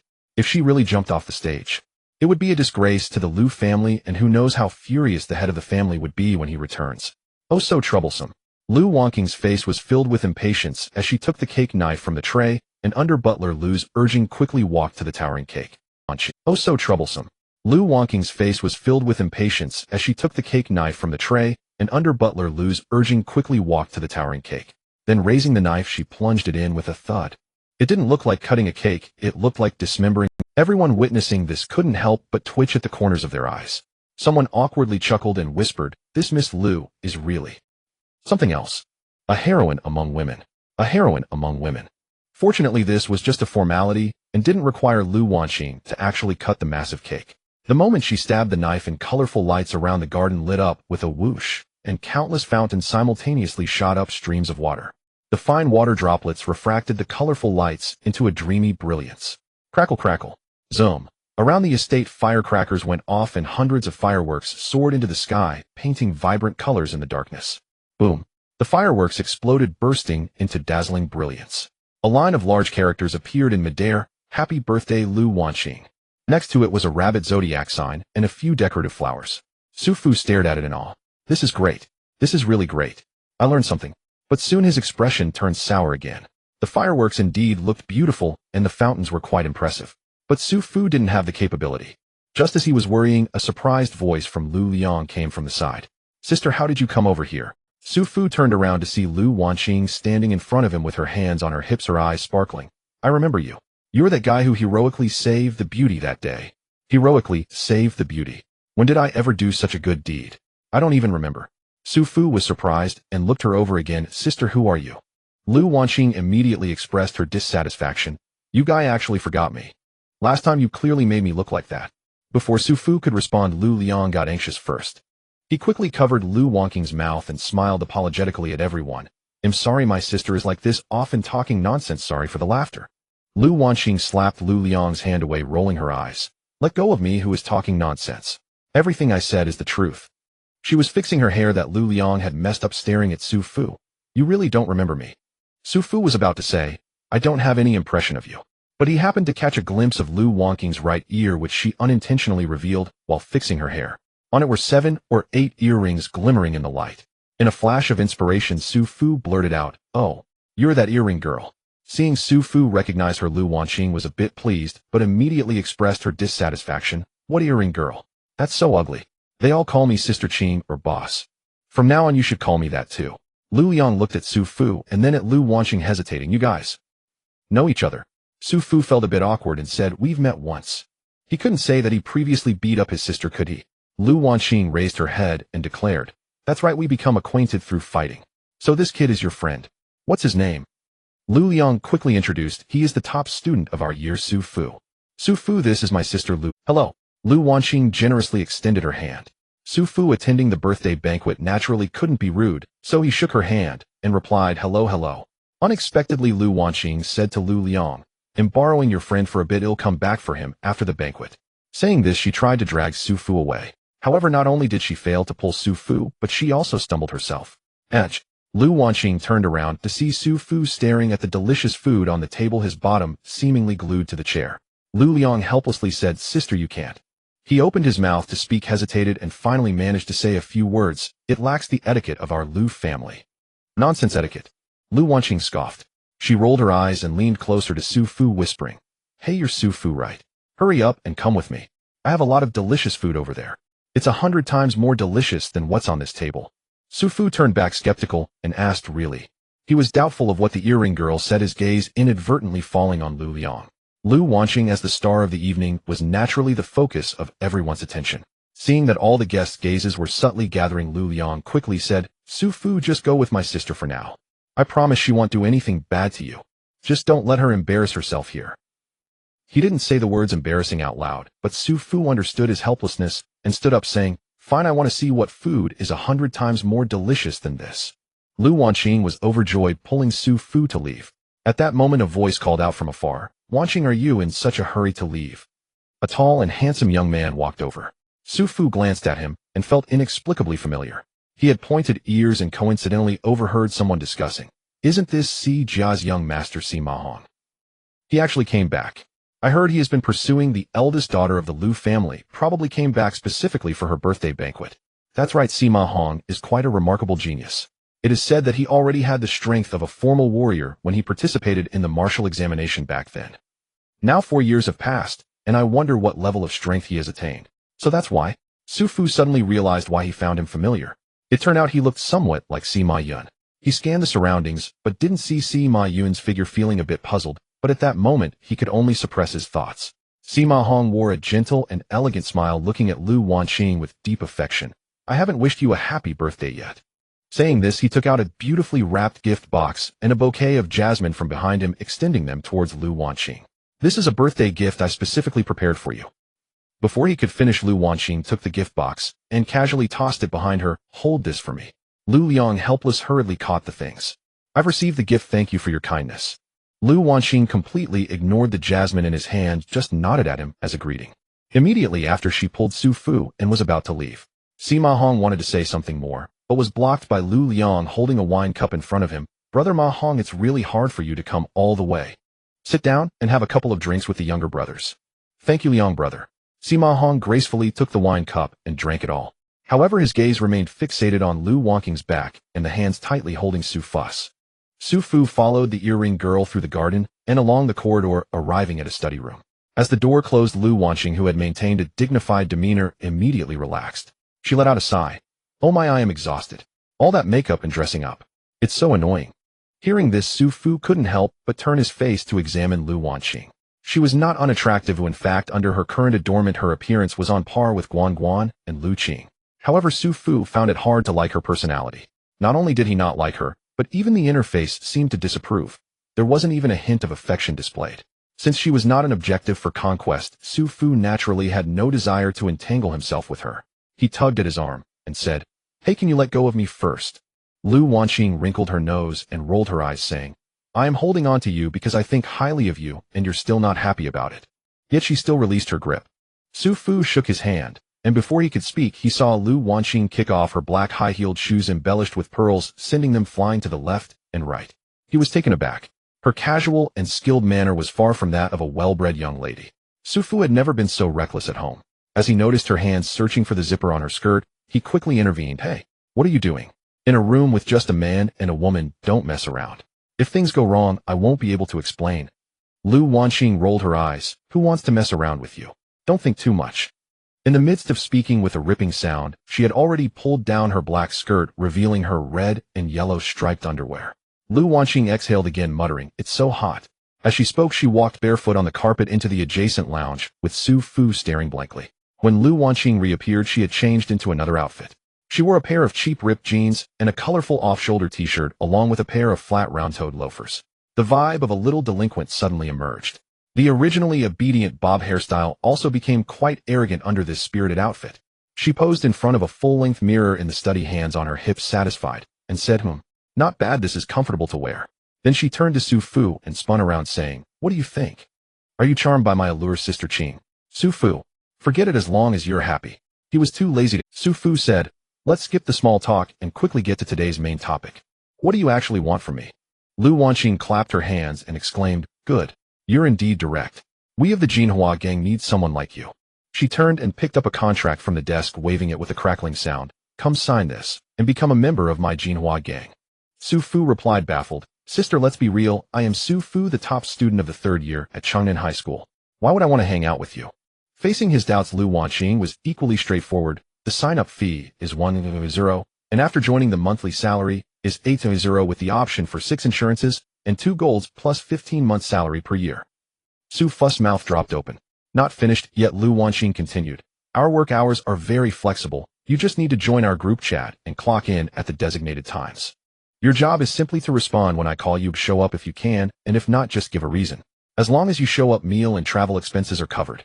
During holidays and employees or family birthdays, we also provide extra welfare red envelopes. Under normal circumstances, overtime is not allowed. If it happens occasionally, we will pay according to the national highest standard. Before she finished speaking, Su Fu already understood. In summary, play with her and get paid. What was there to hesitate about? Su Fu decisively stepped forward, grasped her hand earnestly, and said, I have drifted for half my life, only regretting not meeting a wise leader. If you don't mind, I wish to serve as your subordinate. Please let me join your esteemed gang. Liu Qing laughed heartily, saying, good. You are indeed straight. She handed the contract to Su Fu and took out a pen and a seal, carefully instructing him. Our contracts come in duplicate. Make sure to read the clauses clearly before signing. Pay close attention to each clause, especially here and here. Violating the gang rules will result in penalties. If you sign, you need to sign in these places, fill in your identity, and press your red thumbprint. By the way, Liu Qing suddenly remembered something and asked, you must be over 18, right? We don't accept minors into our gang. Child labor is not allowed. Su Fu's hand about to sign paused slightly, and he sighed. Then it's all right. I'm still a minor. The two stared at each other. Su Fu had a look of helplessness while Liu Qing appeared reluctant. After a while, she slowly said, fine. Given that you seem to be a talent, I will reluctantly accept you as a temporary worker. Pay per task 800 each time, paid immediately. How about that? Su Fu's eyes lit up and he clapped his hands. Then it's a deal, double happiness. All right, it's a deal, double happiness. Liu Qing and Su Fu exchanged smiles, reaching a consensus. After adding each other's contact information, before Su Fu could put away his phone, he heard a ding-dong.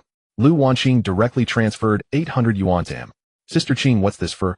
Liu Qing chuckled, saying, little Su, your first mission is about to begin. She pointed to her head. I want a diet green. Su Fu blurted out. Diet green. Liu Qing pondered, muttering, that's not impossible, but then it would clash with little green. She shook her head and said to Su Fu, let's put the green dye on hold for now. Oh, I want you to help me get a hairstyle like last time. Like last time? Su Fu didn't catch on. He was confused, thinking, why not find a stylist for a hairstyle? Why come to me? I thought I've learned a bit about haircutting too. Liu Qing didn't know how to describe it, so she kept gesturing on her head with both hands, just like this, like this. After a flurry of hand gestures, Su Fu finally understood. You want a big curly hairstyle? Liu Qing's eyes lit up.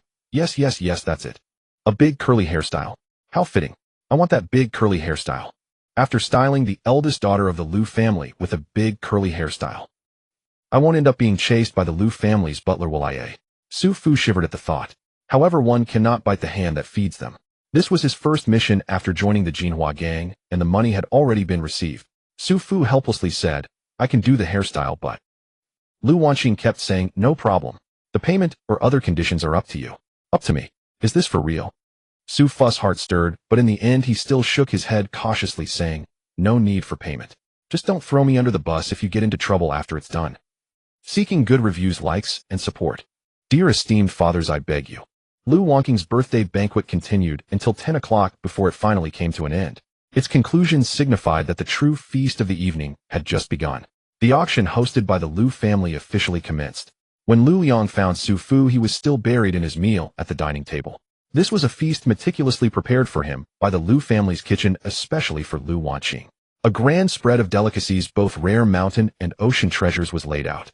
Many of the hot dishes were still being grilled on a rack to keep warm, while some raw or chilled foods were neatly arranged on a bed of ice. Su Fu couldn't even name most of the ingredients. Many of the delicacies were so unfamiliar that without guidance from the nearby attendants, he wouldn't even know how to eat them. After a wild feast, he not only satisfied his hunger, but also opened his eyes to a whole new world. Meanwhile, Liu Qing, who had ordered all this, had long since disappeared. With her exaggerated voluminous hairstyle, she was off to flaunt her satisfaction to her friends. The current Liu Qing was undoubtedly the most eye-catching person on the street. Wherever she went, she turned heads without fail. As for the auction, sorry, the young lady couldn't care less. If it weren't for the fact that today's birthday banquet was hers, she wouldn't have even shown up. As her younger brother, Liu Liang naturally understood Liu Qing's character. He was not the least bit surprised by his sister's mysterious disappearance. He merely looked at Su Fu, who was vigorously consuming shark fin and bird's nest with a mix of helplessness and playful teasing, saying, "Su, classmate, you seem to be enjoying yourself here all alone. So how is the food? Is it to your liking?" His intention was to use this birthday banquet to forge a good friendship with Su Fu. On one hand, Su Fu did indeed possess noteworthy potential. On the other hand, he wanted to indirectly probe into Su Fu's relationship with the martial arts master Li Xiang. However, he had not anticipated the variable of his sister. Just as the banquet began, Su Fu was whisked away by Liu Qing. Well, as long as the Liu family can establish a connection with him and maintain contact, these secrets will eventually be unraveled. Liu Liang's mind was racing with calculations. Very nice. Su Fu wiped his mouth with a napkin and exclaimed, "This is indeed the quality of a prestigious family." Liu Liang smiled slightly and replied, "As long as Su Fu is satisfied." Su Fu chuckled, seeming a bit embarrassed as he scratched his head. "Liu, if you don't mind, can I take the leftovers with me?" For an ordinary person, this would have been quite absurd. Dude, you come to a birthday banquet and don't even make a gesture, yet you want to take food home. However, Liu Liang was completely unbothered. He pointed to the respectful attendant beside him and said, "Just tell them directly, and it will be fine." Liu Liang changed the subject. "These are trivial matters. What's most important now is the auction has already started. Would Su Fu like to come with me to take a look?" Faced with Liu Liang's reasonable request, Su Fu naturally couldn't refuse, nodding with a smile. "That sounds great. Today I'll broaden my horizons with Liu the big spender." As soon as Su Fu entered, he heard the enthusiastic shouts of the host holding a microphone. "This Ice Soul Mystic Crystal, which can accelerate the flow of Qi, is being bid at 3 million by number 33. Is there a higher bid? This is a treasure that can enhance the cultivation speed of postnatal warriors by Don't miss this rare opportunity. Oh, number 26 bids 320,000. Number 41 bids 330,000. Oh, my number 33 bids again 4 million. 4 million. Is there anyone else willing to bid? 4 million twice. Good, let's congratulate number 33 for successfully bidding for this Ice Soul Mystic Crystal at 4 million. These people are truly wealthy." Su Fu couldn't help but marvel in his heart. He glanced at the Ice Soul Mystic Crystal that sold for 4 million. It was a transparent crystal the size of a thumb. The effect was to enhance the cultivation speed of postnatal warriors by 5%. What difference would that make? Su Fu usually practiced with a spirit-gathering pearl that accelerated by 150. Did that make him proud? Did he feel accomplished? No. Su Fu couldn't comprehend spending 4 million for such a meager 5%. He clicked his tongue in astonishment. But then he thought about it and felt relieved. After all, spending a few million on a skin in a game didn't even come with attributes. There are always plenty of wealthy folks willing to pay for it. This Ice Soul Mystic Crystal, not to mention its appearance, looked far more exquisite than those jewels, plus it had a cultivation acceleration effect. Thinking about it this way, 4 million didn't seem entirely unacceptable. At this moment, he was wearing a hood said to have a hidden aura function, following Liu Liang, who was also wearing a hood, as they entered a VIP room on the second floor of the auction venue. This auction was quite different from what Su Fu had imagined. Here the auction was not only anonymous, but there was no process of raising paddles to bid. All buyers wore the same hood and placed bids through their electronic tablets. Unless one happened to be sitting right next to them, no one would know who was bidding on the item.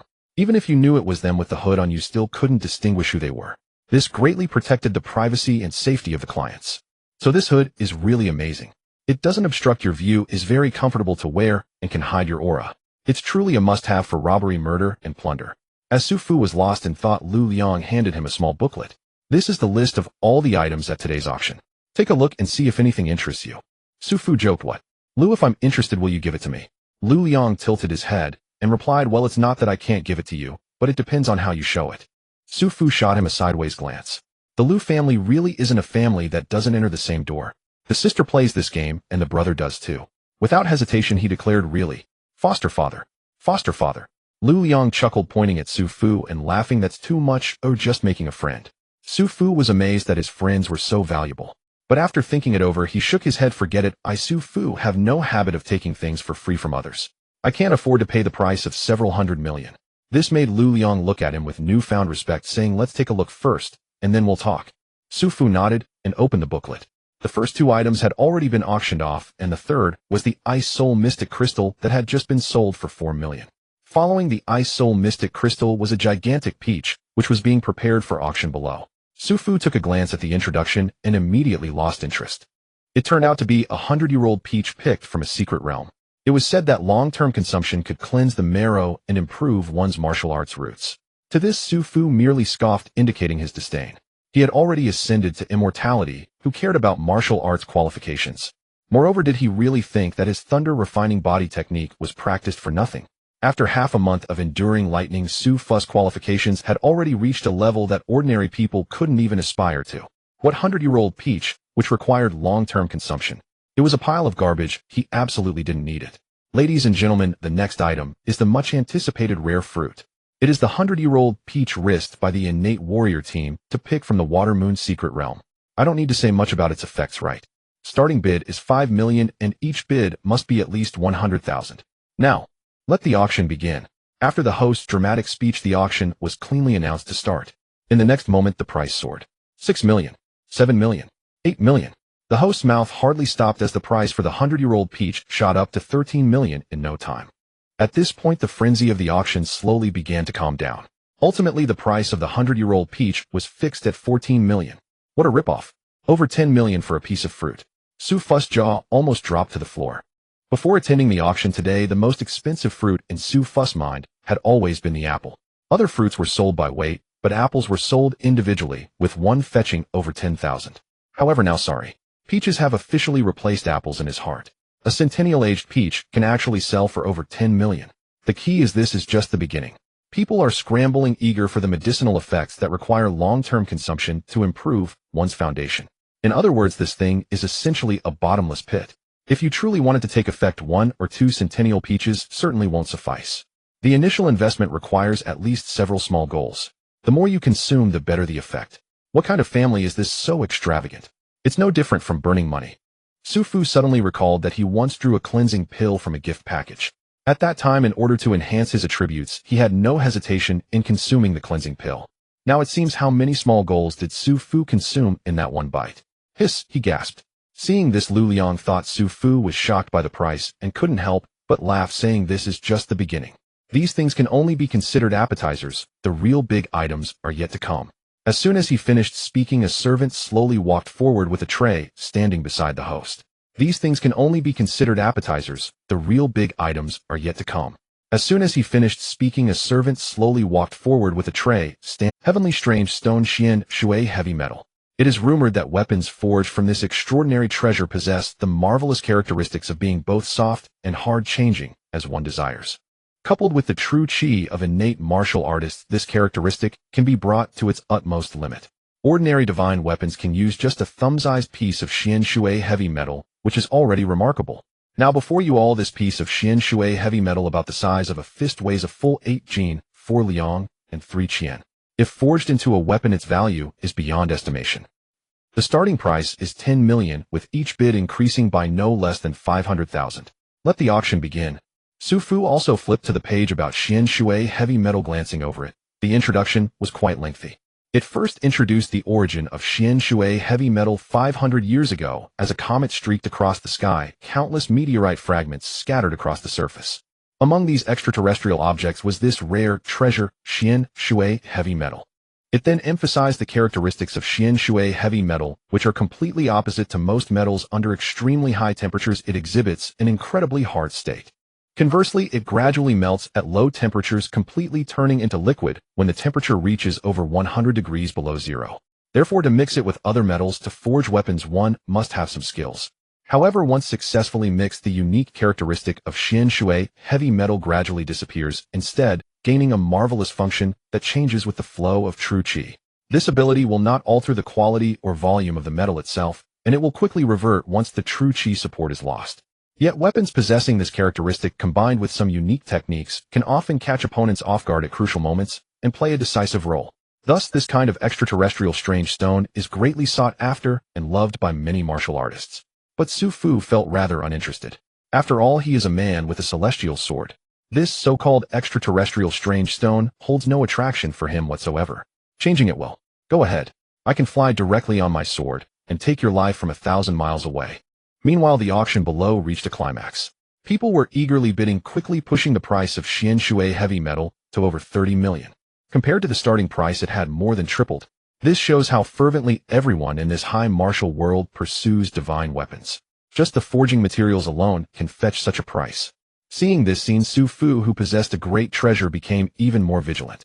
If before he had enough strength, he accidentally exposed the fact that he had a peerless divine weapon hidden in his pants pocket. Ugh, that would be a disaster, revealing that he was on the run with a celestial treasure while being chased by everyone. He shivered, secretly resolving. From now on, whenever it comes to using the heavenly pivot, he would eradicate the roots without leaving any witnesses. The auction below the VIP room was also nearing its end. This fist-sized piece of Xian Shui heavy metal was ultimately sold for 37 million to VIP number 51. Next, several strange flowers and extraordinary fruits appeared in the auction, including those that assisted with special true qi cultivation and those that enhanced one's physique, but these items were of no use to Su Fu. He could only watch as others inflated the prices of these treasures to absurd levels, lamenting how nice it was to be wealthy. The host below remained enthusiastic throughout, passionately gesticulating with saliva flying. While Su Fu listened to him extolling the treasures, he casually flipped through the small booklet in his hand. Suddenly his eyes narrowed, fixing on the fourth-to-last page of the booklet on a purple-black treasure. Purple Thunder Essence. Containing boundless purple thunder power, it can refine the body, forge weapons, and concoct pills for medicinal use. Its uses are endless. From the photo in the booklet, this item looked quite unattractive. It was completely purple-black, irregularly shaped, and covered with honeycomb-like small holes. It looked like a piece of charred rock dragged out from some volcanic vent. However, all of Su Fu's attention was focused on the words containing boundless purple thunder power. Purple thunder can enhance the body. Oh no, this feeling is making my heart race. His breathing quickened a bit. With the absence of Liu Qing, his stable gift package refresh source, Su Fu's thunder-shattering stone had just been completely depleted not long ago. The cultivation of the thunder forging body technique came to a standstill. Su Fu could only shift his focus to practicing the 5-element stance and the Wu Wu Xianpin skill. However, although his progress in the 5-element stance was rapid, he couldn't achieve a greater breakthrough in a short time. As for the Wu Wu Xianpin skill, Su Fu was making good progress. Spending just a few minutes each day was enough. Not that he lacked persistence. However, since Su Fu's meridians were not yet open, the essence of the 5 elements he absorbed through the 5-element stance was minimal. It was simply not enough for the Wu Wu Xianpin skill. The daily increase in his magical power was negligible. This shows the importance of a solid foundation. If the foundation is not firm, the earth will shake. This saying is entirely true. Su Fu currently lacked a solid foundation in body forging. He couldn't even autonomously absorb the spiritual energy of heaven and earth, which is why he found himself in such an awkward position. Thus, upon seeing the word thunder, his eyes nearly turned red. Unfortunately, Su Fu then scanned downwards. The starting price is 50 million. 50 million. Still the starting price. His gaze cleared. A BGM rang in his mind, accidentally barged into the heavenly family, urging the remaining sand in his hand to be put down. Where did we leave off last time? Right, the 28 small techniques for breaking through to the transformation stage. Today, Teacher Su will share something different with everyone. Let's analyze the application of these small techniques in actual combat. The gold medal teacher Su Donglai was radiant, tapping his pointer against the curtain at the front of the lecture hall. Classmates, please watch the VCR. A precious recording of early warriors' battles slowly appeared before everyone. Guan Guan, who had been focused on learning in the past, was now somewhat absent-minded. She pretended to tidy her hair, but slightly turned her body, stealing glances at Su Fu, who was slumped at the desk looking listless. Guan Guan pursed her lips. This guy had been like this all day. He hadn't pulled her hair or secretly passed her. What on earth was he thinking? Was he still tangled up over the previous incident? Guan Guan's slender willow eyebrows slightly furrowed. Clearly a choice had already been made. I absolutely won't allow you to waver. Her beautiful peach blossom eyes narrowed slightly as she plotted her thoughts. Meanwhile, behind her, the dazed Su Fu had only one thought in his mind. 7 billion. 7 billion. That purple thunder essence could actually be sold for 7 billion. Even selling Su Fu wouldn't be enough to afford it. Missing out on the treasure, Su Fu felt a pain that made it hard to breathe. Although his eyes were fixed on the curtain at the podium, his mind was still immersed in the auction from last night. At that time, Su Fu had even considered whether to pull down his youthful face and ask Liu Liang to help him bid on the purple Xiao essence. After all, this thing was truly important to Su Fu right now. Whether he could connect his 8 extraordinary meridians and whether the thunder body refining technique could be perfected depended on this one quiver. Unfortunately, while he hesitated, the bidding for the purple thunder essence had already begun. With just 3 sentences from the host, the enthusiasm for the purple thunder essence among everyone present reached its peak. Ladies and gentlemen, do not underestimate this inconspicuous little item. It can break through the limits of human potential, elevating the developed physical strength to new heights. If one can find other heavenly materials and treasures, and ask a first-class alchemist to refine the purple Xiao golden jade pill, it could even transform all one's cultivation into a type of true qi infused with thunderous power. As soon as these words were spoken, the venue fell into silence. Everyone looked at the purple thunder essence with eyes full of fervor. The bidding for the purple Xiao essence began to heat up. 50 million instantly transformed into 100 million. 1 billion, 2 billion, 5 billion, advancing like a hot knife through butter. It wasn't until it reached 6 billion that the pace gradually slowed. Seeing this, Su Fu, despite his reluctance, could only choose to give up. Although he and Liu Liang were not strangers, they were merely acquaintances. Su Fu naturally knew that the other party had intentions of deliberately befriending him, but he had to be aware himself. If Liu Liang was truly willing to spend 7 billion to buy the purple thunder essence, then it would mean that what the other party sought from Su Fu was far beyond this price. Su Fu believed that based on the strength he had displayed so far, he was not worth the other party's expenditure of such a large sum. Saying such naive words would only make the originally somewhat harmonious relationship between them turn rigid. Thus, he could only watch helplessly as the purple thunder essence was auctioned off to VIP number 12 for the price of 7 billion. During the process, Su Fu still stubbornly asked Liu Liang about it. He asked if Liu Liang knew who VIP number 12 was. Don't get me wrong, Su Fu wasn't trying to engage in any murderous treasure-snatching activities. He merely wanted to gather some information. What if there was an opportunity in the future? What if, right? As a result, Liu Liang told him that he could only find out the identities of those guests who obtained qualifications to attend the auction through the birthday banquet. And their numbers were all after number 30, with seats located in the large venue below the auction. The auction recognizes cards, not people. No one knows whether these VIPs are present or if they are the actual individuals. Moreover, as soon as these distinguished guests arrive, they directly enter the VIP room, never to show themselves to the audience. Even he, the young master of the Liu family, cannot discern the identities of the others. Su Fu is only able to sit among them in the private box thanks to the assistance of Liu Liang, this insider. Otherwise, he wouldn't even qualify for entry. Not to mention, he wouldn't pass the capital verification process. Hearing this, Su Fu finally gave up all hope. On a person's lifetime, one inevitably encounters the right things at the wrong time. Yet this missed opportunity becomes a lifetime. As Su Fu was lost in thought, his homeroom, teacher Chen Guanyu walked in. He knocked on the classroom door and coughed lightly, saying, "Excuse me for the interruption, Teacher Su." "No problem, Teacher Chen, please go ahead." Su Donglai nodded with a beaming smile, casually pausing the video. He glanced at the homeroom teacher who had just received praise from the school leaders. At this moment, Chen Guanyu was energetic, smiling broadly, a stark contrast to his usual stern demeanor.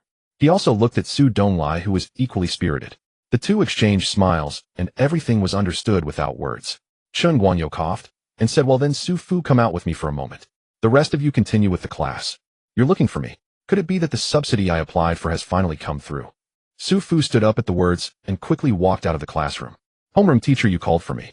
He quickly caught up with Chen Guanyu, who was leisurely strolling down the hallway. Chen Guanji's expression was kind. "Well, not entirely. There's just one thing: the student aid subsidy you applied for has been approved. I will bring the documents to you shortly, and you can verify the information. If everything is all right, it will be deposited by tomorrow." As expected, it was about the student aid subsidy. However, it did come rather late. He had already managed to control his big appetite, so he didn't particularly need this paltry subsidy. But having it is better than not having it. No one would complain about having more money. Su Fu immediately smiled and said, "Thank you so much, homeroom teacher. How about I treat you to a meal?" However, Chen Guanyu shot him a glare. "You little rascal, don't give me that.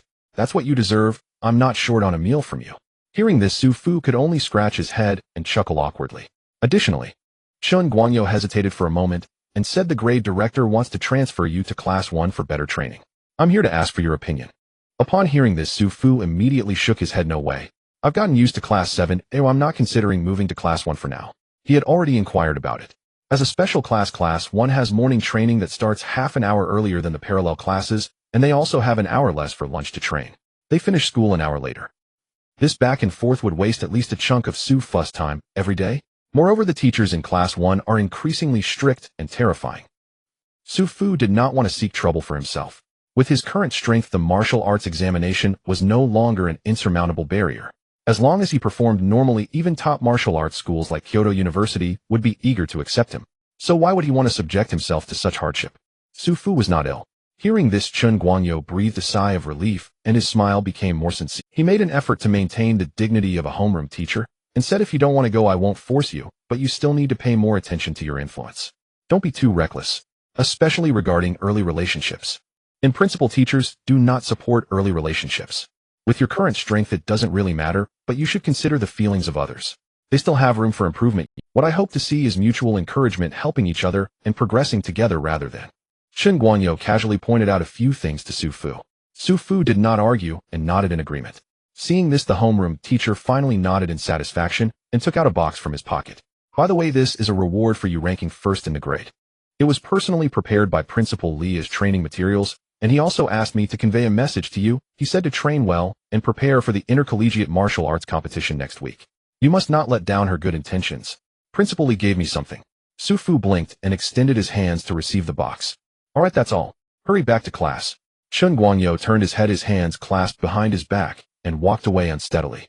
As the homeroom teacher vanished from sight, Su Fu could not contain his curiosity and quietly opened the well-sealed box.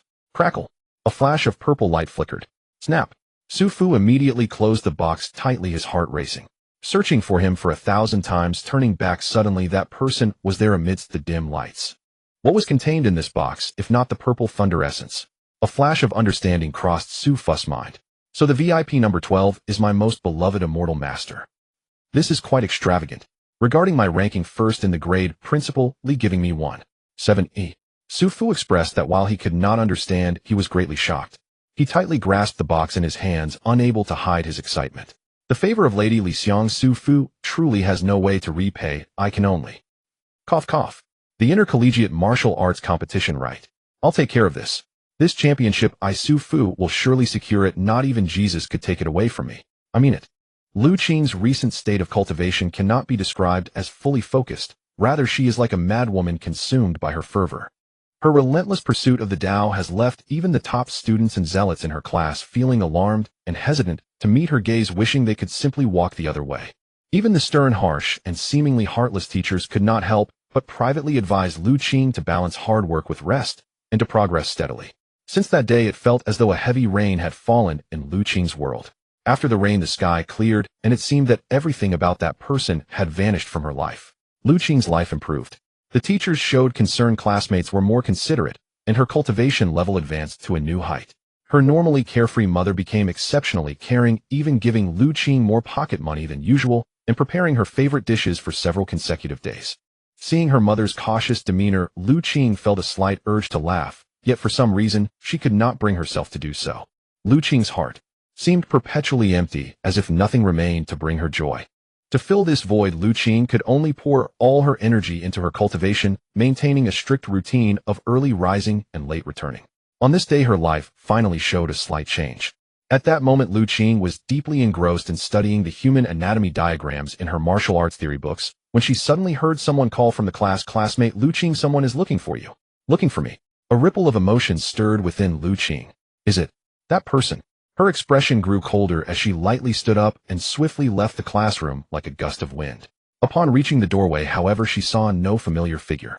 Liu Qing paused, feeling a sense of emptiness, as if she had unleashed all her energy, but lost her target. Is this Liu Qing? A timid voice came from beside her. Turning around, Liu Qing saw a petite girl with twin buns on her head. Who are you? Liu Qing asked, feeling a bit disappointed. Her previously agitated emotions once again settled into calm waters. The girl stole a glance at the icy Liu Qing and softly said, "I am Han Xuemei from Class 9 senior year. We were in the same class in middle school. Did you forget Liu Qing?" Oh. Liu Qing nodded upon hearing this, quickly associating her with the name that lingered faintly in her memory.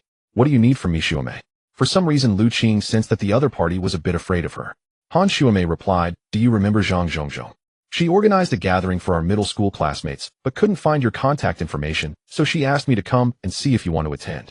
A gathering for middle school classmates. Liu Qing pondered. Such gatherings had always been beneath her notice. They were merely useless social events serving no purpose but to waste her cultivation time. However, the earnest advice from her teacher and the worried expression of her mother flashed in her mind. Liu Qing's brows furrowed slightly, and without knowing why she agreed. Okay. Han Xuemei seemed to have prepared herself for rejection, and not hearing Liu Qing's response clearly continued. Of course, if Liu Qing doesn't want to go, that's fine too. What? You agreed? She opened her mouth in surprise. Liu Qing nodded. When is it? Where will it be? Going out for a stroll would be fine. It would serve as a good way to relax. Han Xuemei's face lit up with joy as she quickly replied, it's tomorrow evening at 7:30 at the school's closed-door training room. Su Fu sat cross-legged, his body crackling with purple lightning, and the exquisite small box before him was already empty. His eyes were tightly shut, no movements were visible, yet the sound of crackling explosions rang out reminiscent of firecrackers going off. Huh! I Taoist master have succeeded. Suddenly Su Fu opened his eyes wide and burst into laughter. A golden light erupted from his gaze as he leaped up, floating 3 feet off the ground with the power of the purple lightning. Looking at my hands, feeling the powerful energy surging within my body, I can't help but put my hands on my hips and sing the tide of Qiantang River comes today, I finally know I am. Oh no. Before he could finish his sentence, Su Fu's feeble magical power could no longer sustain him. He stumbled and plopped down, landing in a comical heap. Even so, Su Fu remained overjoyed, laughing uncontrollably. 4 days had passed since he acquired the purple thunder essence. In these 4 days, Su Fu had done nothing but focus on one thing, fully refining the purple thunder essence. He dared not cultivate at home, because this thing, not to mention using it, merely opening the box would cause it to crackle and pop, making too much noise. Thus, Su Fu had to find other ways. He used the excuse of preparing for the high school martial arts competition to apply for the use of the closed-door. This room was originally designated for students who were about to cultivate true energy, transitioning from trial martial artists to official ones. This world will always have some gifted potential individuals with opportunities. They can clearly determine the path they wish to take during their high school years, thus they won't be limited to the stage of energy transformation. Unfortunately, such talents have not emerged from Southern City High School for years. Therefore, this closed-door training room has been largely unused. Without Su Fu's presence, it would still be gathering. Others may not know of Su Fu's strength, but Li Xiang is well aware. Su Fu had already cultivated a sense of qi. What could he learn alongside those still stuck in the dark energy and energy transformation stages? Thus, the approval process was quite smooth. Unfortunately, she was unaware that Su Fu's sense of qi had become the nourishment for his meager magical power since the moment he began cultivating the 5-5 mystic art. Cough cough. Such trivial matters aside, let us speak of the results of Su Fu's efforts these past few days. He had finally fully unblocked the 8 extraordinary meridians. Not only that, but several hidden veins and secret points within Su Fu's body had also been thoroughly opened thanks to the effect of the purple thunder essence. His strength had greatly increased. The thunder body refinement technique perfected. At the same time, under the effect of Su Fu's perfected thunder body refinement technique, the power of the purple thunder essence had completely entered his body. It was successfully absorbed by Su Fu and transformed into his own power. The unsightly essence then turned to a wisp of flying ash, vanishing without a trace. This is why Su Fu was left with only an empty box. Now he had opened all his meridians, his acupoints fully unblocked, and his Run and Du meridians became the bridge connecting the heavens and earth, continuously circulating in a grand cycle. The once elusive spiritual energy now revealed before Su Fu shed its mysterious veil. Countless essences of the 5 elements spontaneously gathered towards him, merging into his magical power. Finally, Su Fu could cultivate freely. Now he truly lacked nothing. Moreover, with the cultivation of the thunder body refinement technique under the influence of the thunderous power, Su Fu appeared as if he had undergone a 10-fold enhancement in appearance. Countless essences of the 5 elements spontaneously gathered towards him, merging into his magical power. Finally, Su Fu could cultivate freely. Now he truly lacked nothing. On a hint of ethereal beauty. In just a few days, not only had his appearance and figure changed, but his aura also gained a more elusive quality, his piercing eyes radiating a sharp intensity. Golden skin and jade-like complexion achieved. Oh no, I suddenly sat up from a dying illness and the Demoness turned out to be me. Su Fu felt a bit speechless. Fortunately, compared to the changes on the outside, the enhancement of strength was the key. Despite Su Fu's skin now appearing fair and translucent, as if it could be pierced by a blow. In reality, this skin was incredibly tough, several times stronger than leather or rubber, and ordinary blades could not penetrate it. In Su Fu's full power state, this skin even possessed a transparent texture subtly shimmering with a golden light. This is what the Thunder Body refinement technique refers to as golden skin and jade-like complexion. With the enhancement of this passive skill, Su Fu's body was not only impervious to blades and fire, but remarkably his immunity to lightning reached 100, combined with his ability to manipulate thunderous power at will. Even the Thunder King would have to yield 3 points before Su Fu. Now please refer to him as the ancient Greek god who controls thunder. Urgent fix the author notes a bug here. In the first 20 chapters the technique was referred to as Thunder Body Refinement Art, while in subsequent chapters it changed to Thunder Body Refinement Technique. This inconsistency is due to the author's oversight. It will uniformly be referred to as Thunder Body Refinement Technique in the future. Thank you for your understanding, dear audience. On the training ground, Su Fu and Li Xiang stood facing one another. The female principal had once again donned her familiar tight combat attire. Her long legs were straight and sculpted her posture graceful and beguiling. Come, let me see how much you have improved in this time. She crossed her arms, carving a striking silhouette. Her expression was severe, and her words came out cold and uncompromising. It did not necessarily have to be a full fight, did it? Su Fu stared at the imposing Immortal Lord and swallowed. This was not desire, only fear. The school's training ground was far larger than the practice room. He had no intention of being used like a plaything here. Su Fu glanced at Li Xiang's impassive face and ventured, I mean, could we perhaps not fight? Or shall I show you a segment of the 5-form stance, Wuxing Zhuang? The moment he mentioned the 5-form stance, Li Xiang's expression darkened. Does that even need asking? Taught that day, learned that day. After only a dozen repetitions, his proficiency was nearly catching up to Li Xiang's. Give him another week and imagine what Su Fu could make of the 5-form stance. She did not even dare to think it. Enough chatter. If you will not strike, then I shall. Li Xiang rubbed her fists, clearly impatient to pummel Su Fu. Hearing that, Su Fu could only sigh toward the sky and reluctantly ready himself. To be honest, a part of him was quietly eager as well.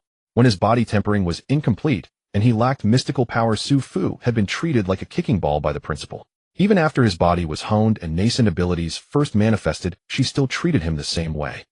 He ought to have some basic power to strike back right. Then watch closely. Su Fu would not be complacent, he shouted, and He ought to have some basic power to strike back right. Then watch closely. Su Fu would not be complacent, he shouted, and purple lightning surged about him as he overloaded his armaments. Thunder enshrouds, now. Unlike before, his thunder enshrouding had shifted from a temporary buff into a permanent passive. Augmented by the golden skin jade flesh effect, the thunder power coursing through him leaked not a mote. Every enhancement was bound to Su Fu's body alone. Evasion slightly increased. Precision slightly increased. Reflexes slightly increased. Strength greatly increased. Agility greatly increased. Defense massively increased. In an instant, Su Fu's figure blurred, and he vanished from the training ground. Li Xiang's lips curved with a subtle smile. It seemed the boy had cultivated an unusual strain of true qi. My efforts will not have been in vain. She spun swiftly and delivered a fierce whip-like kick behind her. A moment later, with a thunderous impact, Liu Qing's punch sent the sandbag before her flying high. Her body glistened with fragrant sweat. She brushed the fine beads from her brow. Suddenly remembering the gathering she had to attend, Liu Qing's heart tightened, and she glanced at the training room clock. 6:40. Fortunately, there was still time. She exhaled, grabbed the coat from the rack, and walked toward. Seeing Liu Qing prepare to leave, the nearby overachievers exchanged looks and collectively breathed a sigh of relief. This spirited little madam. No one knew what had gotten into her lately. She had suddenly raised the intensity of the grind so high that the rest of us were struggling to keep up. None of us could match her relentlessness. Hurry and go rest for a few days. With you pushing like this, we'll be worn out. After a quick wash, the little electric scooter streaked away.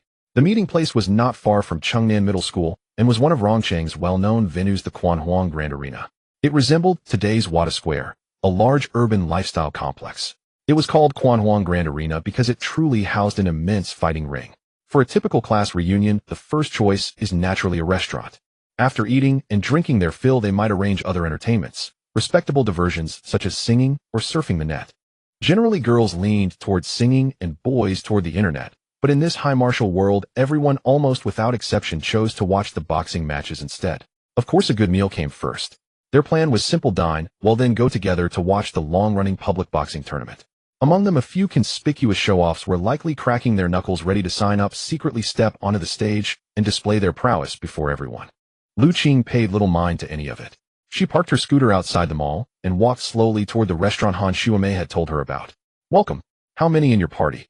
The moment she entered, a waiter greeted her warmly. Liu Qing thought for a moment and then remembered the host's name. I'm looking for Zhang Zhongzhou. The waiter hesitated, smile unchanged. Miss, did you make a reservation? If so, could you provide the last digits of the phone number used to book? That question stumped Liu Qing. They had not been in contact for some time. How could she possibly know the phone's line? Fortunately, someone came to her aid. Liu Qing over here.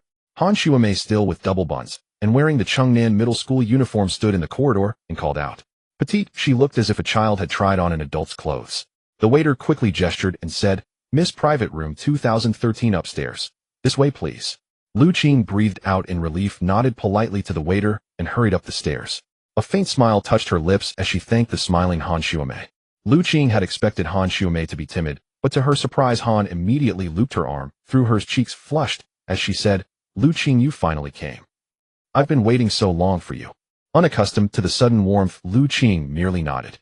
Sorry, training made me lose track of time. I'm late. Not late at all. It hasn't started yet. Han Xuemei waved, led her toward the private room, and whispered, I promised them on my life that you'd come. No one could get you to these gatherings before. Liu Qing nodded in understanding. Indeed, she had never been very interested in such events. To be precise, she had always been indifferent to them, even now. As she entered, Han Xuemei put hands on her hips and announced playfully, Tada! Look who's here. The once noisy private room fell silent, then erupted into raucous cheers. Wow, it's Liu Qing. I can't believe she actually came. Wow, it's been almost 3 years, hasn't it? Zhang Zhongzhong, a short-haired tomboy, rose and laughed. Hey, look who it is. Our indomitable Liu scholar. In middle school, Liu Qing had been a bona fide academic prodigy, long occupying the top spot in the grade. Unfortunately, for reasons unknown, she faltered at the final exams and was overtaken at the last moment. After saying this, Zhang Zhongzhong stepped closer, glanced around with raised brows and a half-smile, and teased, Hey, top student Liu, where is your little tag-along? Why isn't he here today? The tag-along referred to no one else but Su Fu. In middle school, Liu Qing and Su Fu had been true childhood companions. They were almost inseparable. Everyone knew of their relationship, and even the homeroom teacher often turned. Naturally, her parents did not meddle, so why should a teacher fret? And Liu Qing's results were excellent and consistent. What was there to worry about? If anyone should worry, it would be Su Fu's teacher. Yet even his worry was useless. Su Fu was hopeless, a lump of clay one could not prop up. Despite such an obvious situation, only Liu Qing kept up a show, insisting Su Fu was merely her tag-along, always hovering around and terribly annoying. But whenever she saw him, her face would light up with a smile, no hint of annoyance. The others knew well that her words did not match her heart. At that time, the girls in class were consumed with envy and resentment. She had excellent grades and a tall, handsome childhood companion always orbiting her. Such idyllic days. If any of them had been in Liu's place, even if they later drove luxury cars and lived in mansions, they would have cherished it. Now Zhang Zhongzhong brought up old times, both to tease and to probe for news of the pair, trying to confirm rumors she had heard elsewhere. Hearing this, almost everyone in the private room turned their gaze to Liu Qing, curiosity gleaming. Only the chubby figure in the corner hunched his shoulders and slyly took a slice of watermelon from the fruit plate. In response to Zhang Zhongzhong's question, had it been the formerly proud Liu Qing, her face would have surely turned red as she mumbled, I deliberately didn't bring him. Comments like, who cares if he comes, and that person is so annoying. However, times have changed. At this moment, Liu Qing's face showed no signs of change. She glanced around at the group of old classmates eagerly eavesdropping for gossip, and even felt a hint of him. Liu Qing shook her head slightly, her lips moving as she calmly stated, he is he, and I am I. How would I know if he comes or not? This statement, spoken directly from the person involved, undoubtedly confirmed the rumors that the two had already parted ways. Everyone immediately withdrew their gazes, their faces tinged with a hint of pity. Back in the day, this golden couple drew quite a crowd. Whenever Su Fu appeared next to Liu Qing, the entire class would burst into Annie laughter, nearly bursting the classroom. Zhang Zhongzhong responded with an oh, her heart uncontainably excited. You don't know how to cherish such a wonderful guy. Since you don't want him, don't blame me for making a move. I will seize the love. With her thoughts swirling, she composed herself, glanced around, clapped her hands, and announced loudly, since everyone is here, let's officially begin. Waiter, please help us with the dishes. Zhang Zhongzhong warmly welcomed everyone to take their seats. Because she had ordered in advance, the dishes were mostly prepared. Not long after Zhang Zhongzhong's invitation, several waiters brought out plates of dishes. She stood up with a glass of juice and toasted, come everyone, let's raise a glass together, wishing everyone success in their studies and flourishing martial arts. Upon hearing this, everyone picked up their drinks and stood up to reciprocate the toast. Zhang Zhongzhong downed her juice in one go, waved her hand generously, and said, the bill has already been paid, everyone eat freely, don't be polite, we don't follow those silly rules. Many echoed, wow, thank you class monitor, you are so generous. Then I won't be polite. Watch me perform eating a whole chicken in 3 bites. The atmosphere in the venue gradually heated up. Taking advantage of this moment, Liu Qing also took the opportunity to assess everyone present. There were about 17 or 18 people at the 2 tables. Most were female classmates with very few boys present. The vast majority were familiar faces with only a handful that she had no impression of. Liu Qing, who generally spoke little, quietly listened to her middle school classmates greet each other and chat while she silently nibbled on her food. Beside her, Han Xuemei had opened up and was chattering away.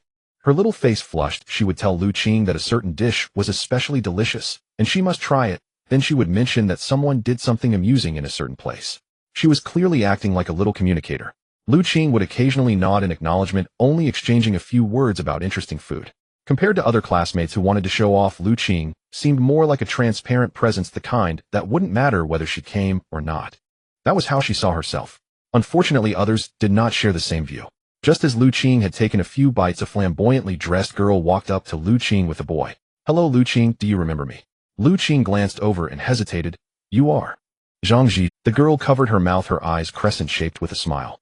I didn't expect our academic goddess to still remember this little person." She pulled the boy next to her, half jokingly and half complaining. "I've long wanted to meet you." In the previous few gatherings, Liu, the academic goddess, didn't come because she was busy cultivating. "Today I finally get to meet you."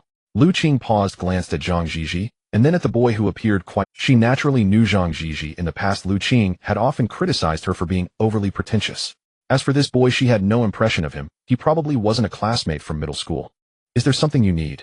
Liu Qing asked. "Oh, what else could it be? I came specifically to thank Liu for introducing me to Hao back then." She nestled against the boy with a blissful expression, then added regretfully, "It's a pity the other person isn't." The boy replied with a smile, "No problem, Gigi. I'll find a way to contact that Su Fu kid later. After graduating, he disappeared on us. We must make him explain."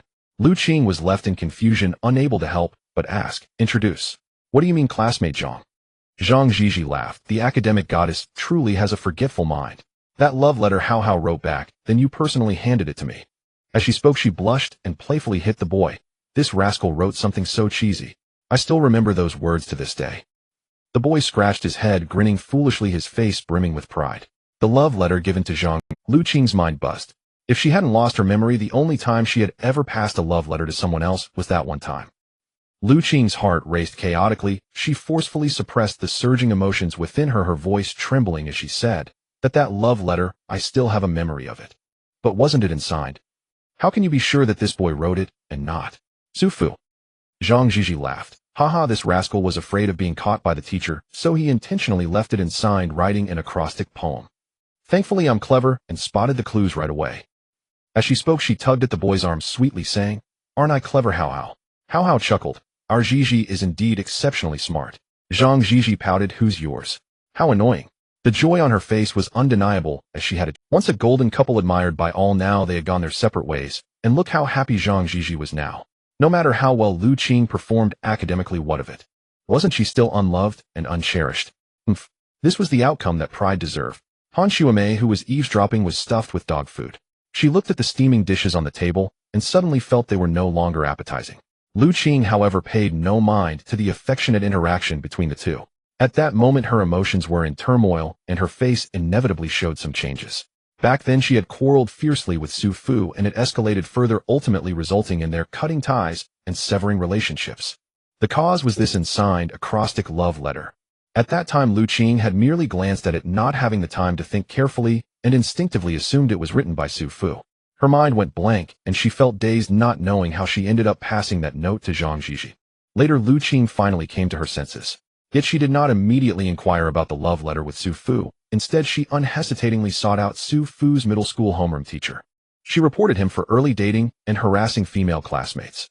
Subsequently, Su Fu was harshly reprimanded by the teacher, called in his parents, and received a mixed-gender beating from them. At that time, Liu Qing watched this unfold, feeling not a hint of guilt, only a surge of satisfaction.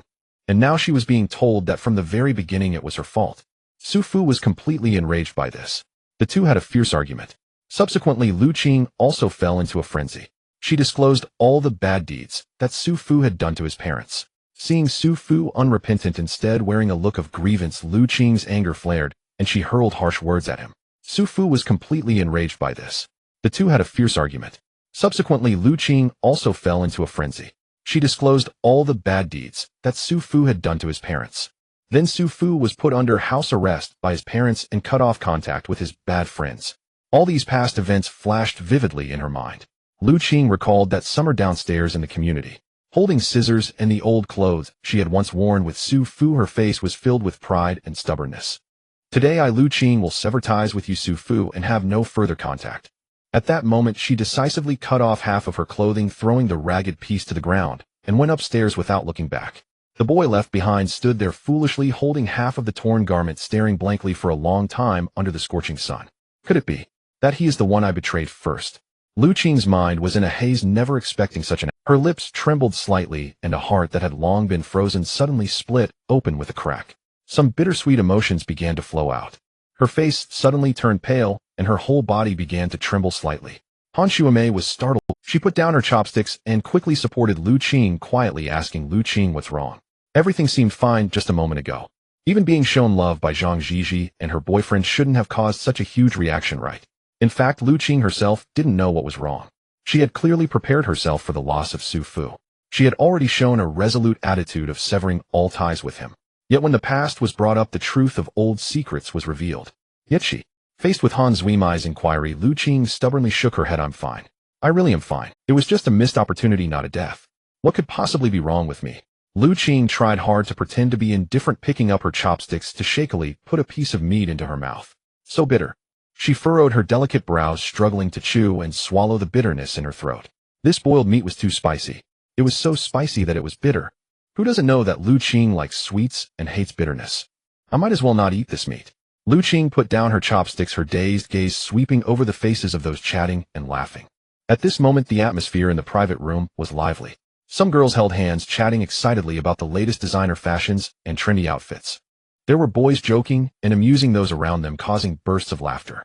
Then there were couples like Zhang Zhizhi who seemed oblivious to everyone else as they indulged in their own world. But people's joys and sorrows do not connect. Liu Qing only felt their noise was disturbing. Suddenly her gaze fixed on a plump figure. That person was grasping a giant crab in one hand and half a roast goose in the other, eating messily with great satisfaction. Liu Qing had a vague impression of him. It seemed his name was something like Kai. Oh right, it was Kai Kuan. That's why she remembered him. Because he was not only Liu Qing's middle school classmate, but they also attended the same high school, and even during class division Kai Kuan ended up in the same class as that person. Although after they severed ties, Liu Qing had pretended to be indifferent to everything regarding Su Fu.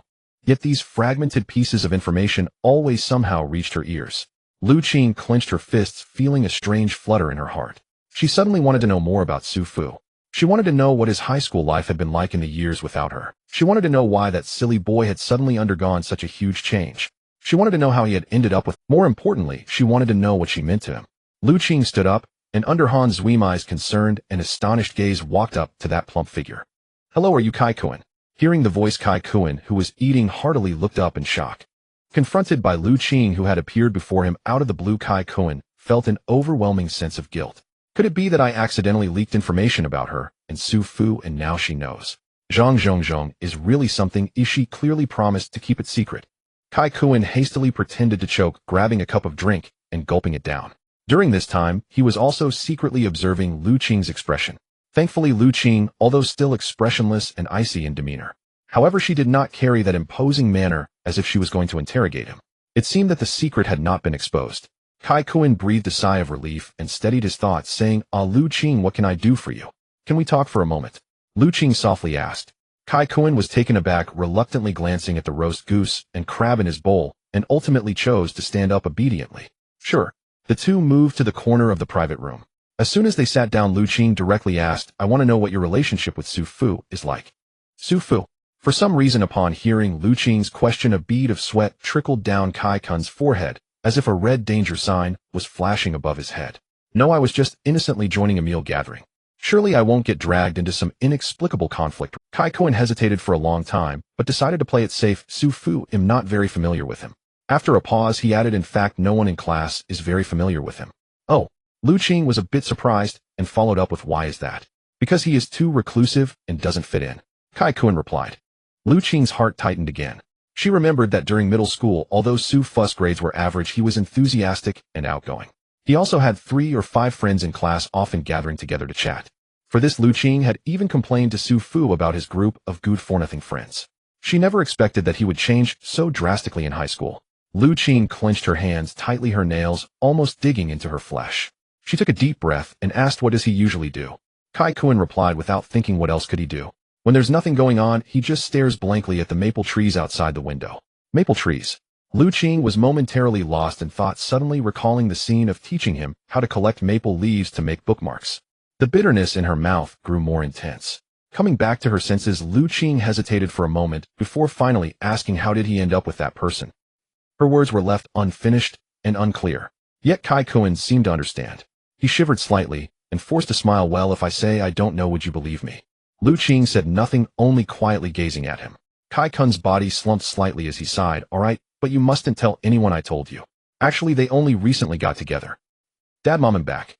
Su Fu opened the door, calling out weakly. The house was quiet and there was no response. It seemed his parents. Su Fu flopped onto the soft sofa, letting out a satisfied groan, finally comfortable. The afternoon battle with Li Xiang was truly earth-shattering. Even the Tao itself had been extinguished countless times. The result was that Su Fu lost by a hair's breadth to the hands of the Immortal Lord. He sighed, closed his eyes, and the words of the principal echoed again in his mind. "Leaving tomorrow." Su Fu murmured to himself. "It's just a martial arts competition among universities. Is it really necessary to rush so?"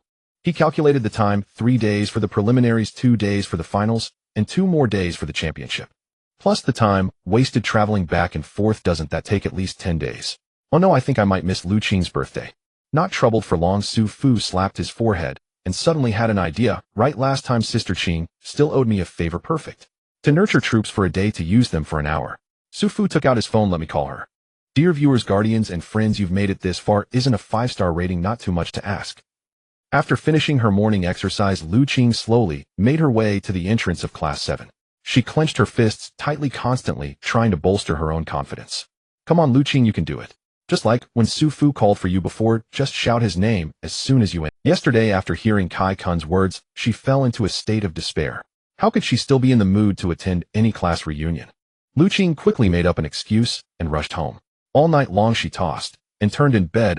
Whenever she closed her eyes, Liu Qing would recall that figure standing under the sun, blankly holding a torn piece. With a turn, her mind flashed back to high school, where Su Fu was ostracized and lonely, gazing out at the maple. Then came the shameless woman who took advantage of the situation, playing with him like a puppet. Liu Qing clenched her silver teeth, the sound echoing. "That scumbag green tea bitch."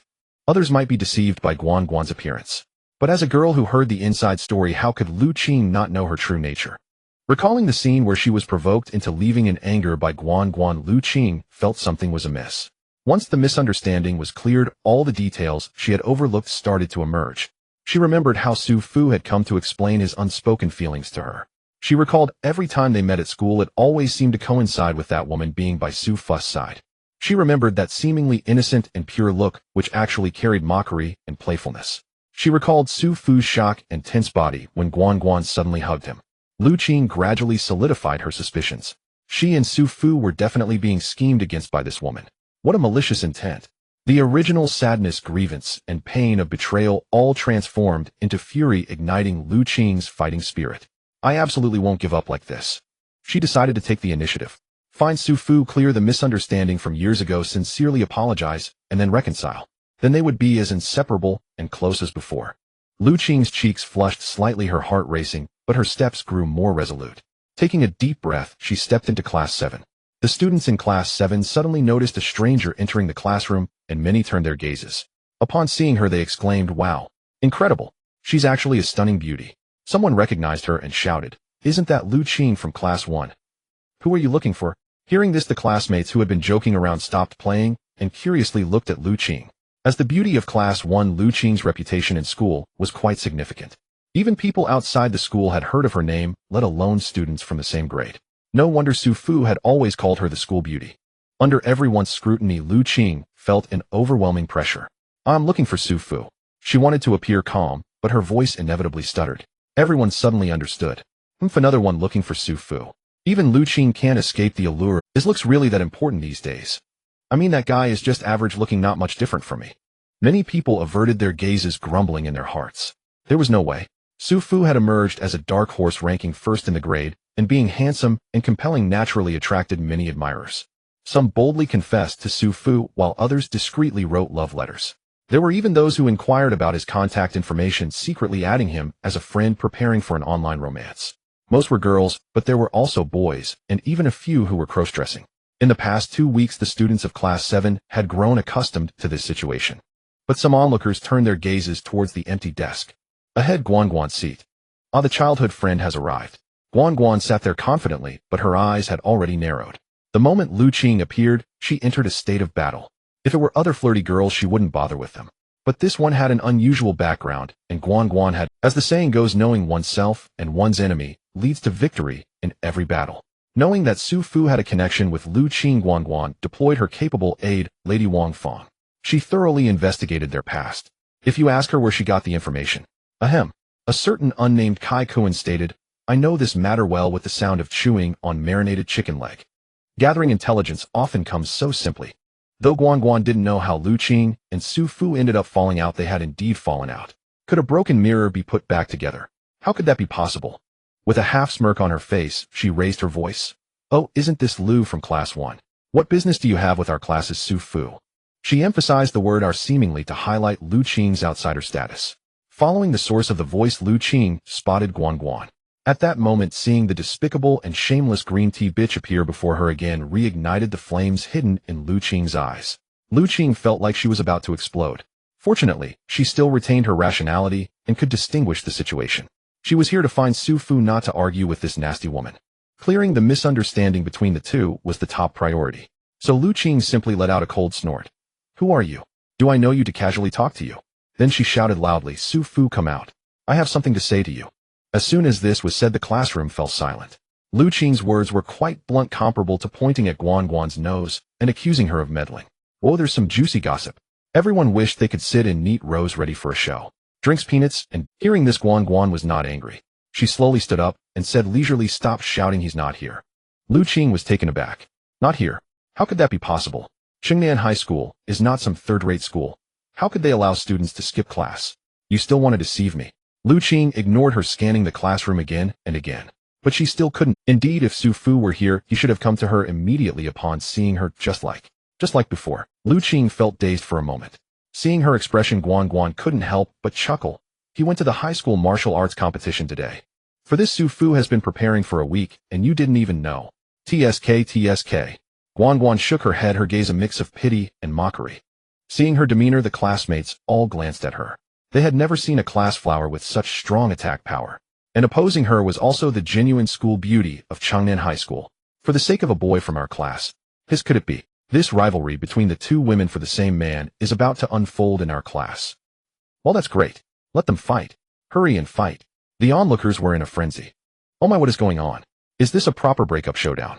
No, it should be an ex and current partner clashing in court. She looked at Liu Qing, then at Guan Guan, her brain buzzing. Meanwhile, Wang Fang couldn't help but sigh inwardly.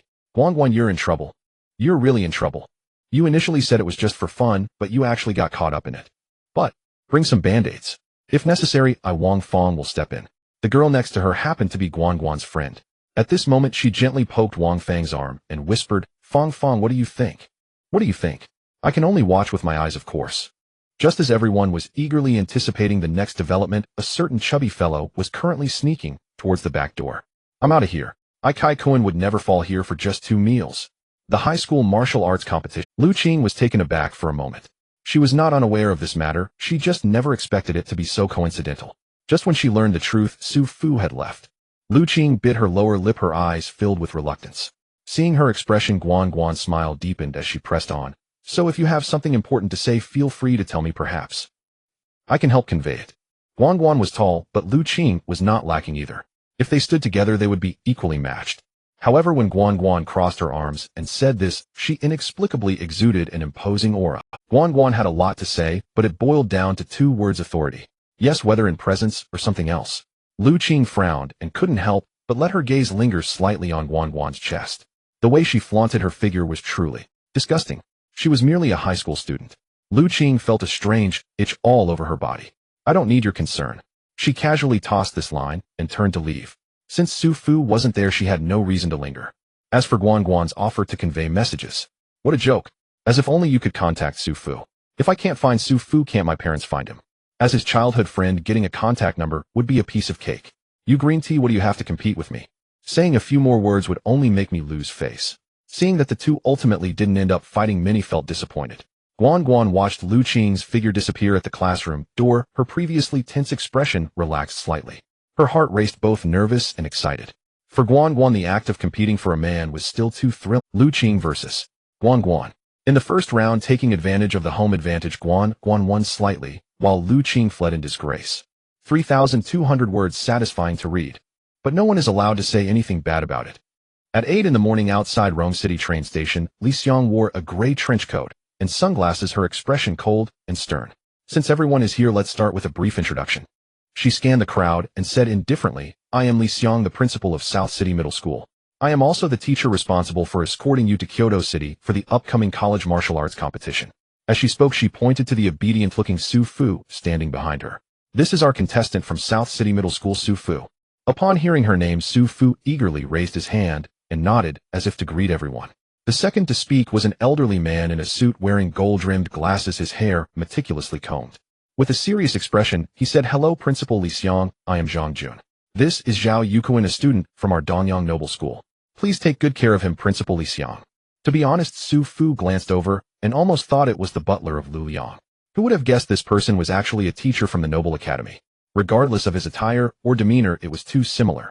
Su Fu muttered to himself and glanced at Zhao Yuquan, who stood with his hands behind his back, a look of arrogance on his face. This kid didn't even bother to lift his eyelids in response to the teacher's introduction. He completely disregarded everyone around him. Su Fu took a good look at him and immediately turned his head away. Putting aside his strength, he was dressed in luxury brands, looking like a young heir from a prestigious family. Oh wait, people from the Noble Academy are already heirs of prestigious families. Yet this attitude, this demeanor, this appearance made it hard for Su Fu to endure. Those who knew would say he was here for the college martial arts competition. Those who didn't know might think he was out for a leisurely trip or flirting. Principal Li, it's an honor to meet you. A middle-aged man spoke, smiling warmly as he clasped his hands in greeting to Li Xiang. I am Wang He from Beishan Middle School, and this is my student Zhang Xiaoqiao, who is also participating in the college martial arts competition. For the next period of time, I will trouble you to take care of them. Wang He referred to the student who was hiding behind him, revealing only half of her face, slightly lowering her head while stealing glances at everyone. Seeing her shy expression, she probably wouldn't say anything very eloquent. Once he finished speaking, the introductions came to an end. Indeed, there were only 3 students in the entire Rome City qualified to participate in the college martial arts competition. One was a handsome youth with cultivation skills. Another was a wealthy second-generation heir who looked like a show-off. One was a socially anxious girl. Not mentioning the girl was fine, but just thinking about her made Su Fu suddenly realize he hadn't even looked her in the eye. While Li Xiang and the others chatted, he quickly stretched his neck out from behind her to glance at the girl. Initially, Su Fu only intended to take a casual glance and then look away. Unexpectedly, when he truly saw her, Su Fu's pupils dilated sharply, and his heart raced. Demoness Guan Guan, affection level 75. Guan Guan's affection level for you has reached 30. Congratulations, player, for receiving stage 1 reward. Guan Guan's affection level for you has reached 60. Congratulations, player, for receiving stage 2 reward. Hiss, Su Fu gasped in shock. Good news, the progress gift package for the strategy is now available. Bad news, it seems my corner has broken. This girl named Demoness Guan Guan was actually read as Zhang Xiaoqiao. Su Fu clearly doesn't even know her. Why did she suddenly bind herself to him as a target for strategies? Moreover, it was the type with negative affection. This time, Su Fu, despite directly receiving 2 strategy progress gift packages, felt no joy. Alas, can it really not be hidden? Oh, Brother Tongzi, this time the bug you released is too outrageous. The audience's eyes are sharp, you should just honestly confess.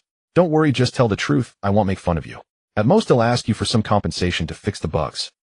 Su Fu also covered his face, speechless. Previously receiving gift packages for negative affection from the system felt off to him. He thought this thing was probably malfunctioning. But considering it does have problems, yet it still gives rewards. What more is there to say? The advantage is mine. But this time was different. The system's bugs have become increasingly serious. The person clearly said her name was Zhang Xiaoqiao, yet this stupid panel still insists on calling her Demoness Guan Guan. Let's just say, Brother Tongzi, I've never asked for your artificial intelligence. But you don't have to be artificially dumb, right? He secretly shook his head and sighed. Can this golden finger still be kept? Brother Tongzi, you must hold on. Without you, how am I supposed to live? Li Xiang felt a hint of displeasure. This brat, upon seeing the male classmates, just casually glanced and turned his head away. But when it came to Zhang Xiaoqiao, Why was he staring at her without turning his eyes at all? It was simply outrageous. She couldn't help but let out a light cough. This cough was insignificant, though others took it as a prelude to her speech. But to Su Fu's ears it sounded. She wasn't going to speak. She was clearly going to explode. Startled, Su Fu snapped back to reality, eagerly watching Li Xiang. Obedient. JPG Li Xiang casually glanced at him and said to everyone, "Don't worry, with me watching over there won't be any problems on this journey." Her words were filled with confidence. Wang He from Beishan Middle School laughed. With the youngest master of our Xia country leading the team, we can naturally rest assured. But during this journey I hope you'll take some time to guide them. After all, this honor is not only for the school, but also for our Rome city. Li Xiang nodded and said, "Of course. I plan to take these little ones to see the world on the way to Fuqing. Once they shed their naivety, their performance in the college martial arts competition won't be too poor." Upon hearing this, Zhang Jun, who had been silent, slightly changed his expression and said without hesitation, "Principal Li, there is currently a beast riot occurring around Rome City. Is this arrangement a bit reckless?" Li Xiang replied casually, "If it weren't for the beast riot, do you think I would personally lead the team to participate in the competition?" Wang He also laughed and advised Teacher Zhang, "You can rest assured. The strength of a master realm expert is not something those mindless beasts can contend with.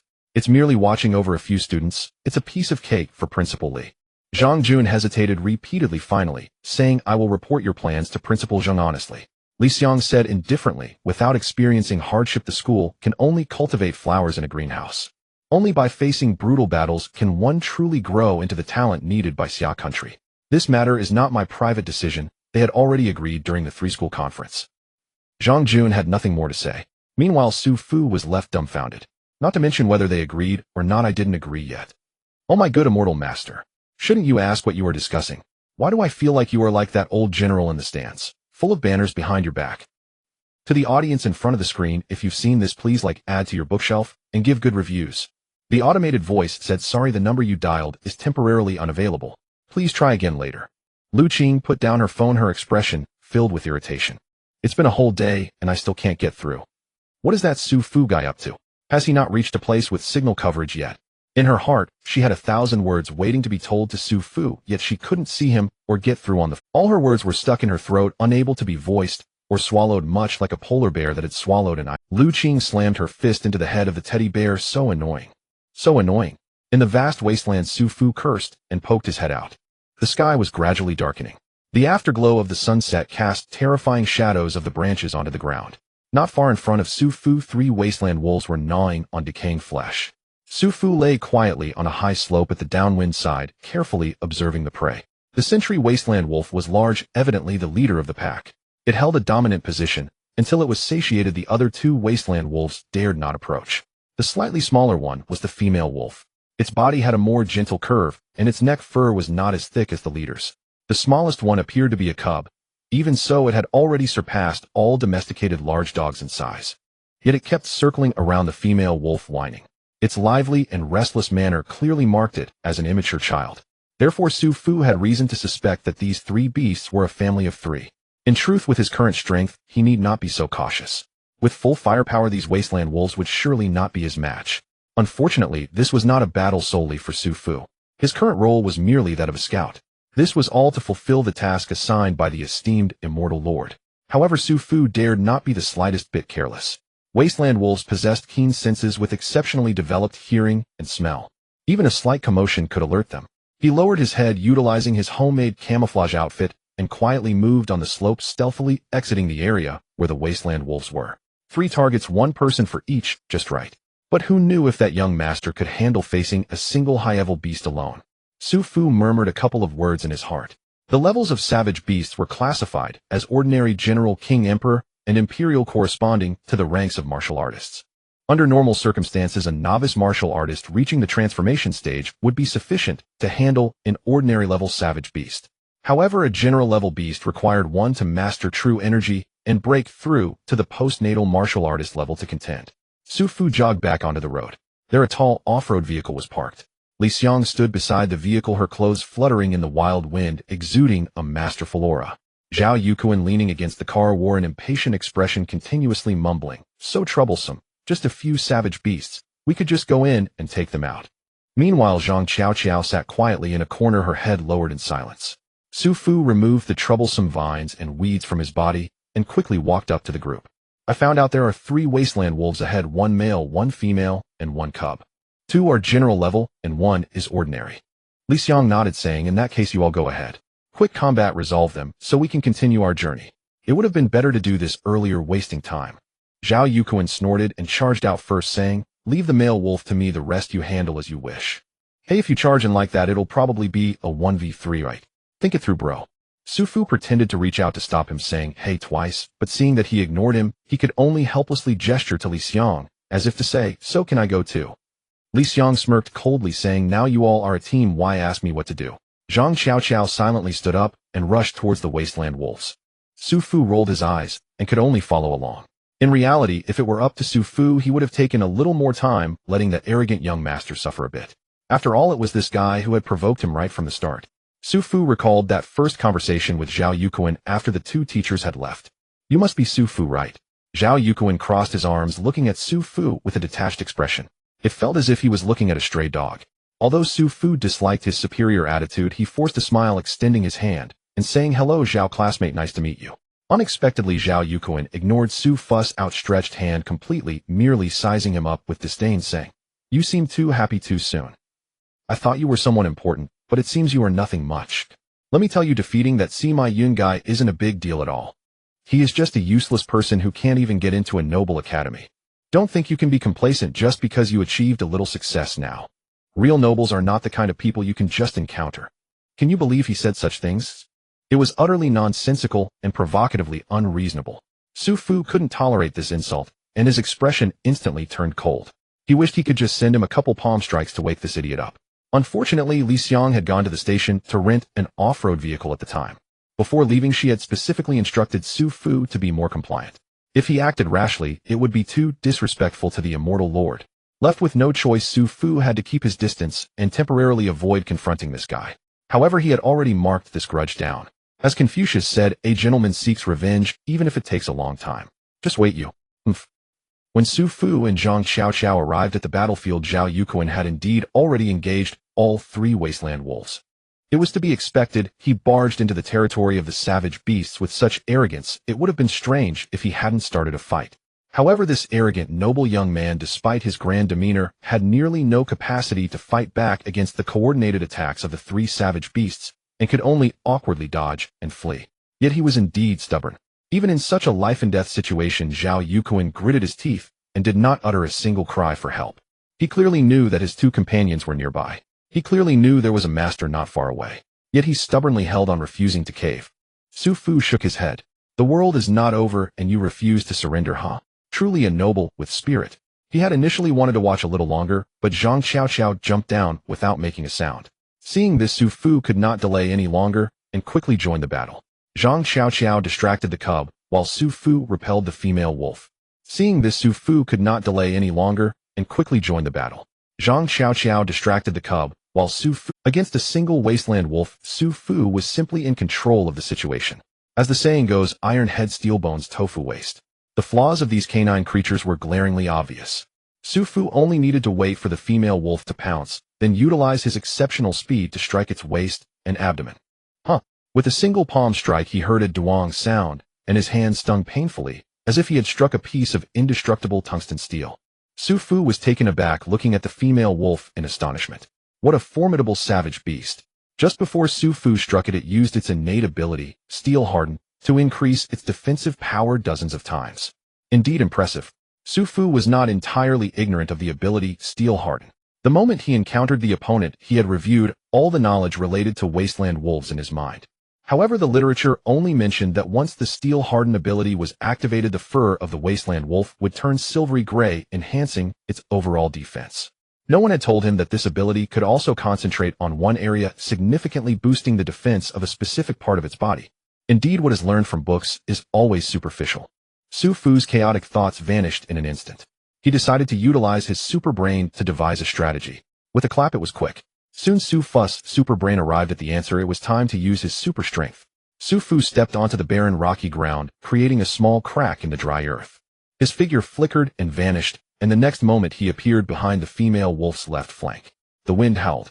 The female wolf's keen senses had already detected the danger, yet it did not know where the danger was coming from. In an instant, a translucent hand gently brushed against the top of the female wolf's head. The immortal caresses my crown, granting me longevity. With a snap, the female wolf's massive head tilted, and its originally erect ears instantly drooped. The enormous body crashed to the ground, its soul dissipating. Bad news: just as I was halfway through typing, the power went out. Good news: overcoming difficulties, I still completed my update at the internet cafe. Impressive, right? Let me stretch for a bit. At this moment, Zhao Yuqin's battle was still ongoing.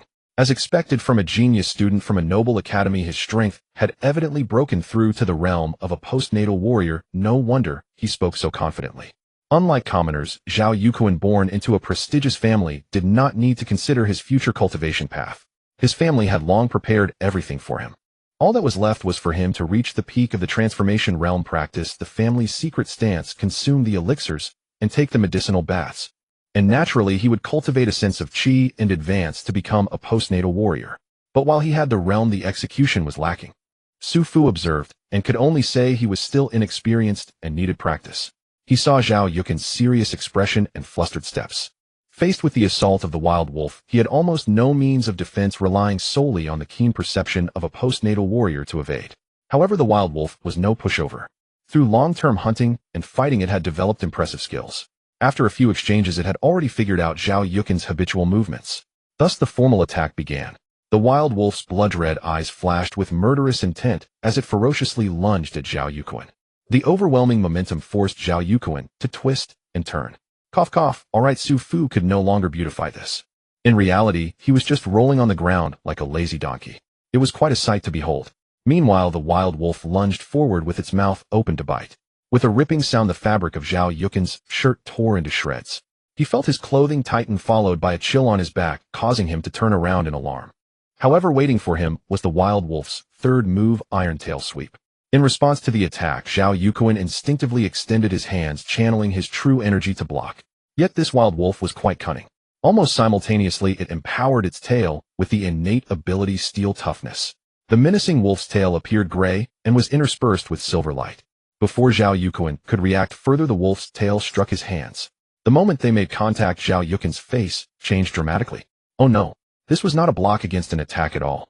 It felt more like being hit by a speeding bumper car. With a sharp crack. Seeing this scene, Su Fu couldn't help but curl his lips.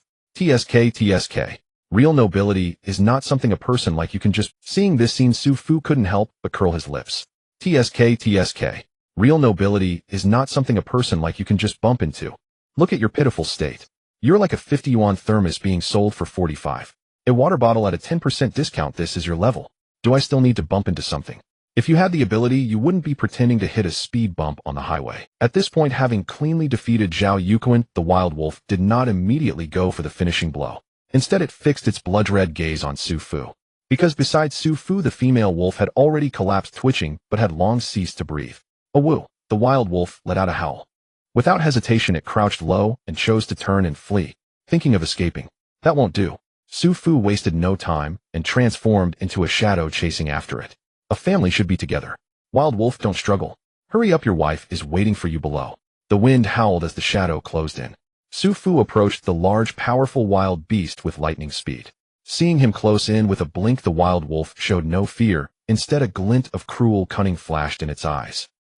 Su Fu immediately sensed something was off. Looking at the posture of the wild wolf, it was clear this was not an escape, it was gathering strength. He heightened his vigilance. Just as expected. At the moment Su Fu was about to make contact with the wild wolf, the seemingly retreating beast suddenly sprang into action. With its claws extended, sharp nails aimed at Su Fu's vital points. A ferocious wolf's maw, reeking with an indescribable stench, lunged toward his throat. However, in the face of such a close-range killing blow, Su Fu remained completely unfazed. Instead, he found it amusing. Oh, you wolf, not only are you not fleeing, but you're also coming at me. You even know how to hit me with a counterattack. Interesting. What a pity you still don't understand. The gap between us is as clear as that between a firefly and the bright moon. In stark contrast to Zhao Yuqin, who was forced to jump around by the wild wolf's feigned attacks, Su Fu was already fully connected with thunderous power and magical energy swirling around him. His bodily reactions, physical strength, and keen senses far surpassed Zhao Yuqin by at least 10 times. What the wild wolf thought was a killing move was in Su Fu's eyes no different from an old man practicing Tai Chi in the park. It was essentially a slow-motion attack from left hand to right hand. Flaws. Flaws. All flaws. Su Fu murmured to himself.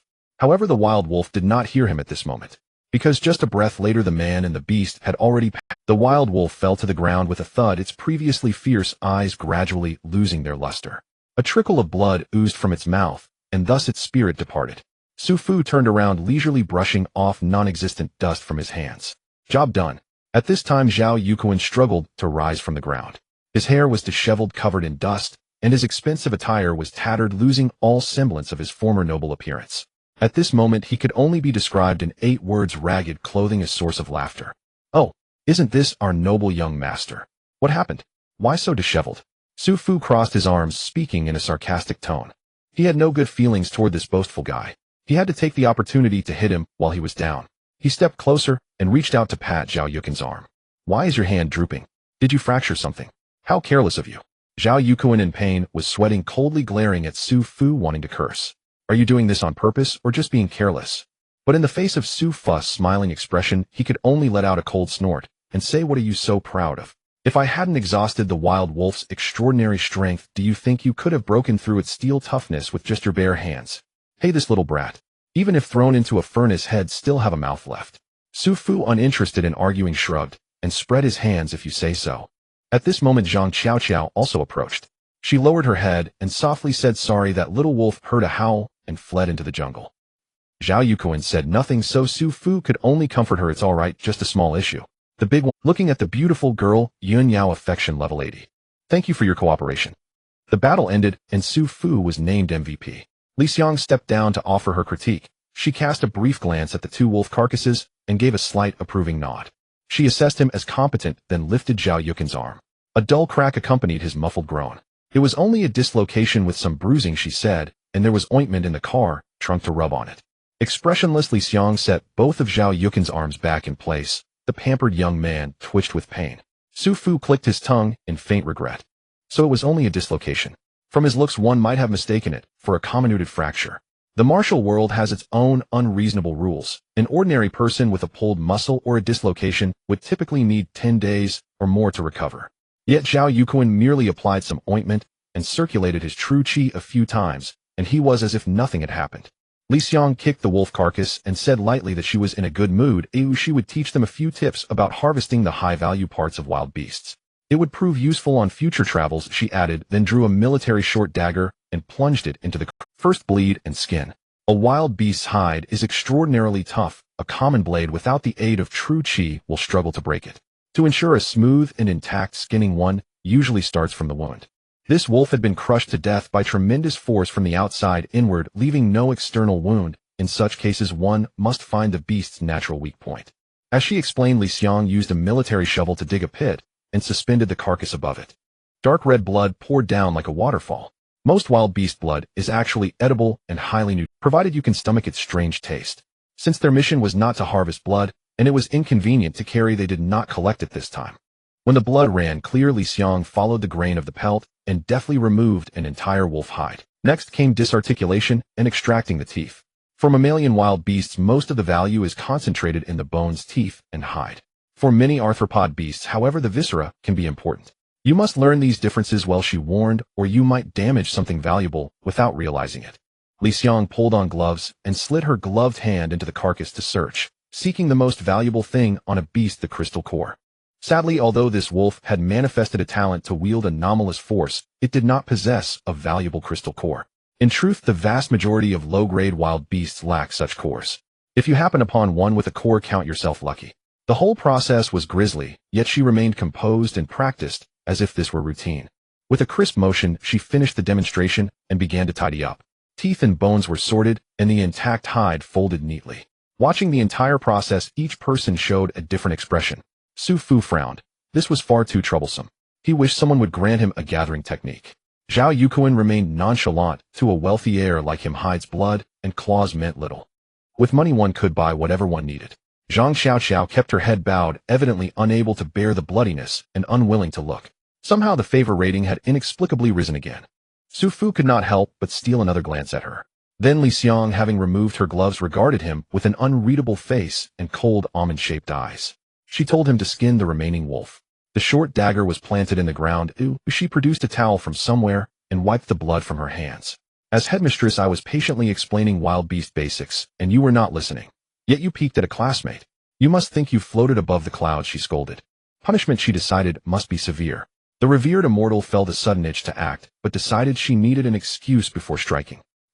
Me again. Su Fu said, his face sour with bad luck. This woman was baffling, angry for no apparent reason. He felt helpless among them. He had clearly shown the best performance. She refused to praise him and kept causing him trouble. After reconnaissance, he was now consigned to logistics. Would the next step be to make him the scapegoat as a mere camp hand? Muttering under his breath, Su Fu dared not hesitate before the revered immortal. He quickly donned Li Xiang's leather gloves, pulled the dagger from the ground, and set to work on the carcass. He lacked Li Xiang's finesse, but he believed in brute force as a solution. Whatever the obstacle, he would when the small knife would not cut, he tore. When the dagger would not slice, he pried. In short order, a whole wolf carcass lay ripped to pieces. Li Xiang's brow twitched in dismay. Zhao Yuquan stood pale and alarmed, and Zhang Qiao trembled. The blood-smeared Su Fu paused helpless. He muttered that she had made him do it, yet now she was displeased. Good sister, perhaps you had relatives visiting, and let your anger fall upon me, he thought. Although crude, Su Fu's work was not to her satisfaction.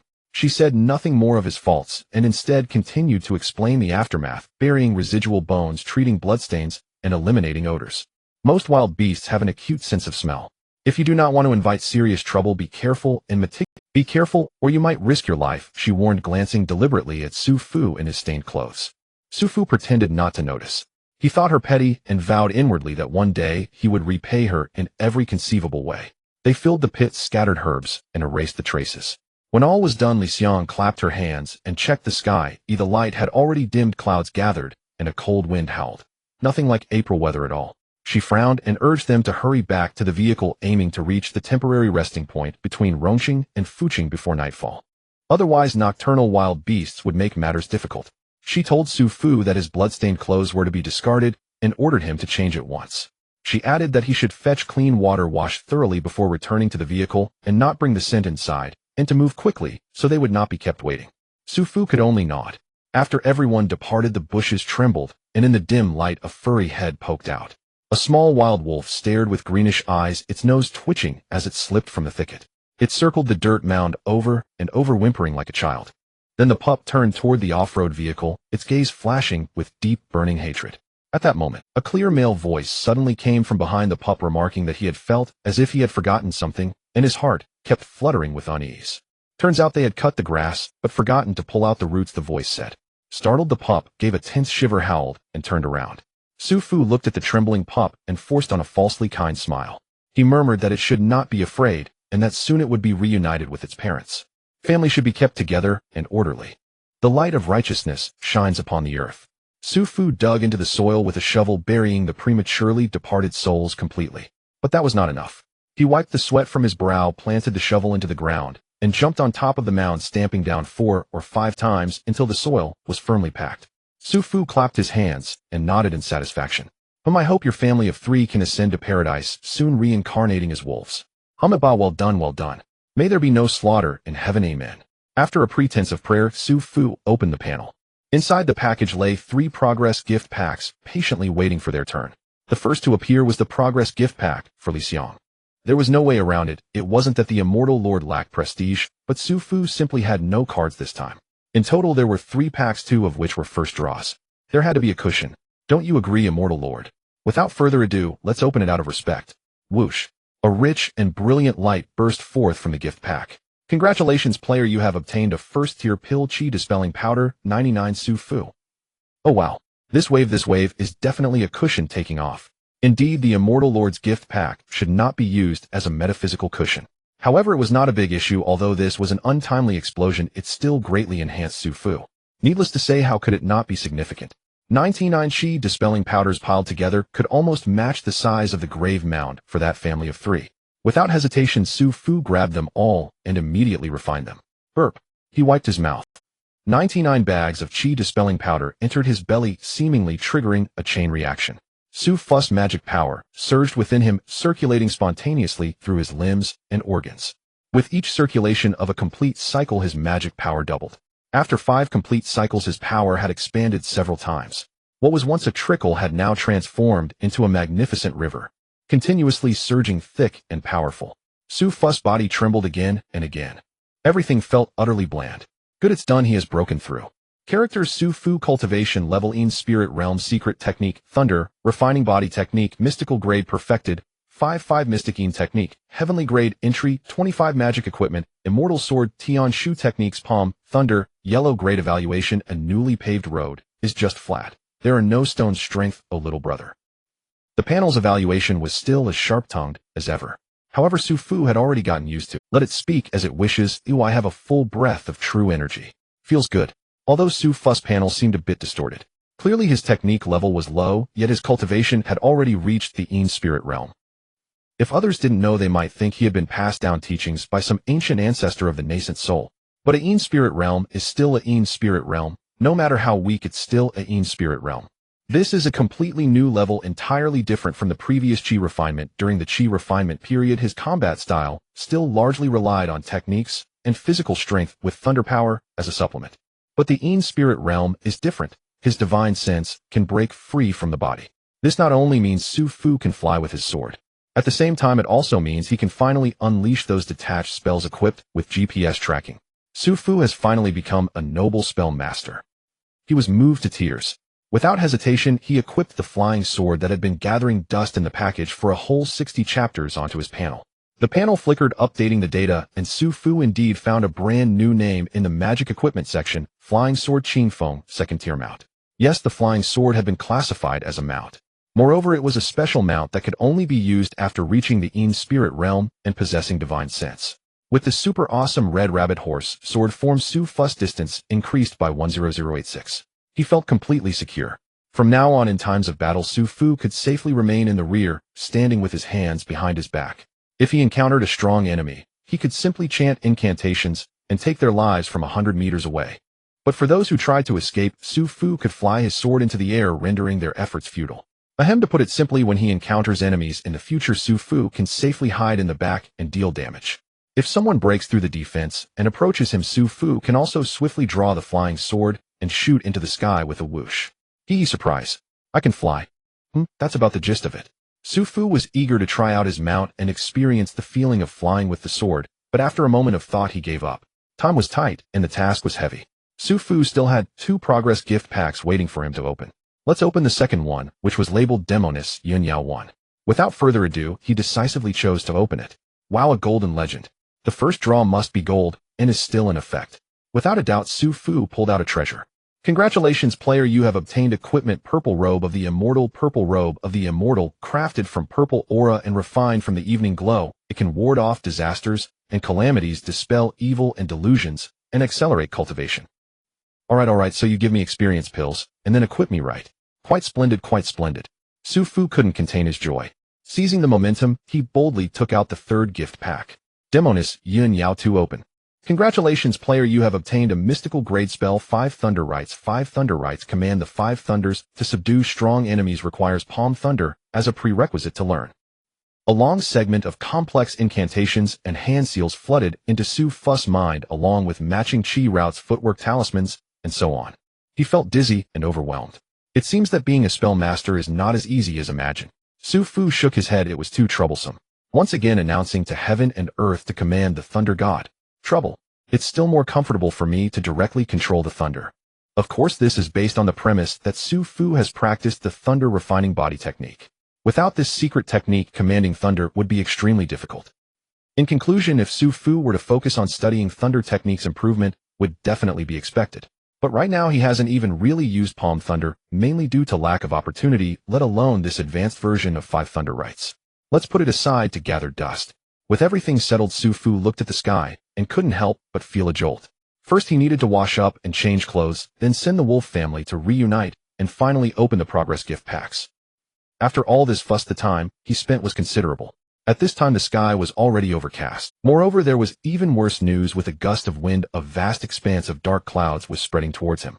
It looked like a heavy rain was about to hit. Oh no, too much time wasted. He would probably get scolded again when he returned. Su Fu felt anxious. He quickly tidied up and hurried toward the off-road vehicle. Dear adoptive parents, please take care of the 5-star reviews. Do I bow to you? Bang! Bang! A flash of lightning split the heavens. Amidst the flickering white light, the rolling dark clouds in the sky appeared to hang lower. A dense curtain of rain enveloped the land. As the humidity in the air rose and the temperature dropped, a faint white mist began to rise in the wilderness. An off-road vehicle sped along the desolate road.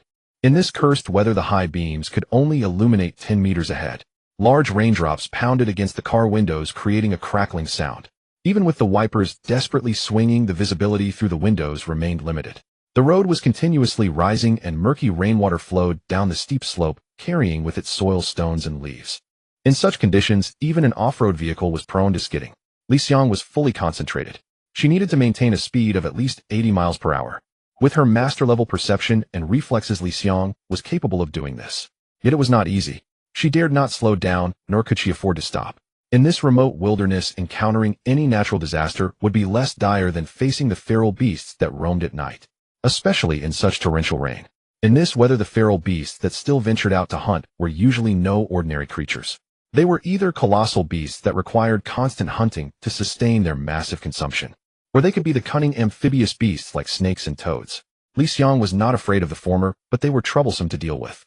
The latter was easier to handle, but she found them disgusting. What a hassle! Li Xiang felt a bit irritated. With a roar, she slammed the accelerator to the floor, and the engine roared while heat rose from the hood. The off-road vehicle emitted a series of thunderous roars in the rain-soaked night, reminiscent of a caged beast's low growl. Li Xiang shot a resentful glare at a certain someone who was curled up, wearing a sheepish grin. If it weren't for this guy wasting so much time, they could have reached their resting place before the storm hit. Now they were being chased by the downpour. As the road conditions worsened, the time they needed would only increase. This little brat truly deserved a good scolding. Once they arrived, I must. She was getting a little restless. Li Xiang's favorability towards you has dropped to 30. Congratulations, player, you've received a Phase 1 reward for strategy. Su Fu received the notification, realizing that another gift bag had been added to his backpack. He sighed heavily. This was clearly a good thing, yet Su Fu couldn't find it in himself to smile. The off-road vehicle wound through the mountains, circling round and round. Suddenly the view brightened, and their sight expanded. The clouds dissipated, and the rain began to ease. The wild vehicle burst through the dark clouds, reaching a higher altitude on the mountaintop. Su Fu turned his head, seeing the rolling clouds receding into the distance behind them, and couldn't help but murmur, "We made it out." Li Xiang also breathed a sigh of relief. In the distance, a towering watchtower stood silently in the dark. Beneath the tower, dim flickers of firelight were faintly visible. The Furwa resting place was close. "Stop, present your pass." Outside the gate, several guards armed with sharp blades and holstered firearms gestured toward the vehicle, shouting loudly. This was the first time Su Fu had seen firearms. He couldn't help but glance through the window several times. The equipment looked just like the handguns he was familiar with, except that there was an additional square box on the barrel. This box was used to hold crystal cores. By utilizing a special device to extract the power of the crystal cores, it could greatly enhance the lethality of firearms. Unfortunately, this technological means was exclusive to certain departments. The intricacies were little known. Light rain drizzled down. Li Xiang rolled down the window and handed the stamped documents to the leading guard. This was the pass that Li Xiang had obtained at the station. Without this document, they wouldn't even be able to enter Fuqing, let alone leave Rongqing. As the window opened, the moist air rushed into the car. Su Fu wrinkled his nose vaguely, catching a whiff of a bloody scent. "What do you do?" The guard glanced at the documents, and then at Li Xiang. Perhaps seeing her beauty, he couldn't help but glance a little longer, and casually asked another question. "Teacher taking 3 students to Fuqing for errands." Li Xiang was unwilling to elaborate, giving a brief reply. The guard nodded, and after confirming there were no issues, he returned the documents to Li Xiang, saying, "Be cautious, things haven't been very peaceful lately. Not long ago, that group of crazed beasts attacked here in droves. If it weren't for the city walls and the formation barrier, this resting place might have fallen." Hearing this, Li Xiang's brows slightly furrowed as she nodded in thanks. The off-road vehicle drove in. Inside the resting place, numerous dilapidated buildings and feral beast corpses were still visible.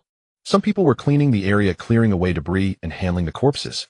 From the battlefield damage, the guard's words about the battle were indeed not exaggerated. The claim of nearly losing the place was not an empty threat. The 4 stopped in front of the only hotel in the resting place. Li Xiang began to instruct, "Once you finish checking and get some rest early. They'll go fill up the gas later. If the rain stops early tomorrow, we can set off early." All 3 nodded in agreement. As everyone got out of the car, the innkeeper's wife greeted them with a bright smile. The innkeeper's wife appeared to be a woman in her 30s, still retaining her charm. She covered her mouth and laughed lightly, saying, "Oh, guests have arrived. How rare is this? This damned feral beast riot has nearly driven my little shop out of business." Li Xiang stepped forward to converse with her. "Boss, how much for a night's stay?" Upon seeing her, Su Fu's expression changed again. Demon Lord Zhong Qianqian favorability, 91. Zhong Qianqian's favorability towards you has dropped to 30. Congratulations player, you've received a Phase 1 reward for strategy.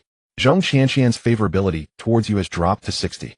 Congratulations player, you've received a Phase 2 reward for strategy.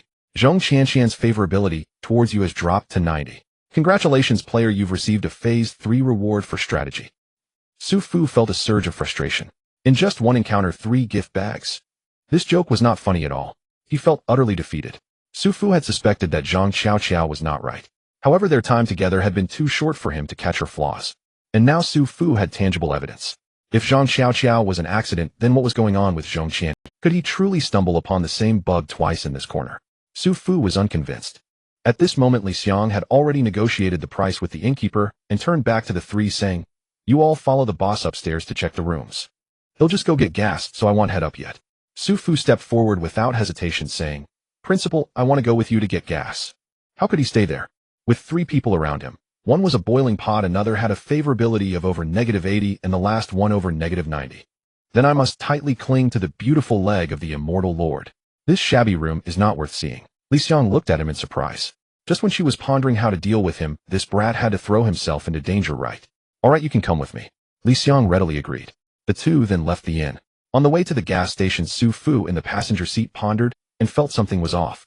As a mere novice warrior, there was no way he could be targeted like this. Unless... Su Fu suddenly whispered to Li Xiang, "Principal, do you know Zhong Qianqian?" Creak. Li Xiang slammed on the brakes, turning her head to look at Su Fu. Her expression was icy and her eyes gleamed with sharpness as she asked, "Where did you hear that name?" As Li Xiang stepped through the hotel door, the landlady greeted her with a cheerful smile. "Back again. Let me take you to your room." Turning without a hint of caution, she rummaged through the counter for the room access card, seemingly casually asking, "What about that handsome young man who came with you? Why hasn't he returned yet?" she pondered. Could it be that he is so enchanted by the new sights on his first long trip that he wandered off to explore? Li Xiang remained silent, simply moving closer. In an instant, the distance between them shrank to less than 5 steps. Without hesitation, Li Xiang struck. In the hotel lobby, a strange whirlwind suddenly arose. Under the astonished and terrified gaze of the landlady, Li Xiang's hand transformed into a dragon claw swirling with clouds and containing boundless power as it swung down fiercely toward her chest. Boom! The wooden counter exploded upon facing the might of a master, rendering it as ineffective as a powerless husband. Almost in an instant after Li Xiang made her move, the counter blew apart, scattering wood fragments all over the room. Confronted with such a powerful strike, the landlady's initially fearful expression suddenly turned calm. In the next moment, her figure transformed into an afterimage amidst the explosion, dissipating into nothingness. Li Xiang's claw struck air, and she turned coldly, declaring, "It really is you. Zhong Qian." It turned out that at some unknown time, the enchanting landlady had appeared on the opposite side of the lobby, gazing at the celestial lord with a radiant smile. She giggled, her voice sweet as she said, "You are still as easy to tease as before." Continuing, she lamented, "But your heart has become even more ruthless than before." Li Xiang replied coldly, "Don't speak to me using someone else's appearance. I find it repulsive." The landlady exclaimed, "Oh dear," with an expression of "What can I do with you?" as she lightly brushed her hand across her face. The alluring woman transformed into another stunning figure. Her alluring brows and eyes combined with a naturally seductive figure made her no less captivating than it was none other than the enchanting Demoness Zhong Qianqian. She tilted her head curiously, asking, "My disguise technique has reached a level of perfection. How did you see through it?" Her tone was charmingly seductive, yet a hint of demonic energy flickered in her eyes, her overwhelming presence evoking a sense of fear. Li Xiang sneered, "Do you think I would tell you? Dream on." Zhong Qianqian sighed helplessly, "How boring. You are still as uninteresting as before. Indeed, it would be best if someone like you were to die." With that, Zhong Qianqian made her move. A multitude of demonic shadows surrounded her. Her enchanting figure suddenly became hazy. Countless dark figures erupted from her, scattering in all directions, leaving the spot empty. In the next moment, almost simultaneously, those ominous black shadows surged toward Li Xiang from all sides. Whether fists or palms, knives or swords, the myriad of attacks came forth. "Showing off your skills in front of an expert." Li Xiang snorted, her hands moving apart as yin and yang flowed. A fierce wind howled, and endless clouds gathered between her palms. The winds and clouds converged. An invisible barrier formed around her, distorting even the air itself. The ominous black shadows crashed against the barrier, instantly dissipating into wisps of black smoke. Once all the demonic shadows had vanished, only Li Xiang remained standing in the room. Want to escape? She said, a glint of cold light flashing in her eyes as she fired an air cannon toward the ceiling. Oh dear, I've been discovered. Zhong Qianqian giggled as she emerged from the ceiling. With her slender waist bending gracefully, she effortlessly dodged Li Xiang's attack. Li Xiang's air cannon missed, futilely shattering the roof, shooting into the sky until it vanished from sight. Immediately after, two figures, one black and one white, shot out from the hole in the roof, engaging in combat as they moved further away. Once the hotel had fallen completely silent, a sneaky figure slowly peeked out from the door. Did they get lured away, eh? Su Fu blinked. Plan successful. Let's rewind time back to when Li Xiang and Su Fu filled up the off-road vehicle and returned to the hotel. Wait a moment. I need to perform a secret technique to sense the energy in the hotel and investigate the reality of the situation, Li Xiang said seriously, her tone grave.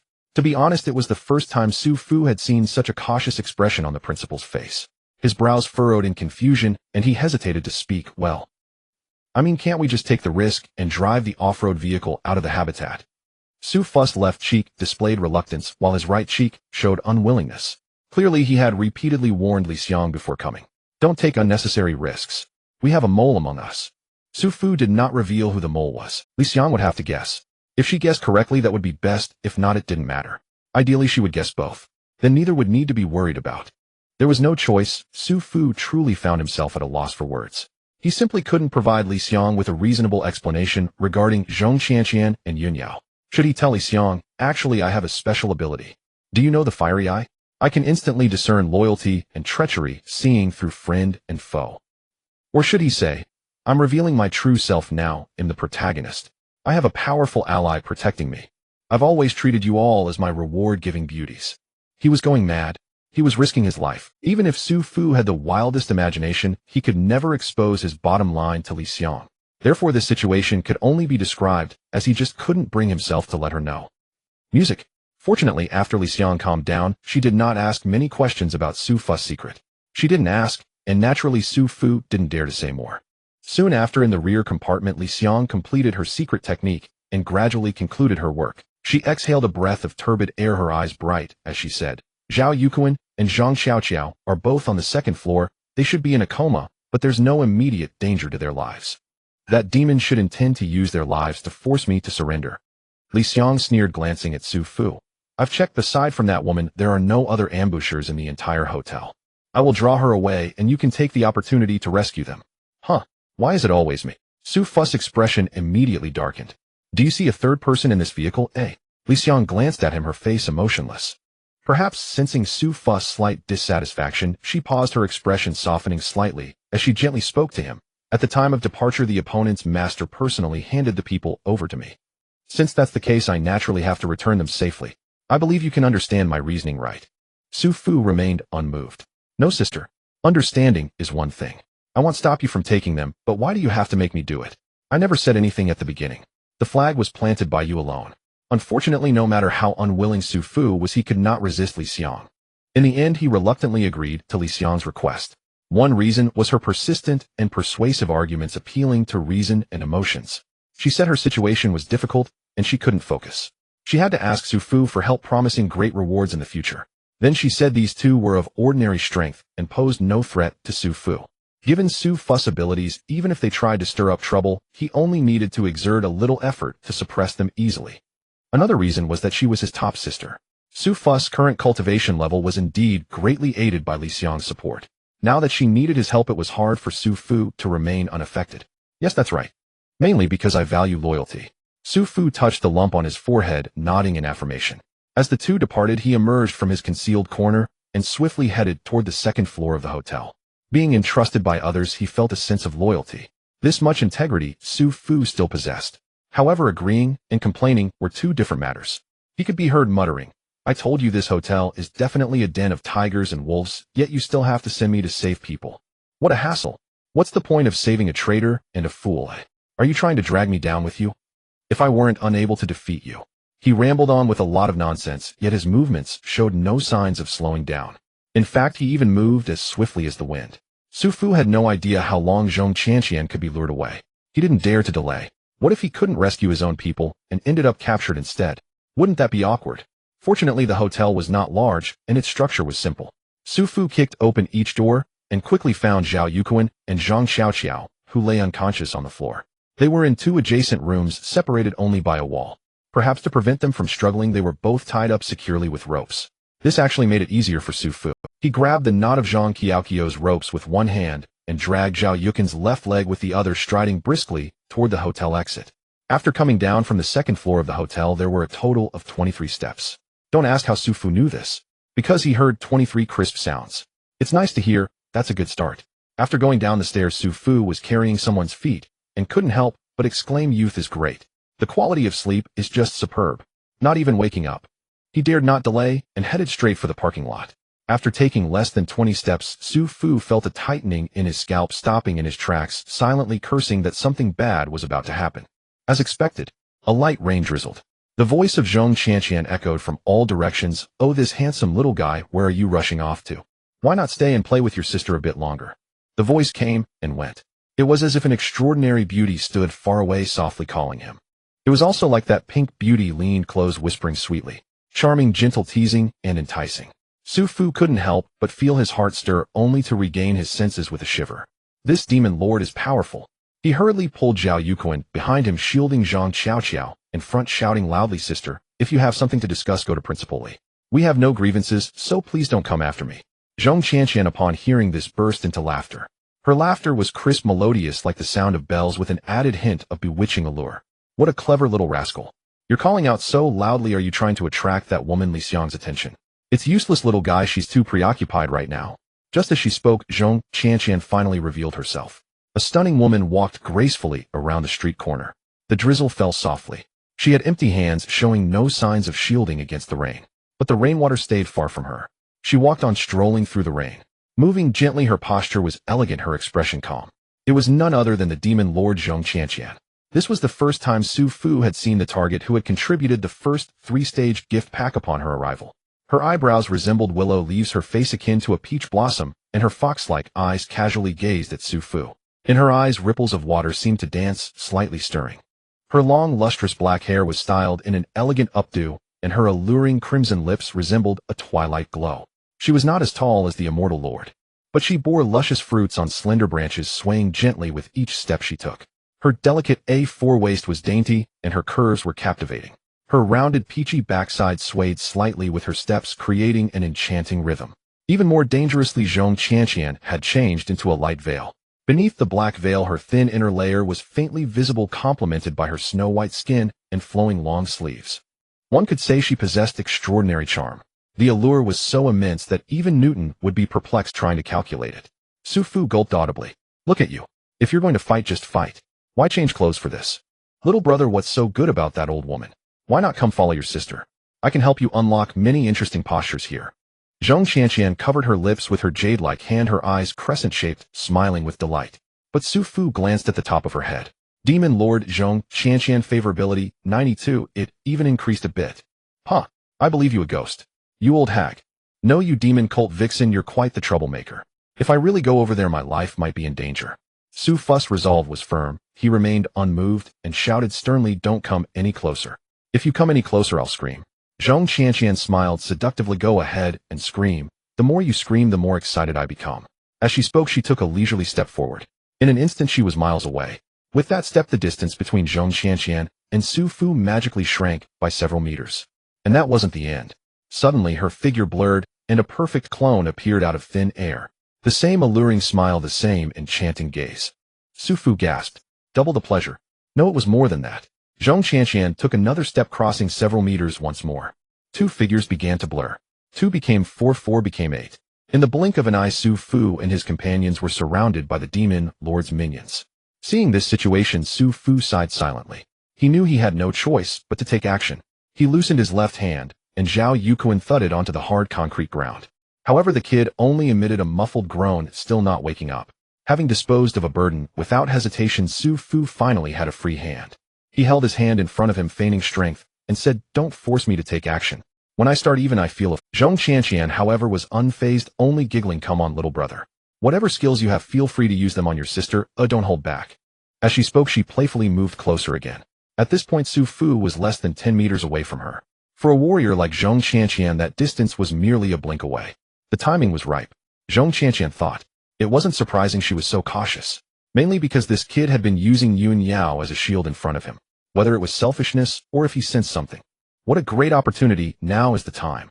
He stopped pretending to be afraid, his expression stern, palm facing sideways towards Zhong Qianqian, his lips trembling, as he quickly recited Mother of Lightning and Thunder, descend swiftly, relieve my pain, boom boom boom boom boom. Palm Thunder.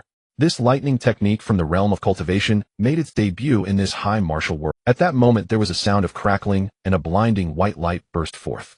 A bolt of lightning shot directly towards Zhong Qianqian's real body hidden among her many clones. This is... Zhong Qianqian's pupils constricted, and the excitement on her face vanished in an instant. A surge of demonic energy swirled around her, transforming into a protective wind that clashed with the terrifying lightning. Boom! Dust erupted. Zhong Qianqian's many clones blurred and disappeared one after another. Was it successful? Su Fu's heart couldn't help but lift. Unfortunately, the notion of smoke without harm still held true in this high martial world. The next moment, Zhong Qianqian's voice came through the swirling dust. What an intriguing little brother. Upon hearing this, Su Fu's heart sank to the bottom. He focused his gaze. As the smoke cleared, he saw that graceful figure appearing hazily in the dust. Zhong Qianqian's sleeves fluttered gently, and an invisible force completely dispelled the dust, revealing her unharmed form.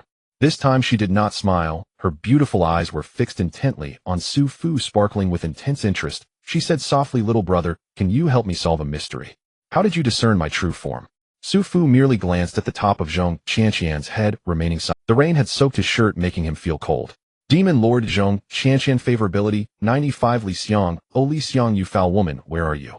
He silently lamented, "This is digging my grave." Just as he thought this, a clear and sharp shout came from afar. "Zhong Qianqian, prepare to meet your end." Before the sound had even faded, the person had already arrived earlier, striking out a palm towards Zhong Qianqian. Clouds swirled and the wind howled. The Immortal Lord had arrived. Dark clouds loomed over the city, with gentle rain falling steadily. In the darkness, Li Xiang descended from the sky, resembling a fallen celestial being. Before she even touched the ground, the wind from her palm had already changed the color of the heavens and the earth. Countless clouds surged around her, and a fierce wind howled. The surrounding moisture was instantly evaporated by the terrifying force of her palm. Faced with her formidable assault, Zhong Qianqian did not dare to be careless. A sinister demonic aura manifested on her face, and her figure resembled silk drifting in the air, curling backward gracefully in response to Li Xiang's palm power. In midair, Zhong Qianqian's body became blurry, splitting into numerous afterimages. Unfortunately, these afterimages were obliterated by the swirling clouds before they even touched the ground. However, because of this, by the time Zhong Qianqian landed, only a fraction of Li Xiang's remaining momentum remained, proving ineffective against her. You came quite quickly. I wanted to chat a bit more with this little brother." Zhong Qianqian covered her face with a light laugh, her clothes fluttering. Li Xiang landed, her expression dark, shielding Su Fu behind her. Su Fu noticed that Li Xiang's attire appeared somewhat disheveled, with a hole in her left sleeve, faintly stained with blood. A jolt ran through his heart. It seemed that our esteemed immortal was not in good condition. Li Xiang's eyes were fixed on Zhong Qianqian as she whispered, "You take them, and leave quickly. The entire camp is filled with her people." Su Fu suddenly understood. Just moments ago, Li Xiang had been held back by those individuals. The worst outcome had indeed occurred. In the center of this sanctuary, two masters were engaged in battle. Such a significant event, yet the local guards showed no reaction whatsoever. This was clearly not right.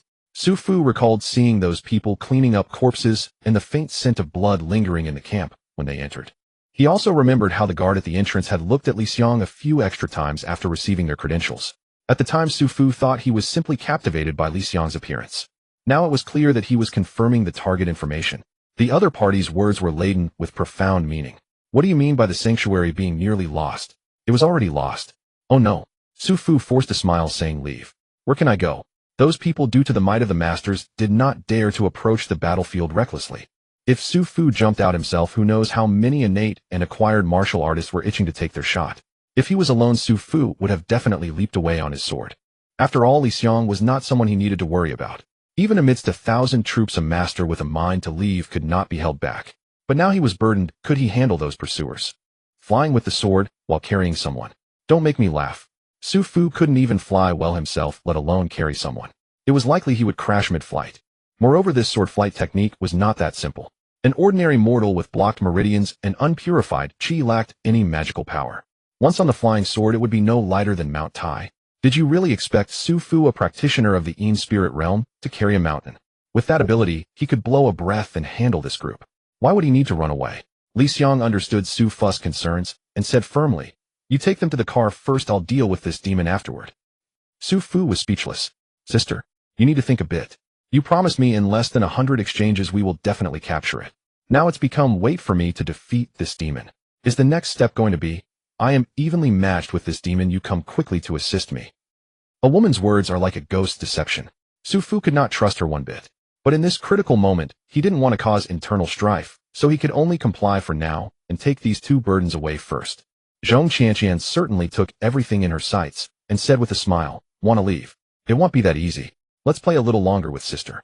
As she spoke, her figure scattered and transformed into black mist, completely concealing herself in the rainy night. "Be careful of her night walking technique."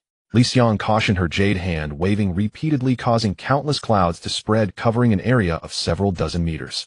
As long as that female demon entered, she could quickly sense the opponent's position through the clouds and launch an attack. However, as Li Xiang's old rival Zhong Qianqian was incredibly familiar with these tactics, she was entirely unmoved, still hiding in the darkness, showing no signs of appearing. Another quarter of an hour passed. Not only had Su Fu failed to escape, but he also moved 2 steps closer to Li Xiang. The reason was simple. Li Xiang's clouds had dissipated significantly and were about to lose their protection over him. "Hee, how about it? Sister's methods aren't bad, right?" Zhong Qianqian's voice came from all directions, now close and now far. "This formation was originally aimed at savage beasts. With my modification, it now specifically targets strange beings like you. Tisk, the feeling of being suppressed by a formation is not pleasant at all." Li Xiang's complexion began to pale, her expression increasingly grave. She moved closer to Su Fu, whispering, "Let's go, I'll escort you to the car first." As she spoke, she prepared to cover Su Fu's departure. Just as her words fell, Su Fu's hair stood on end and his scalp tingled as he looked towards the street.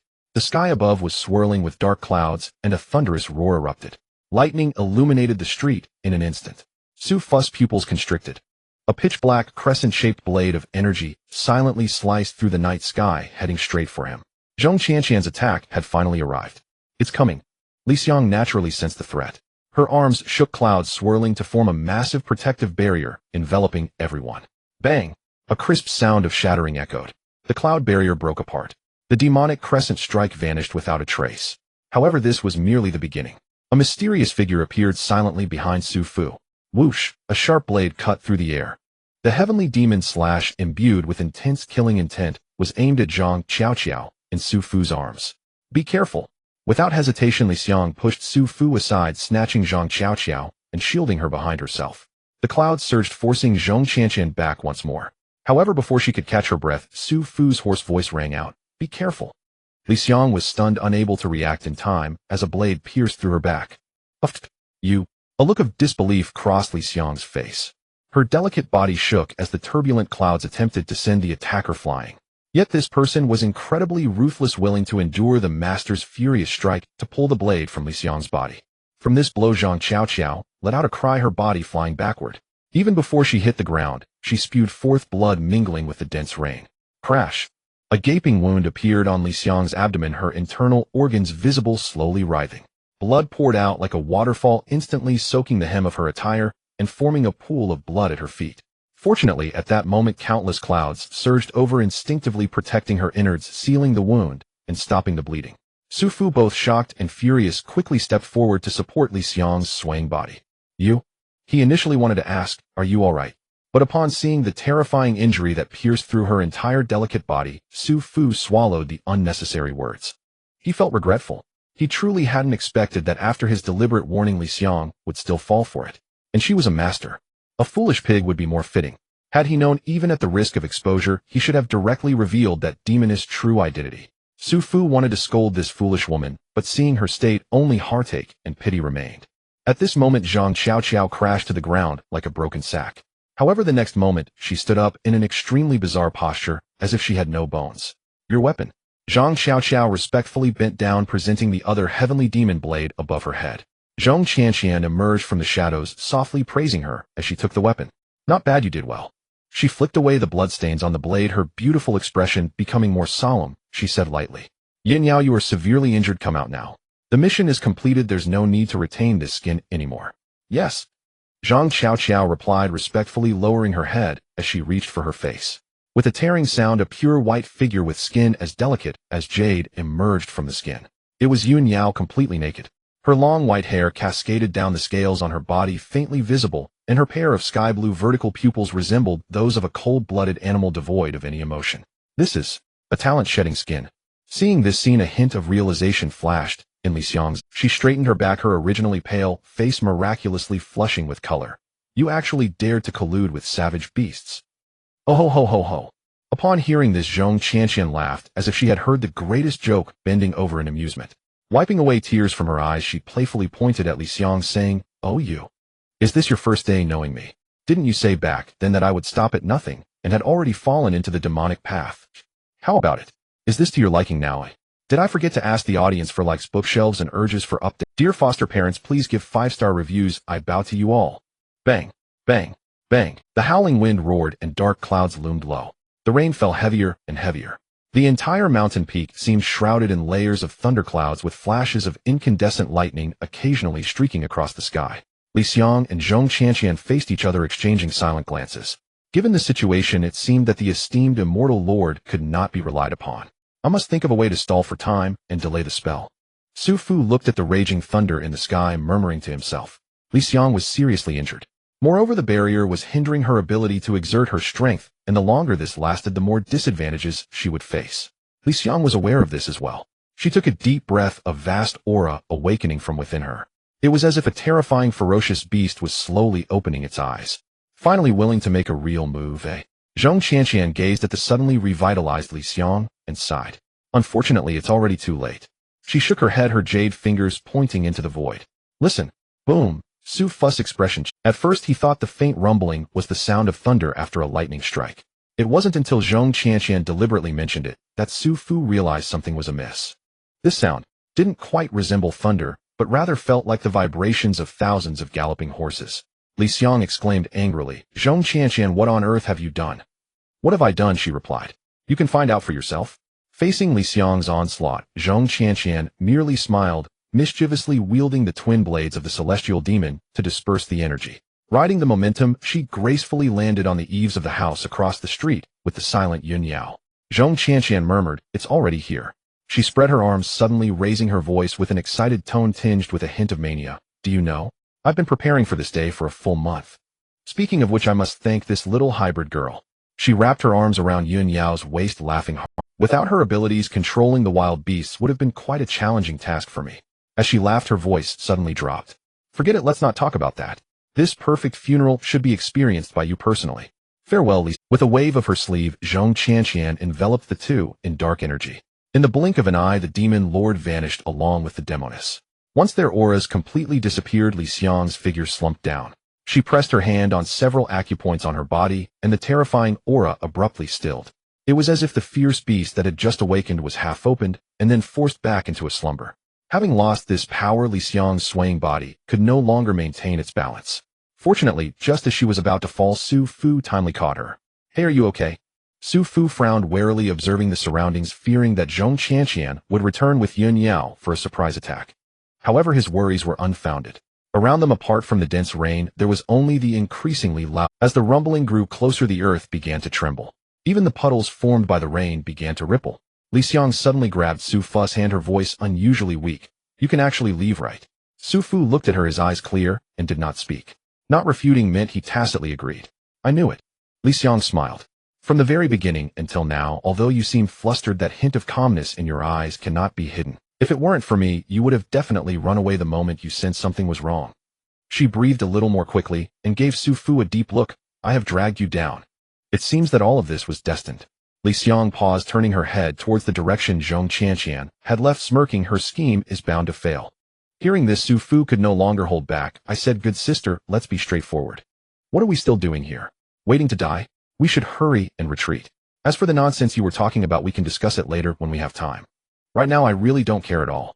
Li Xiang smiled, her face showing a hint of helplessness. "It's impossible. This place has already been surrounded by wild beasts. Her target is the thing inside me. Without absolute certainty, how could she dare to leave?" Li Xiang looked at Su Fu, a mysterious meaning in her eyes. "However, after I die, her target might I hope you can survive." "What does that mean?" Su Fu was taken aback. Before he could react, a great force came from Li Xiang's hand. Su Fu was pulled into her embrace. Before he could struggle, a wave of fragrant aroma enveloped him. and he fell into a soft and warm embrace. You? Before Su Fu could finish his sentence, his mouth was blocked by a delicate pink lip, the sweet taste mixed with a hint of blood. A warm, mysterious substance flowed from Li Xiang's mouth into his body. Su Fu's eyes widened. What's happening, sister? This is way too hasty, too reckless, too sudden. We haven't even gotten to know each other properly. Frightened, he hurriedly hugged Li Xiang tightly. Their lips met. Li Xiang's eyes widened, and she pushed Su Fu away, her face flushed with anger. You little rascal. Why are you still sticking out your tongue?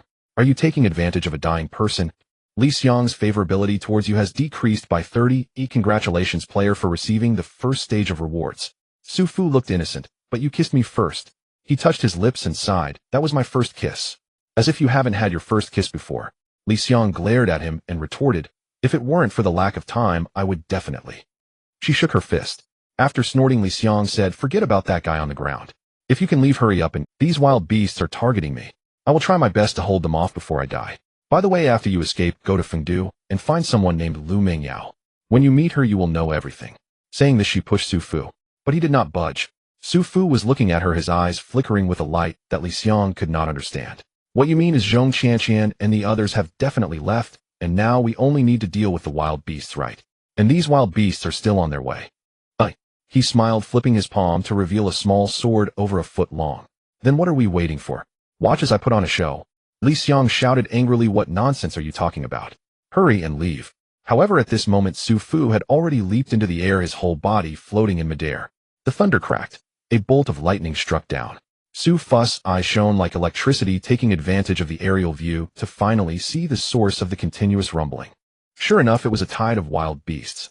Looking around, a group of wild beasts of various shapes with blood-red eyes were rushing towards this place from all directions, bearing their fangs and claws.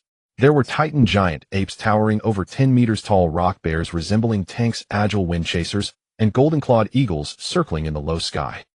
And a bunch of wild beasts that Su Fu couldn't recognize. Lions, tigers, hunting dogs, crows, vultures, and wild bulls. These wild beasts in the animal kingdom could probably be filmed for hundreds of episodes without repeating.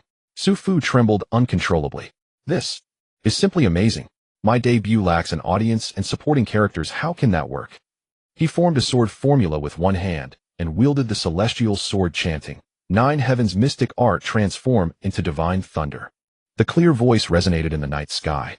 Upon hearing this, the heavens seemed to respond, and the dark clouds surged even more violently. With a crack, a bolt of lightning struck Su Fu just right. Su Fu's long sword expanded in the wind, instantly growing from a foot long to over 5 feet. Li Xiang looked up, staring blankly at the figure enveloped in lightning, her mouth agape. Majestic heavenly might lead with the sword. Su Fu murmured the latter half of the phrase. Once he finished speaking unsteadily, the tide of wild beasts had already approached. Roar, a woo, naya, moo.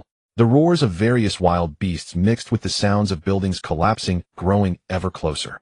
Su Fu gazed at the wild beasts surging below like a tide and couldn't help but smile. Thunderstorm Day. The advantage is mine. Do you understand what it means to have the might of thunder, wild beasts? He raised his sword finger, the celestial axis, soaring across the sky, gathering endless thunder and lightning into a thunder pillar that instantly pierced through Su Fu. Thunder. True. Formula. In the next moment, the violent power of heavenly thunder burst forth from Su Fu's sword. Under his control, it transformed into a series of thunderclaps, instantly covering the entire beast horde. Crackling explosions erupted one after another. Countless wild beasts fell under the ravaging lightning, their bodies emitting smoke, turning to char. The vast tide of wild beasts couldn't get close to the central area guarded by Su Fu. Li Xiang plopped down onto the ground. Now I can rest easy. Her wounds began to ooze blood, her gaze gradually becoming vacant. Li Xiang murmured, Master Xianger is coming to find you.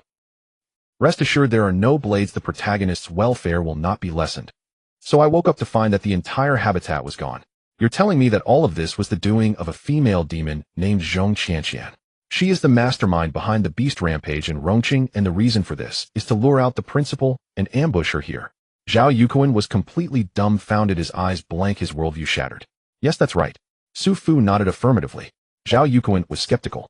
He turned to Li Xiang, who was standing with her arms crossed. Li Xiang shot a glance at Su Fu and gently nodded. Zhao Yuquan believed it, his brain overloaded as he struggled to digest this shocking information. He frowned and gently touched the bruises on his body, the large bump on the back of his head, throbbing, hissing softly, murmuring, Then what about all these injuries I have? Su Fu hurriedly replied, That was also the work of that female demon. To reinforce his point, he nodded heavily after saying this, assuringly adding, "Yes, that's right. If she hadn't knocked you out and tied you up, how would I have had the chance to drag you downstairs? Therefore, the true culprit behind all of this is Zhong Qianqian." Zhao Yuquan looked at Su Fu suspiciously, feeling that something was off, but he couldn't pinpoint it. After thinking for a moment, he suddenly said, "If Zhang Xiaoqiao is a spy, doesn't that mean we're short one person for the competition?" Su Fu couldn't help but laugh at this. This guy really had a big heart. After just surviving a near-death experience, the first thing he thought of was whether he could still participate in the competition. But then again, he had been lying on the ground the whole time, so it was normal not to understand how dangerous the situation really was. Li Xiang glanced at Su Fu and said nonchalantly, "This matter is not important, no need to worry. I will explain everything to the judges later. Don't even mention being one person short. Even if there was only one participant, she would still be full of confidence. Provided that the participant was Su Fu. The current issue is that the principal is seriously injured and needs a quiet place to recuperate." Su Fu turned his gaze to Zhao Yuquan, his eyes burning with intensity. "You said before that your family has a manor in Fuqing, right?" Li Xiang also turned to look. Zhao Yuquan felt a bit uneasy under their gaze and shifted his body uncomfortably. "Indeed, there's an inconspicuous little courtyard. I stayed there before when I went to Fuqing with my father to discuss business." "That's great." Su Fu stepped forward, grasping Zhao Yuquan's hands earnestly, and said, "To prevent that female demon from making a comeback, I'll trouble you with keeping our whereabouts hidden." Hearing Su Fu's words, Zhao Yuquan frowned in disgust and instinctively wanted to refuse. But the next moment, he noticed Li Xiang's gaze subtly resting on him. Zhao Yuquan's initial refusal turned into, "It's a small matter, I'll take care of it." He wasn't actually afraid of this female master, mainly because the other party had just saved his life. As a person who knew how to be grateful, he had to give her this fate. Due to the nearby beasts being lured over by Zhong Qianqian and her group, they had turned into charred remains under Su Fu's heavenly thunder. Thus the journey to Fuqing was without any more obstacles. With a loud clap in the blink of an eye, the three of them appeared at the entrance of the Zhao family manor. "Is this the little courtyard you mentioned?" Su Fu looked at the European-style manor covering at least 100 acres, his mouth agape in astonishment. "No wonder you're a rich kid, this is really extravagant. Marble-carved fences, a fountain larger than a swimming pool, various oil paintings adorning the smooth walls, and tree-lined paths." This was just the scene he could see through the gaps in the gate. He couldn't even begin to imagine how luxurious it was, and he was finally experiencing the joys of the wealthy. However, the manor's gates were tightly shut with not a single person outside. The silence was only broken by the sound of the fountain and the chirping of birds. Su Fu poked Zhao. "Hey, your family has no one here, how do we get in?" Because previously Su Fu had used the Sword of Lightning to perform a high-intensity thunder technique. Under the electromagnetic pulse sweeping through all electronic devices on him were rendered useless. Zhao Yuquan was no exception. So he couldn't call ahead to notify the servants to come out and greet them. Otherwise, Su Fu would have had to walk the red country bumpkin. Zhao Yuquan shot him a sideways glance, swaggering to the door, and shouted, Xiao Du, help me open the door and notify the butler to come out and welcome us." "Hello, welcome to use the Xiao Du smart lock, facial recognition in progress." Su Fu rolled his eyes. Even with a face swollen like a pig's head, he was still trying to show off. It would be funny if it couldn't recognize him. Luckily, the scenario Su Fu envisioned did not occur. The facial recognition of the smart lock at the door was impressive, actually recognizing the bruised and battered Zhao Yuquan just by his eyes. "Welcome home, young master. I have already notified the butler. The door is being opened for you, please wait a moment." The three of them successfully entered the manor. Once they were on his turf, Zhao Yuquan, who had been feeling quite stifled and frustrated, finally perked up. Without waiting for the butler to appear, he raised his voice and called out, "Hongmaid Suelio Yang Yang. Where are you? Hurry up and come out." A few young maids quickly walked out from the lounge and respectfully bowed to Zhao Yuquan. "Young master, welcome." This surprised expression only flashed by, and one quick reacting maid immediately stepped forward, respectfully asking, "Young master, do you need me to prepare some ointment for you?" Regardless of the situation. This surprised expression only flashed by, and one quick reacting maid immediately stepped forward, respectfully asking, "Young master, do you need me to prepare some ointment for you?" "Yes." Zhao Yuquan nodded, and then pointed at the two slightly older maids, saying, "You two please help us prepare lunch and toiletries.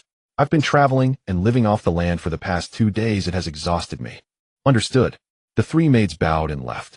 Among the remaining maids, the petite and slightly lively girl immediately said, "Young master, you must be tired from the journey. Oh, let Solyo give you a massage to help you relax." Zhao Yuquan's eyes flashed with a hint of temptation, but after considering the pain from his injuries, he chose to decline. He pointed at Su Fu and the others behind him and said, "Yang Yang, first arrange 2 guest rooms for these 2 distinguished guests." "All right, young master." The taller maid with a gentle demeanor bowed in response. At that moment the girl preparing the ointment returned quickly. Young master, please go to the back hall for the ointment. Zhao Yuquan responded, turning around and directly ignoring Su Fu, saying to Li Xiang, Teacher Li, if you need anything, just ring the bell by the bed to call them. I'll go take care of my injuries first. Li Xiang nodded. After explaining everything, Zhao Yuquan left the hall surrounded by several maids. A certain unknown immortal was silently retracting her delicate fingers. Su Fu didn't dare to make a sound and could only grimace, and before Su Fu could continue daydreaming, his expression suddenly changed, and he almost cried out, hissing as he turned to look behind him. A certain unknown immortal was silently retracting her delicate fingers. Su Fu didn't dare to make a sound and could only grimace and rub his lower back. Look at you pinching again. How come all these women know this move instinctively? At this moment the maid named Yang Yang approached respectfully, saying to Su Fu and Li Xiang, Please follow me, esteemed guests. Yang Yang took out a key, opened the room, and said, This bedroom is sunlit and has good lighting with the garden right downstairs. You can enjoy the view through the floor-to-ceiling window. Is this satisfactory to you? Li Xiang casually nodded. Not bad, let's go with this one. The maid handed the key to Li Xiang and then said to Su Fu, Esteemed sir, please follow me. Just as Su Fu was about to leave, Li Xiang stopped the maid, saying, No need, he will stay next to me. You can just The maid looked at Su Fu, seemingly inquiring about his opinion. Did Su Fu feel touched by the domineering statement of the immortal? He didn't dare to move, he simply couldn't move. Seeing Su Fu remain silent, the maid took out the key to another room, intending to hand it to Su Fu, but it was snatched by Li Xiang. Alright, you can go now. This Mr. Su Fu and I have some matters to discuss. Li Xiang said coolly. Then I won't disturb you. I wish you both a pleasant stay. Yang Yang was very perceptive, bowing and taking her leave. The door closed. There were always people around before, so it was inconvenient to ask, but now. Li Xiang suddenly turned around, her expression blank as she stared at Su Fu gradually closing in. Su Fu was forced to retreat step by step until his back pressed against the window with no way to escape. Li Xiang extended her hand, slamming Su Fu against the glass of the floor-to-ceiling window with a cold tone. Now tell me what happened last night. What on earth happened? At that moment the space between them was incredibly intimate. Su Fu could even see his own reflection in her clear, bright eyes. Li Xiang's full chest pressed against Su Fu's, the distance between their noses less than 10 centimeters, their breaths audible. Unable to help himself, Su Fu recalled that scene. When all the beasts turned to charcoal under the raging heavenly thunder, Su Fu fell from the sky. When he found Li Xiang, our immortal, had already ceased to breathe. Just one glance, and Su Fu knew that the soul-returning pill lying within the package was not going to be preserved. Confronted by the imposing presence of the immortal master, Su Fu wore an innocent expression, filled with helplessness. Wasn't it just a mouth-to-mouth transfer of a reviving pill? Is it really necessary to be so calculative now? Didn't you also inexplicably kiss me before? Li Xiang's emotions were quite complex. She was well aware of her situation. First she sustained a grievous injury, and then she unleashed the dragon tiger true essence. Her life had already reached its end, and survival was impossible. But it was comforting that the flame of her legacy, before her death, she had passed the dragon tiger golden core within her to the next extraordinary being, ensuring that this secret treasure wouldn't fall into the hands of a nefarious fiend. Li Xiang had initially thought this way. Yet this insufferable brat came along and gave her a French kiss, disrupting her tranquil and serene state. Damn it. I'm about to die, and you still won't let me go. Li Xiang's eyes widened, feeling that she had entrusted herself to the wrong person. She shoved Su Fu 8 meters away, touched her reddened lips, and was about to explode you. But as soon as the word left her mouth, Li Xiang froze. Huh. How could she, who was clearly supposed to be dying, sit up from the ground, completely fine? And even more, is this because Su Fu revived her? The two stared at each other in astonishment. After a moment, a groan suddenly came from the other side. Zhao Yuquan had awakened. Thoughts returned. Li Xiang fixed her piercing gaze on Su Fu, waiting for a reasonable explanation. She could ignore Su Fu's other little secrets. But when it came to herself, Li Xiang had to ask. Su Fu felt a chill run down his spine. Although, since using the reviving pill to save Li Xiang, he had prepared himself for the questioning. But when the principal's bright and sharp phoenix eyes were fixed on him, Su Fu couldn't help but feel a flutter of anxiety. He steeled his heart, closed his eyes slightly, raised his chin, and pouted. Bring it on, immortal master. Wasn't it just a kiss? I can return it if you want. Li Xiang. The room fell into dead silence. If you hadn't mentioned it, I would have almost forgotten. The immortal master looked at Su Fu, who was shamelessly inching closer, and couldn't help but take a step back. Get lost. The situation had switched from defense to offense. What a great opportunity. Alright. Su Fu executed a Pan Zhou Dan maneuver, dodging the female principal and swiftly reaching the door. Then I won't disturb you, will be leaving. Li Xiang's teeth itched with annoyance. She raised the key and threw it at Su Fu with a cold snort. Do you dare to leave? Try leaving if you dare. Try it, and you'll be dead. Su Fu was quick to catch the key. He made a graceful bang. The door slammed shut. Li Xiang. He really dares to leave. This brat is utterly lawless without discipline or shame. Her elegant brows furrowed, her beautiful eyes surged with anger, her chest heaved, creating waves of emotion. Just as she was bursting with fury, she heard a thud. The door opened again. Su Fu hid behind the door, peeking in with only half his head showing. Seeing Su Fu's sneaky demeanor, Li Xiang crossed her arms and sneered, "Run. Why aren't you running now?" Su Fu gulped nervously and tentatively said, "What if I really leave?" The immortal master gritted her teeth, her phoenix eyes widened. "Come back to me." "Oh." Su Fu reluctantly crawled back inside. Initially, he wasn't keen on the whole wayward son returns thing. Mainly because just now, while standing behind the door, he glanced at the key in his hand. 206. Then he looked at Li Xiang's room, number 206. See. Hiss. Setting aside the matter of the immortal master fiercely reprimanding Su Fu, it can be said that the drama has its two sides, each with its own merits. On the other side of Fu City, in the main hall, Zhong Qianqian sat in the master seat, her delicate brows tightly knitted, her fox-like eyes scanning the people in the hall, exuding a cold glimmer. A group of useless beings. Just then a muscular man with a leopard-like head and piercing eyes shouted angrily, "What do you mean you haven't found them? You can't find the traces of boys aged 17 or 18. In front of him, a group of subordinates knelt on one knee, cold sweat streaming down their faces. "Calm down, my lord. Please calm down. We have thoroughly searched 100 miles around the lotus habitat and indeed found no sign of those two boys. Moreover, after the incident, the law enforcement personnel in Rome City became highly vigilant and have dispatched warriors to completely seal off the lotus habitat. We cannot obtain more information and are afraid of a direct confrontation with the enemy." So, hearing this, the muscular man was about to erupt in anger when the reporting person quickly added, "However, we noticed that today many vehicles have been driving from Rome City toward Fu City. Perhaps we can." "Impossible."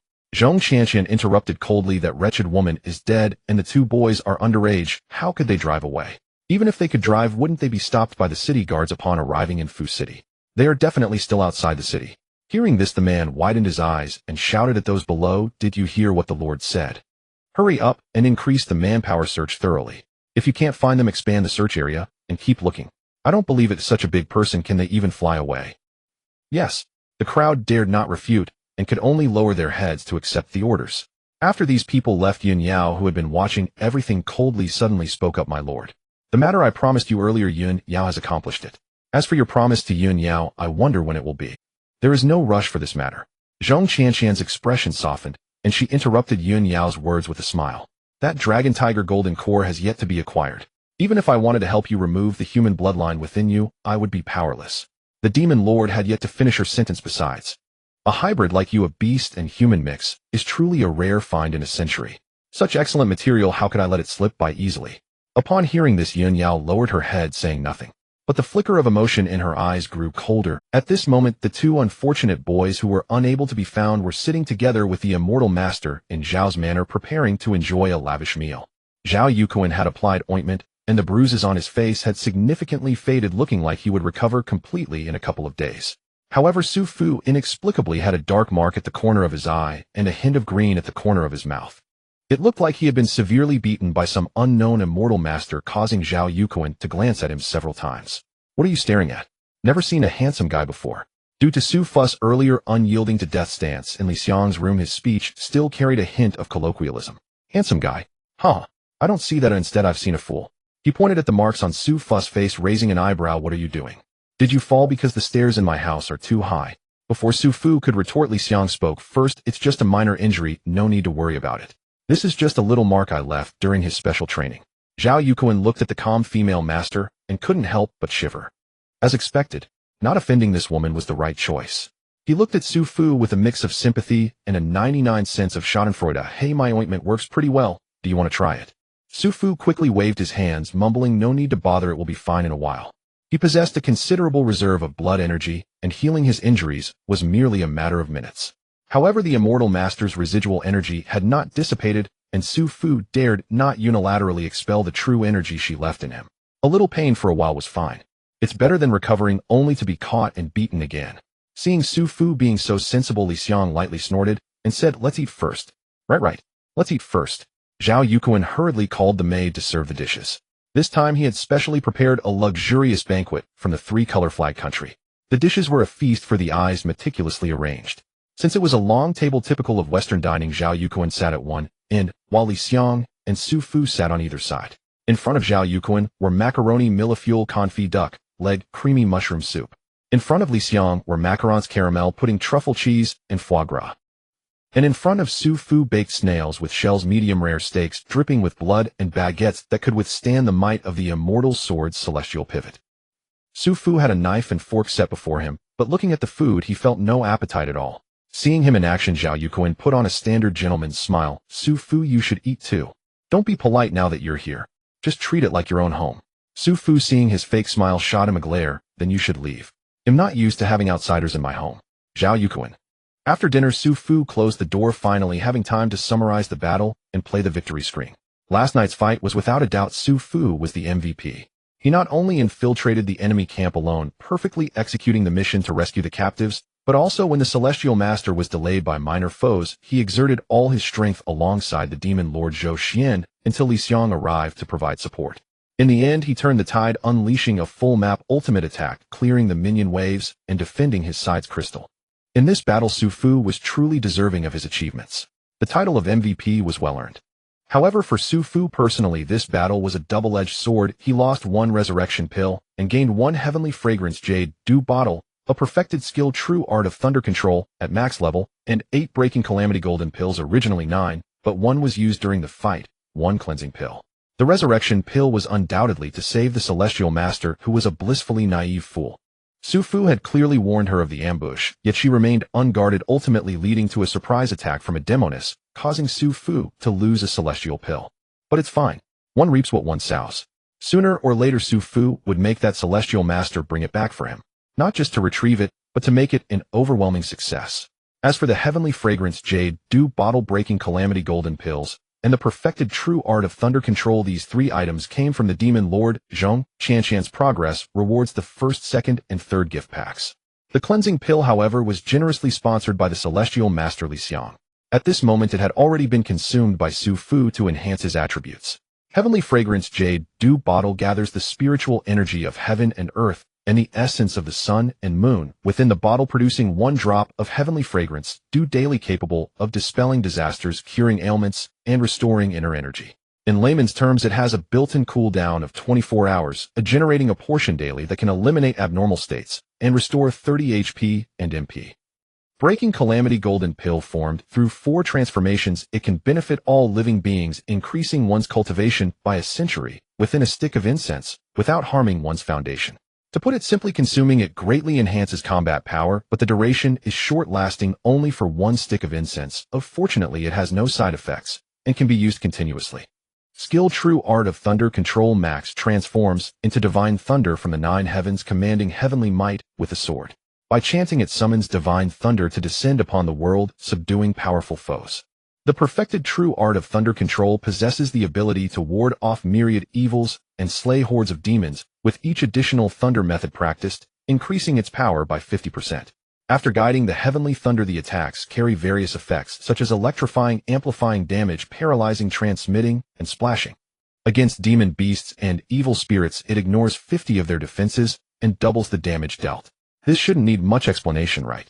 At this moment, Su Fu's stats were characters: Su Fu cultivation, in spirit realm, secret technique, thunder induction body, refining art, mysterious grade, perfected. 5 mysterious in technique, heavenly grade, entry level. 47 artifact equipment, celestial sword, Tianshu, 5th grade, celestial artifact, heavenly fragrance, jade dew bottle, 2nd grade, consumable flying sword, Qing Feng, 2nd grade, mount techniques and spells, thunder palm LV. 1 yellow grade, 5 thunder righteous method, mysterious grade, true art of thunder control LV. Max earth grade. Evaluation: going out for a stroll after a meal. You're walking, not walking, are you? One can only say that group of savage beasts really had it tough. They just happened to run into Su Fu's gunpoint. Coincidentally, during a thunderstorm, the chanting time for the true art of thunder control was halved. Just as the Celestial Master overexerted her life force to repel the Demon Lord, Su Fu only needed to face a group of savage beasts that had yet to arrive. But demon beasts are beasts, aren't savage beasts still beasts? Without a second thought, the true art of thunder control doubled its damage and ignored 50 of their defenses. Moreover, Su Fu had learned both Thunder Palm and 5 Thunder Righteous method, which enhanced the true art of thunder control, resulting in another doubling of damage. With 4 times the damage plus effects such as electrifying, amplifying damage, paralyzing, transmitting, and splashing. That group of savage beasts surged forward, standing very closely together. They took full damage and consecutively harmed other savage beasts. Various reasons compounded together. This allowed the Yin Spirit Realm Cultivator to accomplish the great feat of annihilating the savage beast tide. Such a serendipitous coincidence made Su Fu himself feel deeply moved. Was the perfected true art of thunder control impressive? Su Fu believed it was without question. However, its flaws were also quite evident. That is, before casting, one must hard control oneself for dozens of seconds. The prelude is too obvious. In front of a martial arts master like Zhong Qianqian, if Su Fu dared to use this move against her, one could estimate that as soon as the pose was struck, before the chanting was complete, the opponent would already be right in front of his face. This isn't Sailor Moon. Transforming into a form comes with invincibility. Su Fu is quite vulnerable when casting the true art of thunder control. What? You say he's in midair? That's even more like a living target. If he encounters an opponent proficient in throwing, Su Fu would have to perform a dramatic borrowing of arrows from straw boats. Yes, indeed, he's cosplaying as a scarecrow. Therefore, if Su Fu wants to show off in front of everyone in the future, he must have a protective skill to shield himself. Without further ado, Su Fu stowed away his panel and took out the heavenly fragrance Jade Dew bottle again.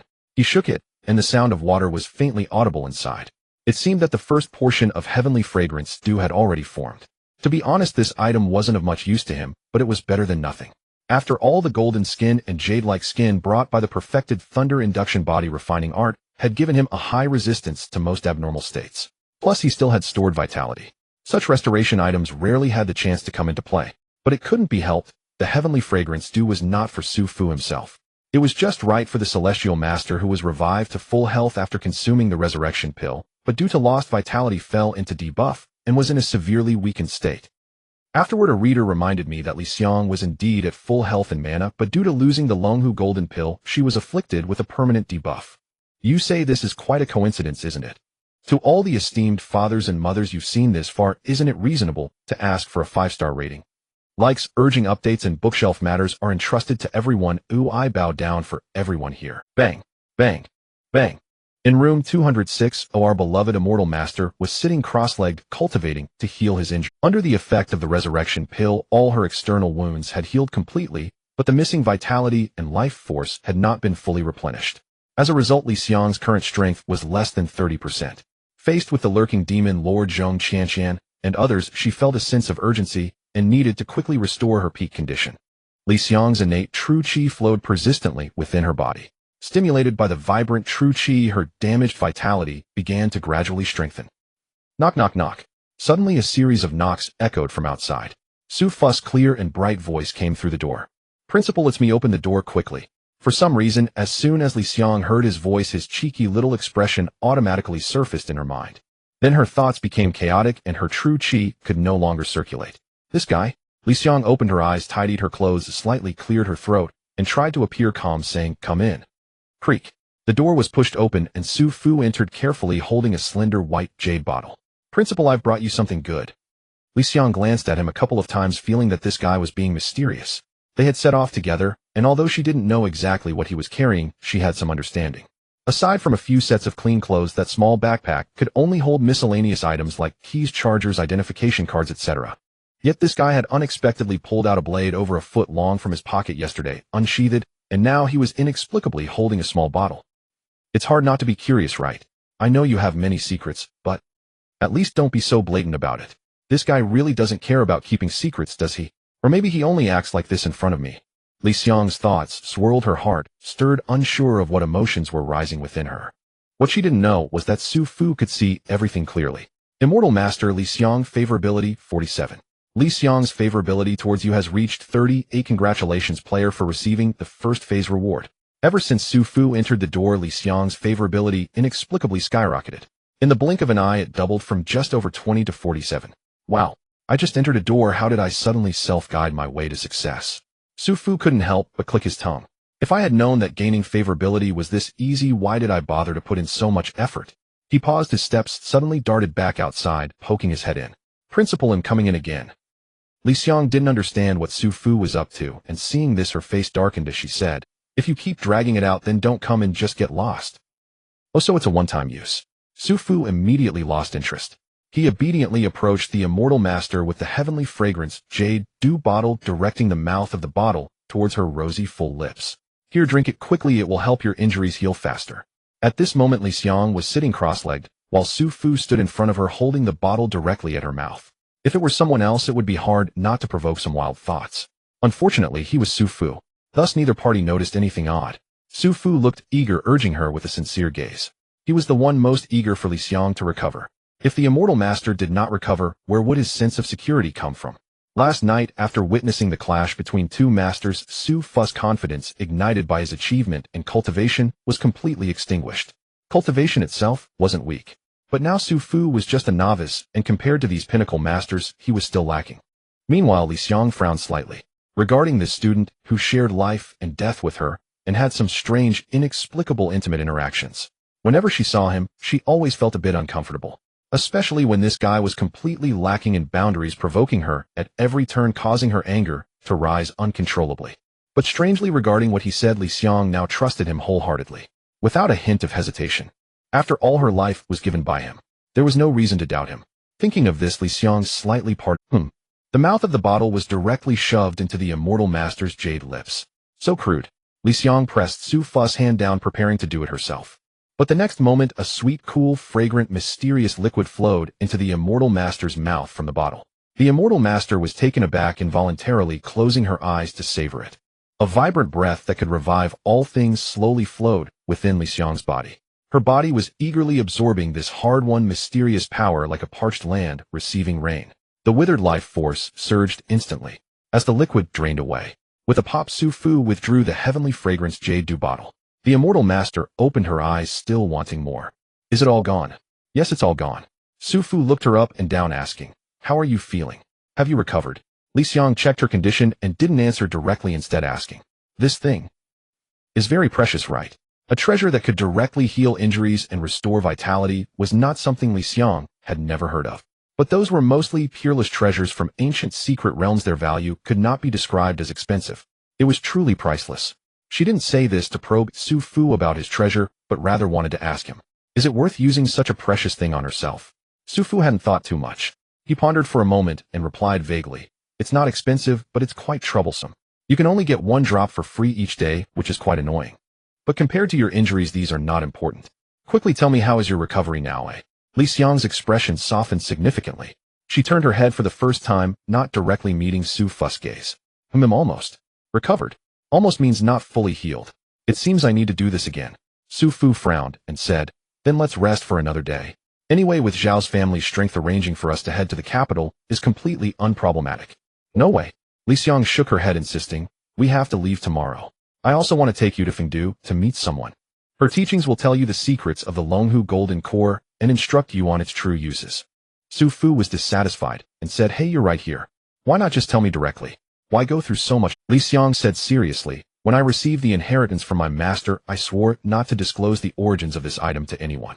Even if you are also an inheritor, you cannot be an exception. Moreover, without going through the trial's secret realm, you cannot gain recognition from the Golden Core or master its power. So you should earnestly obtain information about the Longhu Golden Core through the trial. With your strength, I believe this trial won't be difficult for you. Actually, Li Xiang hadn't made this point clear. The inheritance of the Longhu Golden Core was very peculiar. Only when the previous holder dies can the next one inherit the Golden Core. Even in cases of voluntary inheritance like Li Xiang and Su Fu, the Longhu Golden Core would take away all the life force of the previous host when it leaves their body. Thus, there would be no situation where the previous inheritor would inform the next inheritor of any information. Therefore, this point was not included in their oaths. All right. Su Fu reluctantly nodded, thinking for a moment, and saying, Principal, how about we set off quietly and split into two paths? What do you mean? Li Xiang asked. Su Fu explained, what I mean is let Zhao Yuquan set off alone to the capital while we go to Fengdu, one in the light and one in the dark, and then regroup with Zhao Yuquan after things are settled. Li Xiang frowned, faintly sensing something amiss. But she heard Su Fu say, you tell me, what will that demon do if she can't find us for a long time?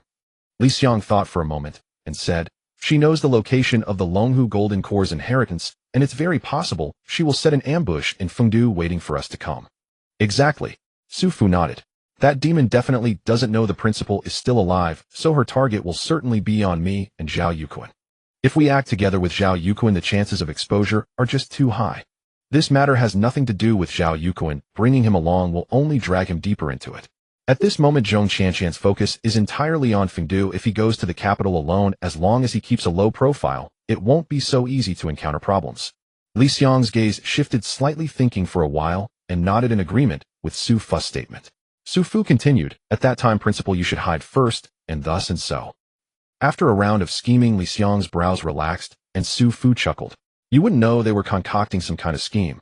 In fact, the plan was very simple, summed up in one sentence. Watch me pretend to be sweet and scheme against her. Guan Guan has not been feeling very happy lately. Although she has successfully broken through to the transformation stage and received a scholarship from the school. However, just the thought of Liu Qing, that woman who suddenly entered everyone's sight, makes her feel a wave of frustration. What frustrates her even more is that no matter if she calls or sends a message, Su Fu has not responded at all. It has been 3 days. Is it too much to reply to a message? This bastard. Is he playing hide and seek with me? Guan Guan kicked a small stone on the playground and couldn't help muttering. Alright, just wait until you come back and see what I. Class 7 is currently having a physical training class. With her strength at the transformation level, Guan Guan finished the training content first and was granted permission by teacher Zhao to leave early. With nothing to do, she was aimlessly wandering around the playground. As she walked down a shady path, she suddenly overheard 2 workers trimming branches chatting nearby. Hey, have you heard? There's some explosive news lately. What news? The habitat between Rong City and Fu City was destroyed by wild beasts. Even our Rong City master-level experts have died inside. A master from Rong City. It can't be. Guan Guan's heart tightened upon hearing this, and she couldn't help but stop in her tracks. Hey, don't spread rumors. The official announcement says Master Li Xiang is missing. Hey, missing doesn't mean dead, right? But speaking of which, why does the name Li Xiang sound familiar to me? You silly, that's the principal of our South City High School. As the two were chatting passionately, a girl suddenly appeared. You nonsense. How could Principal Li be missing? Guan Guan trembled all over, her emotions extremely. She wasn't actually worried about Li Xiang. Instead, Guan Guan knew that Su Fu was participating in the intercollegiate martial arts competition led by Principal Li Xiang. If even a master-level expert like Li Xiang is missing, then what about Su Fu? Guan Guan dared not think further. She fixed her gaze on the uncle in front of her, desperately hoping for a reassurance. However, the 2 temporary workers were unaware of Guan Guan's agitation and were unconcerned. One of the uncles waved his hand and said, such a big event has been officially reported by Rong City. Do you think I'd lie to a little girl like you? If you don't believe it, go check for yourself. Guan Guan flustered trembled as she took out her phone. Why hasn't he replied to my message yet? Liu Qing rested her chin on her hand, seemingly listening to the teacher on stage talk about martial arts theory, while her mind was actually blank, her soul wandering elsewhere. She was both worried that Su Fu had seen her messages but didn't want to reply, and that he hadn't seen her messages at all because of something else. She felt exceptionally conflicted. This torment had lasted 3 days. She couldn't eat, couldn't sleep, and had no motivation to cultivate, as she felt completely disoriented. Only the top students were relieved. Finally, this girl has quieted down. Ding ding ding. The school bell rang, and the teacher on stage immediately stopped talking, packed up, and announced the end of class. The boys rushed out of the classroom with a bang, playing and fooling around. A few girls surrounded Liu Qing, chattering excitedly. Hey, did you guys hear? It seems our Principal Li Xiang has had an accident. Isn't Principal Li a master-level martial artist? What could possibly happen to her? Exactly. It's true. My cousin's wife's son works in the law enforcement team, and you should all know about the recent uproar caused by the wild beast rampage, right? Who doesn't know that? I heard that the Fu Rong habitat was destroyed by the wild beasts. Yeah. According to the law enforcement team's investigation in the Fu Rong habitat, Principal Li was still inside when the wild beasts attacked. As a result, the Fu Rong habitat fell, and Principal Li Xiang is missing. If it weren't for a powerful expert proficient in lightning-type chi who acted in time, those wild beasts might have stormed into Rong City. Is it possible that this expert saved Principal Li? Are you stupid? The rumors outside have been flying everywhere, more exaggerated and bizarre than the last. If Principal Li was saved, why wouldn't she come out and clarify immediately? Exactly. So Principal Li really has. Liu Qing turned her face away. She didn't care about the life or death of the master principal, though. She just wanted to know why Su Fu hadn't replied to her messages for so long. Liu Qing, someone is looking for you outside. Someone in the class suddenly shouted. Who is looking for me? Liu Qing frowned and stood up. At the entrance of the class stood a graceful figure, exceptionally eye-catching. Liu Qing spotted her at a glance. It was Guan Guan. Her brows furrowed tightly together, her voice cold and impatient. What are you doing here? Upon hearing this, Guan Guan turned around. Liu Qing then noticed her dim eyes and pale face. A gentle breeze brushed her cheek, and her messy shoulder-length hair flew about, possessing a kind of shattered beauty. Don't get me wrong, I'm not here to provoke you. Guan Guan's voice was dry and hoarse. A bitter curve appeared at the corner of her mouth. I just wanted to confirm something with you. Can you still contact Su Fu? A sense of ominous premonition surged in Liu Qing's heart, but she still stubbornly replied, whether I can contact him has nothing to do with you. Seeing her like this, Guan Guan suddenly understood. Her heart felt ashen, her body swayed unsteadily, and a look of despair appeared on her face. Sure enough. Upon seeing her expression, Liu Qing panicked. What do you mean by sure enough? You clarify, Guan Guan numbly said. You still don't know, do you? Su Fu went to the intercollegiate martial arts competition with Li Xiang this time. Liu Qing's almond-shaped eyes widened, her pupils suddenly dilated. The discussions from a few moments ago among her female classmates echoed again in her ears. Before the wild beasts attacked Principal Li was still inside the habitat. If Principal Li was rescued, why wouldn't she come out and clarify immediately? So Principal Li really has. Liu Qing suddenly grabbed Guan Guan's collar and whispered fiercely, this is impossible. You're lying to me, right? You must be lying to me. You want to ruin my chances with Su Fu, don't you? Her emotional outburst and loud voice attracted the attention of those around them. Guan Guan, however, calmly pried away, her fingers gripping her collar one by one, remaining eerily calm. Think whatever you want to, I only came to confirm something. Su Fu is dead. I have no heart to discern right from wrong. Watching her leave, Liu Qing stood frozen, utterly lost. Hey, thank you, law enforcement comrades. Thanks to you, I recovered my goods, otherwise I wouldn't know how to bear such a huge loss. They'll send you a banner later. No, that's not necessary, it's a must. You saved our family's livelihood. In her daze, Liu Qing didn't even know how she returned to the entrance of her community. Just in time to run into Su Fu's father, Su Xinghe, bowing and scraping as he saw off several law enforcement. From the conversation among the group, Liu Qing learned that the batch of goods previously taken away from Su Xinghe had been found in the fallen Fu Rong habitat. Fortunately, this batch of goods was intact, not damaged by wild beasts, and not affected by the battle. Now Su Xing's logistics team finally had the best explanation. Looking at Su Xing's beaming smile, Liu Qing's lips moved for a long time, but she still couldn't bring herself to tell him the bad news. After sending away the law enforcement officers, Su Xinghe turned around and looked at Liu Qing kindly. Qing, you're back so early today. By the way, you asked me for Su Fu's contact information earlier. How did that go? Did you manage to reach him? Liu Qing slowly shook her head. I can't reach him. Oh, I can't reach him at all. Su Xinghe frowned and grumbled, that brat. They'll give him a good scolding when I see him. But don't worry, it's not just you. He doesn't even answer his mother's calls. Hearing this, Liu Qing could no longer hold back, suddenly covering her face and rushing up the stairs. Only a few drops of tears splashed on the ground. What's wrong with that child? Su Xinghe looked confused. That brat Su Fu wouldn't have provoked anyone again, would he? As usual, please like, comment, and add to your bookshelf. Dear fathers and mothers, don't you think it's time to arrange a 5-star review for the child? Bow must bow immediately. Bang, bang, bang. Before getting on the bus, Su Fu asked Li Xiang where he would find the contact person in Fengdu and how to locate her. Li Xiang merely smiled and said, once you arrive you will know. He didn't dare to utter a single harsh word. Of course, even though he couldn't see the immortal, Su Fu knew she was concealed nearby. What if she heard him talking about her? Would Su Fu still be able to enjoy a good outcome? Su Fu stretched lazily, forcing himself to perk up. After the long journey with the driver working tirelessly day and night, Fengdu was finally in sight. Alright, Lu Mingyao, huh? I must see what this is all about. Fengdu, here I come. Beep. High-level transition sound recommended by City Lord Lu Mingyao. The dreamy bubble shower gel is truly refreshing and effective. Lu Mingyao's endorsed Huangren toothpaste is pure and non-irritating, perfect for the physique of Fengdu residents. Still playing traditional fighting games? Come try this storm battle. City Lord Lu Mingyao is waiting for you inside.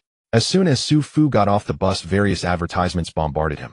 Everywhere he looked, on the high-rise buildings, in the corridors, and on the passing vehicles, was the same name, Lu Mingyao. Just walking out of the station, Su Fu received a stack of promotional posters. The locals in Fengdu were incredibly enthusiastic, especially the middle-aged women holding piles of flyers with bright eyes. Even if a dog passed by, they would shove a flyer into its mouth. Looking at the posters featuring a delicately made-up girl striking various poses with a very reserved smile, Su Fu was left dumbfounded. It was truly hard to imagine. The entire city was inundated with promotions and endorsements concerning Lu Mingyao.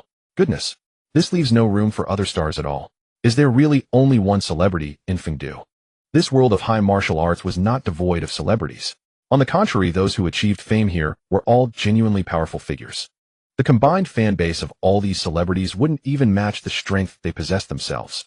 This made Su Fu momentarily believe that there were no flowery stars in this world where marketing personas were non-existent. After all this, it turned out that the flowery stars had transitioned from online to offline. Were they directly monopolizing the advertising space of a city? Or perhaps this was the unique characteristic of Fengdu the Scorpion Dome, one of a kind. Su Fu felt utterly bewildered, like Louis XVI facing the guillotine. As a newcomer in the city, he decided to ask someone. He casually approached a local in Fengdu. Hey, little one, what's going on? Su Fu bowed in apology and politely said, "Excuse me, uncle, I want to ask." He pointed to the nearby advertisement. "What's the deal with this city, Lord Liu Xiang? Why are her ads everywhere?" The uncle's spirit suddenly perked up as he grinned and said, "Speaking of Liu Xiang, I absolutely have to chat with you about her." He gestured animatedly, spitting as he began to narrate the legend of Liu Xiang. Su Fu's jaw dropped wider and wider, nearly unhinging. She was born on a day when auspicious clouds traveled 300 miles. Upon landing, she stepped on the 7 stars and recited poetry. At 8 years old, she slayed 18 beast-level monsters in a single night and officially became a warrior. At 15, she reached innate level and single-handedly destroyed the crime syndicate at Lanfeng Mountain.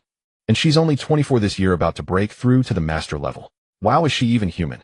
Su Fu was left speechless, feeling as if he were listening to a myth. Dude, how about you take on the role of the main character in a story like this? I would happily carry your shoes for you. What kind of saintly supreme template is this? Can you handle it?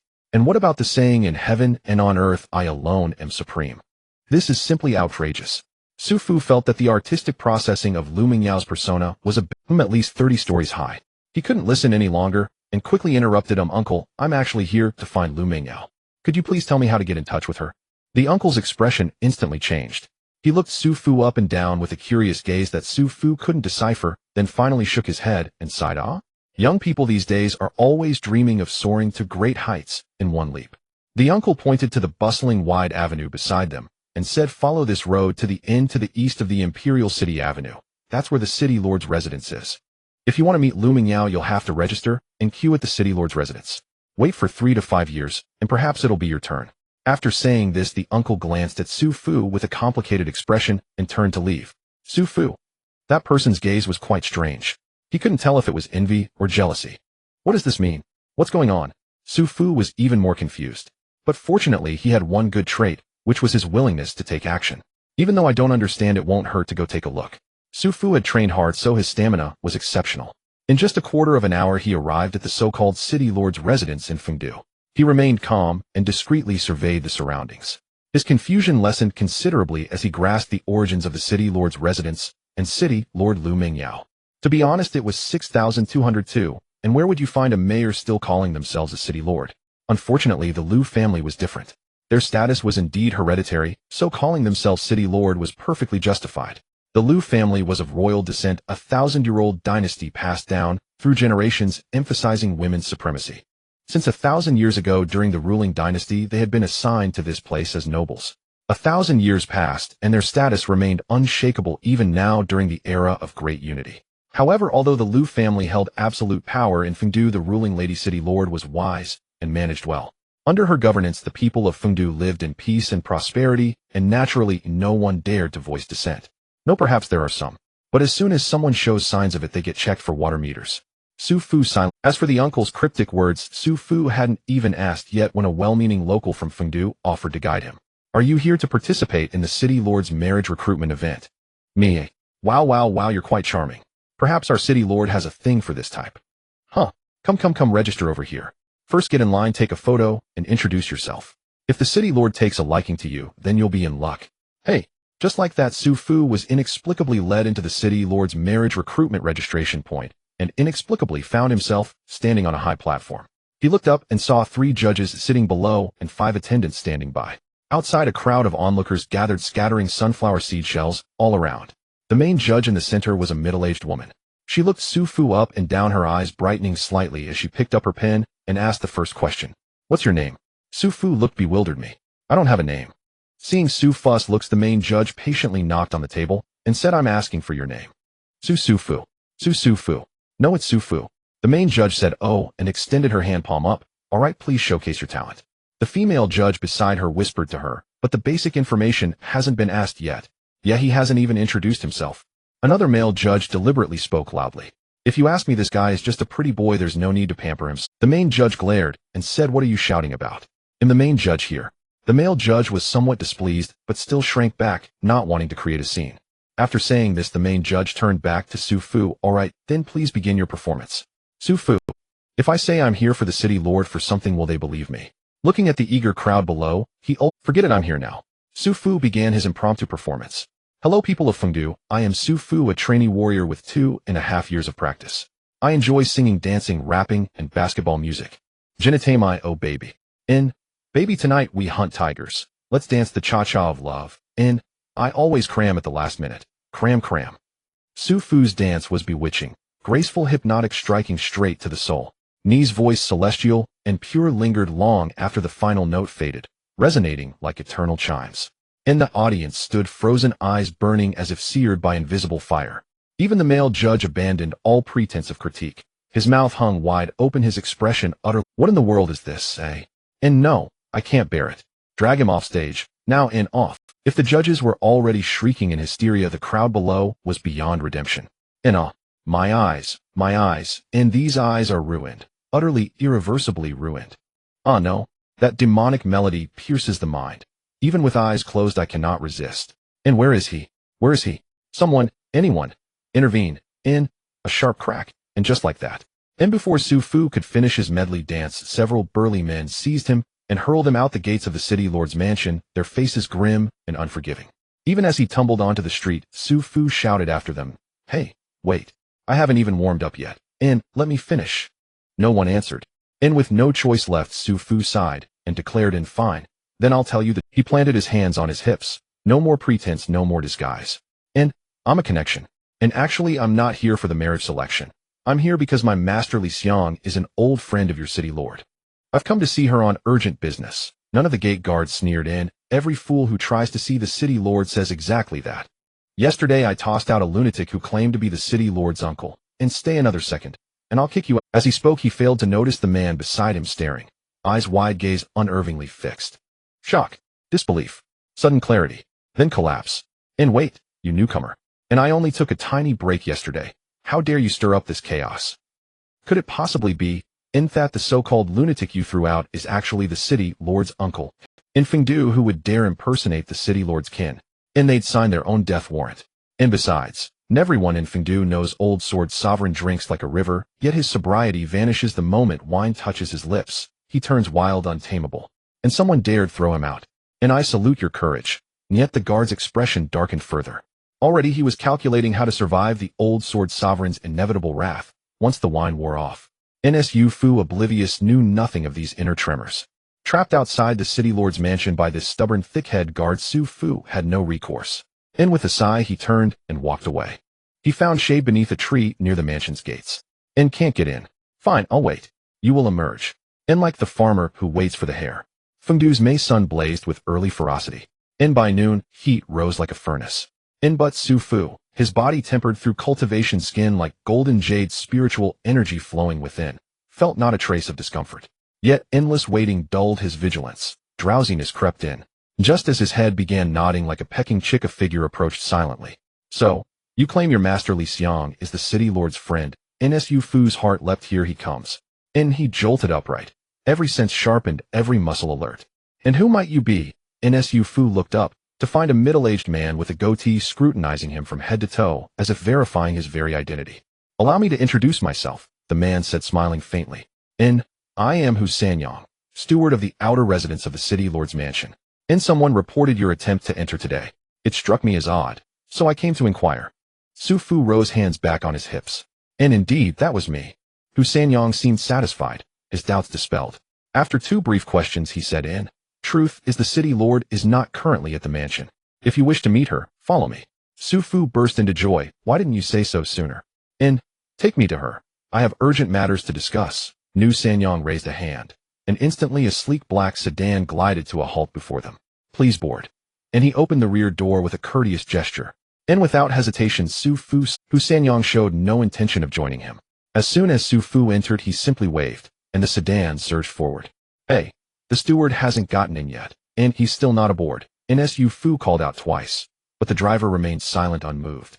Only then did Su Fu realize he and the driver were alone in the vehicle, separated by a solid partition sealing off the front cabin entirely. Is this some kind of black market ride? And he muttered softly, and fell silent. And the sedan sped along city streets swift and sure. It wound through alleys, twisted corners, trying perhaps to disorient him.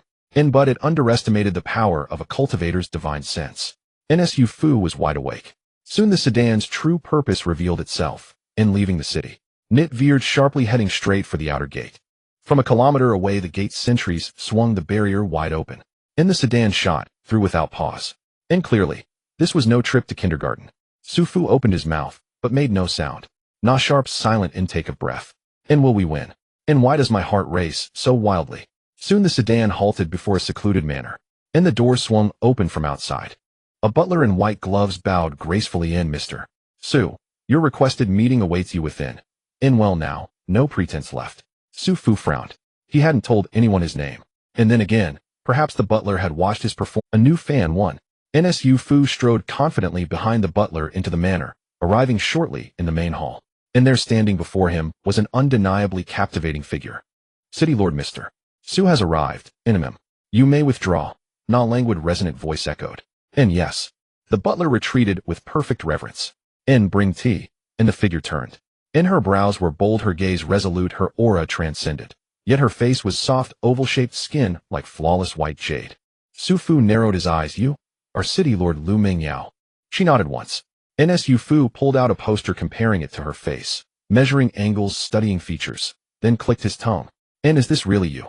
She replied calmly, it is. Is it? Yes. Glancing at the poster she added, tone serene, back then, I was much thinner. Su Fu said nothing, but inwardly scoffed, Yuri lying. This isn't you. His certainty stemmed from one irrefutable fact, demurred, Demoness Guan Guan. Favorability, 90. With Guan Guan's favorability at 90, player has unlocked stage 3 quest rewards. Above the grand hall, the enchantress Guan Guan, disguised as Liu Qing, radiating elegance and noble demeanor, sat gracefully on the couch.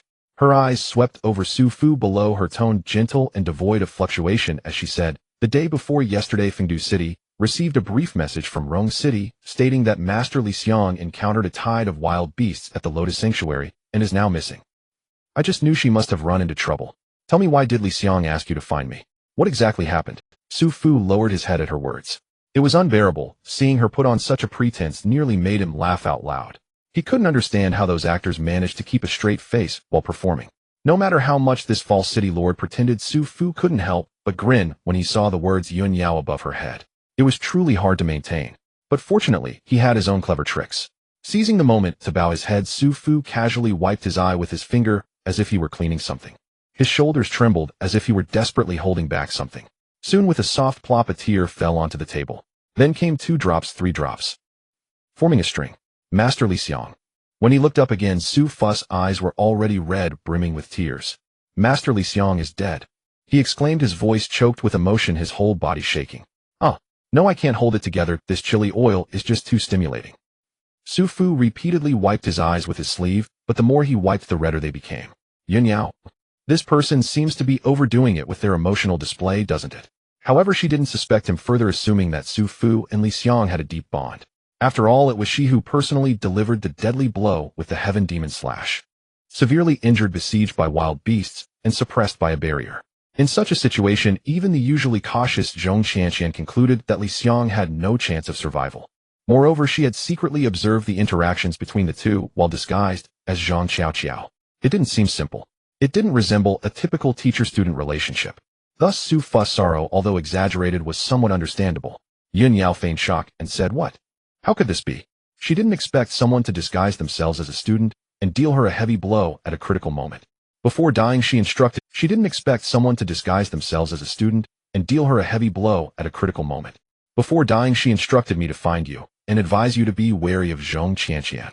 Guan Guan looked at Su Fu, seeing him wipe his tears continuously after saying this, could not help but ask, and then, did she not instruct you on anything else? See. Su Fu gazed at Guan Guan as if realizing something. He suddenly shouted, "Master Li Xiang, your death was so tragic. Lord Liu, you must avenge her." Guan Guan. She said seriously, the vengeance for Li Xiang must indeed be avenged. But that's not what I'm asking. Before she passed, did your teacher not instruct you on anything else? Zhong Qianqian had mentioned. The Longhu Golden Core is a rare treasure. When the previous owner dies, this treasure will automatically appear outside their body. Li Xiang was also an extraordinary person. To protect her students, she exerted the powerful technique of controlling heavenly thunder perishing together with thousands of demon beasts. Li Xiang was skilled in harnessing the power of wind and clouds, as Zhong Qianqian deduced that she had grasped a hint of thunder's might and even developed relevant techniques to pass on to Su Fu. That was the palm thunder Su Fu had used against her before. After Li Xiang's death, the Longhu Golden Core would definitely fall into someone else's hands. At that time, only 2 people were present. The one named Zhao was of no significance. Only this Su Fu had a close relationship with her, making him the most likely to obtain the treasure. Today's trap was set to draw out the whereabouts of the Longhu Golden Core from his mouth. In truth, by normal procedures, Li Xiang and her group would absolutely be doomed under the attack of the wild beasts. No one would escape. Thus, the Longhu Golden Core would naturally fall into Zhong Qianqian's hands. However, it just so happened that they encountered this anomaly named Su Fu. Even if they were as cunning as they would still have to drink his bathwater. Yet although there were slight discrepancies in the process, one thing they did not guess wrong: the Golden Core was indeed with Su Fu. Normally, for the Longhu Golden Core to be passed down, the inheritor would have to undergo trials to refine it into their body. However, Li Xiang chose an unconventional route and had already transferred the Longhu Golden Core to Su Fu before her death. The treasure being within the body would ensure peace, rendering it no longer extraordinary. Although Su Fu could not utilize it, he perfectly concealed its aura. Thus, Zhong Qianqian, hidden in the shadows, used various secret methods, but could not detect any response. Perplexed, she could only assume that Li Xiang had taught Su Fu some means to hide the Longhu Golden Core. She had no choice but to remain still and let Yun Yao continue to probe. Currently, Yun Yao's identity was that of Liu Mingyao, the city lord of Fengdu. If Su Fu wished to inherit the power of the Longhu Golden Core, he must pass through the secret techniques passed down through her Liu family to open the door to the trial realm. She was not worried about him not taking the bait. Anything else? Su Fu blinked and suddenly smacked his forehead, saying, "Oh right, Master." Li Xiang said she particularly missed the fragrant big meat buns of Fengdu and feared she would never eat them again. She asked me to remember to eat a few more for her. Yun Yao, I can't believe you expect me to buy that. Who would say such frivolous things before dying? Anything else? Yun Yao gritted her teeth. Su Fu thought for a moment and added, "Oh, the teacher also said she had never been to the north and that I must go see in northern snow for her." The two engaged in a tug of war. Yun Yao circled around trying to pry information, while Su Fu feigned ignorance to mislead her. After several rounds of this, Yun Yao finally couldn't hold back. She slammed the table and shouted angrily, "Su Fu, this city lord is asking you about the whereabouts of the Longhu Golden Core. Stop pretending to be foolish here." Yun Yao, the Enchantress affection, level 100 Yun Yao's affection for you has reached 100. Congratulations, player, you've received the stage for reward for strategy. A familiar notification popped up. Su Fu let out a sigh of relief, his expression gradually calming. He said lightly, "If the real city lord asked me, I would certainly share everything I know. You, a fake, think you can extract information from me. It's simply a delusion, a wild fantasy. You might as well have your puppet master come out." Upon these words, the hall fell into a dead silence. A crisp bell-like laugh suddenly echoed through the hall. "You little lad do have some wit. I wonder from where you disowned the flock hair to share it with your sister." Hearing this, Yun Yao respectfully stood up and stepped aside. Suddenly the light in the hall dimmed, and Su Fu's eyes widened as he focused on the high platform above. He saw that a figure had quietly appeared on the main seat. With an enchanting figure and vibrant spirit, who else could it be but the demon lord Zhong Qianqian? She reclined gracefully on the high couch, her curves alluring, one hand resting on her hip, the other supporting her chin, blinking her fox-like eyes with great interest as she gazed at Su Fu. In the next moment, the main door of the hall burst open with a crash, and a burly man with leopard-like features wielding a giant axe swaggered in with a group of people. "Your Highness, I've long said we don't need all these fancy tricks. Just grab this kid and give him 100 or 80 lashes, no matter how hard his mouth is, he'll confess." The man spoke in a coarse voice, his large bell-like eyes glaring fiercely at Su Fu. A fierce aura surged forth. Zhong Qianqian remained silent, but her expression grew slightly cold. Su Fu observed this amusing scene, feeling a stirring in his heart. It seemed the demon lord's subordinates were not very obedient. The steward, who paid her no mind, and called out, "Brothers, get this kid down. They'll give him a couple of axe blows to let some blood out first." His subordinates eagerly agreed, clearly ready to pounce on Su Fu. Seeing this, he quickly shouted, "Bridge bean bags." Steward, who raised his hand and grinned, "Oh, do you have anything else to say? You must be scared stiff now." Su Fu scoffed, "So crude. No wonder you can't achieve anything great." He slowly stood up, slightly nodded at Zhong Qianqian on the high platform, and said, "Well, time's about up. I won't keep you entertained any longer. I'm off." He made a dash for it. Saying this, Su Fu formed a sword gesture and sang, "Riding the wind with my sword, vanquishing demons across the heavens." Before his voice faded, he leaped into the air, a flying sword appearing beneath him, transforming into a long rainbow, as he soared through the crowd and burst out of the hall. Upon witnessing this scene, the hulking man gaped, and his subordinates were equally dumbfounded. "Steward, this kid can really fly." Steward, who turned pale and shouted, "What are you all standing around for? Chase after him." A group of people rushed out in a flurry. In contrast, Zhong Qianqian on the high platform remained unhurried, even taking the time to change her posture. Her eyes sparkled with intense interest as she murmured, "This is indeed interesting. Now it's clear how he managed to escape that celestial net." Zhong Qianqian chuckled lightly, and suddenly said to the enchantress Yun Yao, "Let's go too." Yun Yao looked at Zhong Qianqian, saying, "My lady."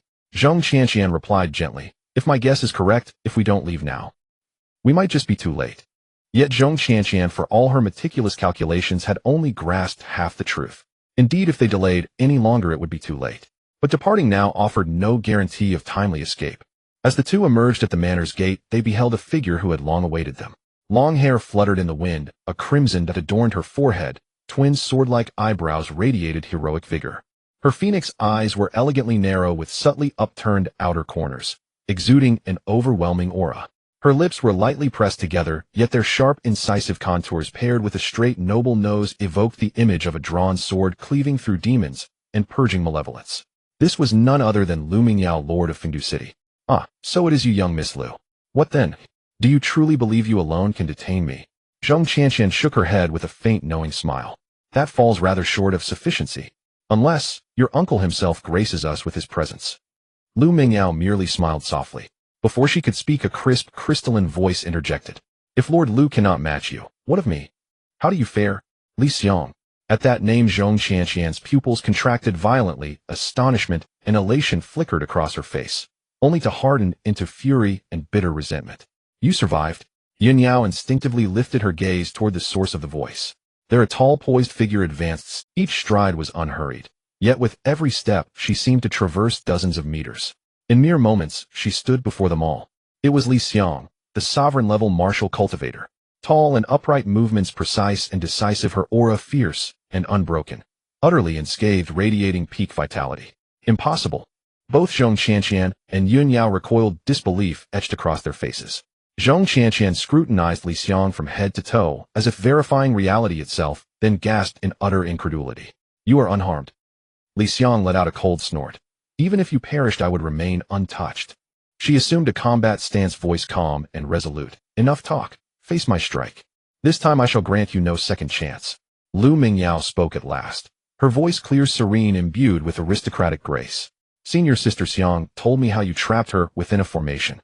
Coincidence? I happen to know a thing or two about formations myself. Let me then invite you both to savor the sensation of being suppressed by one."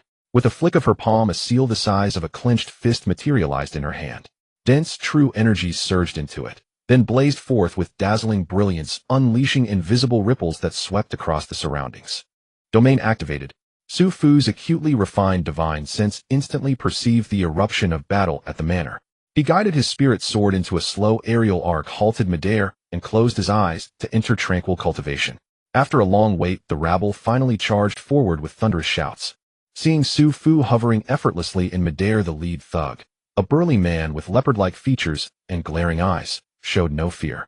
Instead, he gestured sharply, encircling Su Fu with his men, and laughed heartily.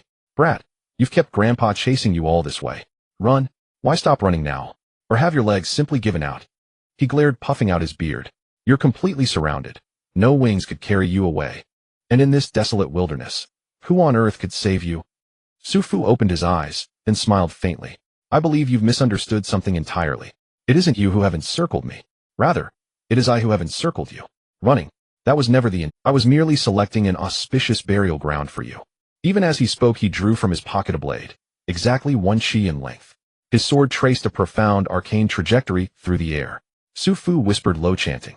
9 heavens' mystic abode, transformed into divine thunder. Majestic celestial authority, channeled through the sword. Instantly storm clouds gathered. Lightning split the sky, thunder roared. Divine sword thunder art, activate. Su Fu soared upward on his spirit sword, whoosh, vanishing into the churning thunderclouds. Humph, I've lingered this long, not to flee, but to await reinforcements, and to complete the incantation's final vital prelude. And what of you? What precisely are you waiting for? For death itself. Lay dun Qilin. In the next breath clouds convulsed, heaven and earth trembled. Countless bolts of lightning coalesced into a colossal Qilin, its head raised high in a thunderous roar, azure eyes blazing as it gazed down upon the mortal realm. All who looked up stood paralyzed, overwhelmed, awestruck, their will to resist shattered in an instant. Clatter, clang, crash, weapons clattered to the ground. Someone shrieked FLE. Nearly all turned and fled, scattering like startled birds. Hu Zhishir, the lead steward, paled with rage and bellowed, "Return, now you fools. This is mere illusion. What in blazes are you afraid of?" After all, he was a nascent soul cultivator, a master who had witnessed countless wonders. Such overwhelming might rivaled even a martial saint's heaven-imitating manifestation. Surely no mere youth could achieve this. This had to be sleight of hand, nothing more. An illusion, plain and simple. He refused to believe otherwise. Yet the sheer soul-shaking pressure felt terrifyingly real, raw, immense, undeniable. His men ignored him utterly, fleeing in every direction. But the burly man, undaunted by despair, summoned a surge of primal courage. He hefted his massive axe and leapt skyward, swinging it toward the celestial Qilin, roaring. "You think this spectacle can frighten me? All illusion. I fear nothing." Su Fu stood atop the Qilin's head, gazing down at Hu Zhishir's desperate charge, and sighed softly. "To challenge heaven with brute force. I respect your courage, brother. Very well. I shall grant you a swift end."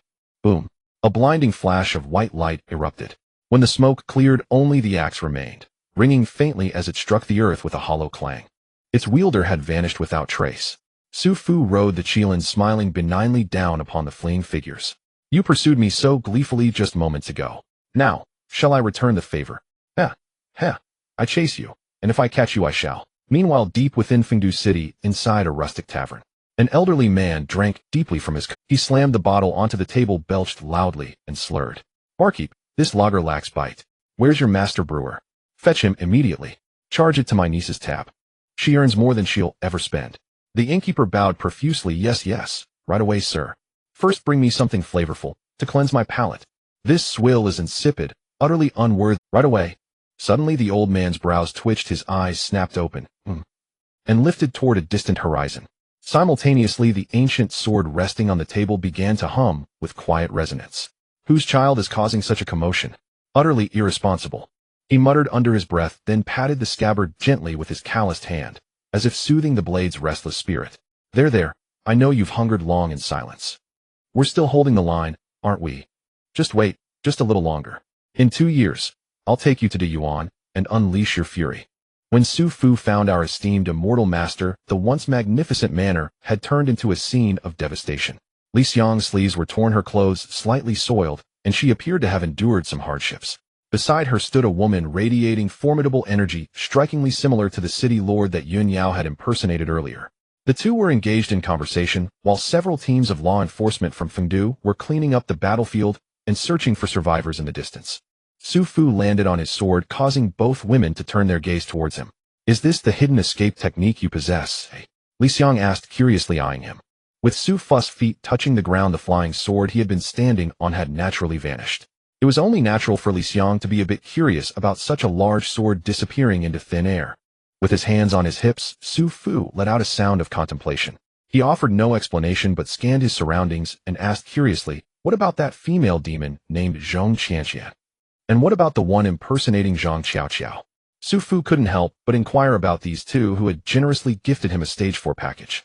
Upon hearing this, Li Xiang's expression changed somewhat.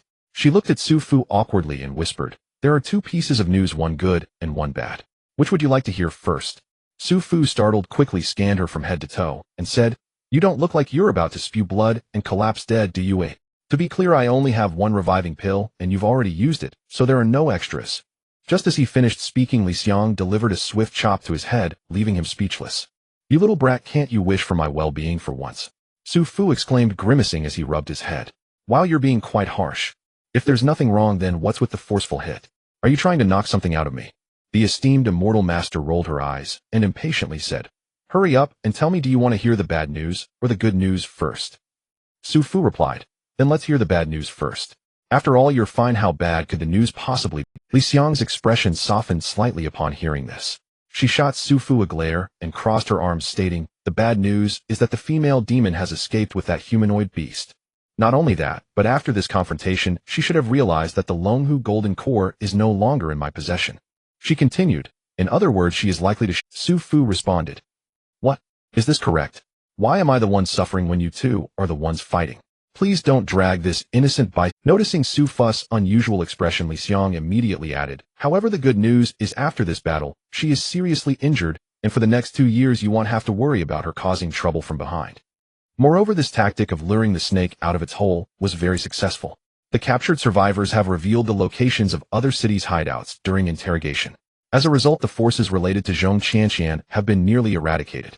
Similar incidents should not occur again in the future. Hearing this, Su Fu's expression improved slightly. 2 years. That should be fine. In just 2 months, he had already cultivated to the Yin God realm.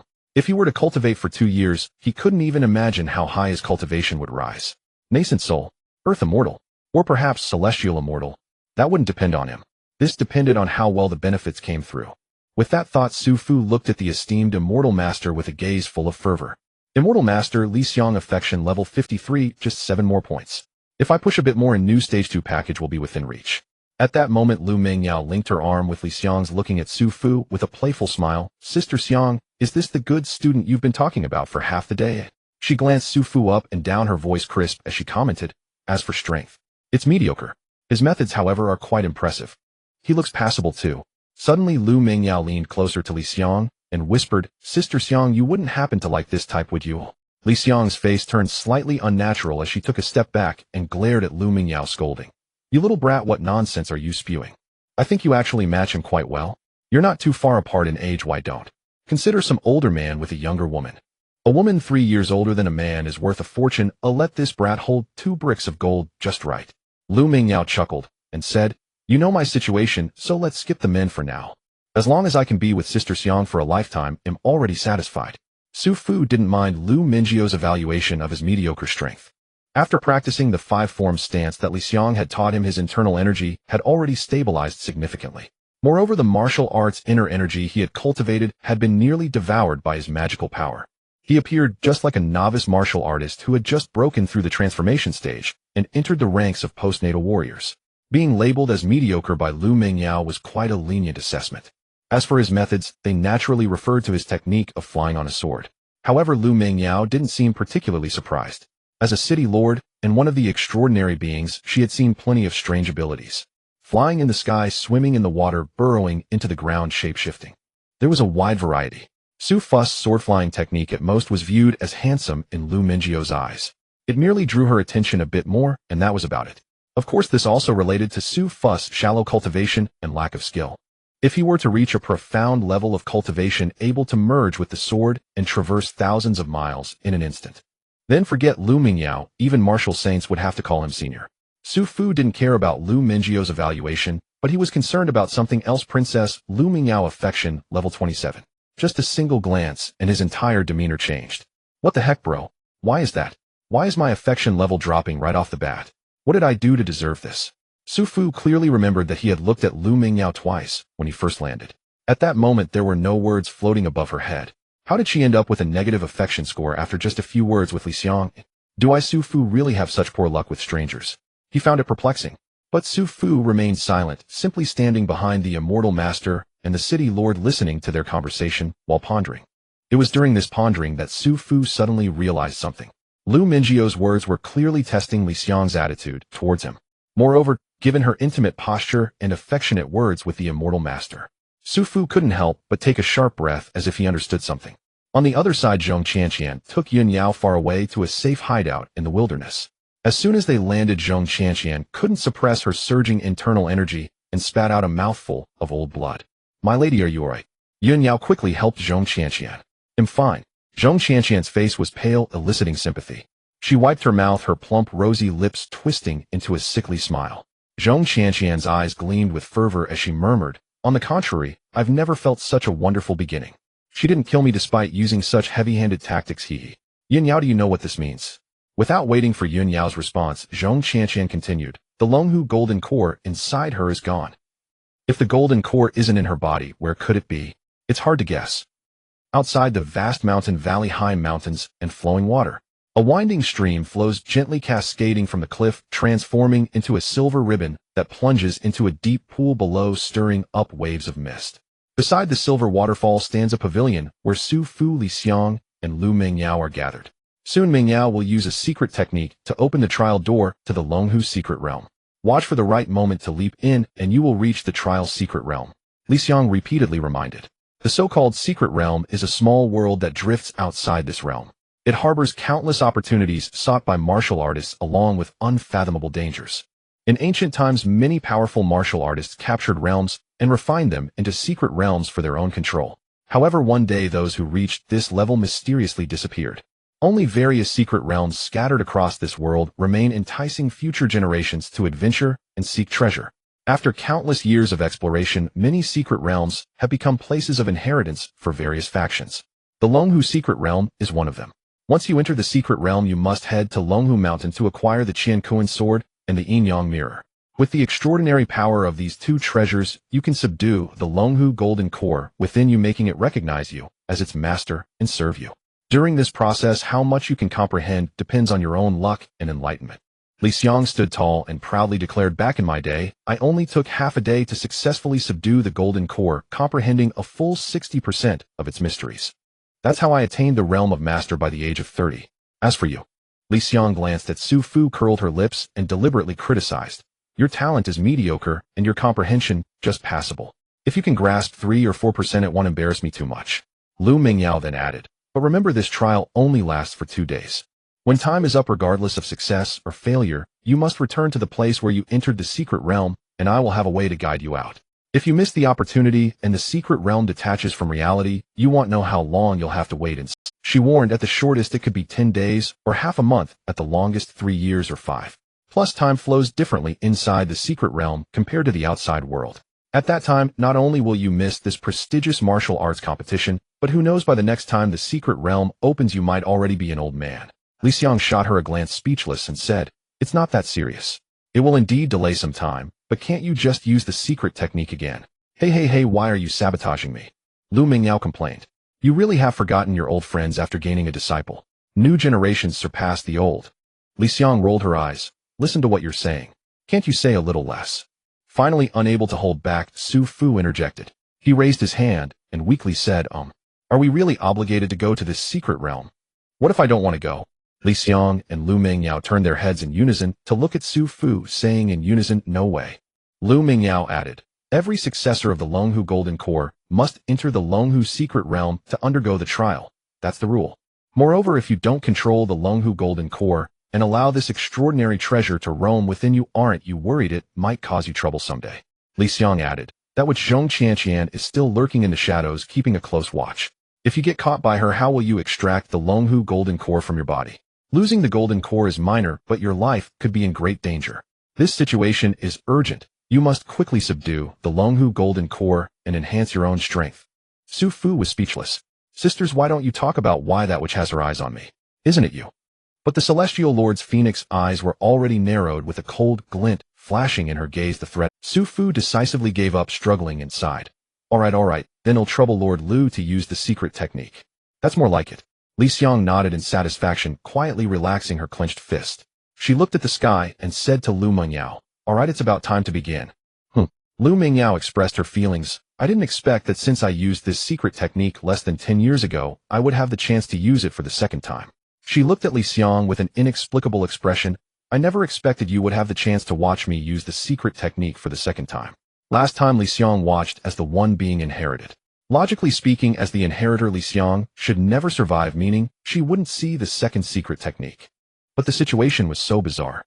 A single resurrection pill from Su Fu managed to save the Celestial Lord's life, allowing her to witness the inheritance of the Longhu Golden Core once again. Lu Mingyao stood in the center of the pavilion, facing the waterfall, silently raising the seal in her palm and casting her hand signs. The bell of creation rings, the yin and yang part the dawn. The seal began to glow faintly, floating in midair. At the same time, the surrounding light suddenly dimmed, as if all brightness was being absorbed by this seal. In the next moment, a brilliant beam of light shot out from its top, plunging directly into the deep pool. Roar! Su Fu vaguely heard a sound of a dragon's roar and a tiger's howl, and saw a hint of a rainbow suddenly appear through the thin mist. Amidst the dazzling colors, a door gradually became visible and burst open. Why are you still dazed? Hurry up! Li Xiang's gentle shout startled Su Fu. Before he could make a move, he suddenly felt a pain in his rear, and the Celestial Lord had kicked him down. Wow! Su Fu let out a strange cry.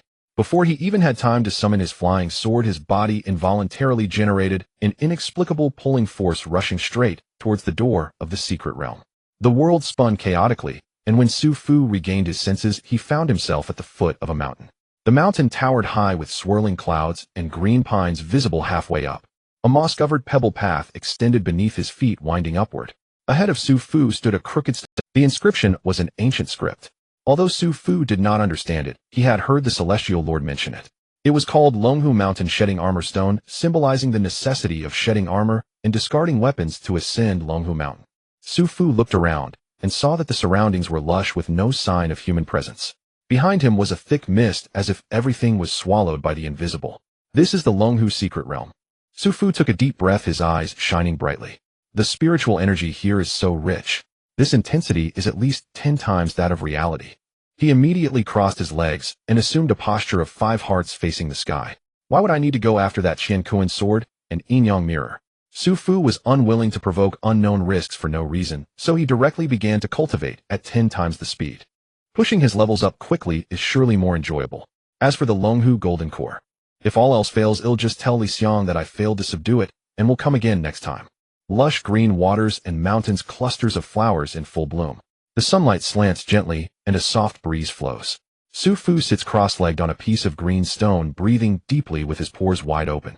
Countless strands of heavenly and earthly spiritual energy swirl into his body from above his head, transforming into pure spiritual energy as the 5-5 mystic art circulates within. In the realm of the Yin spirit, he could already introspect within himself. Su Fu glanced inside, grasping the state of everything within his body. There he saw veins resembling thick pipelines, the essence of life flowing within like fine nectar. Meridians spread out like wide roads, and the mystical power within danced like a dream. The lower dantian gathered a half-liquid condensed true essence. This was the foundation for Su Fu to reach great heights and glimpse immortality. In the middle dantian, a golden elixir fluctuated, which was the golden core given to him by Li Xiang. The upper dantian appeared hazy, as if the sea of consciousness had just opened, chaotic and boundless, resembling the void of a nascent world. The 5-5 mystic art received ample spiritual energy support as it rapidly circulated through Su Fu's body for 81 cycles. It was only when Su Fu's meridians began to tremble, showing signs of being overwhelmed, that he slowly came to a stop. Proficiency 10,086. The technique, which had only remained at the beginner level, was on the verge of breaking through to minor success in one breath. A tenfold increase in spiritual energy was indeed terrifying. Su Fu opened his eyes with satisfaction. However, as soon as he did, he was startled. Before him knelt an old man in a Taoist robe, hair like snow, a youthful appearance exuding an air of immortal grace. The old man's intense gaze fixed upon Su Fu, who sat cross-legged with his 5 hearts directed towards the heavens, his face displaying a wealth of expressions. Edge. Su Fu involuntarily leaned back. He never expected that there were others present in the dragon tiger. The white-haired Taoist noticed his astonishment and smiled, saying, "Do not be alarmed, little one. I am the mountain master, the dragon tiger Taoist. Presently I am but a remnant thought guarding this dragon tiger mountain, waiting for a fated person to appear. Just now I glimpsed a celestial phenomenon, and I descended the mountain to check, only to coincidentally find you here cultivating." He looked Su Fu up and down, hands clasped behind his back, and asked curiously, "You appear to be merely 17 or 18 years old. Why can you cultivate and draw upon the power of heaven and earth to circulate around your body? Could it be that I have merely slept for 100 or 80 years, and the outside world has already developed to this extent with such techniques circulating in the world?" Su Fu remained silent. He was utterly speechless. Cultivating so well, suddenly an old man appeared and saw through the remarkable nature of Su Fu's technique at a glance. Where could he voice his grievances? However, this also served as a wake-up call for Su Fu. In this high martial world, there were always mountains beyond mountains.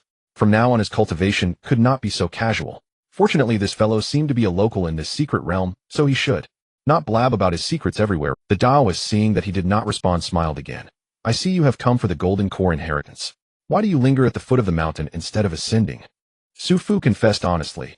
I feel that the mountain is dangerous, and without adequate preparation, I do not wish to step foot lightly. The old man chuckled in disbelief.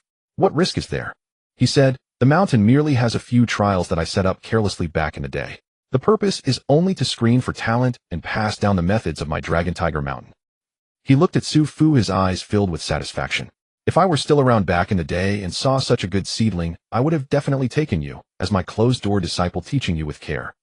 It's a pity. The Taoist sighed. He waved his sleeve saying, well, since you have obtained my Dragon Tiger Golden Core, you may be considered as having entered my sect. I observe your mind is clear, your bones are open, and your aptitude is extraordinary. I shall take it upon myself to exempt you from those messy trials. The Taoist raised his hand and said, come, come, come. 3 streams of light broke through the clouds from the mountain, transforming into rainbows. They stopped before the Taoist, revealing a sword, a mirror, and a whisk. The sword is the Qianquan sword, the mirror is the Yin-Yang mirror. Su Fu had no knowledge of the whisk. Li Xiang had not mentioned it to him. The old man noticed his confusion and smiled. The Qianquan sword and the Yin-Yang mirror can be obtained simply by passing the trials. But this great Sumeru whisk is different. Ordinary people have not even stepped through its threshold. How could they see this treasure? You possess a naturally open 100 meridians, and you can draw upon the power of heaven and earth into your body. Before reaching the innate stage, you already exhibit exceptional innate qualities, possessing the abilities of a master without yet reaching that level. Thus you can grasp this whisk. He waved his hand lightly, and the 3 treasures floated beside Su Fu. Take them and completely refine the Dragon Tiger Golden Core within you. In this way the Dragon Tiger lineage shall be fully inherited. A trial item given simply with a nod. Su Fu was not foolish. He did not readily believe the old Taoist's words. Su Fu did not take the treasures, but instead touched the position of his middle dantian on his chest, posing a question. I have always been puzzled and cannot comprehend. What exactly is this Dragon Tiger Golden Core? Why do people fight over it, and why does the host lose their life if they are separated from it? Well asked. The Taoist nodded, stroking his long beard, patiently explaining. This Dragon Tiger Golden Core is an immortal elixir I forged using Dragon Soul's tiger spirits and aided by 1,000-year spirit treasure. It encompasses all, not only containing the laws of heaven and earth capable of enhancing extraordinary power and strengthening the physique, but infused with my lifelong dedication. The profound mysteries of the technique and the inheritance of memories are all contained within it. With this golden core, it is equivalent to having a master of martial arts of unparalleled skill by your side, teaching you with care. How could your strength not advance by leaps and bounds? Thus it is normal for people to fight over it. The Taoist sighed. As for the host of the inheritance losing their life, he continued, ordinary warriors have limited potential and aptitude. Carrying the golden core is already their limit. Once they lose the golden core, their body becomes like a bottomless cauldron, and their life force instantly dissipates. But you are different. He looked at Su Fu, his eyes sparkling with intensity, his expression tinged with urgency. The strength of your bones and the richness of your essence are rare in my lifetime. If it were you, you would surely be able to completely refine the golden core and obtain the Dragon Tiger inheritance. In that case, this old Taoist would die without regrets. Su Fu pursed his lips. He did not fully buy into this claim, but reluctantly accepted it. All right, then bring it over. Outside the Dragon Tiger's secret realm in a pavilion, Lu Mingyao supported her chin with one hand, casting a sidelong glance at Li Xiang, and said with unwavering expression, can you stop pacing around? It's only been half a day and you've already walked around this pavilion thousands of times. Are you here to rack up steps on WeChat, sister? So concerned about the safety of the other party, you say you have no secrets. I don't believe it. Li Xiang stopped walking, chuckling awkwardly. It's not my first time as a master. I'm just a bit anxious. Do you think this kid might really be stuck in the trial and unable to pass? What if he obtains the Qianquan sword and the Yin-Yang mirror, but fails to subdue the golden core at a critical moment? Lu Mingyao was speechless, about to say something, when her eyes suddenly narrowed, saying, why is my uncle here?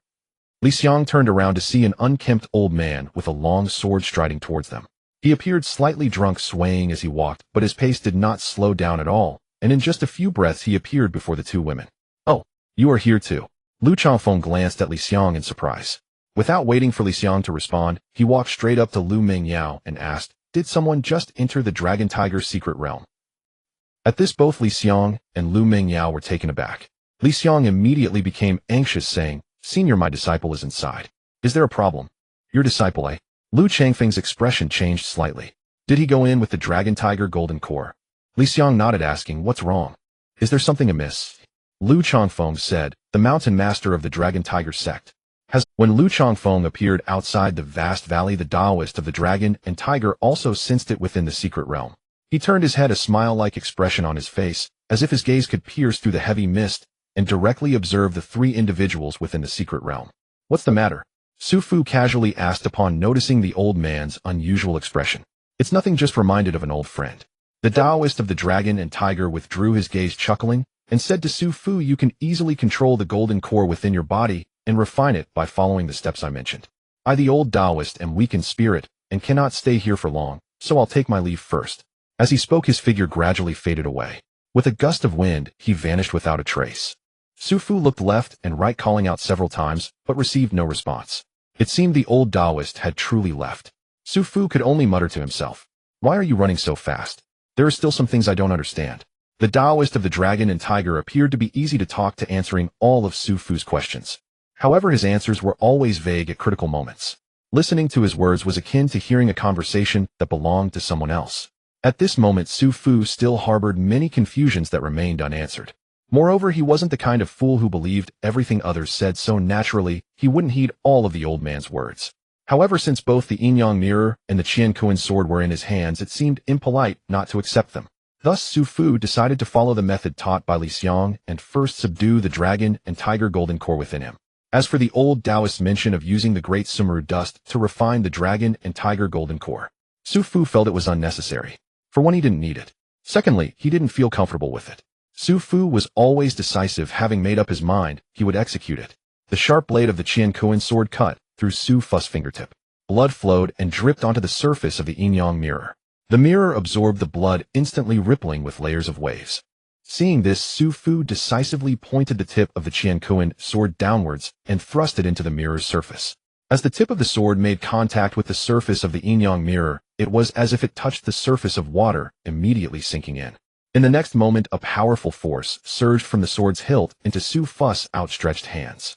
This force rushed down his arms, heading straight for the dragon and tiger golden core located in his dantian. Stimulated by this force, the dragon and tiger golden core began to tremble. Roaring, Su Fu vaguely heard a dragon and a tiger howling wildly within him, an overwhelming ferocity erupting. His eyes reddened, a fierce hatred surged into his mind, igniting Su Fu's desire to unleash a massacre. Fortunately, he retained some rationality and immediately realized something was amiss. Is this thing so fierce? Su Fu loosened his grip. The tip of the Qian-Kuan sword rose slightly against the surface of the Yin-Yang mirror. Then that violent emotion instantly faded significantly. So that's how it is. A glimmer of understanding flashed in Su Fu's eyes.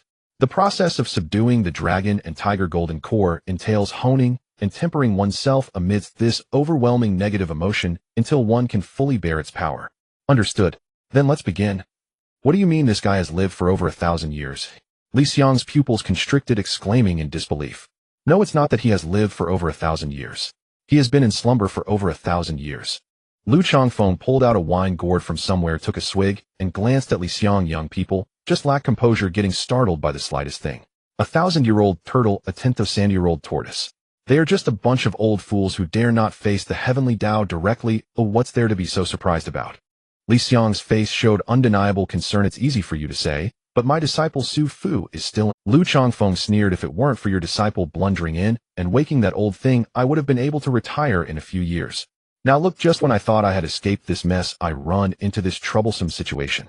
What bad luck. Lu Mingyao glanced at Li Xiang, her brows slightly raised, and said to Liu Qing, Uncle, what should we do now? Are we just going to stand by and do nothing? Liu Qing smiled. Don't worry. That old thing essentially wakes up every 200 or 300 years without exception, seeking to harness the power of the dragon and tiger golden core. Within the dragon and tiger secret realm, it's his territory, and we can do nothing about it. But once he is out of the secret realm, he is just a remnant soul. What's there to be afraid of? As he spoke, he glanced at Li Xiang again, and said indifferently, don't worry, as long as he wants to come out, he'll need to borrow your disciple's body, so there's nothing he can do to him. Mingyao, while there's still time, set up the array discs and flags I brought. When that guy comes out, we'll give him a big surprise. Subduing the dragon and tiger golden core, progress 30, 50, 80. With a snap, it quickly approached its conclusion. With Su Fu's far superior divine sense assisting him, the process of subduing the dragon and tiger golden core was nearing its end in just the time it took to burn a stick of incense. During this process, apart from an extremely domineering force continuously pouring into Su Fu's body attempting to alter his physique, there was also an unending stream of information entering Su Fu's mind along with that malevolent emotion. It was as if a benevolent elder was generously imparting his knowledge to him without reservation. However, these did not affect Su Fu in the slightest. That seemingly tyrannical power was thoroughly beaten down by the thunderous force within Su Fu, shrinking back into a corner, no longer moving. As for those irrelevant bits of so-called information, Su Fu blocked them out entirely. They were merely useless martial arts knowledge to him. Moreover, they were outdated relics from 1,000 years ago. The Qing dynasty has already fallen, my friend. Besides, I don't practice martial arts. I'm focused on cultivation. No matter how grand you talk about it, it's not any more enjoyable for Su Fu than watching a grand performance. Thus, his speed in subduing the golden core was exceptionally fast, and soon it would be finished.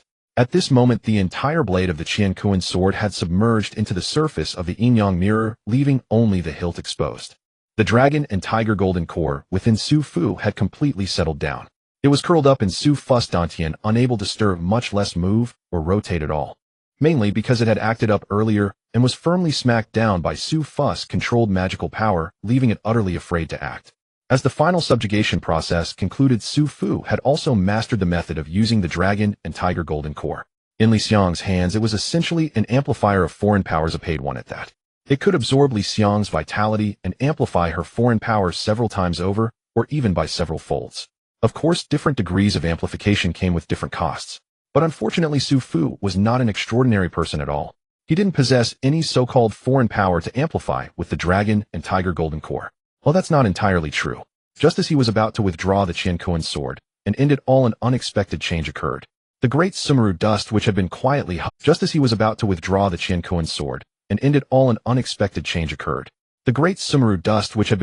hovering nearby, moved. Countless long tendrils instantly lengthened, wrapping around Su Fu tightly, with roots piercing into the various acupoints and meridians of his body. What is this? Su Fu found himself unable to move, his heart suddenly alarmed. Oh no, he was caught. He was schemed against by that old man. It turned out that the refining process that guy told him about was entirely fake. Once the conditions were met, this so-called refining procedure would activate spontaneously. At some point, a Taoist robe appeared in Su Fu's line of sight. It was the Taoist of the dragon and tiger, revealing himself once again. You old rascal, you actually tricked me. Su Fu struggled to lift his head, gritting his teeth, and saying, No, young lad, the old Taoist did not deceive you. He held the dust in one hand and stroked his beard with the other, smiling amiably. Indeed, this dragon and tiger golden core conceals my lifetime of knowledge, cultivation, and memories. The one who refines the golden core can indeed gain these things. However, the Taoist of the dragon and tiger raised a finger and gently shook it. The one who ultimately inherits my legacy will experience some side effects due to being unable to bear my vast knowledge. For example, amnesia. Upon hearing this, Su Fu suddenly stopped struggling. He lowered his head, a slight smirk appearing on his lips. So it's about seizing the body, huh? What's with this amnesia nonsense? However, if you set your sights on me, you can consider yourself to have run into a streak of bad luck that spans 8 lifetimes. Su Fu's magical power completely disregarded the bindings of the dust and began to circulate. He stopped pretending and revealed his cards. He was a cultivator. He silently recited the scripture: Supreme Jade, clear king ruling over the 36 heavens, 9 heavens, universal, transforming monarch, transforming the 10 directions. Demons and evils disrupt the mind, 5 thunders manifest divine might. Commanding 9 heavens, responding thunder, sound universal, transforming heavenly sovereign. Underwear. A thunderclap split the sky. Guan Guan sat hunched alone in the corner of the windowsill, knees drawn tightly to her chest. Once she had loathed thunderstorms more than anything. Yet one day, out of nowhere, a boy crackling with electric light descended from the heavens and shattered the gloom before her eyes with a single punch. Suddenly, thunderstorms no longer repelled her. But light is always fleeting, and he too vanished like lightning, bright, brief, gone. Guan Guan bit her lower lip, arms tightening around her knees, as if clinging to the last remnant of warmth. She bowed her head, memories surging unbidden, scene after scene unfolding in her mind. The boy whose face lit up with a simple, earnest smile, yet never failed to bring her breakfast day after day. And the boy who leaned close with a mischievous grin, whispering, Classmate Guan Guan, you wouldn't want, would you? The boy who carried her on his bicycle, gliding lazily through sun-dappled streets. If only I should never have, Guan Guan murmured softly. Now she despised herself, fiercely, utterly. Why had she been so despicable? Because she lacked money for spirit pills, she exploited Su Fu's daily breakfast deliveries. Because she resented her younger brother, she manipulated Su Fu into confronting him. Because regret ran deeper than hatred. She regretted not accepting his confession sooner. She regretted feigning aloofness instead of boldly declaring her love. Regret. As Guan Guan sank deeper into self-reproach, the door clicked open. Sister. Guan Tong burst in, brimming with excitement. Guan Guan jerked her head up, her expression dark chilling. What do you want? Guan Tong paid no heed to her sister's grim countenance. Or perhaps he saw it and simply didn't care. He merely waved his phone gleefully and whispered, awestruck, damn. Brother-in-law's incredible. No wonder we haven't heard from him lately. It turns out he joined a master-level cultivator to eradicate Vish. Guan Guan froze at those words, her eyes suddenly alight with revelation. Ching Ching, it's your birthday today. Mom cooked all your favorite dishes. Don't just sit there, dig in. Tao Wan's gentle voice echoed beside Liu Qing. Liu Qing blinked back to reality, gazing at the table laden with delicacies, and managed a faint strained smile. Mom, I've lost my appetite lately. I can't eat much. Concern softened Tao Wan's eyes. Her warm smile never wavered as she placed a tender piece of tomato-braised beef into Liu Qing's bowl, murmuring softly, that's all right. Eat whatever you can. After all, one must nourish the body. Yes. Liu Qing nodded. Her delicate lips parted, and she lifted the steaming, fragrant beef into her mouth. How is it? Has Mom's cooking lost its touch after all this time? Tao Wan watched her daughter's eyes sparkling with quiet anticipation. Liu Qing took a bite. Rich broth burst across her tongue, tangy sweet from the tomatoes, deeply savory from the meat. The beef was tender yet resilient, its aroma intoxicating. Wow, delicious.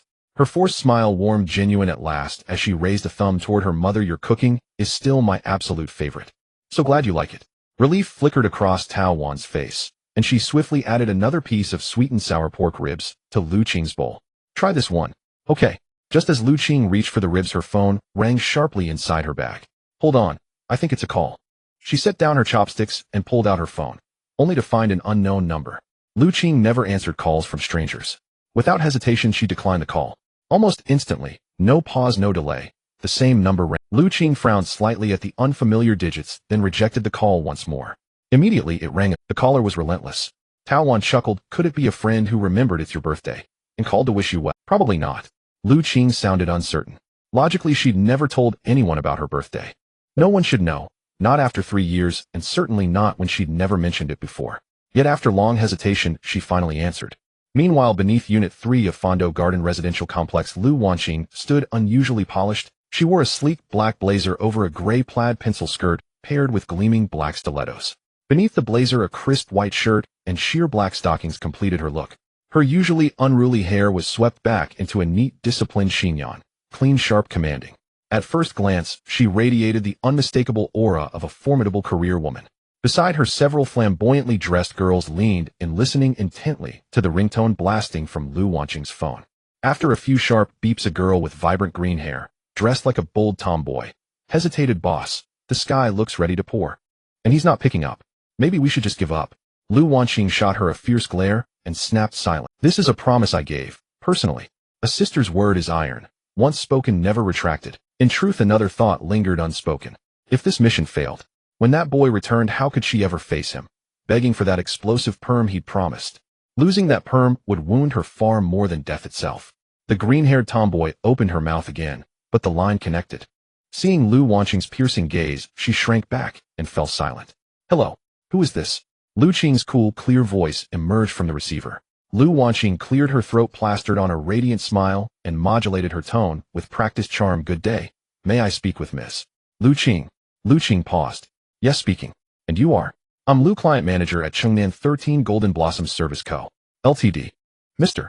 Su Fu has arranged an extravagant birthday celebration package for you through our company. Please come downstairs to sign for it. Su Fu.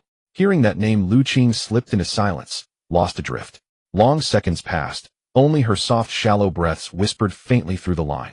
Liu Wanqing had heard Su Fu recount fragments of their history, enough to grasp the broad strokes. She'd assumed Liu Qing's impression of him had soured beyond repair.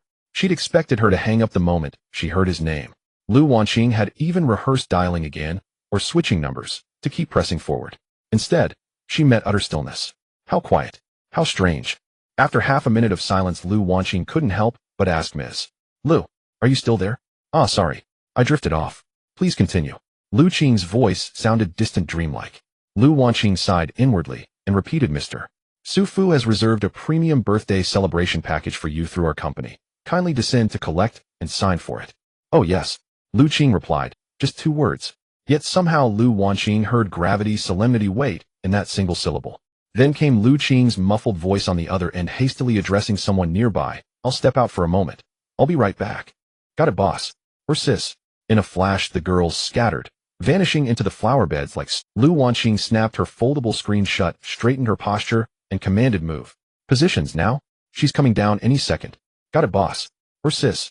In a flash, the girls scattered, vanishing into the flower beds like startled sparrows. The laptop is truly on its last legs. I swear it's about to die. If things don't improve, I'll have to take tomorrow off to get it repaired. Otherwise, writing efficiency will plummet. In moments accompanied by hurried footsteps, Liu Qing appeared before Liu Qing. Liu Qing glanced at her, and a flash of genuine admiration flickered across her eyes. That rascal Su Fu certainly has excellent taste. Liu Qing stood before her, her brows arched like distant mountains faintly furrowed, her almond-shaped eyes shimmered with starlight, as though rippling autumn waters.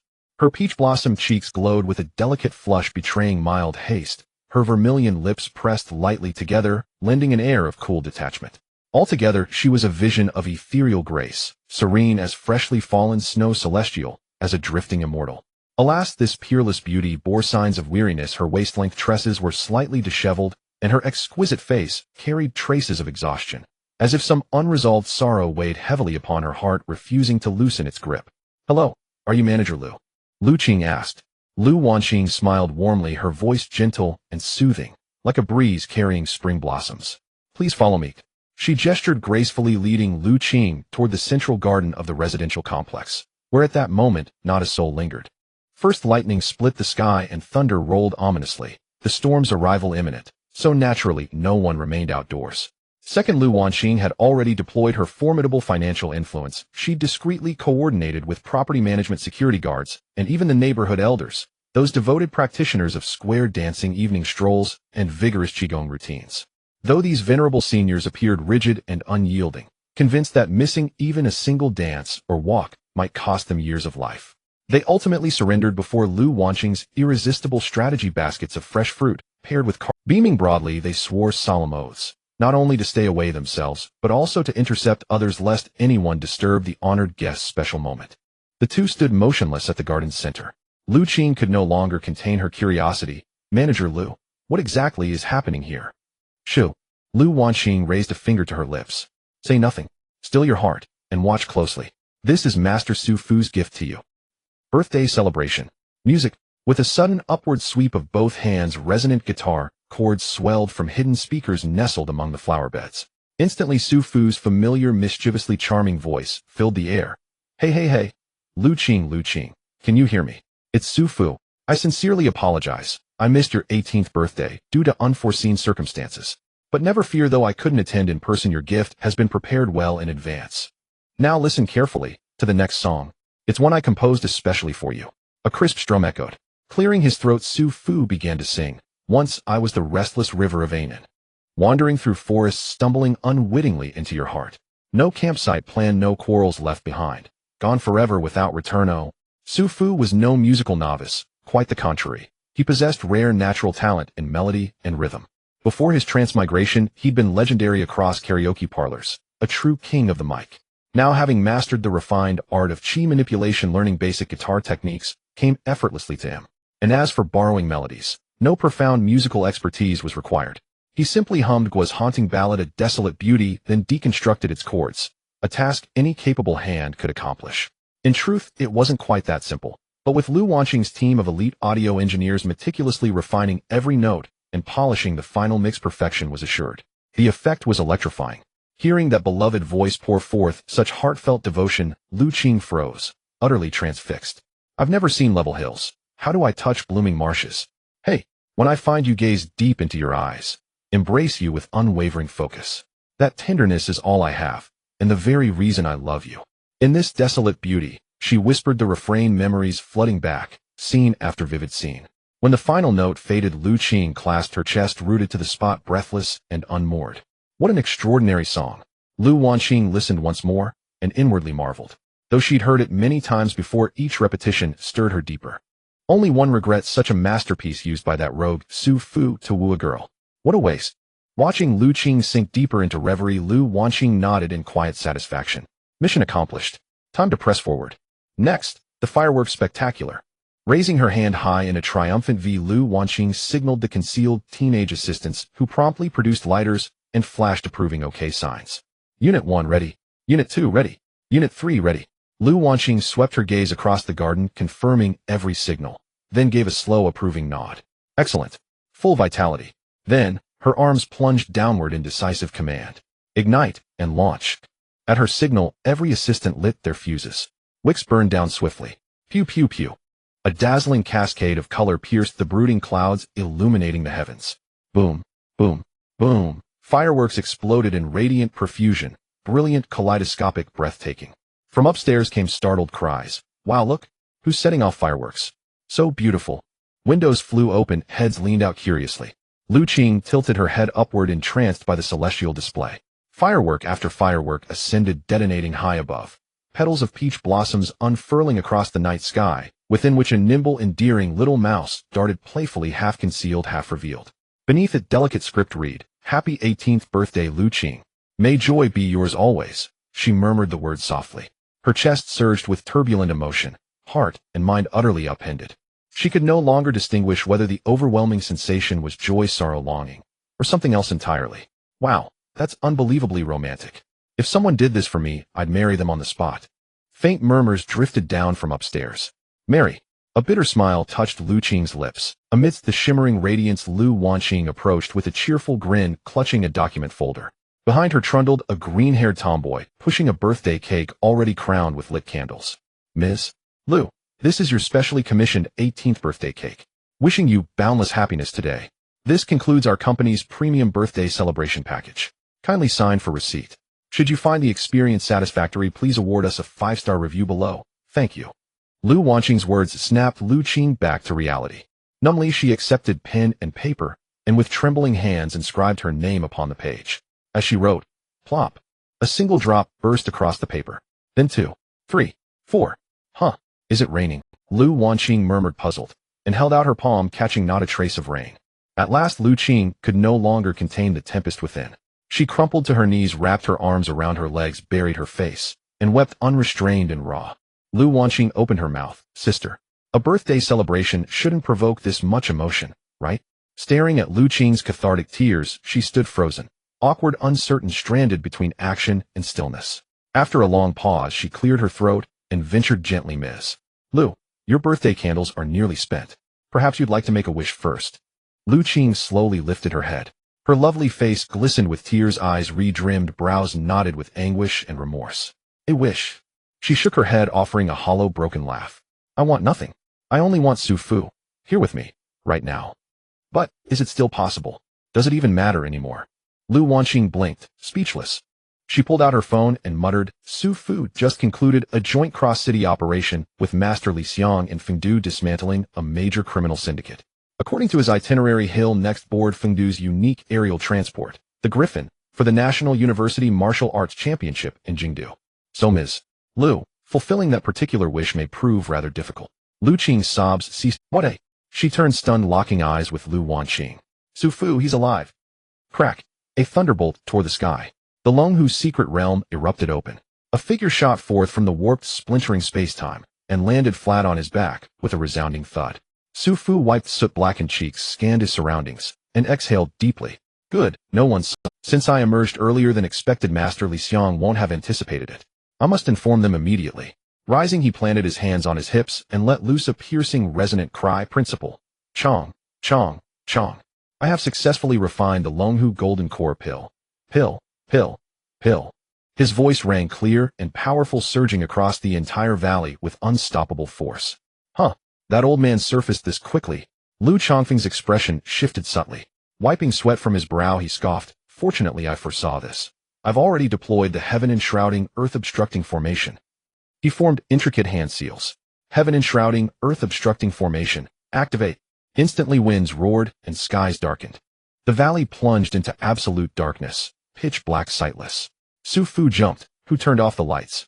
In the pavilion, Su Fu cradled his face, which was a mix of green and purple, and muttered inarticulately, "I said it was a misunderstanding, yet you all acted so ruthlessly." She gently waved her hand, comforting Liu Qing. "Uncle, it's not your fault.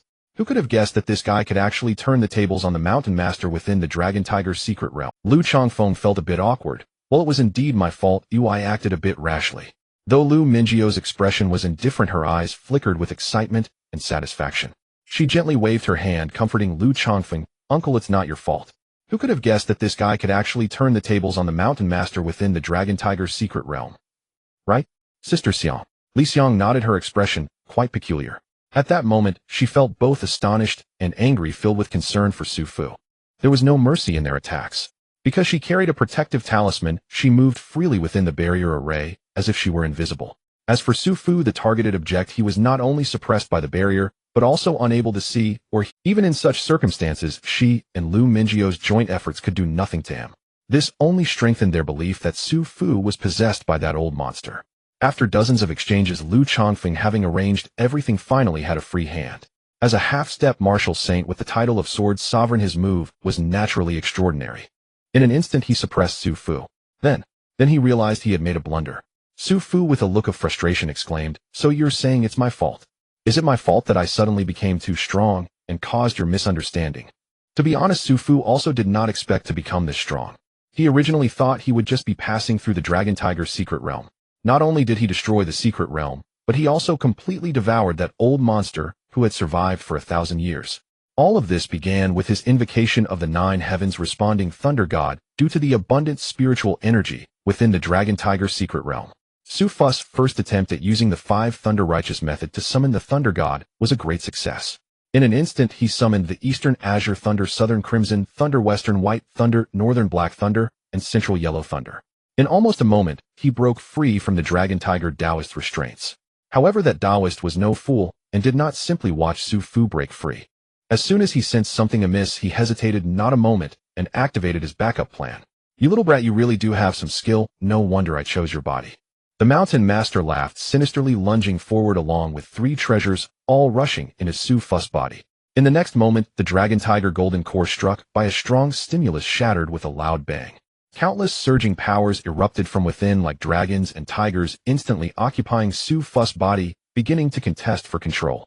Additionally, a vast stream of consciousness carrying fragments of memories charged straight towards Su Fu's upper dantian, attempting to merge with him. "Little brat, do you know why my mountain is called Dragon Tiger Mountain?" The Dragon Tiger Taoist thoughts surged and took shape in Su Fu's sea of consciousness, lamenting, "It is because 2,000 years ago a blue dragon comprehended and transformed into a dragon shape on this mountain. Later, a white tiger became a spirit and grew wings. I, the old Taoist, befriended the 2 beasts and kept them by my side. Over time, I gained the title of Dragon Tiger Taoist. However, this realm has its flaws. The heavenly Tao is unjust, denying us eternal life, and instead seeks to devour us to consolidate itself. Anyone who steps into the highest realms can sense this in the dark. As one by one they mysteriously disappear, I knew I absolutely could not sit idly by." The Taoist let out a bitter laugh. "Thus I secretly devised a plan involving the Dragon Tiger beasts, refining their souls into the golden core, breaking their bones to form the whisk, and forging their flesh into the treasure mirror, gathering their true essence to create the blade. I concealed my memories within the indestructible golden core, left my lifelong cultivation in the Qian Kuan sword, and stored my vital energy in the Yin Yang mirror's surface. All that remains is a wisp of remnant soul entangled with this whisk, neither dying nor fading, waiting for an opportunity. It's a pity that my 1,000-year friendship with the Dragon Tiger brothers has been ruined just like that." Though he said this, there was not a trace of regret on his face. He merely murmured, "In any case, continuing as it is leads to death. The 2 brothers are righteous. Why not use their flesh and blood to fulfill my slim chance of survival? Now I have comprehended the essence of Yin Yang, merging the power of dragon and tiger. As long as I find a body capable of bearing these powers, I can reconstruct my divine skill. I will surely break through this realm and shatter the void." As the Dragon Tiger Taoist said this, his entire mindset became both frantic and obstinate, almost mad. He stared intently at Su Fu's sea of consciousness, grinning foolishly. Yes. This vast sea of consciousness is enough to contain the memories and thoughts I've held for thousands of years. This mighty body is also sufficient to accommodate the 2 powers of dragon and tiger cultivated throughout my life, much stronger than those who merely sought the inheritance of the Dragon Tiger golden core. My Tao has succeeded. Upon saying this, he laughed maniacally. Countless inner demons surged down like roaring waves, as if they would drown Su Fu's consciousness in the next moment. This demonic thought contained not only the Dragon Tiger Taoist's own unwillingness, greed, and delusions, but also the resentment, hatred, and sorrow of the two beasts before their deaths. However, Su Fu remained in the center of the sea of consciousness, facing the oncoming demonic thoughts, maintaining a state of detachment, his mind complete, standing tall and unmoving.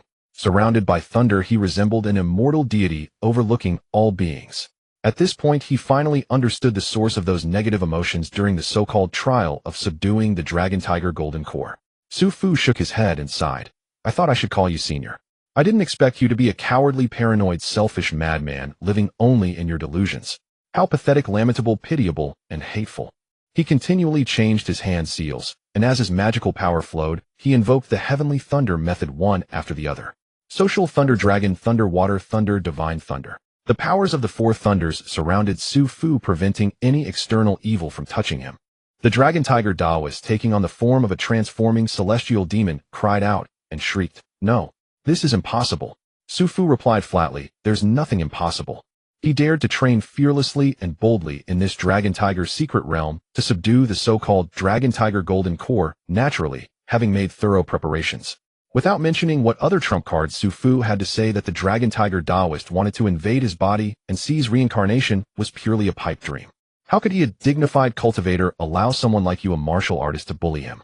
Su Fu's offensive was smooth, and the thunderous power within him was exceptionally active. Under the resonance of heaven and man, dark clouds instantly gathered within the secret realm. It was Su Fu who triggered the heavenly thunder that did not belong to him in the Yin spirit realm. Beware. The heavenly thunder here is different from the heavenly thunder Su Fu summoned using the divine sword's thunder true technique before. This heavenly thunder refers to the thunder of tribulation. In other words, Su Fu was about to undergo a tribulation. Those who understand know what a thunder tribulation entails. Coincidentally, within the range of the tribulation, there was also a 1,000-year-old old monster, the Dragon Tiger Taoist, within Su Fu's body. Thus, as if provoked, in almost an instant the range of the tribulation expanded hundreds of times, enveloping the entire Dragon Tiger Mountain. Pants. The 9 heavenly tribulation descended. Thunder rumbled, sweeping everything away. Dragon Tiger Mountain collapsed under the wrath of heaven, and all vegetation turned into nothingness. Su Fu, with his golden skin and jade-like flesh, gained the power of thunder, rendering him immune to the harm of this tribulation. However, the foreign power within him was not included. The Taoist's 1,000 years of cultivation and Dragon Tiger true essence were like mice facing a tiger beneath the thunder tribulation. Forget being caught, it was already scared to death. This foreign power, having existed for 1,000 years, had long since developed a wisp of sentience. Avoiding calamity was its instinct. Almost in an instant, it made the only choice that could ensure its survival: to give up all independence and fully merge into Su Fu's body. Crackling sounds echoed. Accompanied by the fierce and unrestrained power of heavenly thunder, the Dragon Tiger true essence and the Taoist cultivation were forcibly refined, completely merging with Su Fu's already formidable body. Within the sea of consciousness, thunder crashed down. Those demonic thoughts and evil desires instantly turned to nothingness. The Dragon Tiger Taoist thought endured through 2 rounds of thunder techniques under the cries and pleas for mercy, unwillingly transforming into pure soul power, nourishing Su Fu's spirit. Su Fu's spirit, receiving this aid, couldn't help but tremble slightly, taking a half step forward. The Yang spirit realm was within reach. Inside the Lord's mansion, Su Fu lay in the guest room grimacing. Caught off guard at first, he was subjected to heavy blows from the 2 foolish women who believed his body was possessed by the Longhu Taoist. This meant that although Su Fu didn't suffer any fatal injuries, he was still left with a body full of bruises and pain. Su Fu was also quite stubborn. He clearly only needed to dispel the foreign true energy left in his body by Li Xiang and others, and with his reserves of vitality, he could immediately restore himself to his peak condition. But in order to feign misery, crossed out. Ahem, it was to logically play the role of a big shot. After all, reasoning his power, he actually managed to hold back. Previously, Li Xiang would find any excuse to hit him. Su Fu had had enough. Today he would not indulge her. He kept swaying in front of her with panda eyes. He wanted to see if she felt guilty or uncomfortable. Su Fu thought to himself, fuming.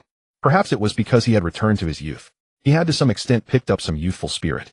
After all, only children concern themselves with right and wrong. Adults only consider gains and losses. Only Su Fu could punish others with his own pain. But lo and behold, it was quite effective. With a soft click, Su Fu's door quietly opened. A graceful figure slipped in like a thief. Su Fu, are you feeling better? The voice of the immortal master was unusually gentle, her eyes like water carrying a hint of concern as she observed the battered individual. Su Fu didn't even glance at her, turning his head away sulking. Li Xiang looked at this guy throwing a childish tantrum with a smile, yet a different emotion surged in her heart. Sympathy, tenderness, and tolerance. In simple terms, it was an overflow of maternal love. She took out a medicinal plaster and said softly, I brought a special remedy, applying it should help you feel a lot better. Su Fu remained silent, facing the inner side of the bed, not speaking. He was waiting for something. Li Xiang also knew what he was waiting for. Su Fu was even more aware that Li Xiang knew what he was waiting for. The atmosphere in the room fell into a brief silence. In the end, our principal sighed, leaned down, and gently nudged Su Fu's back, saying, all right. I know I was wrong. It was my mistake, Su Fu, please forgive me. Her warm words were accompanied by a fragrant. Su Fu's brows finally relaxed. He turned his head, grumbling, his eyes shining brightly. Li Xiang softly replied, I acted rashly without understanding the situation and hurt you. Please, Su Fu pressed on, what else? Li Xiang continued, previously in the valley I knew I was wrong, but couldn't swallow my pride, and scolded you. I was wrong.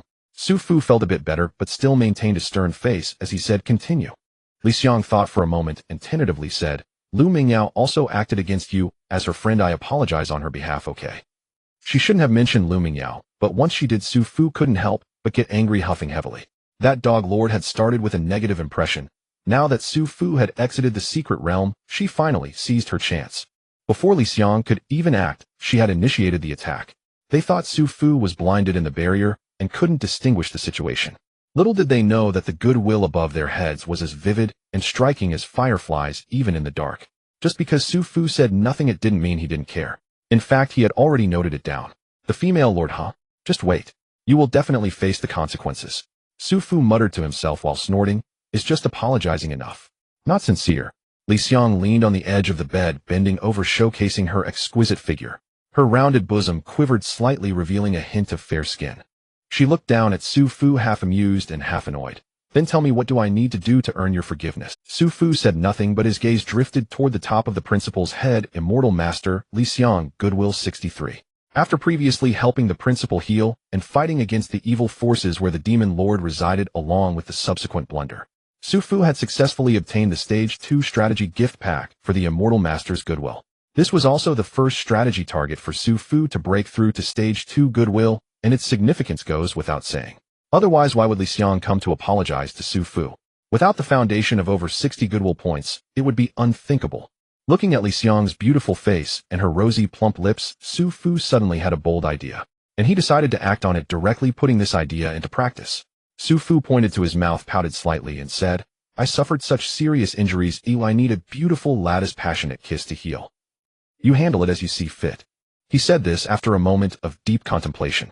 First of all, it is well known that goodwill has its limits.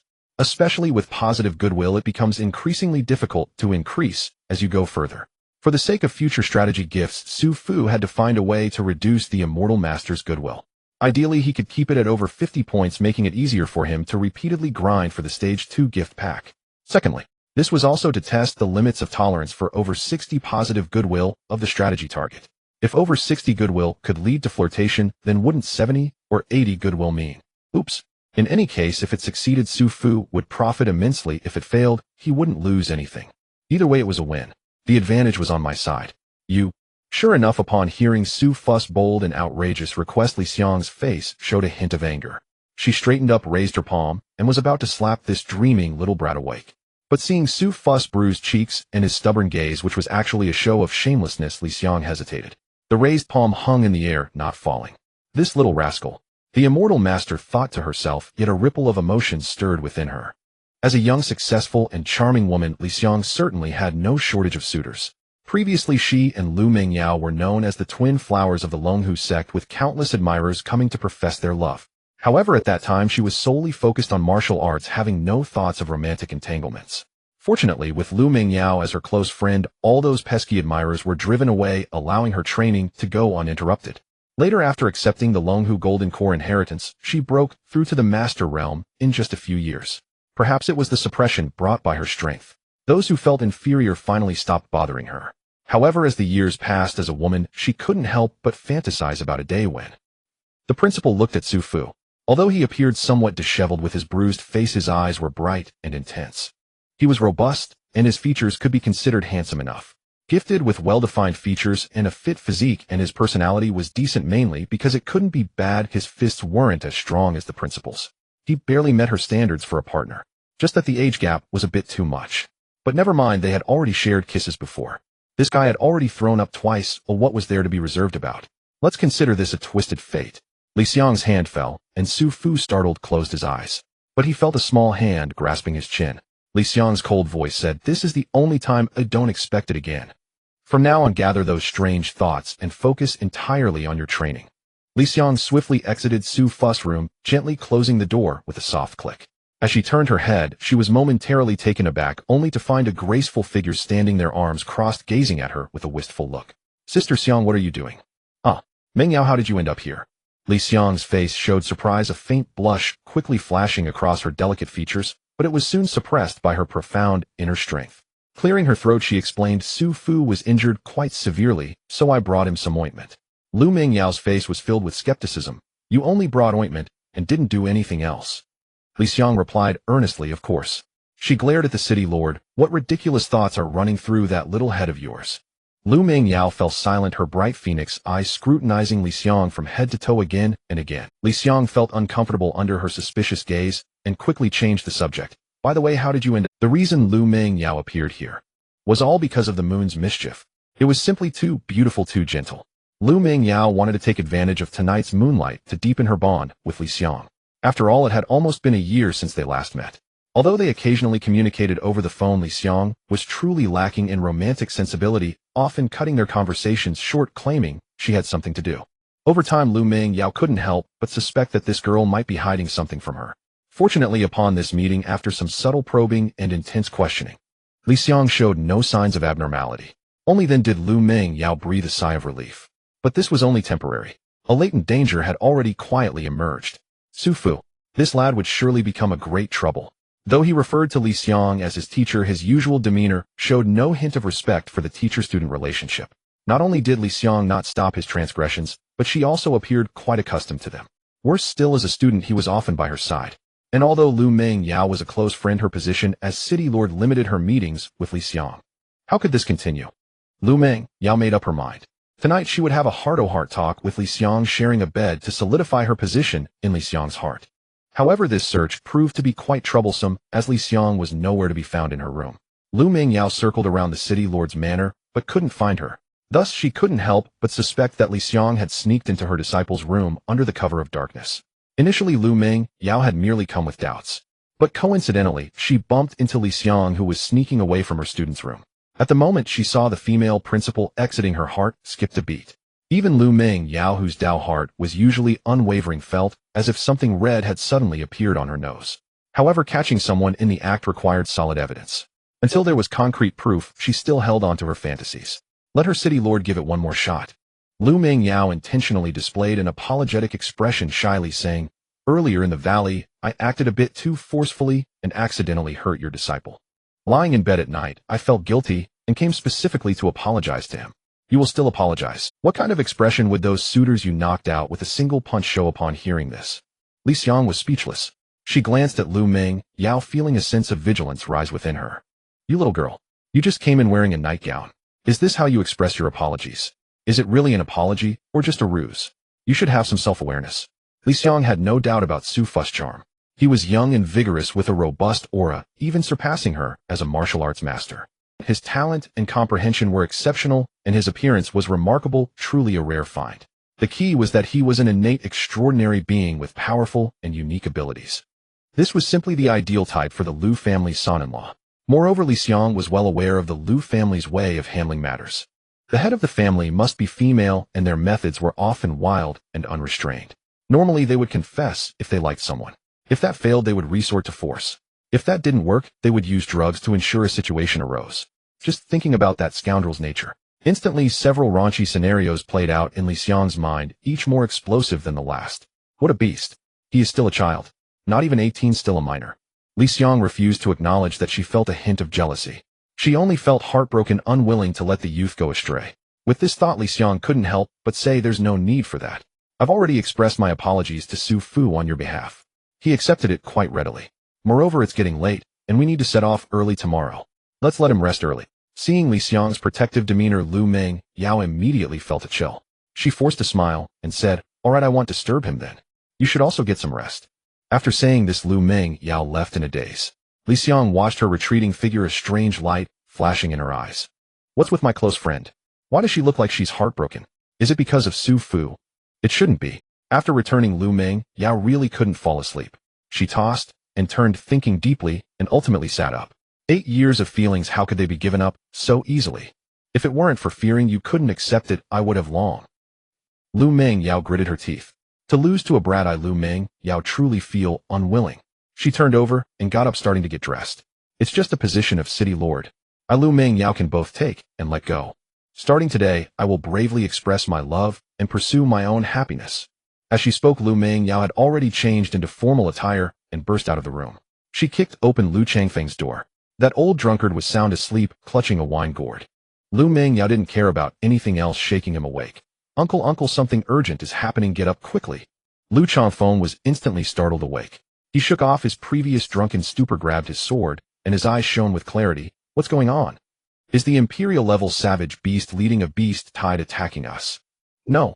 Lu Meng Yao, with a serious expression, handed him the seal in her hand. From today onwards, I want you to temporarily take on the position of the city lord of Fengdu. Liu Changfeng. No, niece. The dragon and tiger secret realm just collapsed, and I've only just unloaded my burdens. He opened his mouth, but only managed to utter 3 words. What about you? Me. Lu Meng Yao replied with determination, her fists clenched. Lu Meng Yao will begin pursuing my own happiness starting tomorrow. As she spoke, she looked at Liu Changfeng, her big eyes blinking. Uncle, you will support me, right? Liu Changfeng. You are just like your mother. Having to deal with both of you, Liu Changfeng, have truly run into bad luck for 8 lifetimes. Mom, I'm off to school, bye. Early in the morning, Liu Qing changed her shoes and stood at the door, half her body sticking out, to bid farewell to her mother. While packing the dishes, Tao Wan said, "Be careful on the way." Got it, don't worry, Mom. Liu Qing stuck out her tongue and quickly closed the door. Really, Mom has become chatty again, she muttered, thumping down the stairs. As she walked, she hummed a little tune. In the haze, she could faintly hear lyrics about river, water, swamp, and melancholic beauty. Bouncing her way to the garage, Liu Qing hopped on her beloved electric scooter, looking at the rising sun and energetically waving her hand. Go for it, Liu Qing. You're the best. Work hard and study well. When that jerk comes back, he'll give him a surprise. After muttering to herself, she put on her helmet and twisted the handlebars. The little electric scooter sped off with its proud owner. Upon arriving at school, just as Liu Qing was about to enter the school gate, her eyes inadvertently swept across a familiar, detestable figure. It's her, Guan Guan. Seeing this woman made Liu Qing grit her teeth in anger. If it weren't for the false information she spread misleading Liu Qing, she wouldn't have been so upset for several days, losing her appetite and falling behind in her studies. How despicable. If it weren't for the fact that she herself was unaware, Liu Qing would definitely confront her and give her a piece of her mind. But right now, Liu Qing's lips curled into a slight smile. Not only did she know that Su Fu was alive and well, but he had also thoughtfully prepared a birthday surprise for her in advance. And what about Guan Guan? She has nothing, even if she has a bewitching face and a rather ample chest. A defeated general, what is there to fear? This advantage is mine. Liu Qing am the ultimate victor. Su Fu is mine. She averted her gaze, raised her head high, twisted the handlebars, and rode confidently through the school gate. Meanwhile, Guan Guan was in a fantastic mood. Ever since she learned from her brother that Su Fu was still alive, she felt a breath of fresh air. Even her breathing became smoother. Thank goodness. Everything is still on time, she told herself. When Su Fu returned, she decided to put aside all her reservations and boldly confessed to him. Su Fu is the right person. Guan Guan was absolutely certain. This time she must not miss out. While Guan Guan was deep in thought, suddenly a frown crossed her brow. A mysterious sense made her look up and scan her surroundings. Her body instinctively warned her that she had just received an unfriendly gaze. Following that strange feeling, Guan Guan looked over and immediately spotted the silhouette of Liu Qing riding the electric scooter. It's her, Liu Qing. Guan Guan's mood immediately soured. Yes, Su Fu is still alive. Even if that woman doesn't know it now, she will find out sooner or later. When that time comes, she will definitely jump out to compete with me again. Guan Guan smirked coldly. She's just an outdated childhood friend. What can she use to compete with me, the former front desk, Suntob current girlfriend? You should focus on practicing martial arts in Class 1. Leave the matters of love to us troublemakers in Class 7. Just thinking about how Su Fu had even handed her this secret medicine that wasn't even circulated in the outside world for her to successfully break through made Guan Guan feel confident. Guan Guan was full of confidence. Su Fu might still be a bit worried about her, but that's okay. This advantage, as long as I unleash 100 of my power, I will definitely win him over. Let's wait and see. Is it too early to set off? I wonder if it's a bit too early. Having been pulled out of bed by the immortal master, Su Fu hadn't even had time to put on his clothes. Bare-chested, he stretched lazily and yawned, his eyes still drowsy. Li Xiang's gaze slid down Su Fu's well-defined chest muscles and chiseled abs, and with a gulp she quickly looked away, turning her back, while trying to adopt the principal's authority, her face stern. How long have we been wasting time? If you don't go register soon, you'll probably forget about the important matters. The sun was shining bright.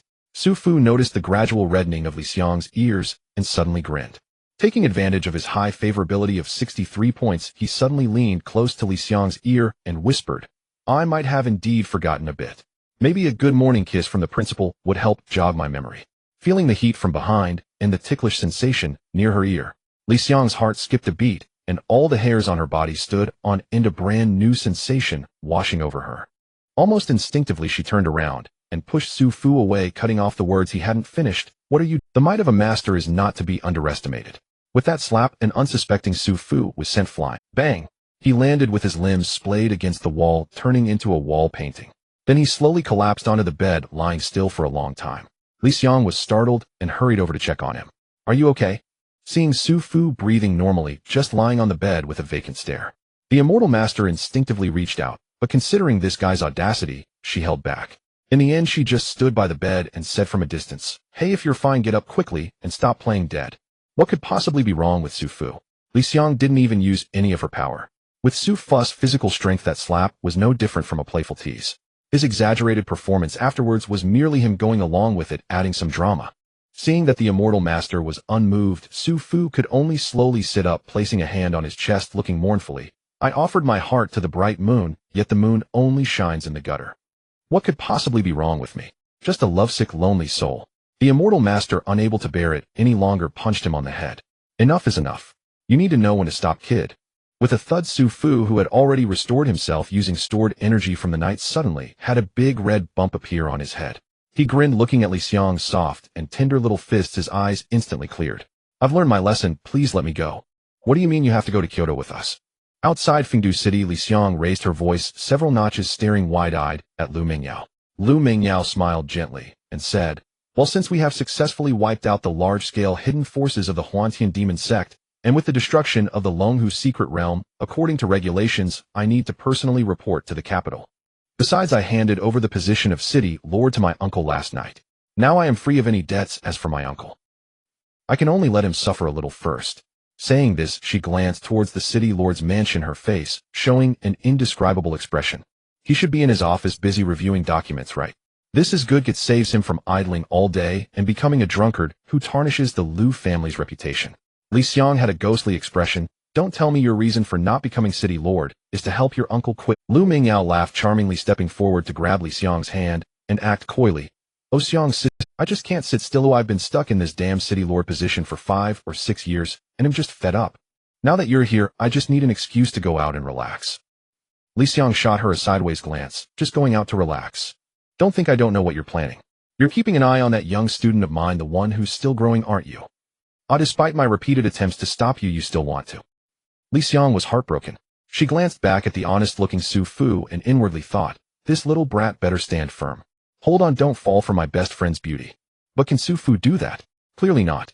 He simply looked up at Lu Mingyao's head and his heart instantly raced. Princess, Lu Mingyao favorability, 41. Lu Mingyao's favorability towards you has reached 30. Congratulations, player, for receiving Phase 1 reward. Sisters, this negative favorability is growing way too fast, isn't it? I didn't do anything, just took a nap, and when I woke up the next day, how did it increase from over 20 to over 40? If we are together every day, how can I even get a good night's sleep? However, things will not simply change because of Su Fu's personal will. Lu Mingyao laughed, of course. She clapped her hands, and immediately 3 fully armored knights led 3 giant beasts forward. My lord. These 3 knights knelt in unison, clasping their fists in salute. They were completely covered in armor, and Su Fu couldn't even discern their gender. Lu Mingyao gestured with her hand, smiling. Look, I've arranged the mounts. We should depart without delay. This was the first time Su Fu had seen griffins, the wild beasts tamed by humans. They had eagle-like wings and heads, but their bodies, limbs, and tails resembled those of lions. The griffins were covered in deep feathers which shimmered brilliantly in the sunlight. Through artificial breeding and professional training, the ferocity of the griffins had been well suppressed, but their bravery and intelligence remained intact. This is one of the major achievements of research on harmonious coexistence between humans and wild beasts. In this world, many flying wild beasts exist, so aerial supremacy is not entirely in human hands. Thus, in this world, you can see trains, ships, and cars, but you will never see airplanes. There are two alternatives to airplanes. One is airships. They are quite slow, but precisely because of this, there is no risk of crashing into flying wild beasts and falling from the sky. Moreover, due to their point-to-point nature, they actually feel faster than trains or cars. Airships also come in many varieties. The common one flies relying on hot airbags above, while luxurious ones use crystal cores to arrange anti-gravity barriers to gain floating abilities. To prevent attacks from wild beasts, airships are equipped not only with various defensive weapons, but also with barriers that conceal themselves while having defensive capabilities. These barriers are not public knowledge, often only accessible to official personnel. This is one reason why airships have become the mainstream mode of transportation in this world. The other option is flying mounts. The flying mounts here include, but are not limited to, griffins, flying horses, swift eagles, and other wild beasts tamed and raised by humans. Some strong individuals, for the sake of prestige, will also tame wild beasts themselves, serving as their travel retinue. Simply put, it's a custom-made limited edition, quite impressive. These flying wild beasts are much faster. For example, the swift eagle, which has regular carrying capacity, can even exceed the speed of sound in an instant. Of course, as a mount, its stable flying speed isn't as terrifying, and it can carry at most one person. This is far less stable compared to the flying horse. The flying horse can carry 3 to 4 people and has excellent stamina, able to fly with people for a day and night without tiring. However, relatively speaking, its speed isn't as high. The griffin, on the other hand, is quite different from the two aforementioned types. As Fengdu City's unique flying mount, the griffin is nurtured as a combat unit. The drivers assigned to them are all female knights with innate martial artist strength. The reason for choosing female knights is not for fighting, but because the griffin flying combat unit is the city lord's personal guard. As is well known, the city lord of Fengdu is mostly female. Back to the point. After years of training, the knights can often maneuver their griffins as if they were extensions of their own bodies. Combined with the knights' long spears, thrown javelins, and some firearms, if they appeared on the battlefield, they would be a formidable weapon. Maximum mobility, explosive power, and lethality. Moreover, as a mount, the griffin's performance is also quite excellent. Its flying speed isn't much slower than that of the swift eagle, and its stamina rivals that of the flying horse. In terms of carrying capacity, it may not be outstanding, but it can carry 2 to 3 people. Overall, performance-wise, it is sufficient for use as a transportation tool. Only Liu Qing, the former city lord, could use such a flying combat unit as a means of transportation. Of course, if Master Li Xiang were to leverage her prestige, it wouldn't be impossible. However, in other places, at most, it would just help you summon one flying mount. How could it prepare one for each person? But this is Fengdu. This is Liu Mingio's territory. Li Xiang frowned, pulling her good friend aside and whispering, 3. Isn't that a bit excessive? You know, a complete griffin squad consists of 5. Liu Mingyo dismissed it casually. Oh, what's the big deal? It's just a temporary call for one day, it's no problem. Besides, this is to give you face. She pouted, her expression slightly aggrieved. In reality, Liu Mingyo was thinking, surely I can't let either me or Sister Xiang share a mount with Su Fu. That would spoil the little guy too much. Seeing Liu Mingyo say this, Li Xiang found it hard to refute and could only acquiesce. The 3 of them, guided by the female knights, sat on the broad, warm back of the griffin, grasping the handrails on the saddle to stabilize themselves. With Liu Mingio's command, the 3 massive creatures flapped their wings and soared towards the direction of Kyoto. 13. 2 more chapters to go. We'll update later. Thanks for the invitation. I'm in Kyoto, just got off the griffin. At noon, the sunlight is beautiful. Looking at the long legs everywhere, Su Fu couldn't help but exclaim, is this Kyoto City? No wonder it's a big city. So nice. It's made the transition from spring to summer. Everywhere there are people holding parasols and short skirts, tank tops, and crop tops, creating a stunning sight. The young girls do not hold back their charm, wantonly indulging in their youth, adding a touch of heat to this city. Liu Mingyo saw him staring as if he wanted to glue his eyeballs to someone else's body and couldn't help but snort softly, a cold smile appearing at the corner of her mouth. With this lecherous look, he still wants to compete with me for Sister Xiang. I don't even know how I lost. Li Xiang was also watching Su Fu. But she was not only watching Su Fu, she also noticed Liu Mingio's expression. She shook her head slightly. This is not good. It seems I can't keep this friend. She's fallen into it, even getting jealous over such trivial matters. Please, you two haven't even established anything yet.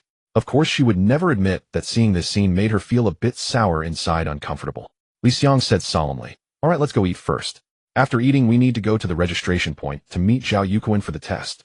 This college martial arts competition is not just about showing up, you have to be qualified to participate. Otherwise, how could a large city like Rongqing only select 3 students, one of whom is a fake, to compete? On one hand, the colleges have to screen candidates to avoid embarrassment in Kyoto. On the other hand, the organizers in Kyoto will also conduct evaluations to eliminate those who are just there to fill spots or fish for opportunities. After all, there was a scandal before where a student colluded with their school to hire muscle for the team competition, thus achieving a ranking." Hearing this, Su Fu gave Li Xiang a thumbs-up, surprised that she still remembered Zhao Yuquan. It had been nearly 20 chapters, I almost forgot about him. He lightly coughed and said, "By the way, is there a public phone booth nearby? I haven't contacted my family." Long before, at the resting place of the hibiscus, Su Fu's phone had broken due to his smashing the darkness. All this time he had been battling wits with the Demoness and venturing into the Dragon Tiger's secret realm, busy with so much that he really had no time to contact his family. Su Fu couldn't bear to think about how worried his parents must be. Disclaimer: the previous hidden messages were to prevent the dark forces of the Demon Lord from intercepting information about Su Fu and their whereabouts. Although in Fengdu, after the Demon Lord's matter was settled, Li Xiang had already contacted the school and entrusted a teacher to report safety to Su Fu's parents. But that was merely news passed on by others. How can it be as reassuring as Su Fu personally calling? Lu Mingyao said lightly, "I know there's a restaurant nearby, and there's a public phone booth right outside. Let's go then."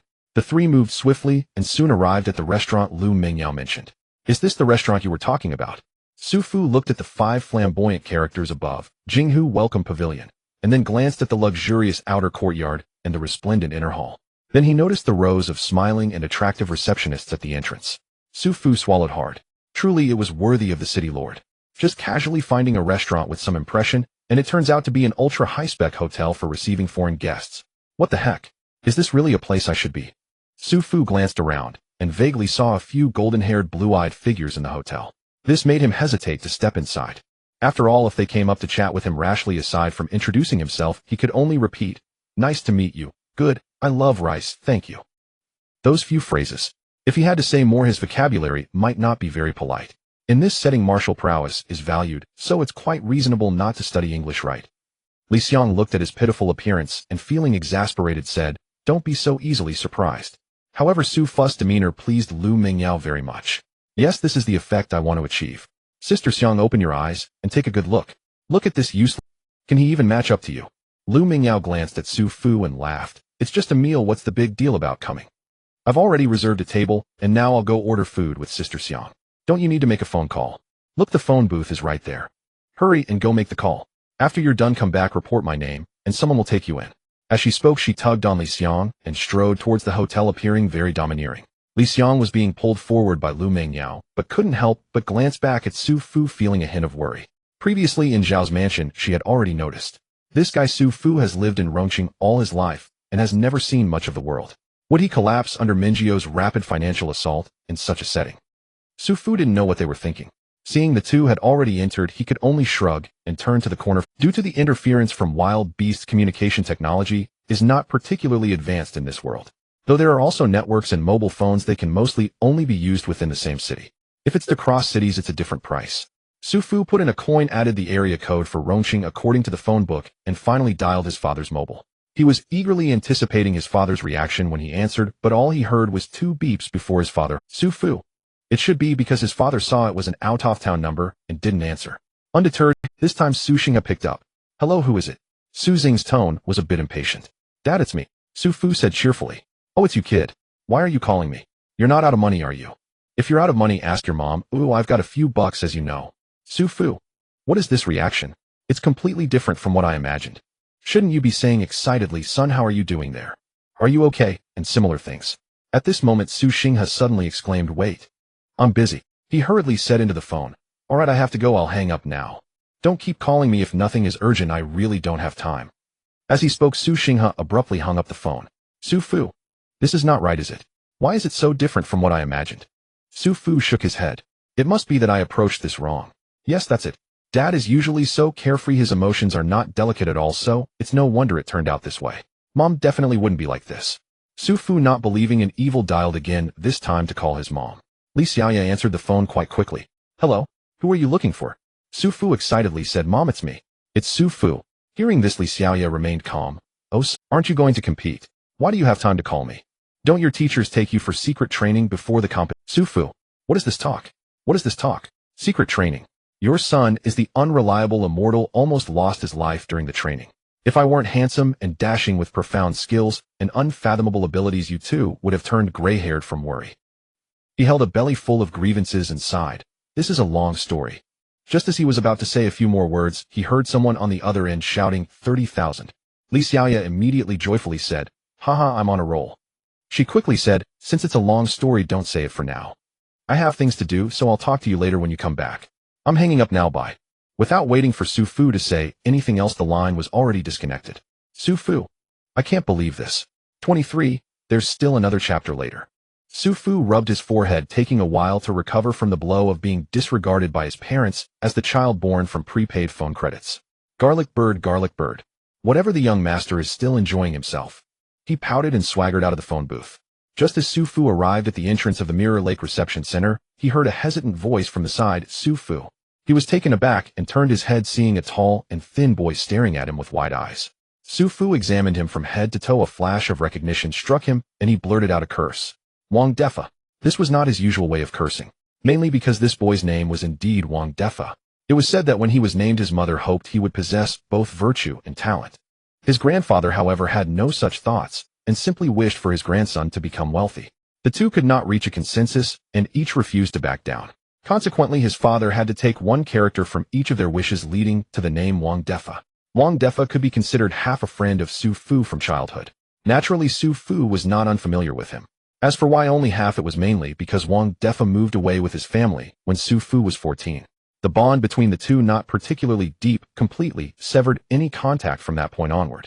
Yet upon seeing this guy, memories long buried in Su Fu's mind began to resurface. At that time, Su Fu was still young. Several kids in the playground decided to compete over who had the biggest guts to be the king of children. Liu Qing held his head high, gesturing bravely, saying, I dare to jump down from this high platform. Su Fu immediately chimed in, I dare too. The other kids echoed, I dare too. I can jump from an even higher place. At this point, one of the boys scoffed, last time I took my dad's secret stash of money and gave it to my mom. Later he whipped me with a thick belt, and I didn't even blink. Su Fu quickly responded, I dare too. Then I'll follow. Exactly as if none of us have ever been hit by our parents. Then another kid stepped up, snorted, you guys are all amateurs. I once sold my uncle's big gold chain to a scrap dealer and replaced it with a plastic one, and he hasn't noticed yet. Su Fu was suddenly put in a difficult position. Because he didn't have an uncle. Immediately someone chimed in, does that count? Then when I shaved my head in front of my uncle during the spring festival, isn't that much more impressive? Su Fu dared not respond again. Because he also didn't have an uncle. Fortunately, at that critical moment, Wang Defa stepped up. He sneered and said, I'm not bragging, all of you here are just trash. He looked around, crossed his arms, and proclaimed proudly, I dare to eat shit, do you dare? Su Fu sighed with relief and immediately joined in, then I will too. Before he could finish, his mouth was covered by the quick-witted Liu Qing. The other kids exchanged glances, all unwilling to admit they could eat shit, yet reluctant to be outdone by Wang Defa. Suddenly one of the boys shouted, he's just bragging. Instantly someone followed up, exactly, just bragging. I don't believe you dare to eat shit. I don't believe it either. Wang Defa, under suspicion, turned red with anger. He glanced around, suddenly dashed into the garden, and not long after he swaggered out holding the legacy left by Mf. Everyone looked closely. Facing the wide-eyed crowd, Wang Defa steeled himself, stomped his foot, closed his eyes, and opened his mouth. In any case, this incident left a profound shock in the young Su Fu's heart. Wang Defa successfully became the king of children, earning the nickname King of Dogshit. Time flew by, and many years passed. The former king of Dogshit now became a handsome young lad with a face full of acne. If it weren't for his signature bushy eyebrows and the large black mole on his neck, Su Fu might not have recognized him. Reuniting with an old acquaintance brought a hint of joy to Su Fu's heart. He exclaimed, how come you are here? Wang Defa pouted and said, shouldn't I be the one asking you that? Aren't you doing well in Rome City? How did you end up in the capital? His tone was unfriendly. Upon hearing this, Su Fu's smile faded slightly. However, Su Fu had no intention of hiding why he was there, stating honestly, this year, I'm representing Rome City South Middle School in the college martial arts competition. Just you. Wang Defa looked Su Fu up and down once more, his gaze a bit playful. By the way, where's Liu Qing? Didn't she come to compete? Having grown up with him, Wang Defa knew Su Fu's academic performance very well. Rather than believing Su Fu was there to compete, it was more believable that he was there accompanying Liu Qing as a cheerleader. But contrary to Wang Defa's expectations, when he asked, Su Fu shook his head and said Liu Qing didn't come. What? Wang Defa was quite surprised.